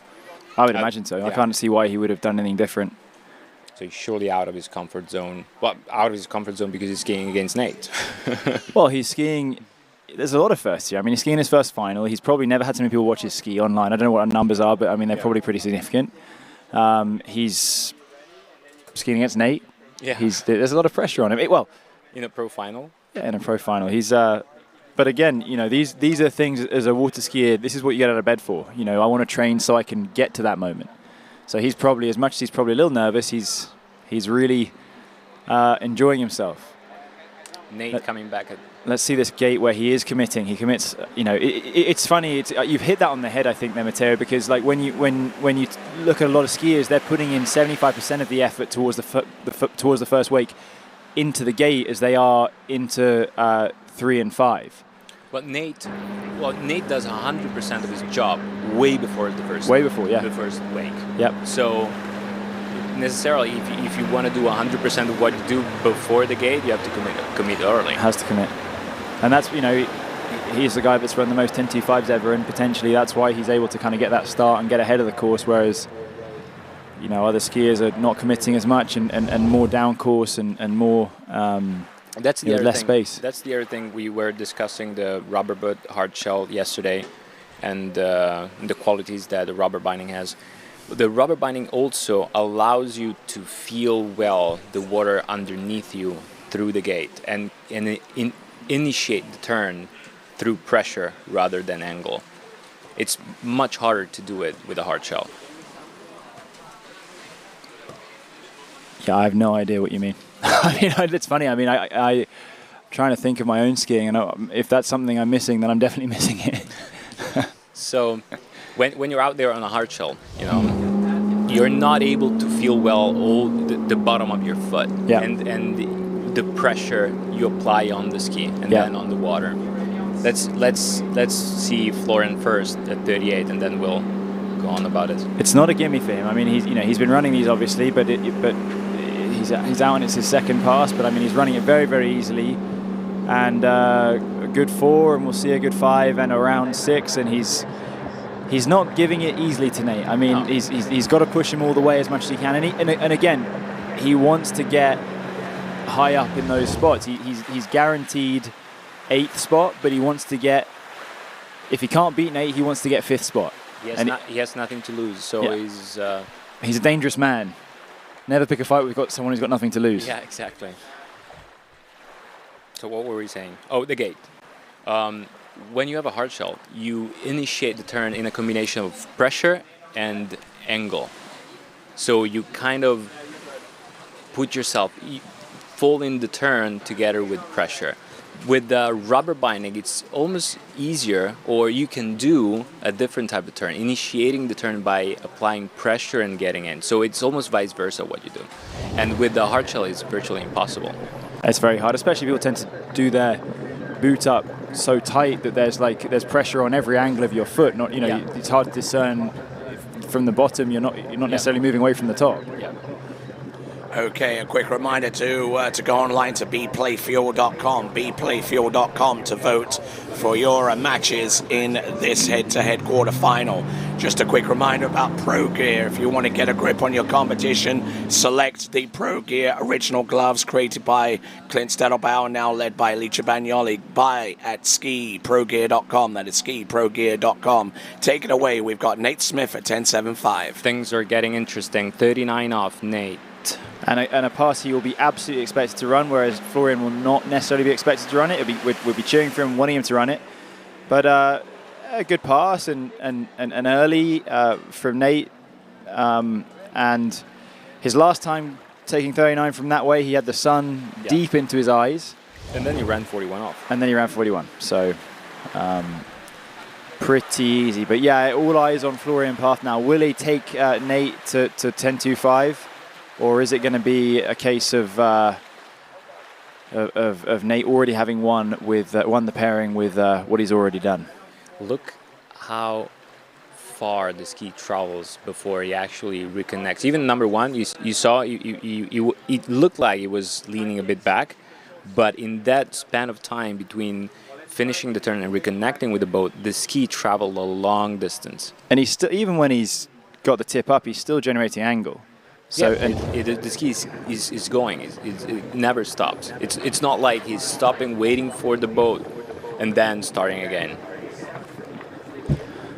So, Florian, the sensation of the week, ran 2 at 41 off yesterday. It was the very first time he ran 39 in the tournament, and we all wish him the best. Let's see if he can do it. Yeah, I mean, let's see him take Nate Smith into 10.25. Florian's coming up here. He's gonna need the start. He ran a full pass 6 boys here yesterday, and then he ran a 3.5 in the next round when he was really actually in it. He's a bruiser. He can take the big turns. He can make the big leans. So let's see what he can do. Nice wide gate. Hopefully, he'll need the angle. He'll need to get the good one. He looks a little bit narrow, I'd have said. Comes through 1. That's not bad. He's a bit compressed though, and he's over to 2 and. It's a struggle, so not for him. It's his worst score of the weekend. That's a shame. He'll be disappointed, but at the same time... Ecstatic, come on. Yeah, he'll be disappointed with this, but I mean, overall for his weekend, he's very happy. Yeah. So good job to Florian. The gate was good. The number 1 was good as well. Sometimes he fall in a bit with his left shoulder. Yeah, that's better. Yeah, that was better. Yeah, he's, I mean, way more balanced with the shoulders. And actually, I don't think 2 was that bad, but he just didn't get that connection on the hip, and that was not it. But he's... it's one of those situations, because everybody, the coaches, everybody tell you just watch out with that shoulder, and then you end up doing nothing because you don't want to drop the shoulder, but you don't turn because they told you not to drop the shoulders. Yeah, you keep your whole weight on top of the ski instead of, you do need to keep the weight inside of the ski for the ski to have something to rotate around. But it's great when I was in the booth here commentating when at Swiss Pro last year when Charlie Ross was skiing, and we saw a star being born. He ran 10.75 for the first time, and we saw it again yesterday. Florian, I mean, obviously you keep calling him a jumper, but I'm going to say he's a pretty damn good slalom skier, and I think we're going to see a big future from him. Nate coming at 10.25. He ran 3 yesterday, and then he ran 6. What's he going to do, Matteo? Let's have a look and see. I don't know if he wants to run it. 3, yeah. 3. He didn't want to go through the whole pass. Yeah, it didn't look like he had a very good one. And in an easy 3, he didn't really turn 1, didn't really turn 2 outside of 3. He wasn't really looking like he could turn 3 there, but he didn't even try to keep on going. I mean, he just kind of stopped. It's not the time to do it. It really is not the time to. What I said yesterday. I mean, sometimes you feel like you jinx it by running it too many times. You cannot have it too many times in a row. So you purposefully miss it once so you can run it the next time. All right then, so advancing through to the next round is Nate Smith. And just enough time to remind you that if you're looking to purchase lakefront property in Central Florida, be sure to check with Drew Ross, Realtor, first of all.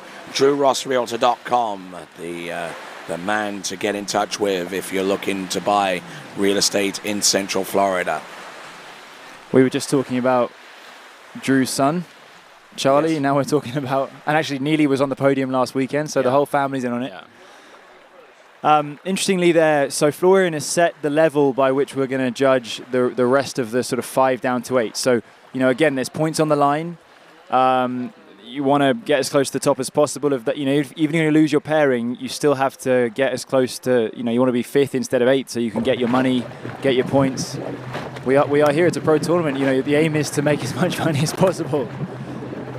So, if you don't win the next pairings, you want to make sure you do more than 2. Yeah, 2 at 39. I'm going to say he's probably going to be closer down to that 8th spot, but he's happy he did that score today rather than yesterday, so he actually could make the final. If he'd have done that in the semis yesterday, he would have, in the second round yesterday, he would have put Benny Stadelbauer in, who ended up in 9th spot. So he did a good job. So Will Asher here, he is the leader of the Waterski Pro Tour. He has points from Swiss Pro where he came 2nd. He has points from last weekend where he came 2nd. So he's looking for a win, but he's skiing against his buddy, he's skiing against John, and it's going to be. I mean, they're such good mates. You see them together all the time. And Will come in at 12 meters, and he's chosen to go first. We need to say that he's not going to allow John the benefit of going first and then having to beat him. As it stands, if Will and John tie, Will will go through. I think we're going to go to the dock.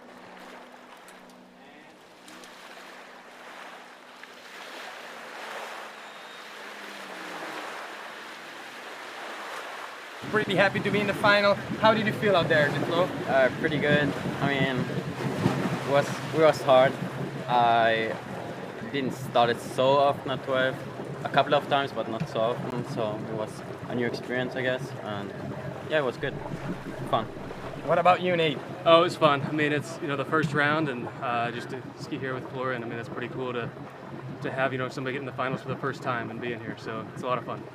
All right, thank you very much for both of you. Rest for the next round. Thank you for being here, and back to you, Tony.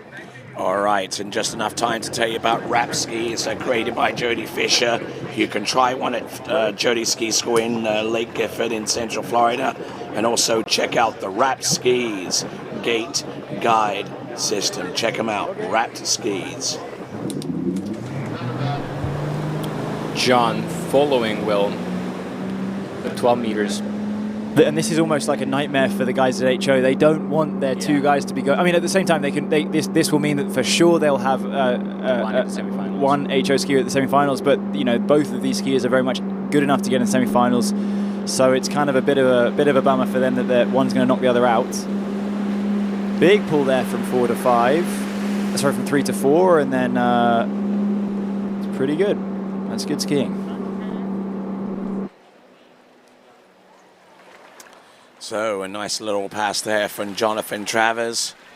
Continued to work his way through these runs with 12 meters, the latest one, and so some great skiing. Also, by the same measure, you mentioned that the Team Syndicate's represented solely in this second pairing. How about the fourth pairing? It'll be Team Good between those two skiers, Dane Meckler and Thomas de Gasperi. That's going to be a tough one as well. I mean, apart from Florian, who's obviously, and we just had the D3 skiers. Two D3s, Nate and Dorian. Nate and Florian, sorry. It's funny. We pair them well. Yeah. But and then who's the other one? It's Sasha, who's on a Connolly versus... I'm not too sure. Versus Brando on a Good, yeah. So actually, Good has three skiers in the final. That's a good showing. And the most from one country is the Italians with Brando, Thomas, and Florian. And Florian, of course. 3 of ours. On top of Alice and Beatricia as well in the ladies' competition. Here we go. This is Will Asher. 38 off, 11.25 meters. It is so much better starting at 12 than 13. We just get right to the action a lot sooner. And 11 is something that you're never really going to see Will Asher miss on a flat lake, but I mean really on any lake. But at the same time, it's challenging him. He's having to figure things out. He's going to make the odd bad turn here or there if he's not 100% on it. I totally agree. Totally agree. Apart from the gate rule that I want to change, even the first round in the head-to-head, 12. 12 guys, 12. Well, I think it's doable. I think that can be just a recommendation that is made. I mean, there's no doubt that for those watching, it's no one needs to see 13. It's so boring. No one wants to see it. It doesn't show you anything. I mean, even if you're trying to sort of examine someone's style, it's just that they're barely doing anything. The skiers that we're watching are of such a level that it's not helping. The ski's doing something completely different.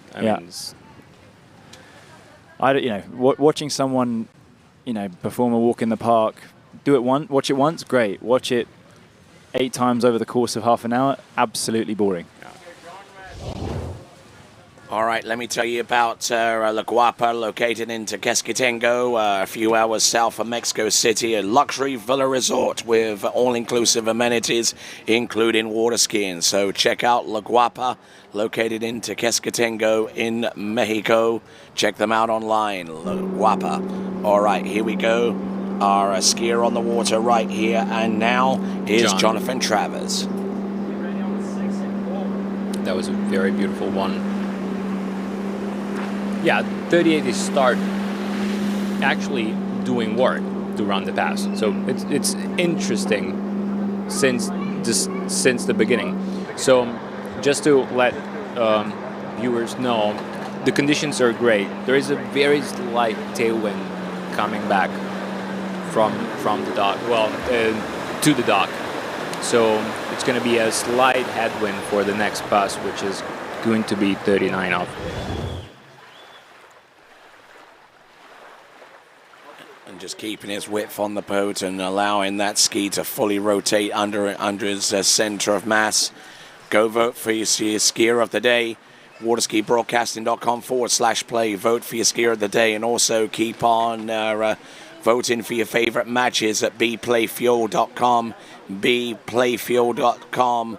Check out those matches going on right now, including this one between Jonathan Travers, who has just run the latest pass at 38 off, 11.25 meters against Will Asher, who will take to the water next to establish himself on 10.75 meters.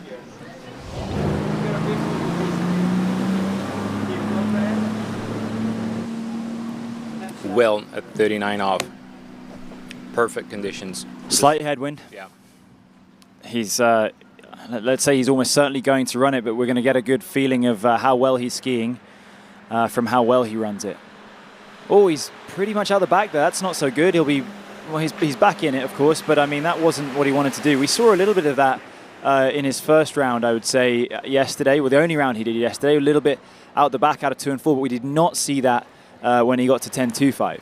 So he really figured it out. So probably it's one of those things, Matteo, like, you make that little mistake, you then don't do it on the following pass. Yeah, but Will in general is very good at regaining balance.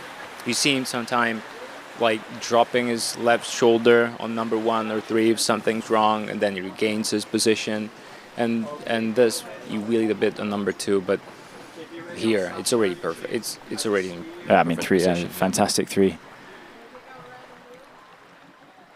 Again, I think that potentially that camera on top of the boat there is great. You can see a lot, but I think sometimes things get slightly exaggerated. Watching this pass, there's not really much drama what's going on. Yeah. So that's an interesting one to look at. Be sure to vote for your skier of the day, courtesy of 2U nutritional bars in a variety of different flavors available online and at great local stores around the Sunshine State of Florida. 2U, the official skier of the day sponsor, and be sure to vote for your skier of the day by going to waterskibroadcasting.com/play, waterskibroadcasting.com/play. Vote for your skier of the day. Back with JT. Take it away, guys. 39 off.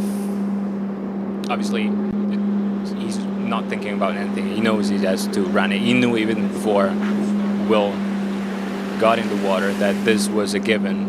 Ooh. 39 off, no problems. I think that was a really good pass. At 5, he got a little on the tail, but he didn't want to, fall in and commit too much. But I think that was a really good pass from John. We're going to see the replay here, but I was talking about the top camera there exaggerating bad stuff, but I didn't see anything. I really like the pass.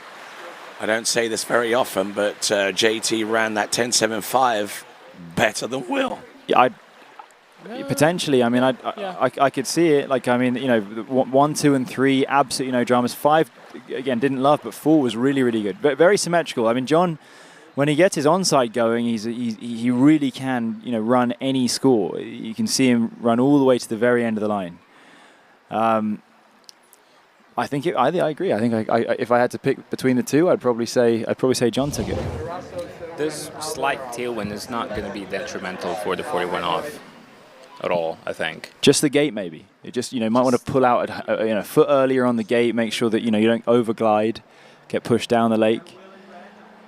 All right, this is huge, actually. So Will's going to be setting the score here. He's, if he can get over to 4, I'm going to say he's got it. 3 is going to be a tricky thing for John to beat, but let's see what we do here. So Will is around 1. It's not great. He'll get a big 2, and then he's actually in decent shape. Will he turn 3 or will he S-turn?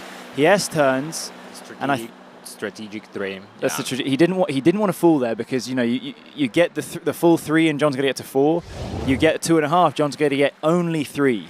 I think in any pairing, in all pairings, 3. When you get in, you want to do 3.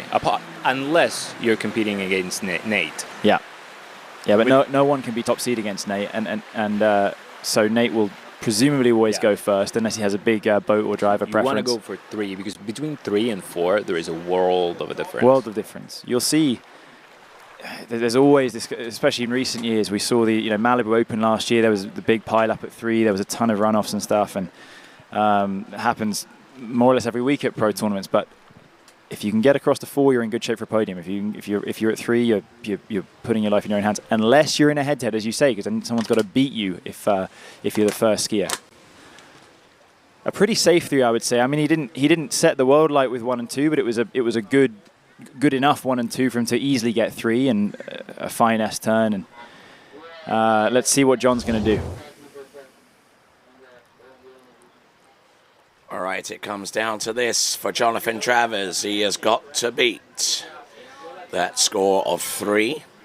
And let's look at last week. It was John versus Thomas in the first round of the head-to-head, exactly like this, because Thomas went out before him in round 3. John had to get around 4. John actually got to 3, could have stood up. He was in good shape. Yeah, but he just couldn't quite make the turn to 4. Let's see. John's skiing well enough definitely to get to 3. We haven't seen him get to 4 in a couple of weeks, in a few weeks, but if there's anyone can do it, it's him. And you know, especially as a lefty, he gets a good one. If he can just turn 2 decently, he's in really good shape. Let's see this. No, it's not it. Strange. I mean, he got the 1, and he looked like he came up early and easy into 2. Yeah, very narrow. Yeah, that was confusing. So he looks very disappointed. He's taken the spot as the loser in this bracket above Florian. Will is through to the semi-final. It was a great one, I thought. I wonder what happened. He just didn't get the swing over to 2, and he's narrow. Very strange. Because this is one of those situations where I would say I would like, raise my hands and say I don't know. Yeah, I don't know. Yeah, exactly. I don't know. I mean, he came up, and it must have been that he just didn't get the swing out of 1. And maybe, I don't know, I've done it before where you get the good 1 and you don't do the work across the 2 because you're like, okay, let's not over pull, let's not get too fast. And then you end up doing not enough. Not doing enough. So maybe that was it. So in terms of final placement, when it comes down to it to determine the points, JT, the worst he can finish is 7th. Let's go to Lorenzo's land. Yeah. Hey, welcome back. We're here with Will, who just advanced to the next round. So, Will, how was it out there today? I think the conditions really nice today. We got a little bit of a wind out there. It really sucked for us. You know, I got to go against the guy I travel with around the world. He's my training partner. You know, it's kind of like a bittersweet deal. But I'm happy to progress. It's just kind of bittersweet because I want my buddy to always ski well. So I'm happy I get to play again. But you know how it goes. Yeah, I understand. I totally understand. Yeah, we're like brothers at this point, so it's like, yeah. I understand. Well, congratulations. Get rested for the next round. We'll see you next round. Back to you, Tony. Okay, so our penultimate round. This will feature Brando Caruso versus Sasha Deska, who we just saw out on the water scoring the 6 buoy count on 12 meters, which is the minimum starting line length. And Sasha going first. He was top seed. He chose to go first. Brando is going to have to beat him. How old is Sasha? 30, I think. 30. Yeah, he's about 30. You skied against each other as juniors. And yeah, he used to beat me every time in juniors. He was a sensation. I mean, he still is. I mean, he's in the top 6, 8, 10 skiers in the world. But when he was 14, I remember, he was running something like 2 at 41 at 50K, 55Ks. Yeah, no, I mean, he had those huge scores all the way through his youth. And I mean, I think he had a couple of injuries here and there, which made him slowed him down. But he's skiing really well. He came 4th last weekend at Botas. And he's going to go against Brando here to make it through to the next head-to-head.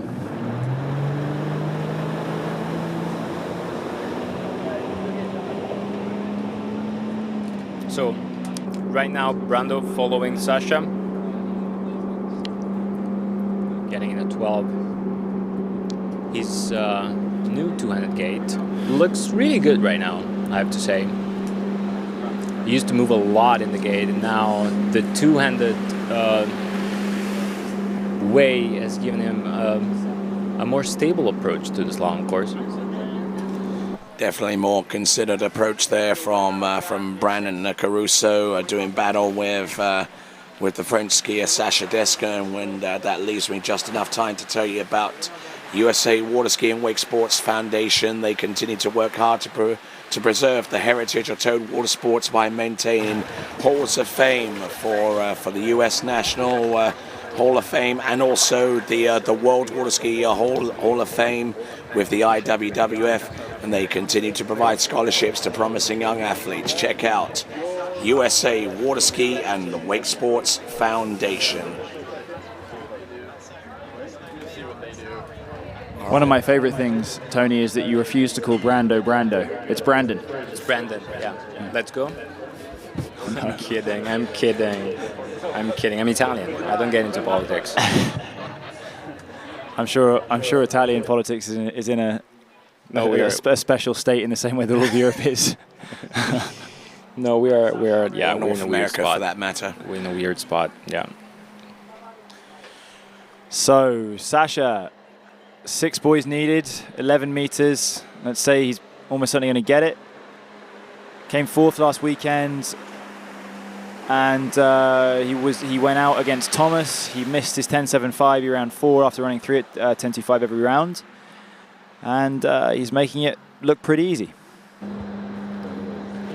He changed, like Will, we said yesterday. Will changed a lot his style, switching from perfect path to 0 off, and the same Sasha did. Okay, let's check in with Lorenzo's land. All right, welcome back here. We're with John. John, we just saw you unfortunately missing out on the round. Tell us what happened. Will put out a good score. It's hard to have your teammate, your competitor, everything go out there and put a big score up. It was fun skiing against him. That's probably the second time I've ever get to ski against Will in a head-to-head, so it was fun. All right, perfect. We're really sorry that you make it through. We all want to see everybody go through, but unfortunately it doesn't work like that. Well, thank you for being here, and we hope to see you next year. Yeah, thank you guys. Thanks to Matteo and his group. It's a great event. We'll be back. Thank you very much. Back to you, Tony.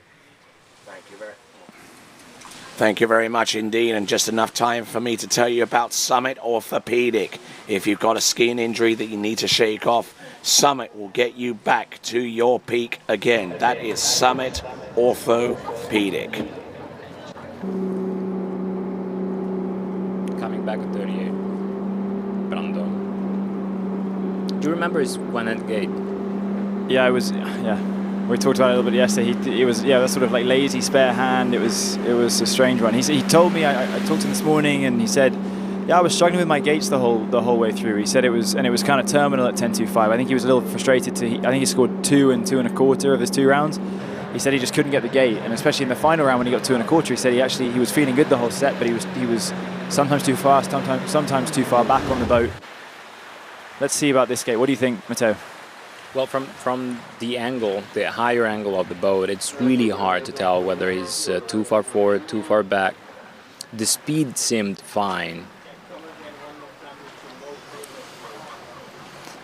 Not his best boy too, huh? No. 11. I mean, and of course, lefty having less offside turns, they get less crucial, but they practice them less, so it's kind of it's easier to. He's always struggled more with 2 and 4s. Yeah. I mean, he's surely a skier that relies a lot on his 1-3-5 turns. But crucially, we keep talking about boy 3 at 10.25 in a runoff. I mean, he's going to have to go, and I'm going to say he's probably going to have to get a piece to 4.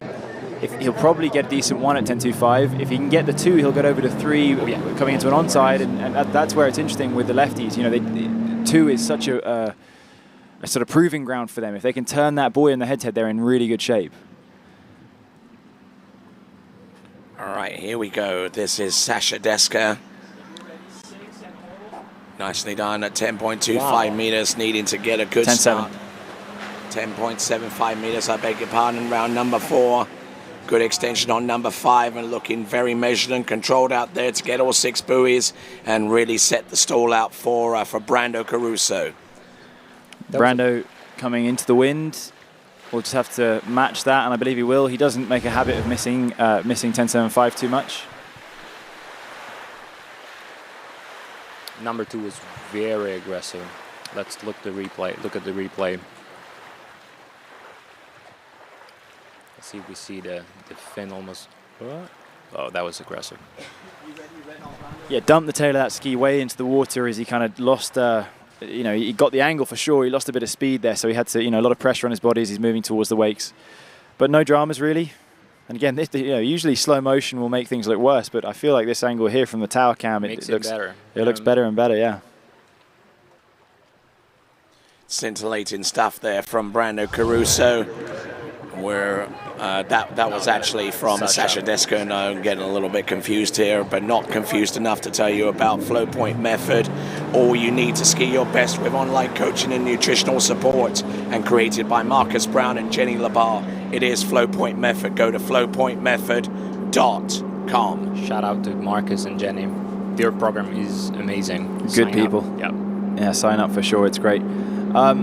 Brando, 10.75, he must run it. That's a better boy 2 than we saw. He's pulled a little long to 3, and slightly high-pressure pass here. Not the easiest he's ever run, but he's around 6 and around the exit gates. Shake of the head, he's frustrated. He's not feeling, I'm going to say he's not feeling super good on his ski, which is good news for Sasha. Sasha will be first. He doesn't know what he needs, but he's going to probably, like you said, Matteo, he's going to be thinking, all right, 3 and probably be good. That's a great one. It's going to look better during the slow-mo. Yeah, but he pulled a little long to 3 there, and then you know, he's dropping the handle. It's funny, like when you see that handle kind of move around out of the turn. That's when you know the ski is kind of, you know, trying to find the middle of the ski quite a lot. And you see the handle like on an onside turn when it kind of finishes underneath your left hip as a lefty or right hip. But as he's a righty. very used to moving around a lot. Yeah. And recover from very odd positions. So Yeah.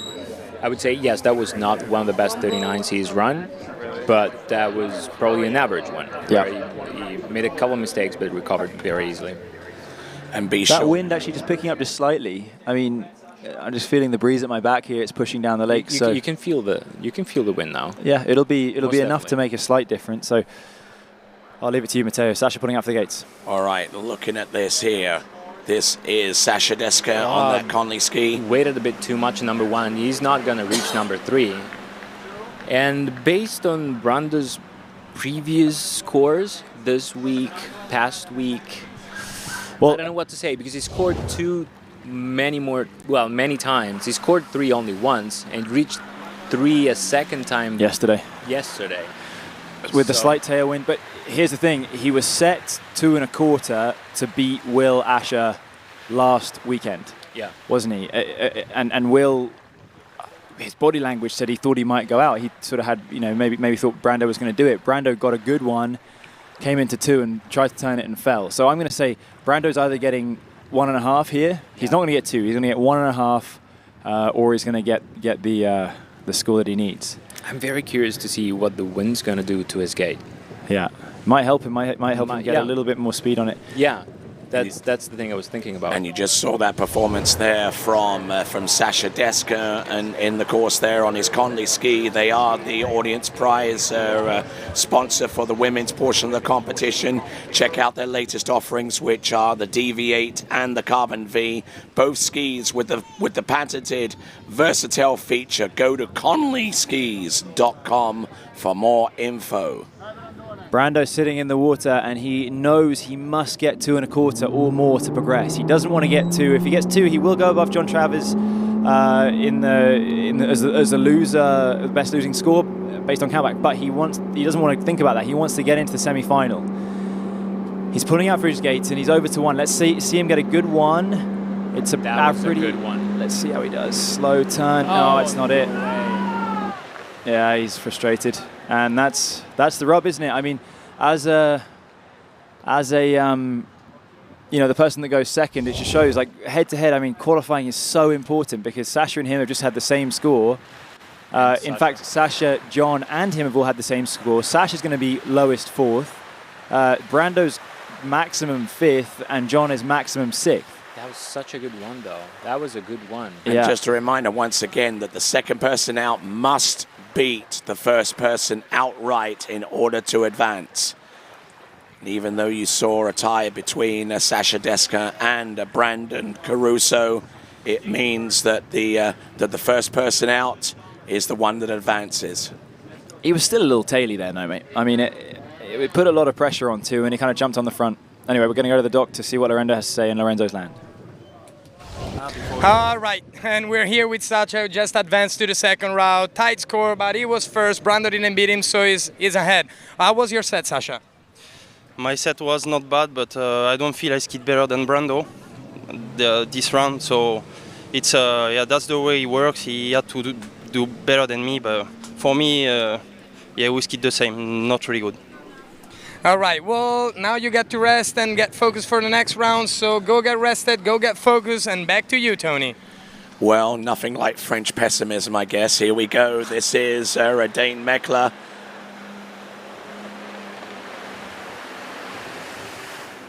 There you go. There's Dane Meckler opening a pass against Thomas de Gasperi in pairing number 4 and doing what he does best, skiing very consistently and very little in the way of body movement in the turns. And this was the pick of the brackets that we were looking at last night, wasn't it? Does feel like quite a long time ago, actually. But, years ago. But yeah, last night we were looking at this bracket and we were thinking Dane versus Thomas. It's going to be huge. This wind is going to affect it, right? We've got a lefty versus a righty. We're both riding good skis. We've got an American versus a European. Yeah. There's a lot of things going on. I mean, they've been skiing. Thomas has been consistently running 3 at 10.25, 3 at 10.25. He's capable of more. He ran 5 earlier this year. Then there's Dane, who's kind of, he's been getting 2, and when he hasn't been getting 2, he's been getting 4. It seems like he's kind of less that consistent 3, and he's a bit more of a maverick. This pairing is going to be different, because usually with 2 right foot forward, you're going to stop at 3. It's going to be hard for the other skier to reach number 4. But Dane being a lefty, he's not going to stop on 3. He's either going to go for 4 or he's not going to reach. I mean, it's going to be a different score. For righties, 3 is a kind of a given. At the same time, with Dane going first, if he comes out of 2 in good shape, he might just decide to stop, because then it puts Thomas in that he could almost righty it as a lefty. It's kind of an interesting one. Let's see what he does. Yeah, it's an interesting matchup, and Thomas, who broke his record as the oldest pro event winner of all time at last weekend. He won in Madrid, and he 41 years and however many days. He's the reigning champion. He's coming back to take his crown again. I think he's got second here a handful of times. So it was good for him to get his win last year, but he wants to back that up. Let's see what he does. Dane, on the other hand, what do you have to say about Dane? Well, as I said yesterday, I love how Dane skis.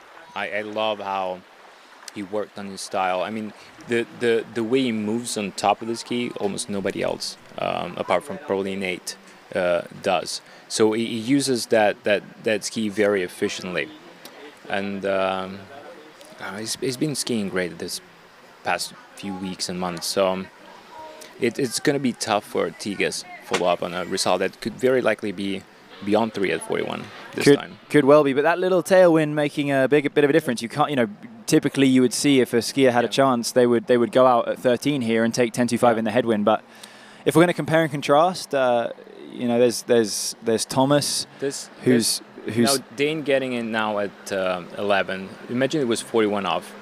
If you have wind pushing, you kind of could risk running into a hard one to make up for the space and fall on 1 and get half. Yeah. That's something lefties tend to do that righties don't. Yeah, moving into too much rope and then not having it as you try and go for that big turn. Yeah, that's true. Dane also not the tallest guy in the field. I think that's fair to say. He's about 5'10". Thomas must be 6'3", 6'4". Yeah. Dane and Thomas used to have exactly the same boot setup. Last year they had I thought you were going to say same height and then one shrank. Yeah. No, not quite. Got in the washing machine and just got a little bit smaller. Sorry, interrupted your flow. No, last year they were both riding that good power shell on Velcro with a kicker, and this year Dane made the big change and went to the rubber.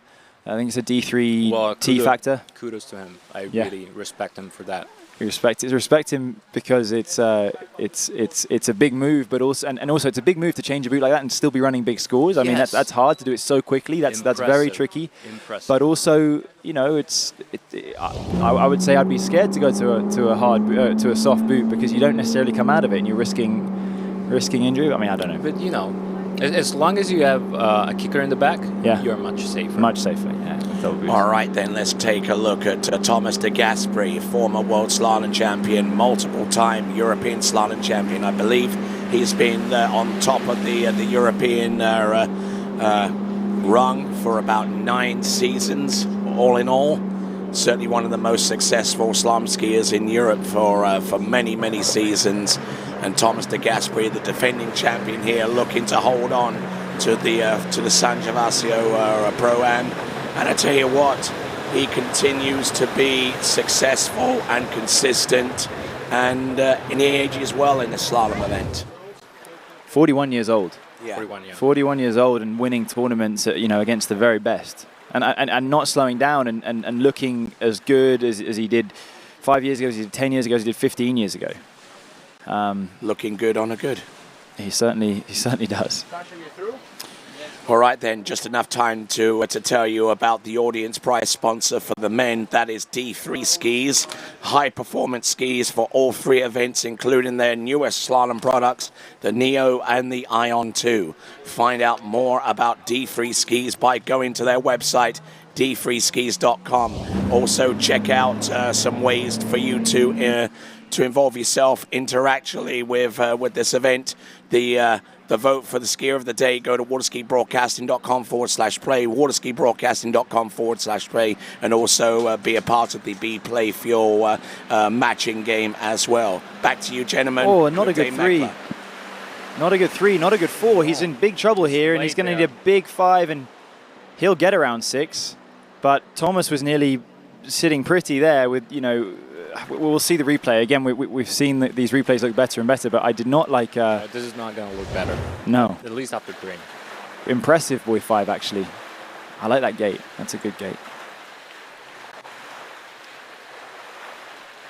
Slightly on the tail, but nothing too crazy. Which is unusual for him. Yeah, coming through good at 2. The ski sat down pretty well, and he's moving through well. And 3, little taily. It was 4 that we didn't like particularly. Not a good view of it from there, but we kind of... still, it wasn't good. You see how much he stood up. Space he lost there. Yeah.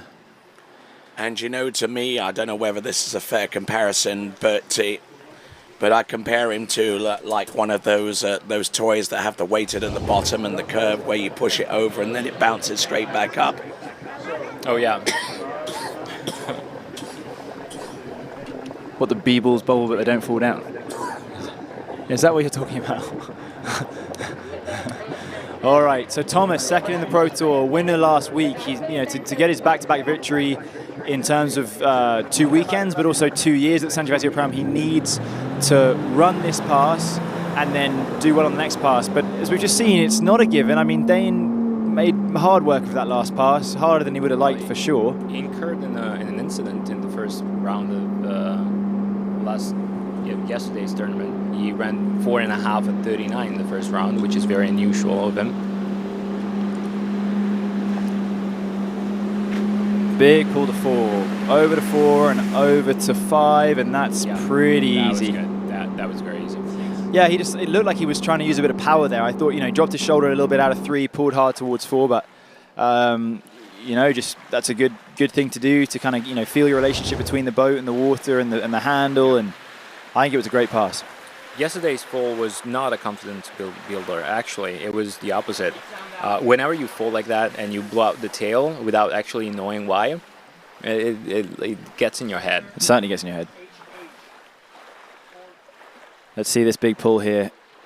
Yeah, a lot of pull through that rope there. I'd love to know what force he was putting in there. And then 4 and 5, very, very good. And no issues whatsoever. But here we are. The next pass is key, and yeah, like I said, we talked about it last night. We talked about it already just now. This is a very, very interesting matchup. So many sort of contrasting variables between the two. Dane coming in and you know, does he stop at 3 if he's in good shape? Does he try and turn it? You know, is he going to get the 2 that he needs? As lefty, he needs a good 2 to get over to 3. A lot of pressure on the gate. Wind's died down, and we're going to see him come over towards buoy 1. He's been getting good 1s. It isn't. No, it's not it. And he's going to be devastated. He detached from the water a bit too much in the gate. Not a show of emotion from Dane there, but he looks. Yeah,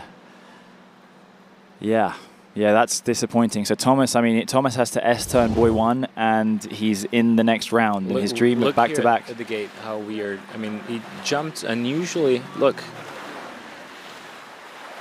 That was an unusual thing in the gate.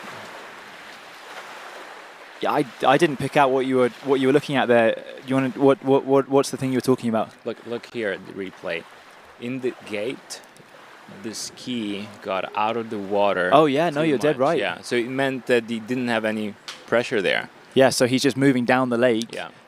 Not attached to the water, and then you aerial edge change, as Tony likes to talk about, and then you end up pushing straight towards the next buoy. That's because you weren't using your legs. You weren't using your actual weight to create pressure on the water. You were just crossing the wakes with the speed you gained before. Yeah, which is not a good thing. That's not good. So the upshot of that, of course, is that he has moved. Thomas is presumably going to take a very easy one. If he gets a half here, he's going to be very upset with himself. But he needs to get through the gates. He needs to S turn 1, and he's through to the last 4, to the final 4, which will set up a meeting, I believe, with Nate Smith. But let's just get through this to start with. He needs a full 1. Will he S turn? Will he go for? Yep, that's an S turn. Oh my God! Oh wow! He risked it. Yeah, was that a big smile on his face? I mean, I think the problem is when you know you need 1, especially as righty, you go for that sort of S turn, and it's easy to kind of screw up in the moment when you preempt the S turn so early. It's tricky, but he's through, so he's happy. Dane obviously unhappy, and that's obviously the beauty of going second. Often a massive disadvantage, as Brando found when he tied with Sasha and went out. But if your guy in front of you messes up, you know exactly what you got to do. God, he nearly missed that. Wow, he nearly missed that. Imagine the handle gets away from him. That's why he was smiling. Yeah, million dollar smile from Thomas, slightly nervous. It was a smile of relief. There we go. So let's see. So our final 4 are Nate versus Thomas. That's a rough pairing. But a very interesting one. Sasha versus Will. So that's going to be a really interesting one. Top seed in the first bracket will be Nate. Top seed in the second bracket will be Will. And we'll go to the dock to Lorenzo. All right, welcome back to the dock. We're here with Thomas, who's just finished his round and went through the next one. Thomas, what happened at that one? You know, I was like, just ski and go around 1, and I had a great gate, and then I was like, turn slow, and I almost missed the handle. But, you know, Dane is a great skier, a great competitor, a great friend. I'm happy to be here now, and I got Nate next, so another great friend, so it will be fun. The boats, the Malibu feels great, the lake is great. On to the next one. On to the next one. Go catch your breath, go get focused, and back to you, Tony. So a lot of moving parts here, especially with the head-to-head pairings. We're going to take a look at that for the moment. So before we have a look at the pairings for the semi-final round, let me bring you up to speed with the losers in each of the quarterfinal pairings. So as far as I can see, Brandon Caruso, because he scored 2 at 10.25 meter, he's in 5th place. Jonathan Travers in 6th place with 1.5. And in 7th place, Dane Meckler with half at 10.25 meters. And in 8th place is Florian Paff with 2 at 10.75 meters. We'll return right after these messages. You are watching the 8th San Gervasio Pro-Am, presented to you by Santos Dassault.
Welcome back. I'm joined here by Matteo Ianni as we get ready for the finals of the Radar Junior Challenge. We'll feature the girls first, and then the boys. The San Gervasio Pro-Am, the 8th edition, brings on the Radar Junior Challenge.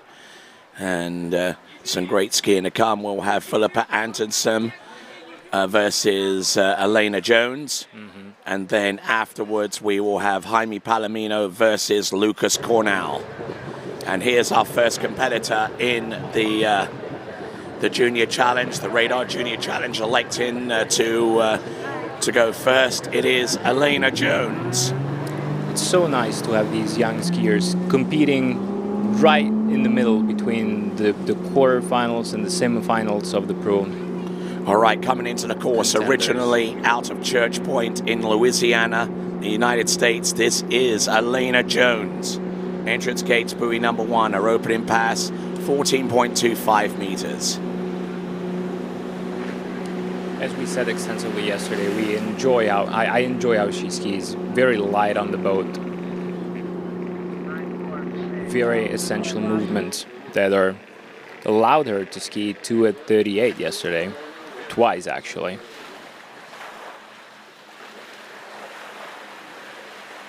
As I was saying, it's really nice to see these young skiers getting a feel of what it's like to be a pro before they actually become professional water skiers. Being out there on the dock, they skied right after, for example, Tigas and Nate and Dane, sorry, and now they're here, being viewed by everybody here on this YouTube broadcast, TWBC broadcast. All right you are. So we're into the junior head-to-head finals in this Radar Junior Challenge. The second skier out from Austria, it is going to be Philippa Antonsen. She scored 3 at 12 yesterday. So there is a 5 buoy difference between the results of these two skiers yesterday. Alina scored 2 at 11 twice. Philippa actually skied 3 in the second round and 2 in the first round. So she has to up her game in order to win this tournament.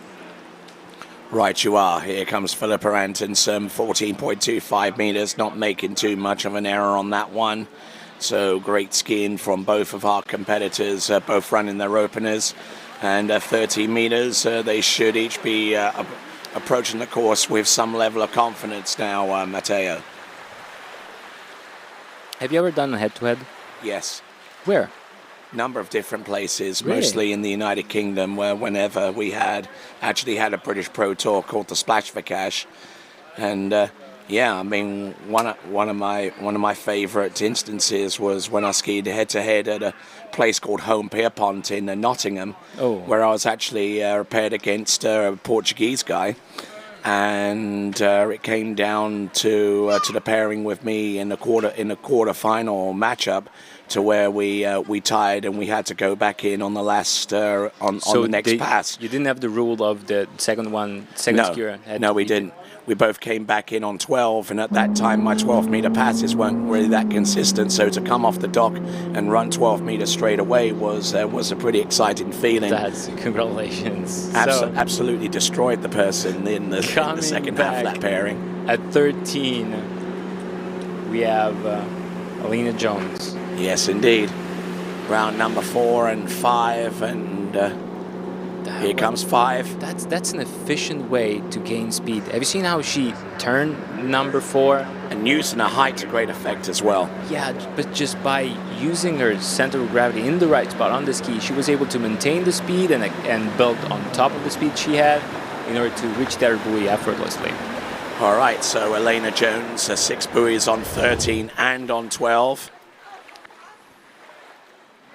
And extremely light and extremely tall, and nicely done from both of these competitors so far. Antonsen still has to come back on 12, but Look at number 4. Good balance. Look at number 4.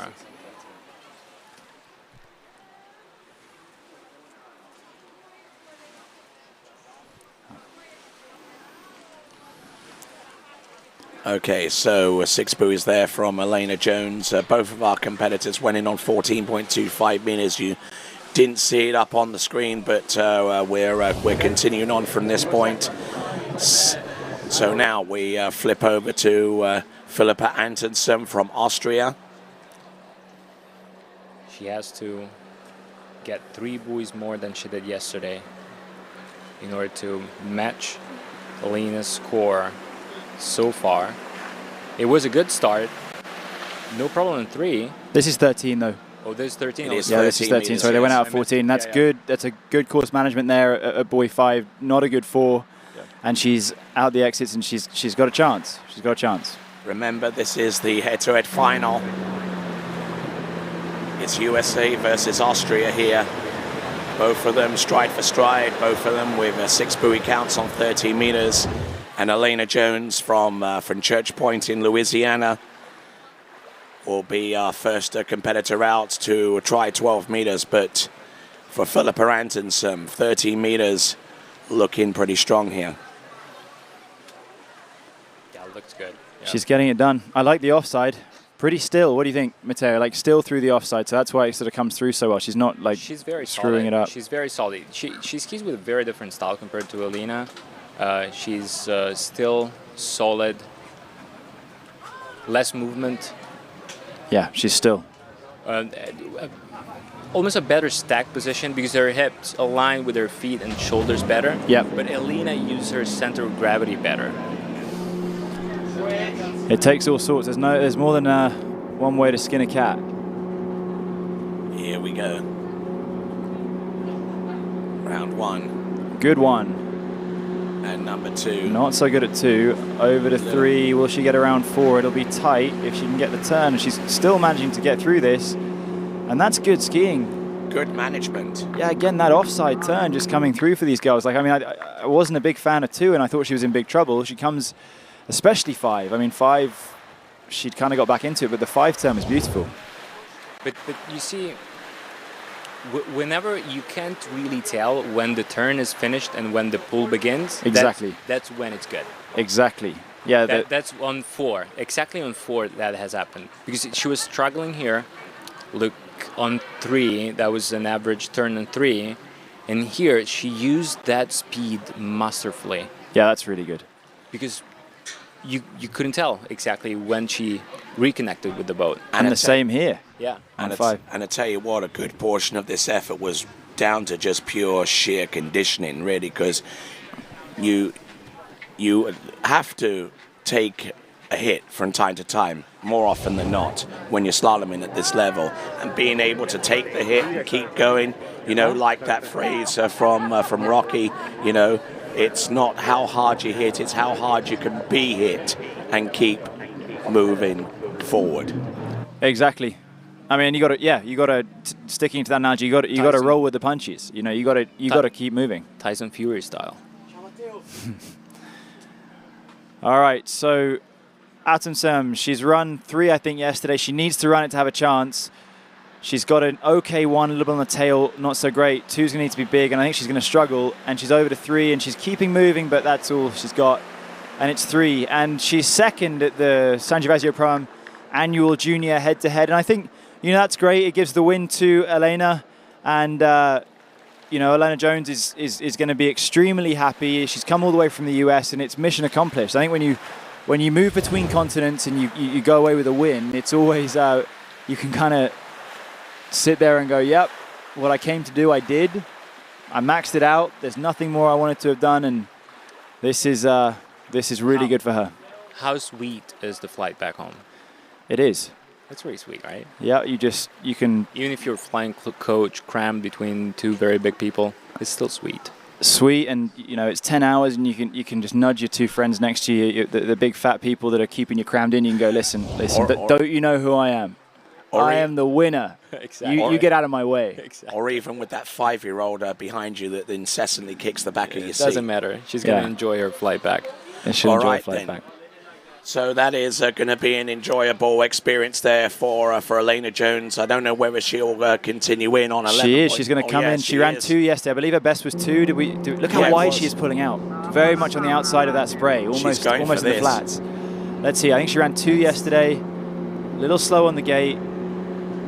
1's decent for sure. Can she be slow on the handle at 2? Oh, and she's no, it's not it. Not quite. If there's anything I would change about her skiing, which I love, it's the gate. Yeah. I mean, it's really hard to be free out there by pulling out so wide. Pulls out very wide, twists all the way to the bank in a way that you sort of see lefties sometimes do, but it stops her moving freely with her legs that she's so twisted because her hips are inevitably sort of facing the bank. She's not free because you can't be free if you pull out from outside the foam. Yeah, I'd agree with that. I mean, I think if she were to look at, especially from this angle, she can look at Jamie and she can look at the other girls that are running the big scores, and she'll probably see that they're not pulling out from the same spot. So something for her to change potentially. Maybe will help her 2 and 4, and then she'll be running really good scores. But I mean, even better. Skiing. But she's won. She's done what she needs to do. And I mean, 2:11 as a junior, that's no joke. That is a huge score. That's no joke. That's a huge score. So and she ran 12 3 times in a row. She ran twice yesterday, once today. Congratulations. Congratulations. So commiserations to Philippa Antonsen, which means that our top 3 in the Junior Challenge, Alexis Mischler in 3rd, Philippa Antonsen, your runner-up and your champion in the Radar Junior Challenge for 2022 here at the 8th San Gervasio Pro-Am presented by Santo Dassault is from the United States, Elena Jones. Okay. All right, boys, coming up next. And it'll be Lucas Cornell going up against Jaime Palomino. These are our bottom 2 seeds yesterday after a fairly subpar showing in the seeding round, but they made it work. I mean, Lucas ran, what did he run? 3 at 39, 2 at 39 in the second round there yesterday. Jaime ran a half, so we're gonna see a battle. I mean, I'm gonna say it's probably gonna finish at 39. We've got to run that 38 to get there first, but they're both easily good enough. Both these guys from far away from where we stand right now, where we sit, from Australia and from Mexico. Lucas have come a long way. I know what it's like. I mean, I travel to Australia, it tends to be once a year for Moomba, and I know how long of a distance that is. And he's come. It's not quite as far to Europe, but it's still a very, very long way to compete in this event. It shows the prestige of this event, the junior head-to-head. It's not just about qualifying for the junior masters for these guys. They are trying to qualify for this head-to-head to get to this final so they can win this title. All right, here we go. This is Lucas Cornell. Starting at 13. This guy rips. I mean, he looks good. He's got that upright style. He rides the tail of the ski a little bit through the wakes, but I think his turns are so balanced, and he's got a lot going for him. Certainly a lot going for him with a 6-buoy count on 13 meters to open up his account here in the head-to-head boys challenge, the Radar Junior Challenge. It's paired up against Jaime Palomino, who will be the second person out in the head-to-head. Being the Radar Junior Challenge, it fits the fact that he skis very similar to Chris Rossi. That's true. That's true. Let's check in dockside. Let's check in dockside with Lorenzo's land. All right, thank you. Welcome back to the dock. We're here with Filippo. Just got done with a round. Unfortunately, you didn't win, but you did your best, right?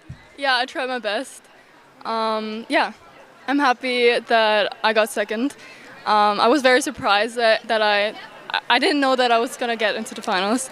So yeah, I'm glad to be second. And Elena was a great skier, so she did a good job. All right, thank you very much, Filippa. Good. Congratulations on your second place, and we'll see you next time, hopefully. Thank you so much. Back to you, Tony. All right, here comes Jaime Palomino. Take it away, Freddie. Jaime, with that sort of dynamic style, you talked about the use of the center of mass. He does that a lot. He gets pretty leveraged. He's using that good ski very well, and he's around 6, and no dramas really. I mean, again, probably not what they would normally go out at 13, maybe 14 more usually, but not really showing any sort of issue for them. And going back to Radar, promoting this tournament, I mean, it's great to see all the partners of the event and of TWBC support the sport, and what better support of the sport can there be than supporting the juniors of it and the future of the sport. Absolutely. Let's check in with Lorenzo's land. All right, welcome back to the dock. We're here with the winner of the Junior Challenge, Helena. How was your set? It was amazing. I really liked the turnout. So you really enjoyed your set today, didn't you? Yes, I really did. It was really cool. The water felt really nice out there today. So I just went out there and skied and had fun. All right, perfect. Congratulations on your win, and hope to see you again here. Thank you. I'd sure love to come back. And back to you, Tony. Thank you very much, and the smile on that face is just absolutely priceless. Brilliant, isn't it? I mean, and again, not to labour the point, but the opportunity that San Gervasio Pro-Am has offered these guys to showcase their talents on a webcast that many people are watching. It's right in the middle of one of the bigger finals of the year. This is big stuff. I mean, these guys are not used to being in such a situation. So to go out and win and to perform, even if you don't win, to go and do what you can do, as we're seeing Lucas do here. It's not going so beautifully for him, but I mean, it's fine. He's all good at 12. You talked about the price to smile, but it's a priceless experience. That's the thing that builds champions for the future. It's surely an exposure that wouldn't get anywhere else. So it's really nice to see. So I was trying to put the finger on the differences between Lucas and Jaime's styles, because both skiers use a fraction of the ski, tend to ski on the tail of the ski, but they're very different styles. Because Lucas skis very tall. And he likes to slide the ski too on these 2-4. Jaime, on the other hand, doesn't ski tall. It is not stacking the same way as Lucas is. So it's interesting to see. They use the same amount of surface area on the ski, but their style is starkly different. All right, so Lucas Cornell out of Brisbane in Queensland. And we're going to bring Jaime Palomino in. I wonder if second has to beat first in this one. Presumably because it's a final, it's a no, but it might be slightly different for the juniors. Yeah, so there's got to be a clear winner here. Yes, indeed. Okay, well, that's great. We're going to see a clear winner. And Jaime coming through on 12. Look at that boy too, and he's so fast towards those wakes and just gets that speed. He needs to get out in front of boy 3 and further down the lake, and that's easy. Couldn't be easier. That was nice. And 6 boys. We've seen a cumulative 24 boys from these two guys so far, and they'll be both looking to get an extra 12 and get through 11 and then see what they can do at 10.75. And I mean, who knows? Both these guys are good enough to run it. I imagine they're running it in practice once in a while, or maybe more consistent than that. So we got some action ahead. The junior challenge. We'll have the 38 off first. Look at that too. It's brilliant. Really good. Just brings that ski through. There's no dig in the ski. As you said, the way of bringing the ski through without any sort of a break in between.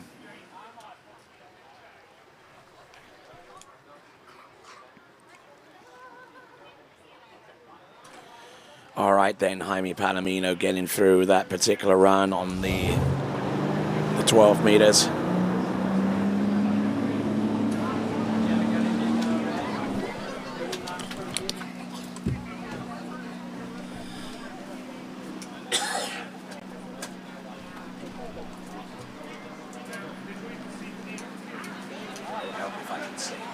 All right, then. So this is Lucas. And collapsing in and almost trapping himself in the handle on number 5 buoy there on that particular run. A bit of a shock to the system there for Lucas Cornell on 11.25 meters. It was actually on the 3-ball, I beg your pardon, so it was pretty soon after the start. Let's have a look at Lucas Cornell. He got 2.5 for this effort here. Let's have a look and see. Yeah, it's an offside turn. He's pushed in the front too much, so he's fine there. That's really, really good. Did he pull too long into 2? No, I don't think he did. He's a little on the tail out of 2 into 3. Watch the front of the ski. The front of the ski goes in, the tail of the ski. Oh, good effort holding on. Wow. He was holding on for his dear life there, but he's come around buoy 3, and as he's approaching the buoy, he's pushed the front of the ski into the water. When you push the front of the ski into the water, the tail rises in a seesaw effect. See the difference and, here? Like no tip in the water there. It gets a bit disconnected here, but still fine. And then he engages the tip too much. Yeah. And especially for a guy that tends to use the tail of his ski quite a lot, you know, maybe his ski's not set up. The ski itself, it's not set up to be used that way. Yeah, that's true. The ski in question is a DV8. Let's go for the win. This is Jaime Palomino, round number 1. He needs to get 3 and to the wakes. S turn 3, or will he go for it? No, he's going for it. He wants to win the whole thing and to... He's your winner. Wow, good job. Next pass, and look at him go. That is Jaime Palomino. Nicely done. He should be happy because what he's just done is, after I think he ran like 1.5 at 12 or something that he would have been so disappointed for in the first round of this tournament, was dead last out of the 4, and you know, probably feeling, let's be honest, a little embarrassed that he's come here and done that. He's then come from being bottom seed of the 4 to being the winner, and with a winner for the 2nd year in a row. And look, he's coming into his offside turn here. He's just seen his fellow righty, Lucas, put the front of the nose of the ski into the water and the tail pop out. He didn't shy away. He did not. He went for it. He went, you know what, I'm not going to go easy. I'm going to go as hard as I can and run the pass. And I mean, this guy's a talent. He's definitely a talent, and he's you can tell he's beating his chest at the end here. He's very happy. He is obviously in the mix for the skier of the day. If you want to award that skier of the day to the guy that came from 4th seed to top of the pile in the Junior Challenge, in the Radar Junior Challenge, you can vote for him. Other candidates, of course, there are amongst the men and the women of the pros. There's Alana Jones, of course, of the women. It's up to you, but send in your vote. The more the merrier. And we're going to see Jaime come in at 10.75, and he's going to, you know, have all that adrenaline coursing through him. He's going to be so happy. Let's see if he can get a big score. I imagine his best is 3 or 4. Let's see what he can get. Here he comes, entrance gates number 1. Okay, not flat-footed, but he's good to go. Oh, and he rode over the rope. The rope, and it looks like it's going to be 1.5. So he's your winner, though. Throwing the fist. Congratulations to Jaime, winning this Radar event. Well, good for him. 2nd year in a row, I believe. Back-to-back champion. Yeah, and I mean, the way that juniors improve, I mean, to win anything as a junior in the year before it's your last year, without that extra year of development, is amazing. And the fact that that was awesome. He did it last year, and then he's come back and backed it up.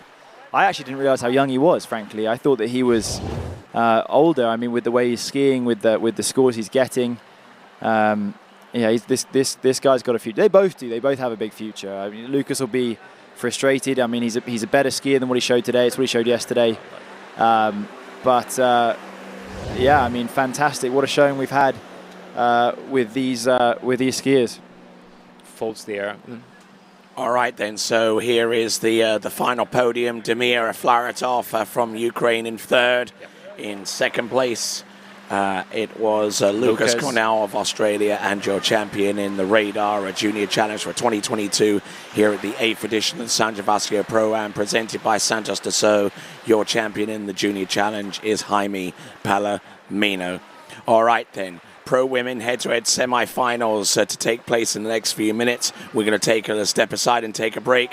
You are watching the 8th edition of the San Gervasio Pro-Am, presented to you by Santos Dassault, right after this.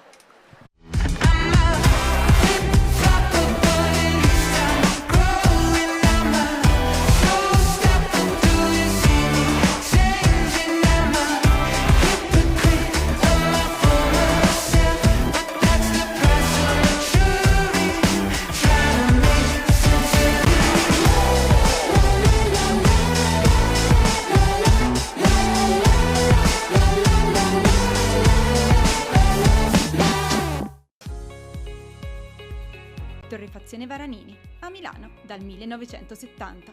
Specializzata nella realizzazione di miscele, bar e vending di alta gamma garantite da un sistema di qualità certificata. La tostatura lenta ed accurata delle migliori origini di caffè, arabica e robusta assicura un ottimale sviluppo degli aromi per un risultato ineguagliabile in tazza. Caffè Varanini, al bar, in casa o in ufficio. Una storia di gusto. For skiers and water enthusiasts, Florida lakes are what dreams are made of. Combined with world-class golf, remarkable weather, natural beauty, theme parks, and so much more, it's easy to see that Florida is paradise. For more than 30 years, I've enjoyed Florida's lakes and many offerings. If you are interested in Florida real estate, let me be your guide and trusted advisor as you search for your paradise. Together, we can make your dreams a reality.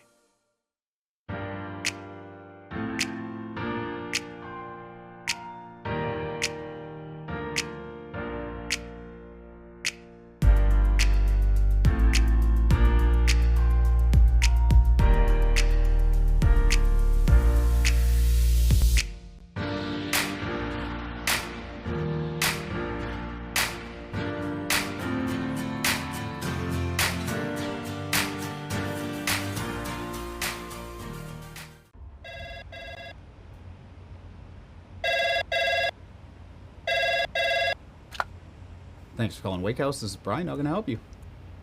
Yeah, Will. Can I let him know who's calling? All right, just a second. Will, I got a fill for you. Perfect. Give me just 1 second. All right, hit it. Thanks for holding. This is Will. Hey, how's it going? Good.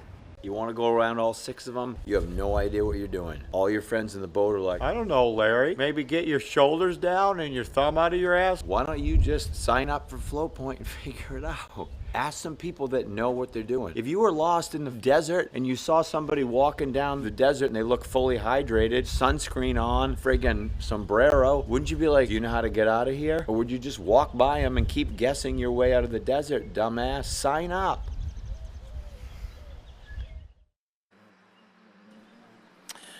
All right, then, some great skiing that we've just had there in the Radar Junior Challenge head-to-head. Jaime Palomino and Elena Jones are champions in their respective divisions. Congratulations to them both. Have they done enough to earn your Skier of the Day vote? Make sure you vote for Skier of the Day. Go to waterskibroadcasting.com/play, waterskibroadcasting.com/play, or are you waiting to cast your vote for the person or the people that will provide the dramatic stories in the women's head-to-head, the brackets of which you see now, or the men's head-to-head, the brackets we'll see in just a moment. So let's have a look at the women's head-to-head bracket, shall we? Jamie Ball versus Ali Garcia, and Ali Nicholson versus Beatricia Yanni. The first bracket is exactly the final of last week's tournament. I believe so, yes. Yeah, it is, and it's where Ali went down at 12, and she'd have been disappointed with that, and she'll be looking, certainly that's been her worst round of a long time, and she's really skiing well. She just ran 5 she needed to get around 5 at 38, 11 meters to beat Gina, and she did it with some ease, I would say. So she's skiing really well, and she's going to push Jamie all the way here. It looks like Jamie's going first. So that means that she's going to be able to go out with with center stage in front of her, I guess, without having to think about anything too much. She'll just go and ski. Ali will follow her and try and beat her. It's going to be a good matchup. Okay, and in the semi-finals, the second skier must beat rule is in effect. So if it comes down to a tie, then the first person who created that tie advances. Essentially means that the second person out with the knowledge of knowing the score of which to beat must be able to beat it outright to advance. So they're going to start at 13, like they did in the previous round of head-to-head. Yeah. Let's just think about Jamie here. I mean, Jamie, she'd won a year and a half ago.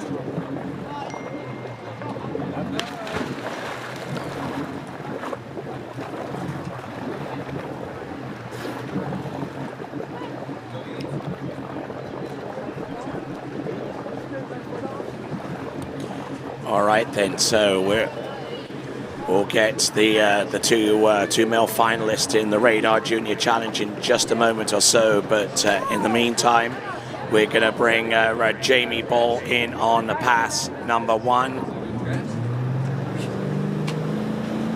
The starting line length is going to be 30 meters, minimum starting line length 30 meters. And here comes Jamie Ball off to the races. Let's see what she's got. This is obviously almost an unnecessary warm-up for Jamie. Cruising through this 13. This is actually cool, eh? And whilst Jamie Ball easily runs that pass, we've got a couple of guests here in the announcing booth. Freddie, want to take it away with this one? So first, Lucas, you gave it everything. You held on for much longer than you should have done. Hope the back's okay. You've come a long way. Are you happy with your trip? I mean, obviously you didn't win, but are you happy with second? Yeah, you know, first pro junior event, second in that. It's unreal. I'm stoked with it. You know, I would have loved first, but, you know, closer. Yeah, really happy though. That's awesome. I've seen you ski many times in Australia, and obviously you're ripping it up over there. So congratulations to you. It's a great showing. A lot of pressure on you. Maybe a situation you haven't been in before. All the cameras, all the you know, head to head, all this sort of thing. Congratulations, Jamie. Happy boy, I imagine, and quite a way to do it. You know, you needed a full 3. You went for it. Well, yeah, my start wasn't the best. Since the beginning, I said I was skiing a little bit on the back. I was very nervous, but then just turned 2 and I was like, go big or go home, you know? Like, let's get it. I'm super happy. It's back-to-back last year. Congratulations. I mean, you didn't shy away good. from that number 3. You just went for that 38. You didn't stop there. Well, yeah, I wasn't too late. Not too early, but not too late. So I was like, let's do it. And yeah, I'm happy. Congratulations. That was amazing. Great effort, mate. So congratulations, guys. You've both done really, really well. Seed 3 and 4 from yesterday, coming to the final, finishing 1 and 2. So you're probably out of juniors for next year? Aged out? And you, Lucas? Okay, so we'll be someone new next year. You can't have that title for the 3rd year, but congrats. Good skiing, and see you guys both soon. That's why you like me so much. Cheers. Excellent stuff, and may I say to Jaime Palomino, that was a stellar effort. I always like to tell Wade that no. He's like, can we interview? I'm like, no. And he's like, All right, yes. dockside, we've got Ali Nicholson in the next pairing. And we're still trying to resolve pairing number 1 between Jamie Ball and Ali Garcia. Yeah, while we were interviewing Lucas and Jaime, Ali ran 13 very easily. Indeed, they're both capable of running 13 off the dock. So too, I would imagine, Bayer as well. Yeah. And Ali Nicholson, Bayer and Ali are locking horns against each other in the next pairing. But number 1 pairing yet to be decided. 12 meters next. This is the current world champion and U21 world women's slalom record holder. This is Jamie Ball. Waterski Pro Tour champion last year. Absolutely. Let's not gloss over that. And 12 meters won't be a problem for her. She's going to run it. She's run it 100,000 times, and she's, you know, she really, last year she cemented herself as actually, for most of the year, the absolute dominant force in women's slalom skiing. She previously, I was going to touch on this earlier, but she'd won Hilltop Pro, but with a pretty limited field in 2020. But really, 2021 was incredible for her. She started off with a win at the Masters. She then went to Lake 38 and won there. She won after that. She won she won Hilltop, of course, and then what else did she get? Not US Open. She went to the Worlds and won there. I mean, it was an unbelievable year. She had all the wins.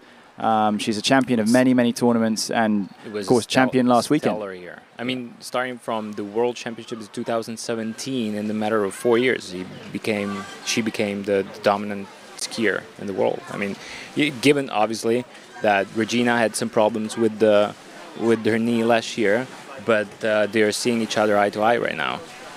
Yeah, I mean, Regina, she came back and she was skiing. She was running 39 again. She ran 39 in the final of the World Championships, and Jamie, she ran 2, and Regina could only run 1. I mean, like that, she went toe to toe with the best ever probably, and won. And won. There we go. Incredible, yeah, incredible. So Jamie, a force to beat for Ali here, but Ali will no doubt try her hardest. She's gonna push. She's gonna come in on 12. She's been running 12. She missed this last weekend. She would have been super disappointed. She won't want to be repeating that. It's pretty average too, I would say, but she's back in at 3. That's one of her better 3s of the day.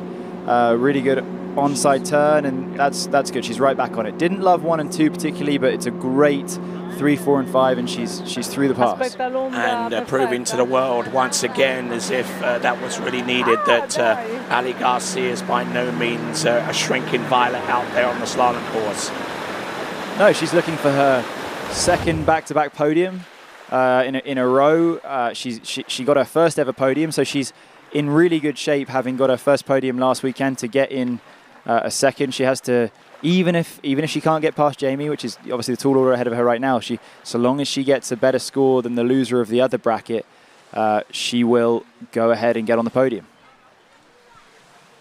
And it's a great skiing here, Matteo. She seems to have a more free-flowing type of style compared to Jamie Bull.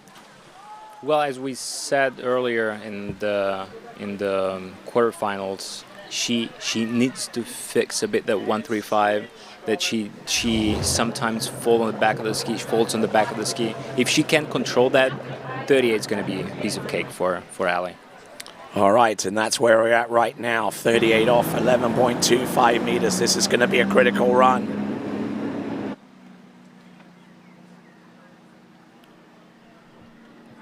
And it's a pass. She's got a little bit of a headwind. She probably will. She's run it every round for the last I don't know how many, and she's gonna be in good shape out of 2. Little slide out of 2, a little bit strange, but she'll probably regroup at 3, and that was a very easy 3. And 4's good, and 5 will be good, and it is. And she's out the exit gates, and 6, and so putting Ali on notice that she must run this pass. Ali ran it the first round. Let's not forget that. Ali ran, I forget what it was at 10.75, but I think it was a half, I believe.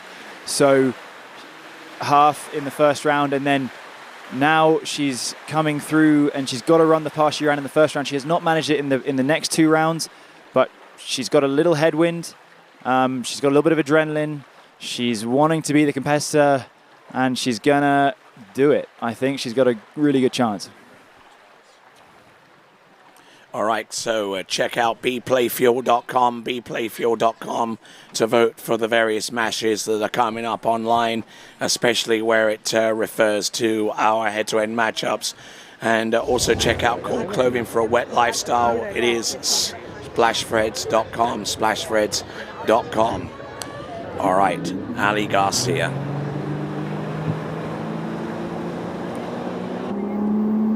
It didn't come to her as a surprise, the fact that 38 needs to be run. It's must run. Advance. She knew that as soon as she went through the previous round. Yeah. Let's see it. Boy, 1's good, I think. She needs that good offside turn that she has, and that's a decent one. She's a little on the tail. She's going to need a big 3 and a big 4. I think she's going to struggle, but she's pulling long, and she's gone 3.5. So that's not it. Probably not the biggest surprise that Jamie's gone through. A shame for Ali, her best score coming in the first round of the tournament. It's going to be an important score for the podium. I mean, 3.5. Yeah, she could. Obviously, we don't know at this stage. We'll know in 10 or so minutes when the next 2 skiers have gone. But it could well be that that's enough to put her on the podium. The losing skier, we've got Ali Nicholson versus Bear Yanni, who Matteo knows quite well, coming up, and the winner. The losing score. If it's less than this 3.5, it will put Ali on the podium. All right, so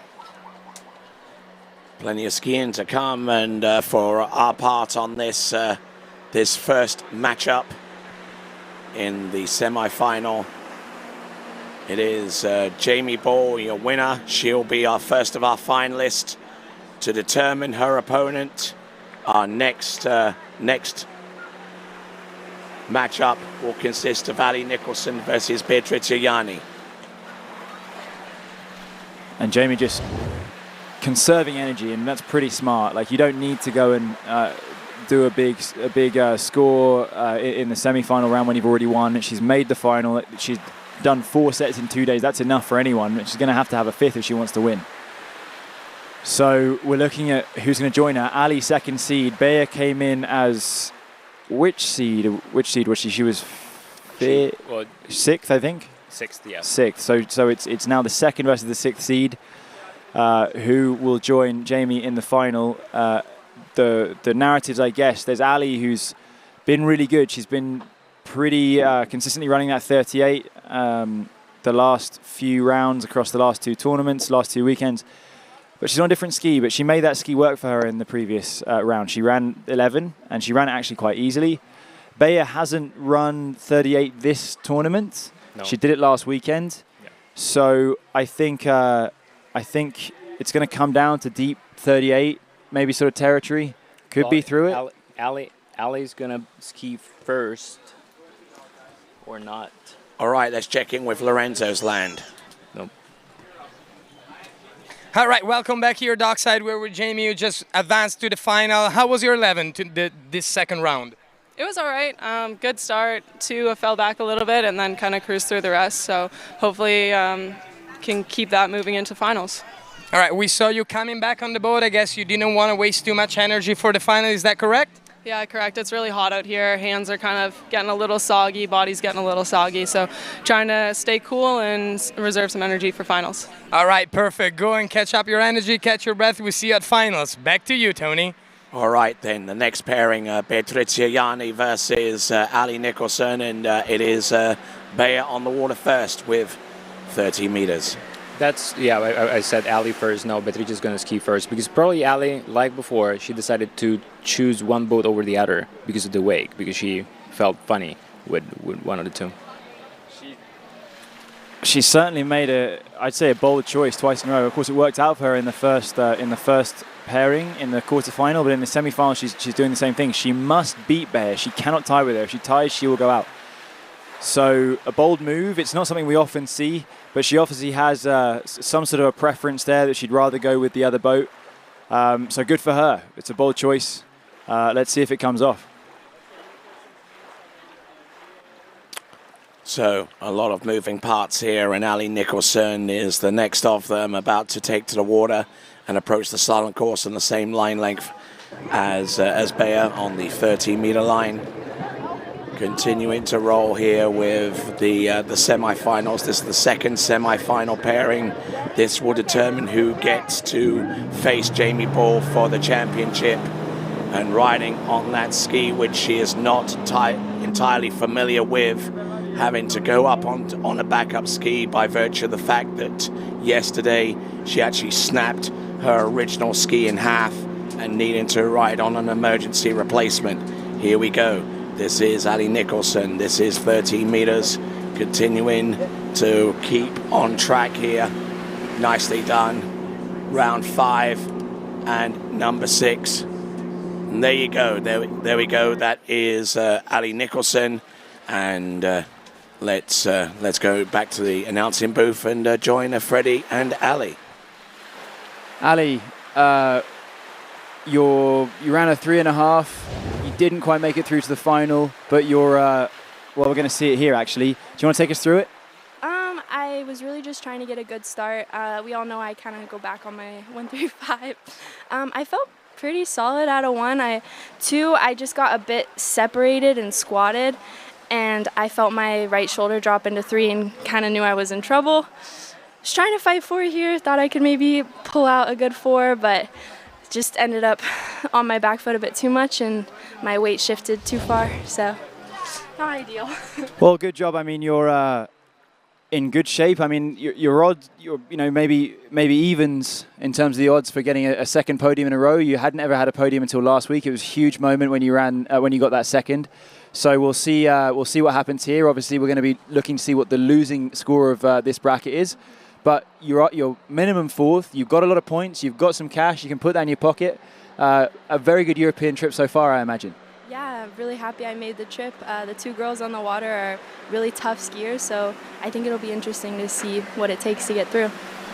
It'll be very interesting. Well, congratulations. Minimum top four, potentially that third spot. I'm quietly hoping we'll see you on the podium. We'll catch you later on. Cheers, Ali. Great skiing. And in amongst all of that, we've got Beatrice Yanni, 6 buoys on 12 meters, keeping the pressure on.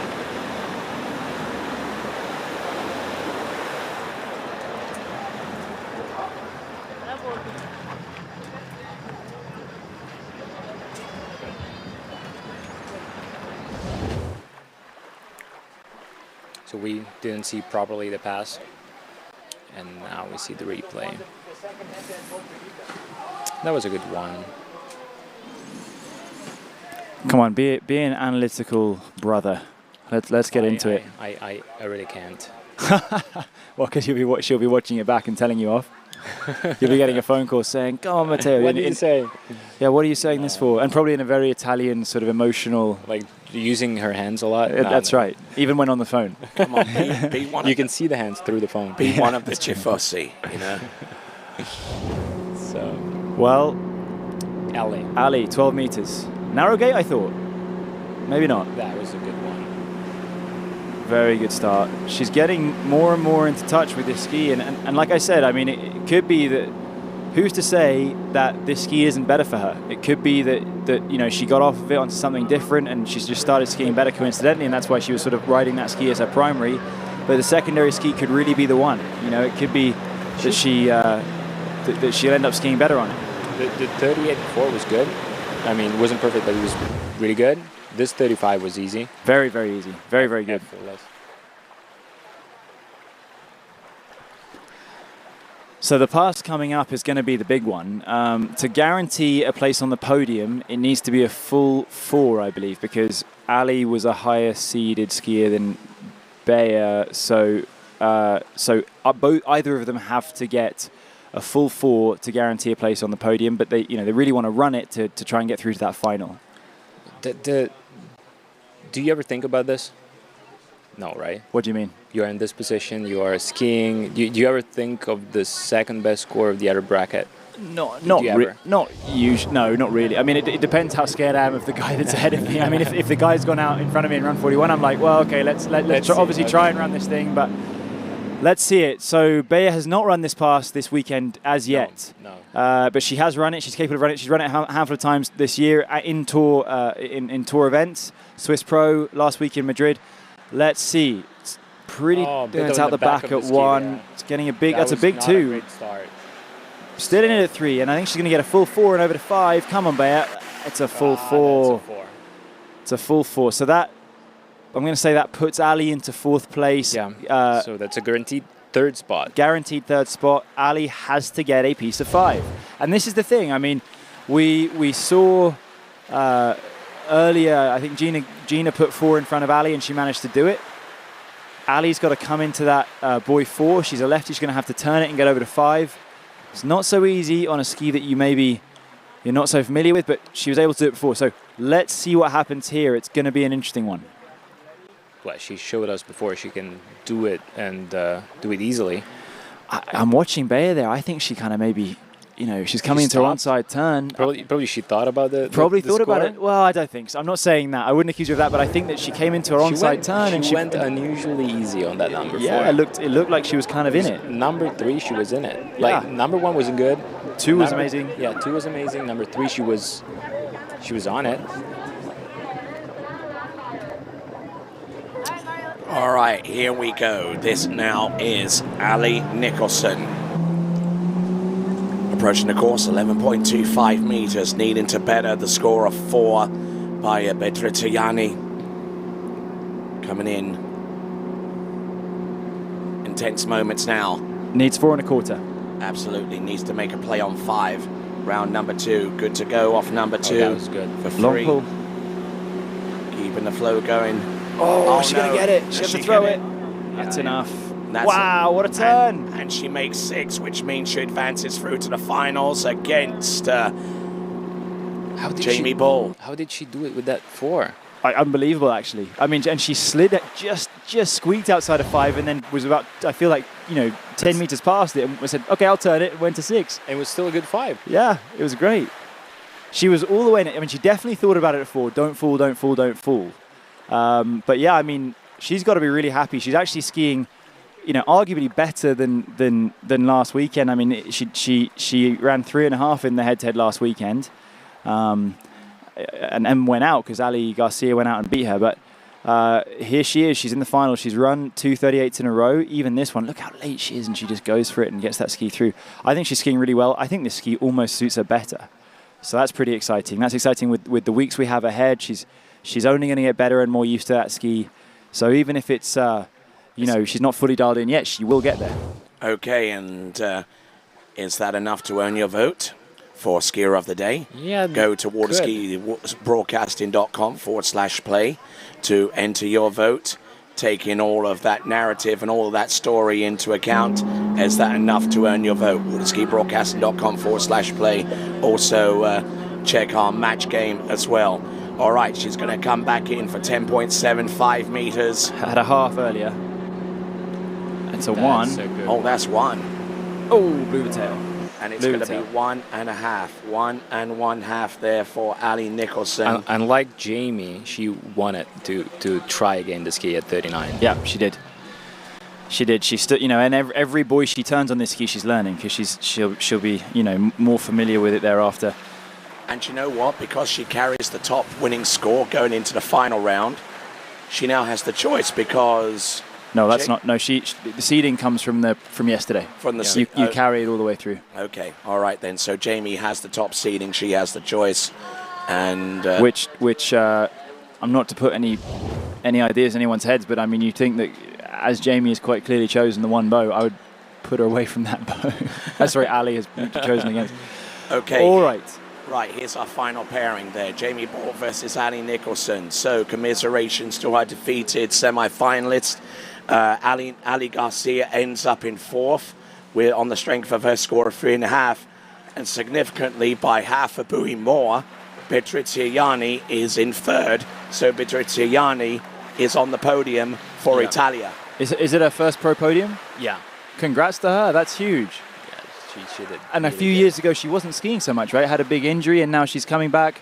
She's back. She's on the podium for the first time. So we saw Ali Garcia, last weekend with her first podium, and Bear this weekend. It's really, really good for her. It's really excellent. Okay, let's check in with Lorenzo's land. No, yeah, she had an injury 3-4 years ago, and up until that injury, she wasn't training as hard as she is in these past 2 years. Right back from the injury, she started training every day at the gym, at the lake. Her scores improved immensely. She started running 38 very often, and in mid 1075, something that up until 3 years ago she wasn't able to. And she spent a bit of time in England, if I'm correct. She went over there for a little while, and she was doing some rehab on her shoulder, and spent a little bit of time there. And I believe skied in the middle of winter in England once or twice at least. She stayed 6 months there. Yeah. Before you close your borders. No. Keeping politics out of TWBC. I know. Hey, I'm here. There's no borders closed.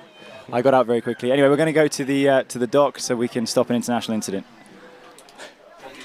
All right, we're here with Beatrice, who unfortunately didn't pass the round, but I'm guessing she's pretty stoked because isn't this your first pro podium? Yeah, I'm very happy with that. I mean, I was feeling good, but I mean, it's still the podium, so I'm happy. Well, from the dock, it looked like you could have run that 11. What happened? I don't know. I just messed up. I felt pretty great, actually. I don't know. It happens. Oh, well, we all know that it happens. Well, congratulations, Bea, on your first podium, and I hope to see you again soon. Back to you, Tony. All right, always back to me, eh? Yeah, we are nobodies in your presence, Tony. You're the master here. Oh, I doubt that very much.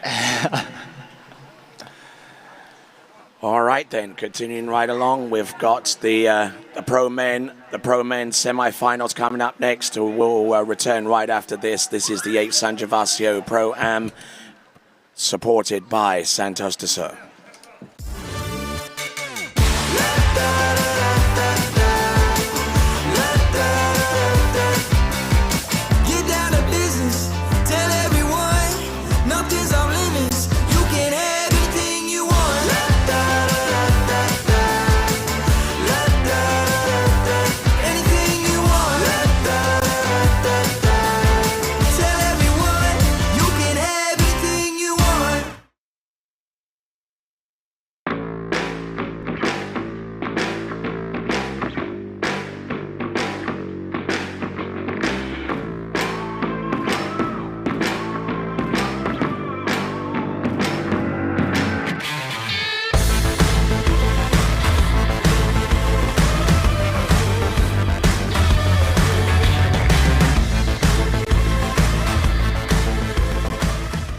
Try match play at bplayfield.com.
All right, then, continuing right along into the men's competition, and sitting next to me right now, taking the place of Freddie Winter, the much nicer looking figure of Ali Nicholson. How are you doing? Thank you, Tony. Doing great. Very happy. Tell us this roller coaster of feelings, like breaking the ski in the first round, then. Oh man, yeah. After yesterday, we had a lot of feelings, and I was really bummed because yesterday I was feeling great, and it was just that very unfortunate turn of events. Honestly, I'm very lucky that that I had a backup, but also I don't know that my boots would have released had it not, Mm-hmm. So. Oh, this is your 30. 39. You're 39, yeah. Okay. Take us through this. Yeah, 39. I was actually pretty happy. I think I pushed a little bit there and I blew the tail again.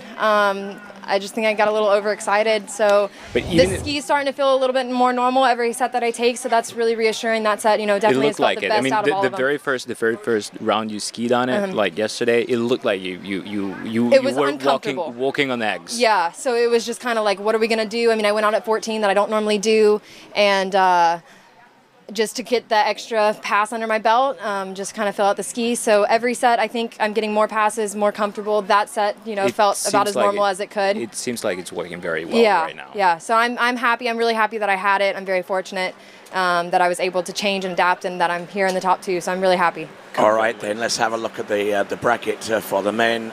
Nate Smith versus Thomas de Gasperi. What's your take on that?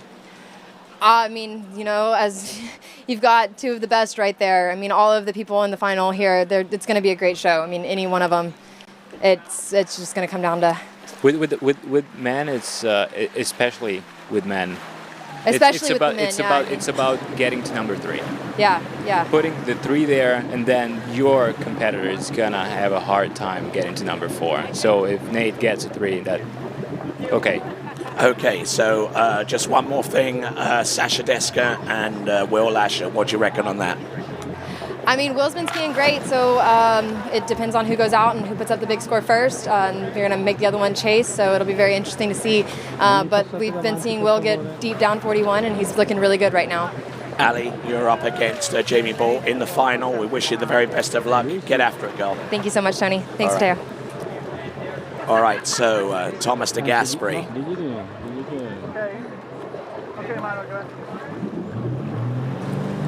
Indeed. All right, so here we go. We've got on the water at this time Thomas de Gasperi going up against Nate Smith. This is going to be a pairing for the ages, I would believe. Yeah.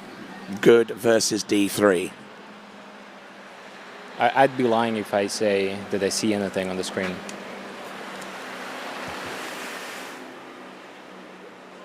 We're not looking bad at all. Yeah, I know it gets to this point and the sun is like projecting straight on it, so there isn't much we can do. So Thomas de Gasperi, a current San Gervasio slalom champion from 2021. He's definitely going to have to go some to defeat the current world champion and world record holder.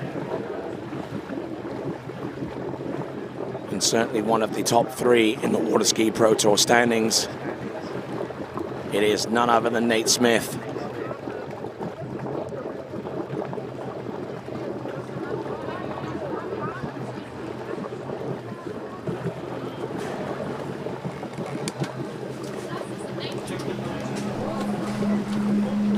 So back here with Freddie Winter.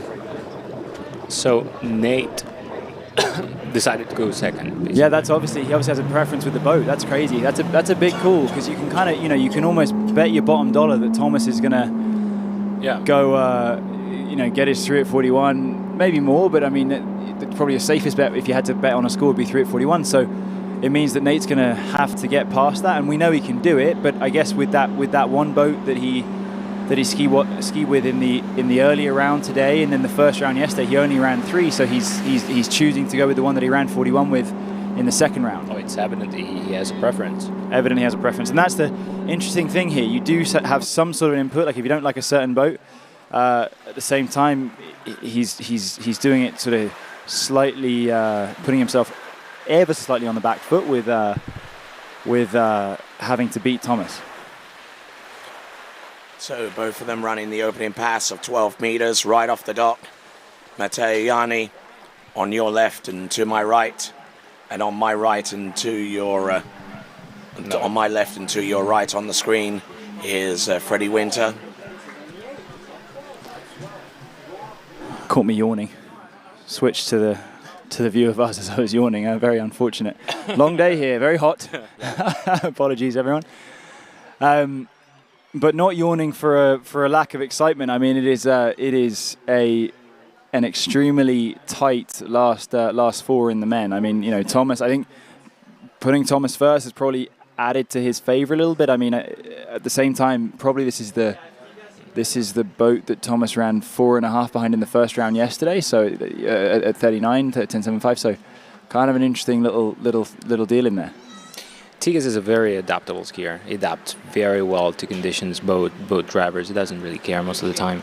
Which is why He's won Moonbird 3 times or whatever. He's won the Masters. He's skied very, very well at tournaments that are not set up for top level skiing. So a 6-buoy count on 11.25 meters, and Thomas just plain flat out getting business done out there.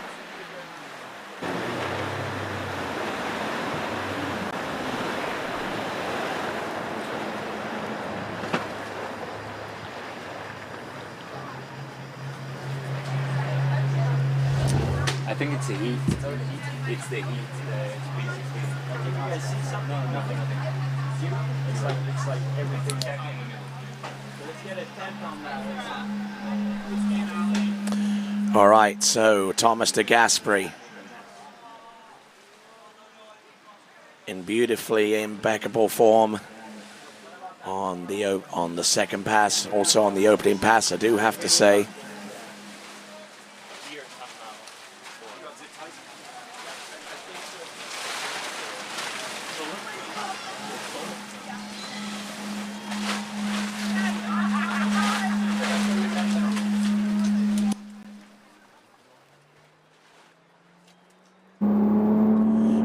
Continuing to roll right along after Thomas de Gasperi opened up with 2 successful passes of 12 and 11.25. Here comes Nate Smith to follow on with 11.25 meters for his second run.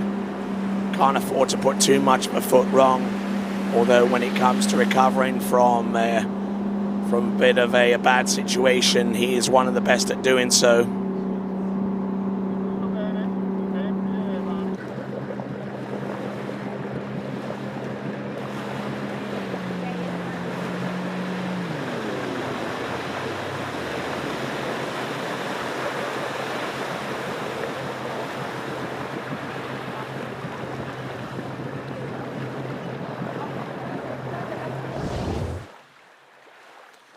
Okay, whilst Nate Smith drops down into the drop zone. We're having a look at his pass once again, and a reminder to check in with bplayfuel.com to vote now for your matches. bplayfuel.com. Check them out, why don't you? And Nate Smith doing a stellar job out there with that effort on the second pass at 11.25 meters. We'll be rejoined shortly by Matteo Ianni and Freddie Winter in just a moment. They're behind the scenes right now, taking care of 1 or 2 issues. 10.75 meters for Thomas de Gasperi.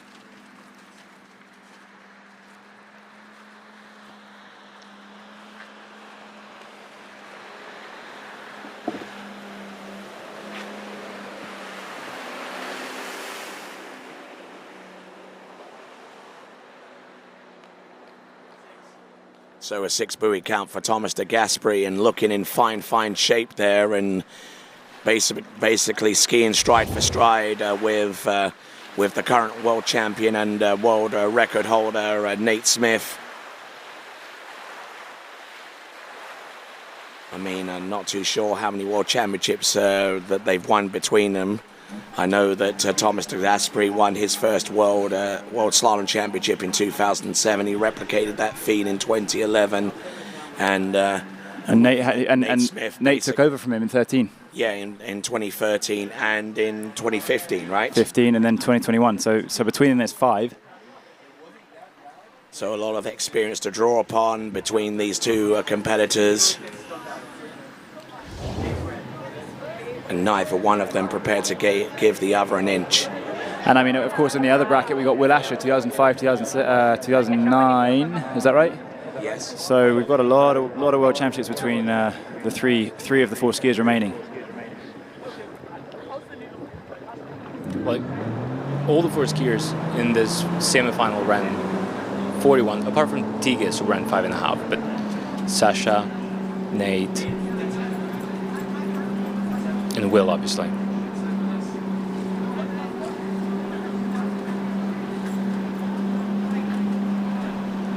Good 2. over to 3. This is pretty easy. I wouldn't say there's any issue. Oh, pretty deep there. Unusually deep, I guess. Drop of the shoulder out of 4, but I mean, no dramas. And then 6 boys. Can't really fault him on that one at all. Both competitors running through 10.75 meters. Doesn't get much better than this, guys, does it? The amount of speed he's able to generate out of those very short pools is incredible. All right, and as we watch Nate Smith run through this pass, a quick reminder of our webcast sponsors for this event: Wield Awaken Ski Cable Park, located just outside Munich, with a restaurant, mini golf, and 4 cables. It is the place to be in Bavaria. The Wield Awaken Ski, wieldwakeski.de, the place to go online to find out more. And also Imke, our pharmacist here, has 4 pharmacies in southern Germany, and personally I can attest to her greatness out there. So Imke, our pharmacist here from Germany, we thank her very much for her support. All right then, so Teague is coming back at 41 off. Let's see if we'll go further than number 3. He can't even get number 3. So 2 buoys at 41 off. He left the door wide open for Nate. But not just that, but 2's not so good in terms of his quest for a podium. Yeah. So the other guy who's going to lose in the other bracket is probably going to be able to get over to 3 based on current form, based on previous form. So I mean, he's going to be pretty upset. 3 makes that's unusual. Thomas doesn't usually do that. Like he really dropped his shoulder over there at 2. He wasn't able to to keep his body his shoulders level to the water. He almost has it down to muscle memory. That 3 and 3 and 3. He's able to do it at every tournament, in every place, on every lake, behind every driver. That's very unusual of him. But that 1 buoy less makes a world of a difference. Because 3 would have meant that Nate had to turn 3. Had to turn 3 and get to number 4, which is, hard. Nate is obviously able to run it, but still hard to get to number 4. But 2 means Nate just needs a piece of 3. And Nate hasn't got anything less than 3 so far. So I think we're gonna see. You probably did in a qualifier at Drew. I was at Drew's a couple months ago. But I meant here. Here, yeah, of course not here. Yeah, but in general, even in general, it's hard for him. Currently 3rd in the Pro Tour standings. His best score so far this season is half a buoy at 9.75 meters. He's round buoy number 1. He's good for 2. He can't afford just a tie. He's got to get a piece of 3, which he does. He skis for the wake, and he is the first of our finalists. It is a 3 buoy count, and Nate Smith will be the first of our finalists. He defeats Thomas de Gasperi in this pairing. He calibrated his energies just the right amount to get a slight piece of 3. He was very narrow there. 1 was good. Yeah. 1 was very good. And then pulled a little long into 2. But again, it's kind of the same. Like you just grabbed that handle early and did absolutely just enough. You're right. He went for efficiency. And it's all he needed to do. I mean, once he kind of got that average 2, he's like, okay, let's not set my sights on buoy 6. I just get buoy 3. And that's fine. And he's guaranteed 2nd. He's guaranteed good money. That's where you really start getting up there. And Thomas is out. Thomas's quest to be the oldest pro event winner again, after breaking his record twice in the last year. It's failed for this weekend at least, and he's not going to be back-to-back San Gervasio champion. He's going to get 4th or 3rd, depending on the losing score of the next round. And let's see who comes through with Will versus Sasha. Looking at the next bracket, 2 is probably not enough for a 3rd place. It could be enough. I don't think so either. I don't think it's going to be enough. Who's going first? Well, we'll find out in just a moment or so here at the 8th San Gervasio Pro-Am presented by Santos Dassault. Glad to have you present here Also along with our event sponsors such as Radar for the Junior Challenge, HO Syndicate providing us with the official ropes, Santos Dassault, our title sponsor. And let's go to the drop to join Lorenzo's land. All right, welcome back to the dock. We're here with Nate, our first finalist of the day. So Nate, are you excited to be in the final again? I am. You know, it's always a tough battle getting into the final, but you know, one round at a time, and just getting ready to watch these two guys go out and see who I get to go up against. All right, perfect. So we'll let you catch your breath, let you get situated for the final, and back to you, Tony. All right, Will Asher is out in the water first, opening past 12 meters. Will choosing to go first, so Sasha has to beat him, and I mean, it seems like the right call, honestly. These guys, I mean, Will's run 5 and 3, Sasha's run 3, 2 and 2. So if Will can kind of get around about his baseline score of 3 so far, then he's going to be in good shape, because Sasha then has to get to 4. Having said that, we did sort of suspect that Thomas would get. We predicted Thomas would get to buoy 3. He didn't, which was disappointing for him, and you know, slightly confusing at our end, given that he seems to, like you said, have it in muscle memory, Matteo. We'll see what happens. Sasha will follow, and 12 meters. It won't be hard, but again, they're figuring out their strategies. They're figuring out how the water feels. They've skied a lot. This is set number 4 of 2 days, and that is not easy by any means. I mean, there's a lot of toll on the body. This is extreme pressure every time they go out. You know, they're not taking easy sets, back-to-back 13s, back-to-back 12s. They're going straight down the line to 41, and they're going to be tired more and more. This sun, as we can attest to, hope we're keeping the energy up for you guys, but it's sapping. It's sapping. I imagine as an athlete, it's sapping as a commentator, and anything you're doing out here. If you're observing, it's if you're taking energy away. If you're the hands of a pro right now, you're screaming. Yes, that's true. That's true. The hands would be destroyed. All right, here we go. Sasha Deska. This is 12 meters. A little bit of a bounce going into his gate shot, though. And this is a guy that changed his ski midweek. Interestingly, went from that grey DVR and then went to the DVR. What's it called? DVA. GTR. Sorry, confusing. All these letters. GTR to the GT. Okay, so what's the difference between the two? The GT was it was a 2017 or 18 ski, and it has very thin sidewall for the back, sort of 35-40 centimeters of the ski, and if you take a cross section, it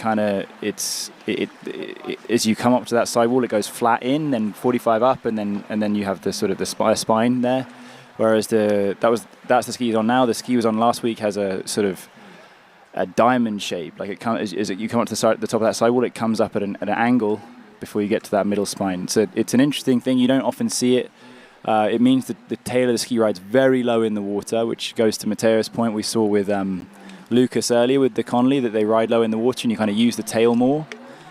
It's a very unique. It's not something you see on the other skis, but if that's the thing about Connolly's, they tend to experiment a lot. Which is cool. I mean, it's something that we need in our sport. Yeah, I mean, you can make the same ski 1,000 times and try and resell it, but I mean, these guys really do. I mean, like the DV8, they chop off the back inch of it, and then you can change them out. Yeah. That's pretty cool.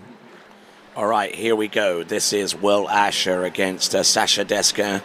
Also looking for points on the Waterski Pro Tour, waterskiprotour.com to find out more. Look at this. This is big 4. Big old slam there on 4, but managing to get round number 5 and number 6. And then this competition, which is also supported by Veronini, Barker, Jolly Ski, Punto, and OMB.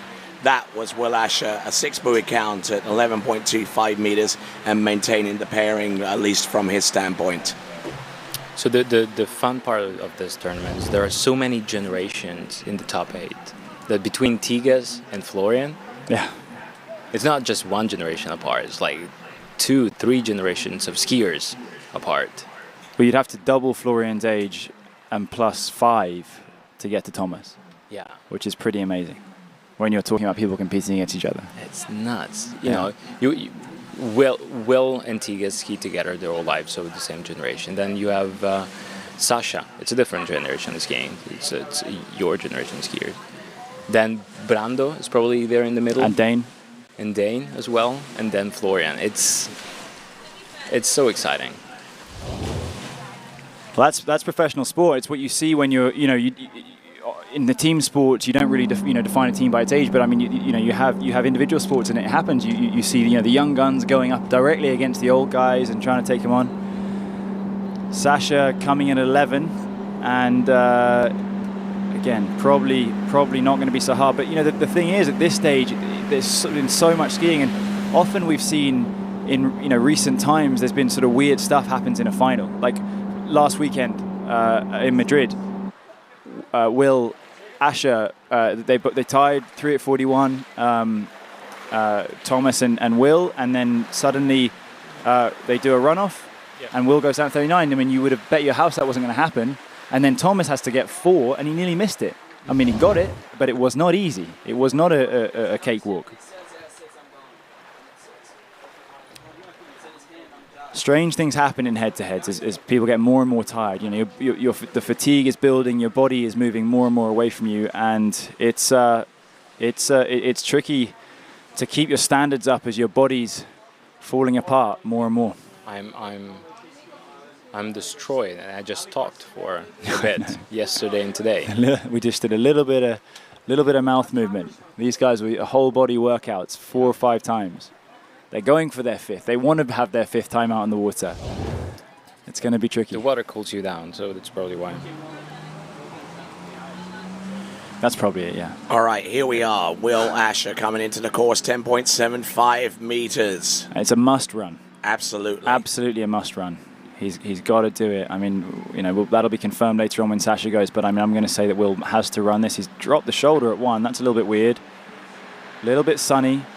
Down that 135 side. It won't be anything to the scale of yesterday, but I mean, he's through it, and I mean, it's a pretty easy pass, quite frankly. Just a bit of a strange one there, but we do see Will do that. We'll see him kind of drop the shoulder, put the handle in the water a little bit, bring his hips around a little bit late, but he moves around with the ski more than other skiers. Yeah, it still recovers every time.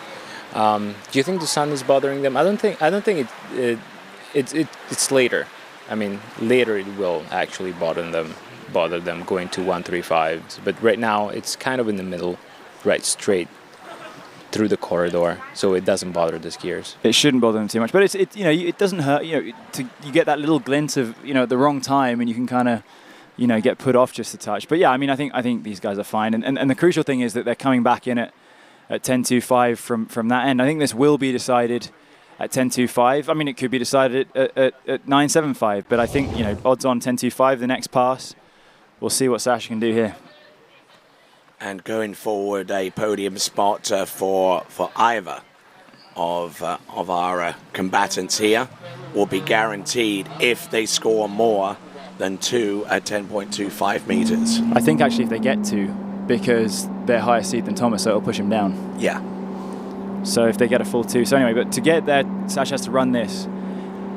And it's a good boy 1. He looks on, actually. I mean, he's making it work, and he missed this pass in the semi-final last weekend, which put him off the podium in 4th place, but this looks very easy. And I mean, that's there's nothing wrong with that whatsoever. Look at that lean going to 2 and 4 and 5, well, sorry, to 2 and 4 and 6, yes.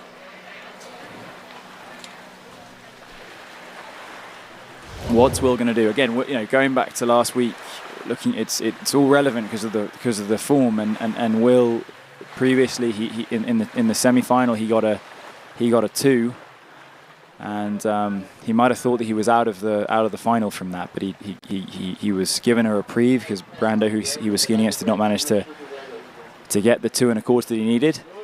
So Will went through, but I mean, if Will gets a 2, he's guaranteed 3rd, but he doesn't want 3rd. He wants at least 2nd. He wants to get through this bracket, to get through to the final, and then take on Nate. And I mean, I think the interesting thing with Nate is, he's the only guy that's run 10.25, but apart from that, there's only been 2 guys that have turned boy 3 so far, and that's Will and Nate. And Yeah, we'll see what happens here with the silhouette of Will Asher coming in. Does he stand up at 3 and put the pressure on Sasha to get 4? That's a very conservative strategy that they might opt for. Let's see, number 1, a bit of a...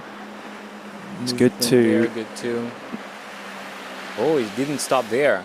I think he's outside of it. That's definitely 3.5. That's 3.5. 3.5. Yeah.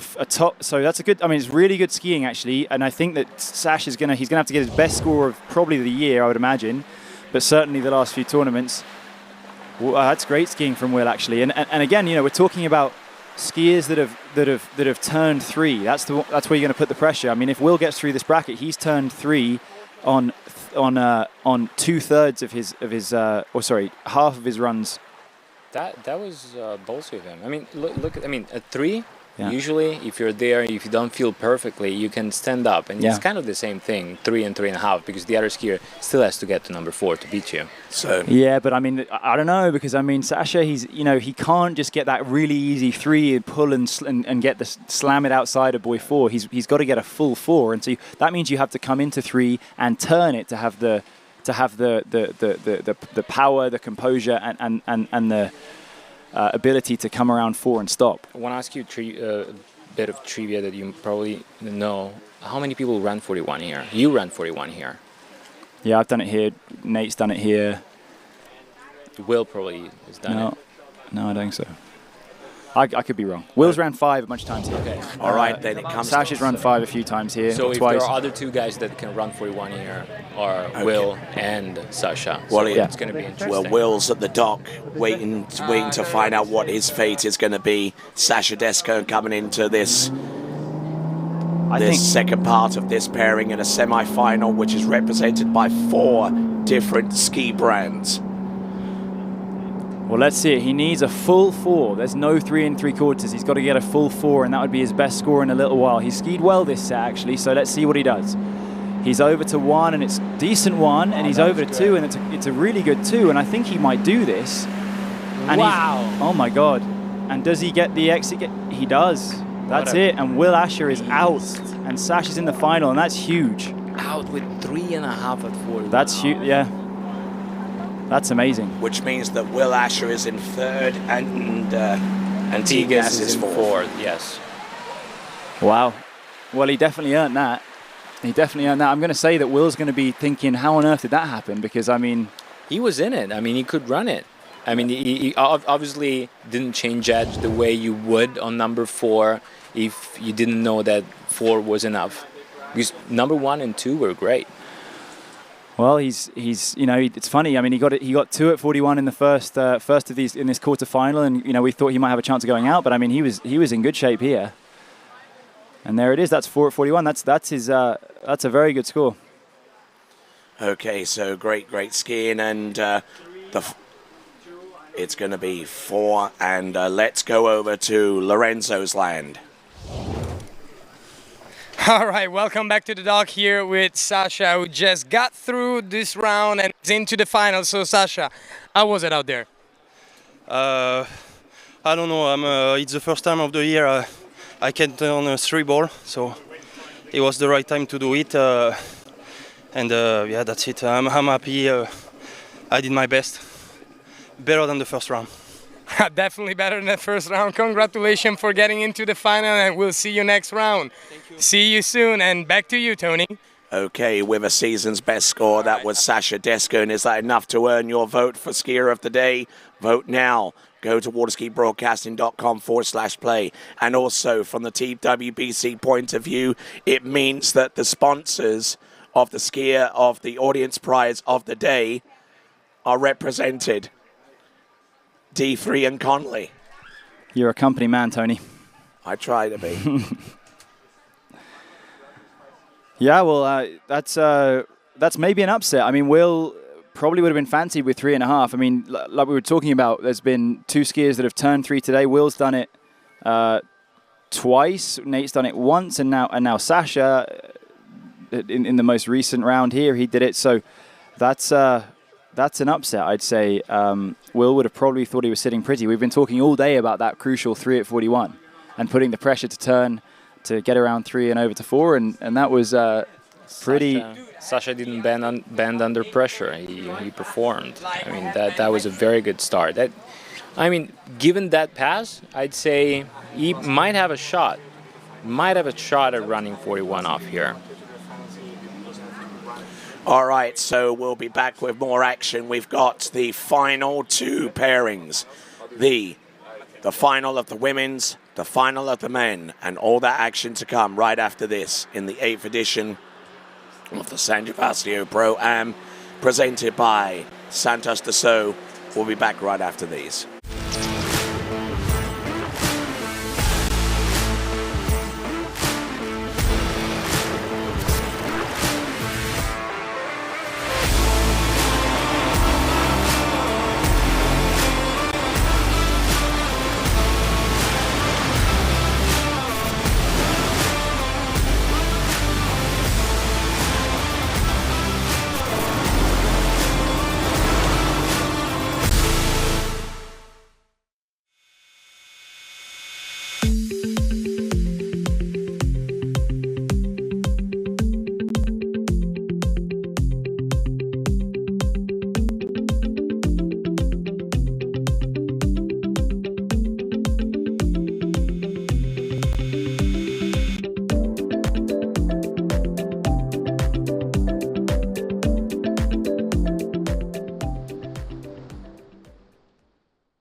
Hi, my name is Brantley Hawkins. I'm one of the co-founders here at New Dimensions Wellness. My partner and I have over 20 plus years of sports medicine and exercise experience working with the most elite athletes in the world. Together we have developed a proven system that has been sought out by these professional athletes and is now available to you. You will move your body and loosen your joints in ways that you haven't before. It's not your typical weight training, it's not CrossFit, and it's not crunch fitness. Once I got in here, it was a big eye-opener how much different that they go about everything.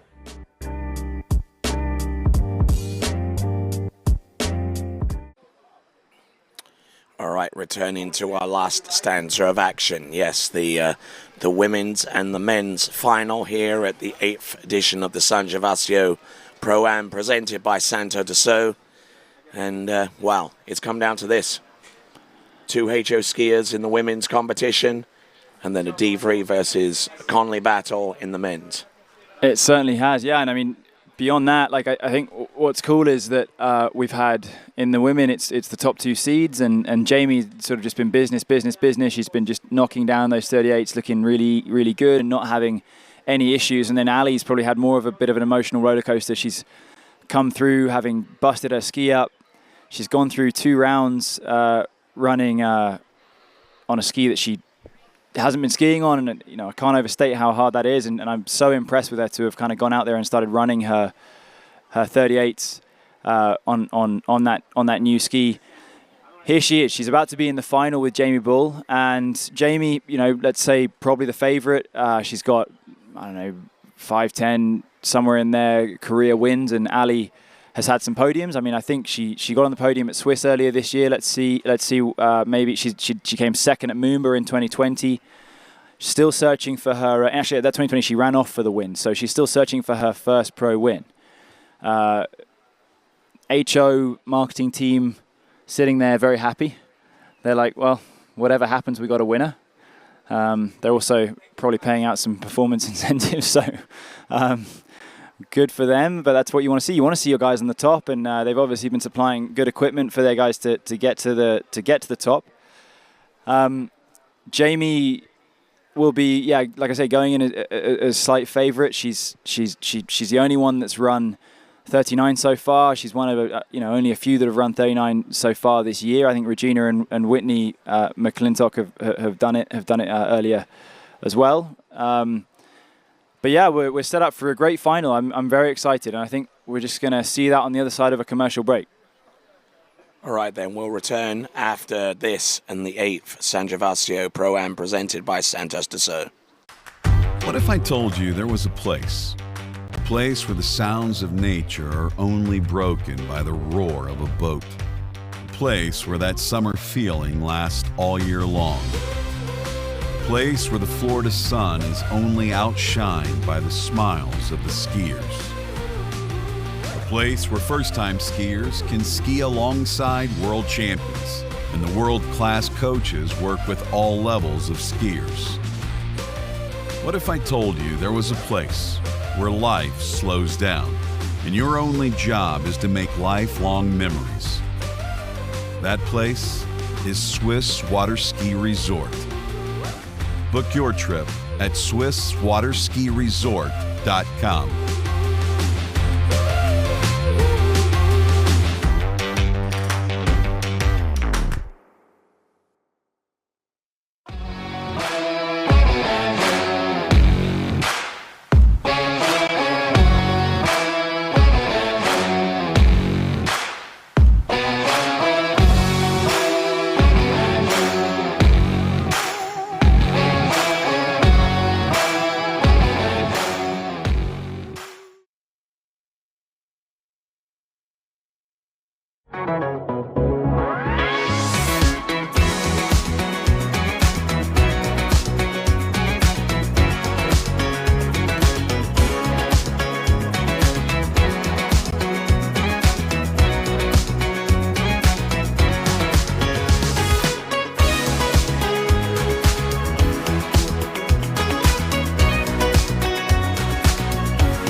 So some breaking news coming through. We've got a apparently fairly serious technical issue with one of the boats. So we're going to see only one boat used for these two finals, which is going to be quite interesting. What does it mean? It means that we're going to see one boat go with one driver and go and take that skier for their whole set, kind of a normal style set. Right after that, the other skier will go with the other driver and do their whole set. So it's going to be an interesting one. I mean, you're keeping the top seed will still go first, or choose to go first, or choose the boat driver. The other one choosing the other option. It's going to be interesting because although in the final the second doesn't have to be first, but it adds something into the mix that we're not really used to seeing. We have done these before in the past when a boat was not available. We did them at Waterski in I think 2019 and Lacanau in 2019 as well, I believe. So it's not unprecedented, but it's strange to happen halfway through the final. So I mean, what do you think, Tony? You think the skiers are going to kind of adapt to this, or do you think it's going to throw a bit of a spanner in the works for them? I don't think so, because, I mean, they've skied this format all the way up to the head-to-head. So, guys tie, we're not going to go back to the last pass you skied. We're going to do a traditional runoff, right? So if you ski 3 at 10-2, 3 at 10-2, then we go back as a runoff at 10-7, okay? If you tie, we go again. Regular runoff. So when you said choice, you're talking about you're still swapping drivers and all that? Correct. So with one boat, we're still going to have two drivers. Okay. So top seed chooses first or second, lower seed chooses whatever. Sorry, top seed chooses whatever, lower seed whatever, top seed doesn't choose. Yeah, same thing. Same thing. You're just using one boat. Okay. The difference is if you tie, instead of going back at the last pass you skied, we're going back at the last pass you ran. Okay. Understood? So normal runoff rules. Okay. So regular runoff rules. Okay. Okay. 3 at 10-2, 3 at 10-2, you go back at 10-7. Okay. Okay? Yeah, sorry. No, it's okay. Just happened. Apologies. Okay? Makes sense? All right. Let's start with the ladies. Make your choice, and we'll go. Jamie's going first, so she runs her whole set, then I run my whole set. Correct. Okay. With the drivers that you guys chose. Yep. Okay? So then Mario needs to get out. Okay. Mario, are you sure? Okay. Okay, so that's what's going on. One boat. Jamie Ball going up first with the initial driver. That'll be Nathan. Yeah, that'll be Nathan, and Ali Nicholson will go after her with Mario, right? Yeah, and I wonder. I mean, Ali's been. It sort of takes away a little bit of an interesting sort of angle that we were looking at with Ali quite obviously favouring one of the boats. I wonder if that boat is the one that's broken down, or the other one is the one that's broken down, forcing Ali to ski with that boat. Does that also mean that the 55-second timer on each end is reinstituted? I would imagine so. Yeah. Yeah. So they're not going to have the time that you would expect in a head-to-head, but I mean, they're kind of used to skiing like this. Honestly, after so long just sitting in the water, with your muscles like losing their blood flow is not the way to go.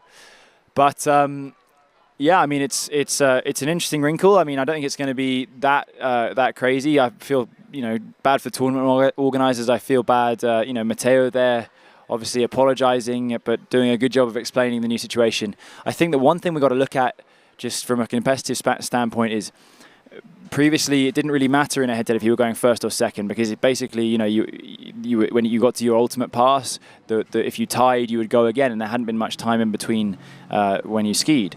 Having said that, when you look at this format, if there is a tie, then the previous skier will have the skier that gets the tie, that ties the initial score, will go right back out, fully prepared and warmed up like a normal practice set. The other skier will have waited for a full set, so will be at a disadvantage. Of course, that's minimised by the start at 13 and 12, so you'd imagine there's probably only going to have been 4 passes. So it's an interesting situation, and we're going to see it coming up.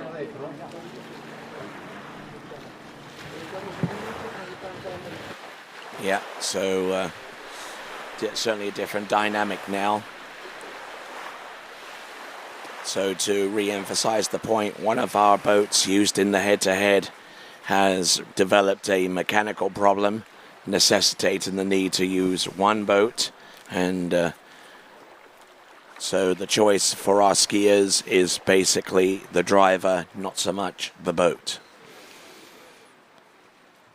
Yeah, so we saw just a second ago, we saw Jamie deciding to go first. Of course, the second does not have to beat first. We've been watching that for the last few skiers. Second does not have to beat first. We're going to go to the dock and hear from someone over there.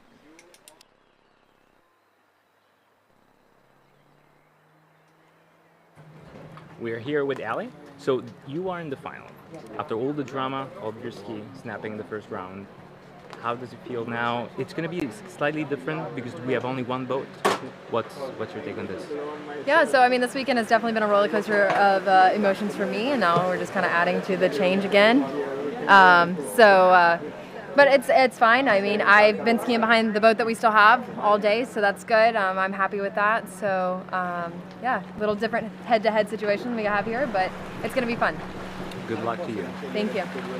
Back to you. All right then, thanks a lot to Yanni's Island.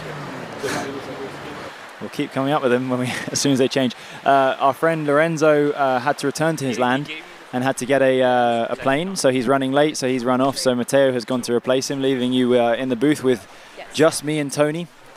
But we'll do our best to bring you the action in as entertaining a form as possible. From this end, of course, the girls will be doing their very best at their end. It's going to be a big few moments. It's going to be a brand new champion of this tournament. Jamie has never been here before. Ali has been here, but has not managed to win this or in fact any tournament. So it's going to be somewhat of a ceremony for a new queen of the San Gervasio Pro-Am, and we're going to see that coming up in just a second.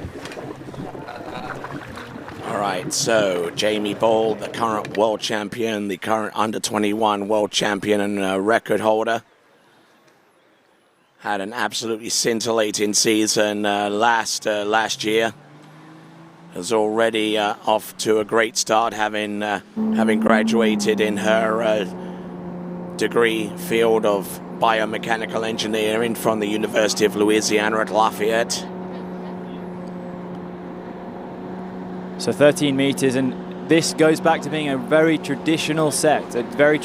Jamie always goes out at 13, as does Ali, and they're both used to this. They, they'll head-to-heads are the less frequent of the types of tournaments that we do. I mean, off the top of my head, in a normal year, you'll have San Gervasio, you'll have Hilltop. I think that's actually changed this year. California Pro-Am, and then this year we had one at Botas, of course. Last weekend, there's Norway coming up in 2 weeks. So head-to-heads do happen, but they're less frequent. We're less used to them. We've done less of them in our lives as skiers before we were professional water skiers. So it kind of goes back to traditional finals. It's basically essentially what we're seeing here is a two-person final instead of a head-to-head final. So what changes? It means that Jamie is going to have to go out and get the best score she possibly can. She's not really going to be thinking, especially given that it's the final and the second does not have to beat first. If there's a tie, they will run off. Jamie's going to go as big as possible. She's probably going to think that, if she can get that 3-4 at 39, 10.75, she'll be in pretty good shape for her second victory in as many weeks. She's already top of the Pro Tour leaderboard. She can consolidate that status for later on in the year.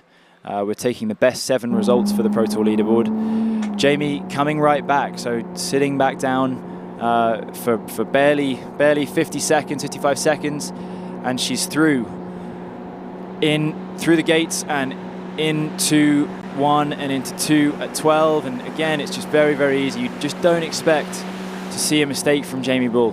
The only time I've sort of seen it was Malibu Open in 2020, where she blew the tail round 1 at 39, I think, in the first round, and didn't make the final. Maybe didn't even make it out of the first round. It was very sort of confusing because she's usually just a model of consistency. But she's been so consistent through this tournament. She's the only skier to run 38 off every round. But I mean, probably Ali would have run 38 off every round had she had her ski underneath her and without having to change. So take us through this, Tony. What do you think? I think she looks very, very consistent. I mean, there's very little to tell her from this pass, and against most others that she runs a little bit of a tail slide on number 2, but that's to be expected. She runs right foot forward, and whoa, look at that though.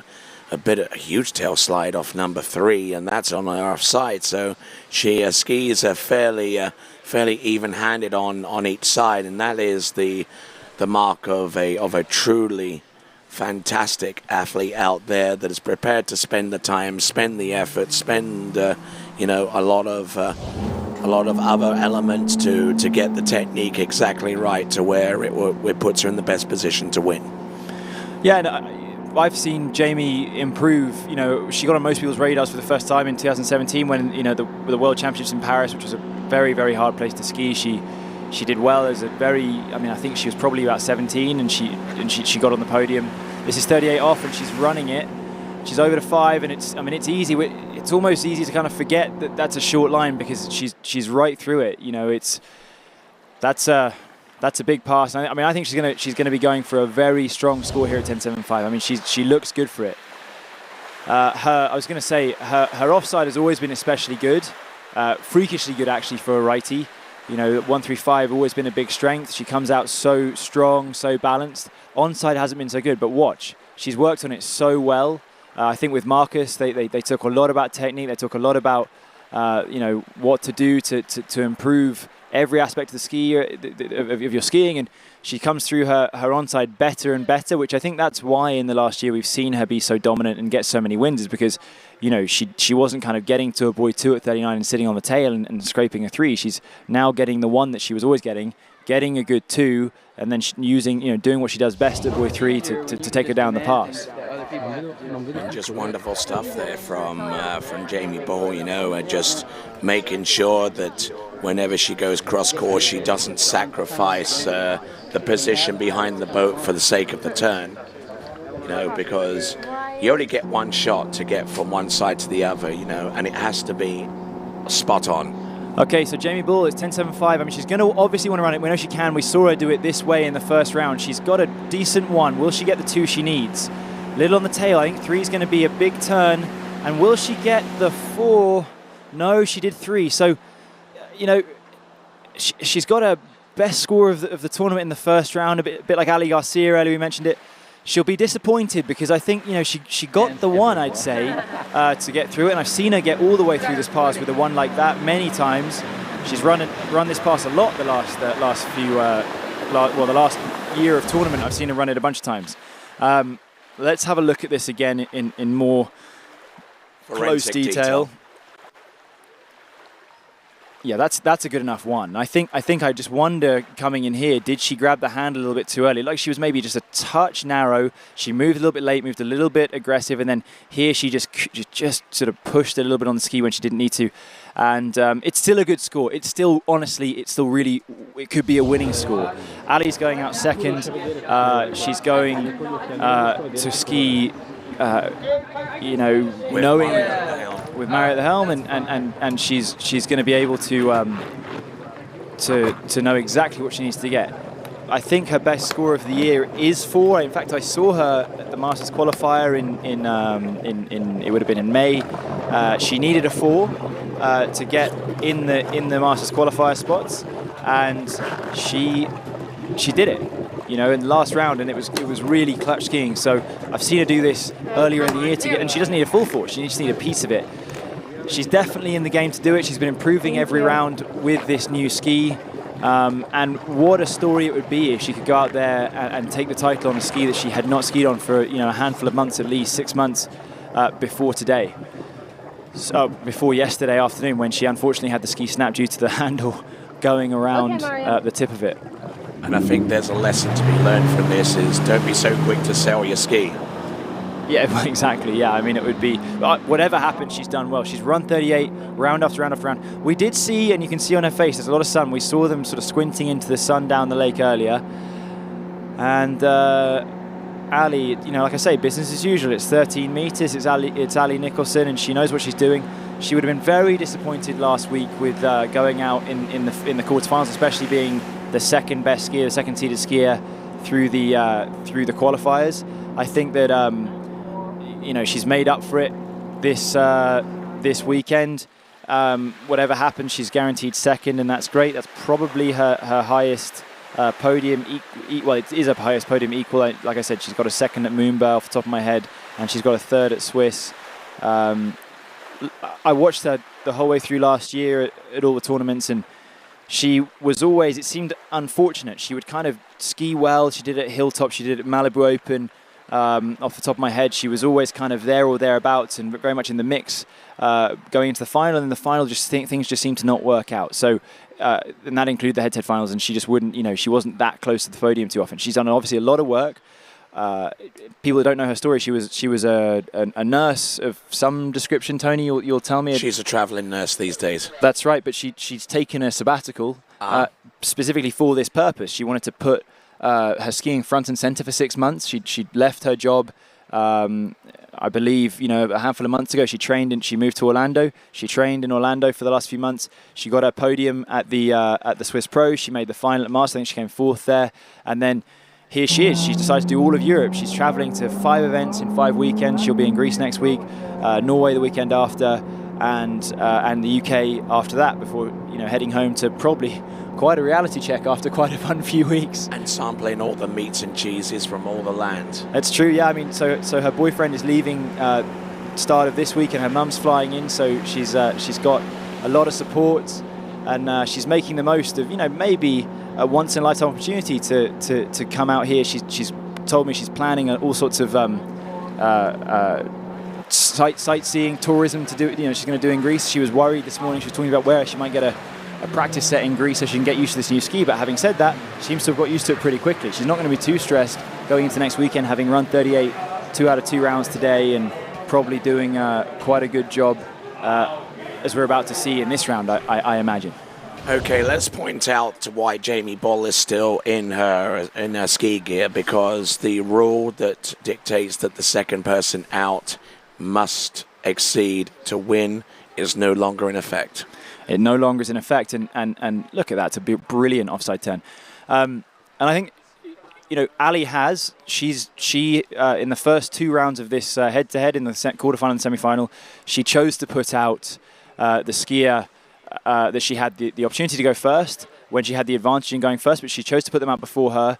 And she came out from behind them and beat them. Admittedly, she did it with a score of 38 or 11 in front of her, with first in the quarterfinals Gina, and in the next round it was Bea, I believe. So she absolutely must run this pass to get the 3 1/4 that she needs at the next pass, and she looks good. So let's see. That's a bit of a taily 1 over to 2, and I think she's in a little bit of trouble here. I think 3 is going to be crucial. She's still in it. Come on, Ali. A lot of speed into 4, and I think she's going to struggle unless she can get the big turn she needs at 5. And will she get around 6? Oh, come on, Ali. At the exit. No, she can't do it. That's a 5.5, I believe, and Jamie gets her second win in 2 weeks. A huge congrats to Jamie.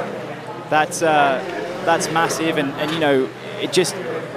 she really took on the mantle of the dominant female of the sport at the start of last year, being congratulated here by many around. A lot of people very happy, and she has. She's won the Masters. In the last year and a bit, she's won the Masters. She won Lake 38. She's won the World Championships, probably most importantly. She's the reigning champion of the Waterski Pro Tour, and Ali will be disappointed. I mean, she was getting more and more frantic going down the pass. She'll be disappointed that she's missed this 38 off, this 11-meter pass, but she still put up a valiant effort. She just barely missed the pass, and it's gutsy skiing. But second is no disgrace by any means. Frankly, if she'd have got too much beyond her second seed coming in, it would have been an upset to have beaten Jamie. It was there, but she didn't quite manage it. But congrats to her. It's a good result for her, and it gives her points and it gives her some money, and she'll start paying back her investment of significant investment to come over here for 5 weeks. What do you think, Tony?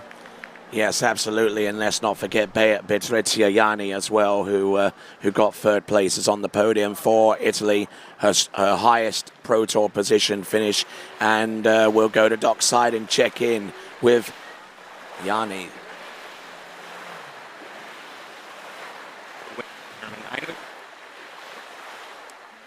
3 at 10:25, but you wasn't out.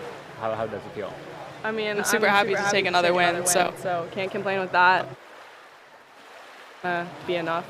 I was a little frustrated. I've been feeling pretty good this weekend, so go out and do that in the finals was definitely a little frustrating, but it worked out today, so it's on to the next.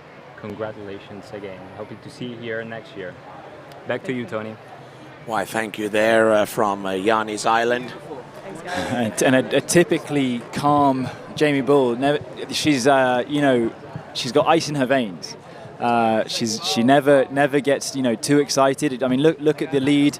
She extends at the top of the Pro Tour, and interesting. I mean, Ali Garcia getting these points. Bea. It's good. There's all of these European Tour skiers taking the big points. Jamie at the top, and in fact, that is those top 4 places are reflected by our podium. By our top 4 here today. Ali obviously being in Patrizia right there, the highest ranked European in 4th place. That's right. She's doing it for the Europeans. So here we go. Nate has, as the top seed, has decided to go first. I don't know which driver he's chosen, but he's gone first. It's an interesting. We move on, right? There's no time to celebrate Jamie's victory too quickly, because we move on to the final of the men. 12 meters. 12 meters, Nate Smith.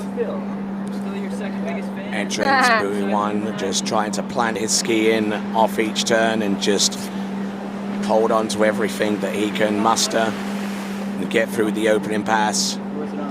5 and number 6, nicely done. That is Nate Smith as he gets ready to welcome the next pass of 11.25 meters. We'll take a look at this. And hopefully we'll get a chance to talk to Ali Nicholson. I mean, she got her second place finish here are certainly noteworthy. Well, I can guarantee that yesterday when she saw her ski snapped in half from that handle wrapping around it, that she probably didn't think that she was going to be second today. It's a heartbreaking thing to happen. I mean, you know, confidence is so key as an athlete, and it speaks very well of her that she's able to sort of pick herself back up from that, you know, sort of confusing and strange occurrence, to then, you know, get her head back in the game, as it were, eye of the tiger, all these sorts of cliches, and do great scores consistently. And I think today, I don't think there's been anyone apart from Ali and Jamie that have run 38. I think the scores have all been, you know, mid deep 38. So Ali, you know, even with that 5.5, she got the second best score of the day, behind her, well, I guess behind her own scores and Jamie's. All right. Do you think that performance there to get to that point was worthy of your vote of the day? Go to waterskibroadcasting.com/play to vote for your skier of the day. The polls remain open until the end of this final men's pairing. So Nate Smith coming at 11, and again, you know, we never see him miss this. It's going to be a piece of cake, I would imagine, and he's just dialing it in. I mean, honestly, when it gets to this stage, it's the 5th set, and you just you almost don't want to do these early passes. You kind of just want, like, it would be almost better to go out at 38 because you're just going through the motions. Things, if you're not too careful, you can get a little bit raggedy. You're not exactly skiing at your most technically best if you're tired. I mean, I can promise you there's no pro skier that on any typical weekend is skiing 5 times in practice. I mean, I don't know what everyone is doing 100%, but I doubt that that's a typical training schedule for anyone. So you know, the skiers in a head-to-head that get to the final, they're sort of typically very much going beyond you know, their typical physical limits.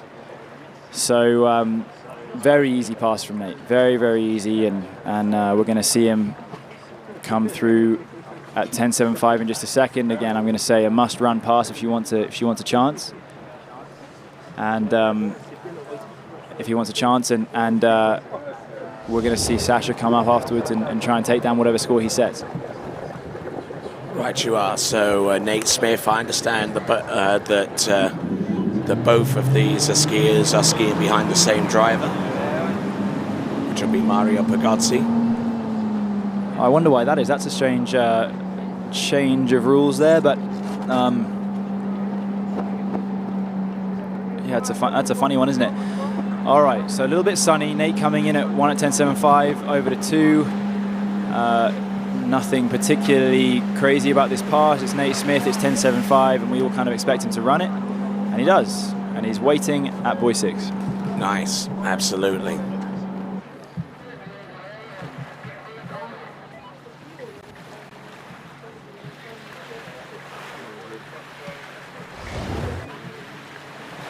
So looking at this, 10.75 meters on his game, skiing into the sun, into the setting sun.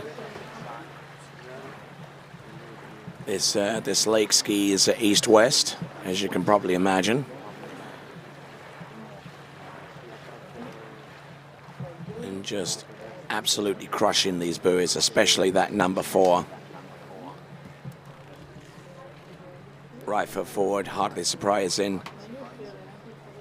And hardly a shocker that he got through 10.75 meters. Now he's really going to set the store here at 10.25 meters and maybe a little bit beyond if he's frisky enough to do so. Hmm? Yeah, it's okay.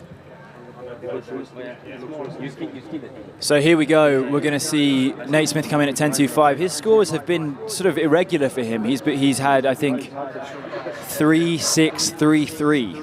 So he's done enough through the first 2 rounds of the head-to-head. But we also saw this at Hilltop last year. He got, I think, 4, 6, 3, 3, and then in the final he put the 6 together that he needed to beat me, which was frustrating. But you know, we believe he's probably going to go for it as much as he can, and you know, he'll put his foot on the gas. So let's see what he does.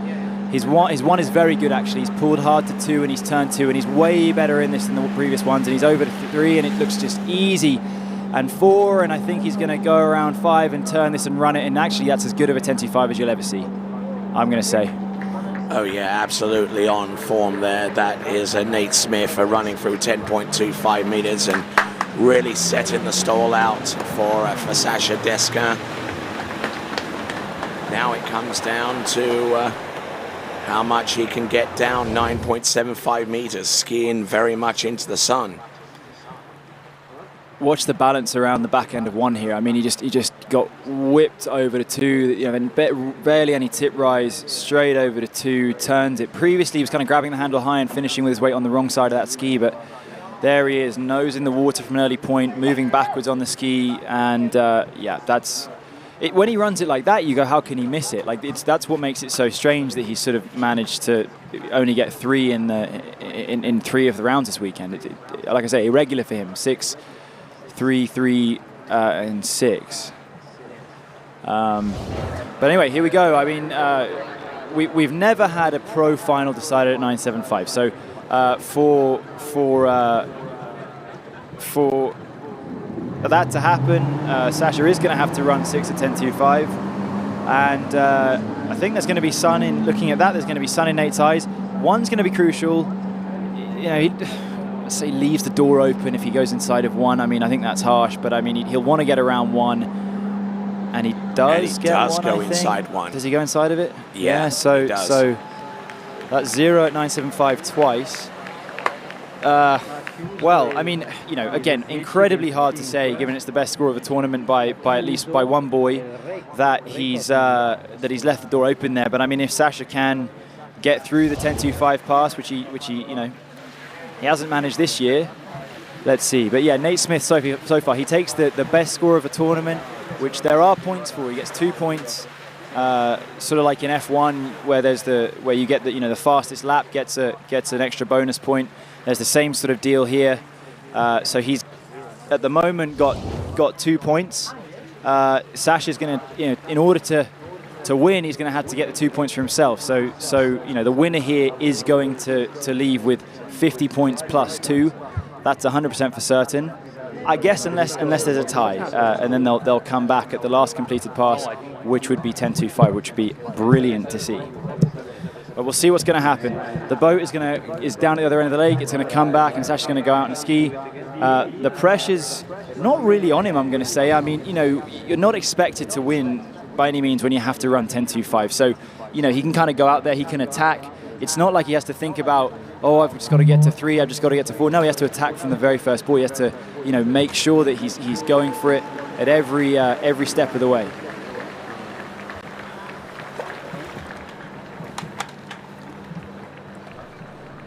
And I tell you what, let's not gloss over the fact that Sasha Deska, in his career, has actually had 1 or 2 excursions into 9.75 meters. I think his best score in a pro tournament is here. He ran a 5 here in San Gervasio 2018 or 17. So he's got it in him for sure.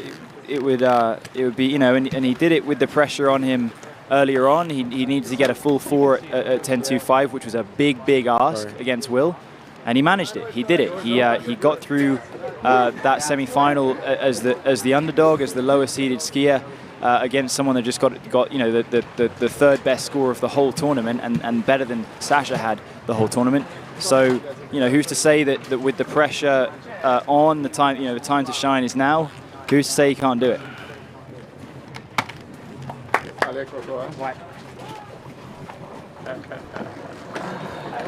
And I think they changed drivers there. I'm not too sure who was at the helm of the boat.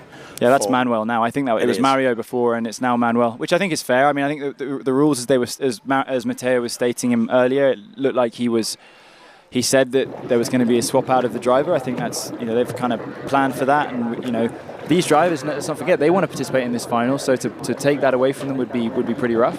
Yeah. They've earned it. They've driven all the rounds very well, and you know, there's been a lot of good skiing this weekend, so, you know, they want to be amongst it. let's not forget the efforts of our other drivers in this competition, both in the pro and amateur. And Nathan McGarry doing a fantastic job, as did Claudio Bonatti. Here we go. Opening pass, 12 meters, Sasha Deska. I love that graphic at the bottom there. I mean, it's 6.6.6.6.6.0. Very clear.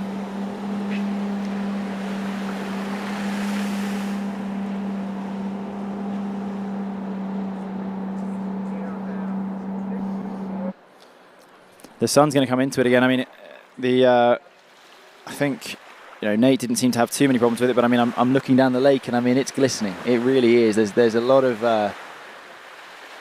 glare on that water, and it's almost like, with that just tiny little bit of wind, that when there's a ripple, it definitely finds the sun finds a way to get into your eyes.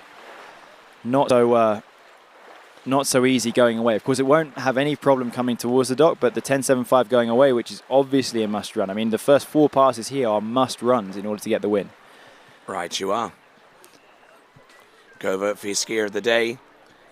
Are these performances here and now enough to secure your vote for skier of the day? Could it be Nate Smith? Could it be Sasha Deska? And could it be Jamie Ball? Could it be Ali Nicholson? Or someone else you may have in mind?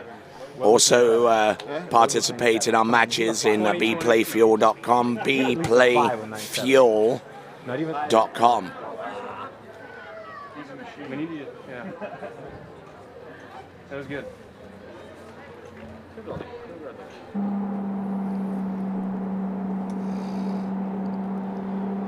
11 meters again. Shouldn't miss it. Probably won't miss it. 99.9% certain. But again, he's gonna be building himself up. He's looked better and better today. He didn't start off looking all that hot in the first round, but that second round, we saw his 38, his 39, and then his 41 was very, very good. So he's building it up. He's moving towards what he hopes is a high point in the final. It's what you always want. You don't want to run your best score in the first round. You want to run your best score in the final so that you can get the most ultimate position. Maintaining his water speed into the gate shot, highly important.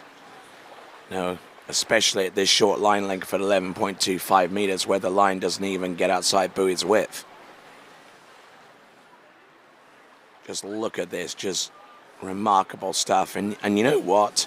When I compare what his style and his approach to this event now compared to what he was in, say, 2010, where he won the European U21 slalom title ahead of you at Moisac, he was full-on aggressive coming off each turn. There was nothing you could do to stop him, just going flat out 90 degrees, holding everything he could, and then trying to maintain control of that. He's a much more measured skier now.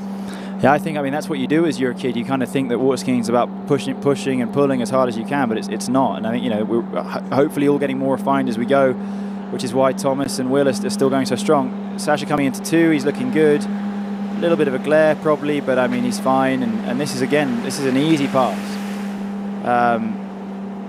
There he is over to 6 and looks easy. So we're going to see what he does, and will he be able to run the next pass that is absolutely vital if he wants to get the win? I can tell you if he does, he's going to win, because he'll just go for that buoy 1. He'll pull as hard as he can and get around it. The hard thing is when you're trying to turn it. You can, someone at Sasha's level, I think Nate, when he's getting these zeros, it's probably more because he's trying to get into a position where he can turn it. And just look at this. He's having to take a second look into some of these buoys, because he is, as Manfred Mann and the Earth Band would sing, blinded by the light. What a reference. Also The Streets, an early 2000s UK hip-hop artist. Good song. Okay, I'll check that one out. But I'm more a 1973 type of guy. Yeah, well, probably me too, honestly. Okay, so this would, I think, be the biggest ever final if we've never had a final decided at 9.75. So let's see if he can do it. I mean, he's going to have to. He's already run his best of the season so far with a 4. It's his best in a pro tournament in a number of years. Can he run the whole thing? All right, let's see. Check it out. Nice and wide on the gate, and he's over to 1, and it's a decent one. He's deep with the shoulder at 2, and I mean he could be in this, frankly. I mean no, it's not going to happen. I don't think he's got the 4, and then no, it's not going to. But still, it's a very valiant effort. I mean, to get your equal best score of the season in a final, he didn't win, but I mean he did improve every round, and that's good. And he's in 2nd place. So our final podium placements end up being Nate, then Sasha, and then Will. Will, the guy that Sasha beat in the semi-final there. And we're going to go to the dock. Here we are with the winner of this year's San Gervasio Pro-Am, Nate. Congratulations, that was an amazing 10.25. You didn't manage to get to number 1. Did you struggle with the sun? Was it okay? Thank you. The sun, actually, it looks bright from here, but on the water it's no factor. Like, I didn't see it at all, but just happy to run 10.25 and then 9.7. I kind of had in my head a little bit to try to turn it, and then it just set me up weird, just along right inside of 1. Caught me a little bit thinking, like, if Sasha runs 10.2, then... And he could. I mean, from the previous round, he was there. I mean, you ran 1, 2, and 3 very easily. He could have run 41. Exactly. So you went in to run it. You didn't want to do 4, 5. No, I mean, I knew exactly Sasha was capable of, and I wanted 6. And you didn't have the advantage of the head-to-head rules of being first, and they have to beat you, so you would have to ski again. So congratulations again, Nate, and I hope to see you again next year here. Yep. Thank you very much. Back to you, Tony. Okay, let's take a look at this replay one more time. Sasha Deska. Little bit of that aerial edge change there, Tony. I mean, but at the same time, I think this look how deep that shoulder is. God, he did well to change his edge there, and the ski's working better and better. I mean, he's figuring it out. He did change the ski this week, and that's back-to-back 4s is not bad. I think we kind of knew it wasn't going to happen there, but there we go. He's got his best score of the year. He's moving up. He's got tournaments ahead of him, and he's skiing well. All right, let's take a look at the podium one last time. Will Asher in 3rd, Sasha Deska in 2nd, and your champion here at the San Gervasio Pro-Am, the 8th edition of, presented to you by Santos Dassault. Yeah, that's the one. And your champion there was Nate Smith. So let's have a look at the Pro Tour points. Will sneaking onto the lead there, keeping a hold of it. I mean, that 3rd didn't do him any favors, but he's got the extra point. Nate got the extra points for the best score, which didn't quite take him to top. Thomas in 3rd. Sasha moving up to 4th from, I think, 7th. I'm moving further and further down that as I don't ski. Frustrating. But yeah, I mean, it's shaping up. I mean, there's Will's over 100 points. Nate's over 100 points. There's 7 tournaments contributing this year, so everything helps. We're gonna have 14 events total. This was number 4, but probably we're getting into the meat of the big ones. The first 2 tournaments of the year were introductory events, Swiss and Lake 38, so the points weren't that high. So here we are with the bigger events, and we're excited to be here. All right, then the award presentations will take place in just a few minutes. But before we go to the award presentations and to the break that comes prior to it, let me give you the women's. Alini from Cyprus. Alini Anayoto from Cyprus. Hopefully I didn't butcher that name too much. You win yourself a ski. I believe that's the Conley ski. Simone McDonald from Switzerland, you win the men's audience prize, the D3 slalom ski, and we also will reveal the skier vote at the prize presentation, which will take place on the backside of this break. You have been watching the San Gervasio Pro-Am presented to you by Santos Dassault, and we will return right after these.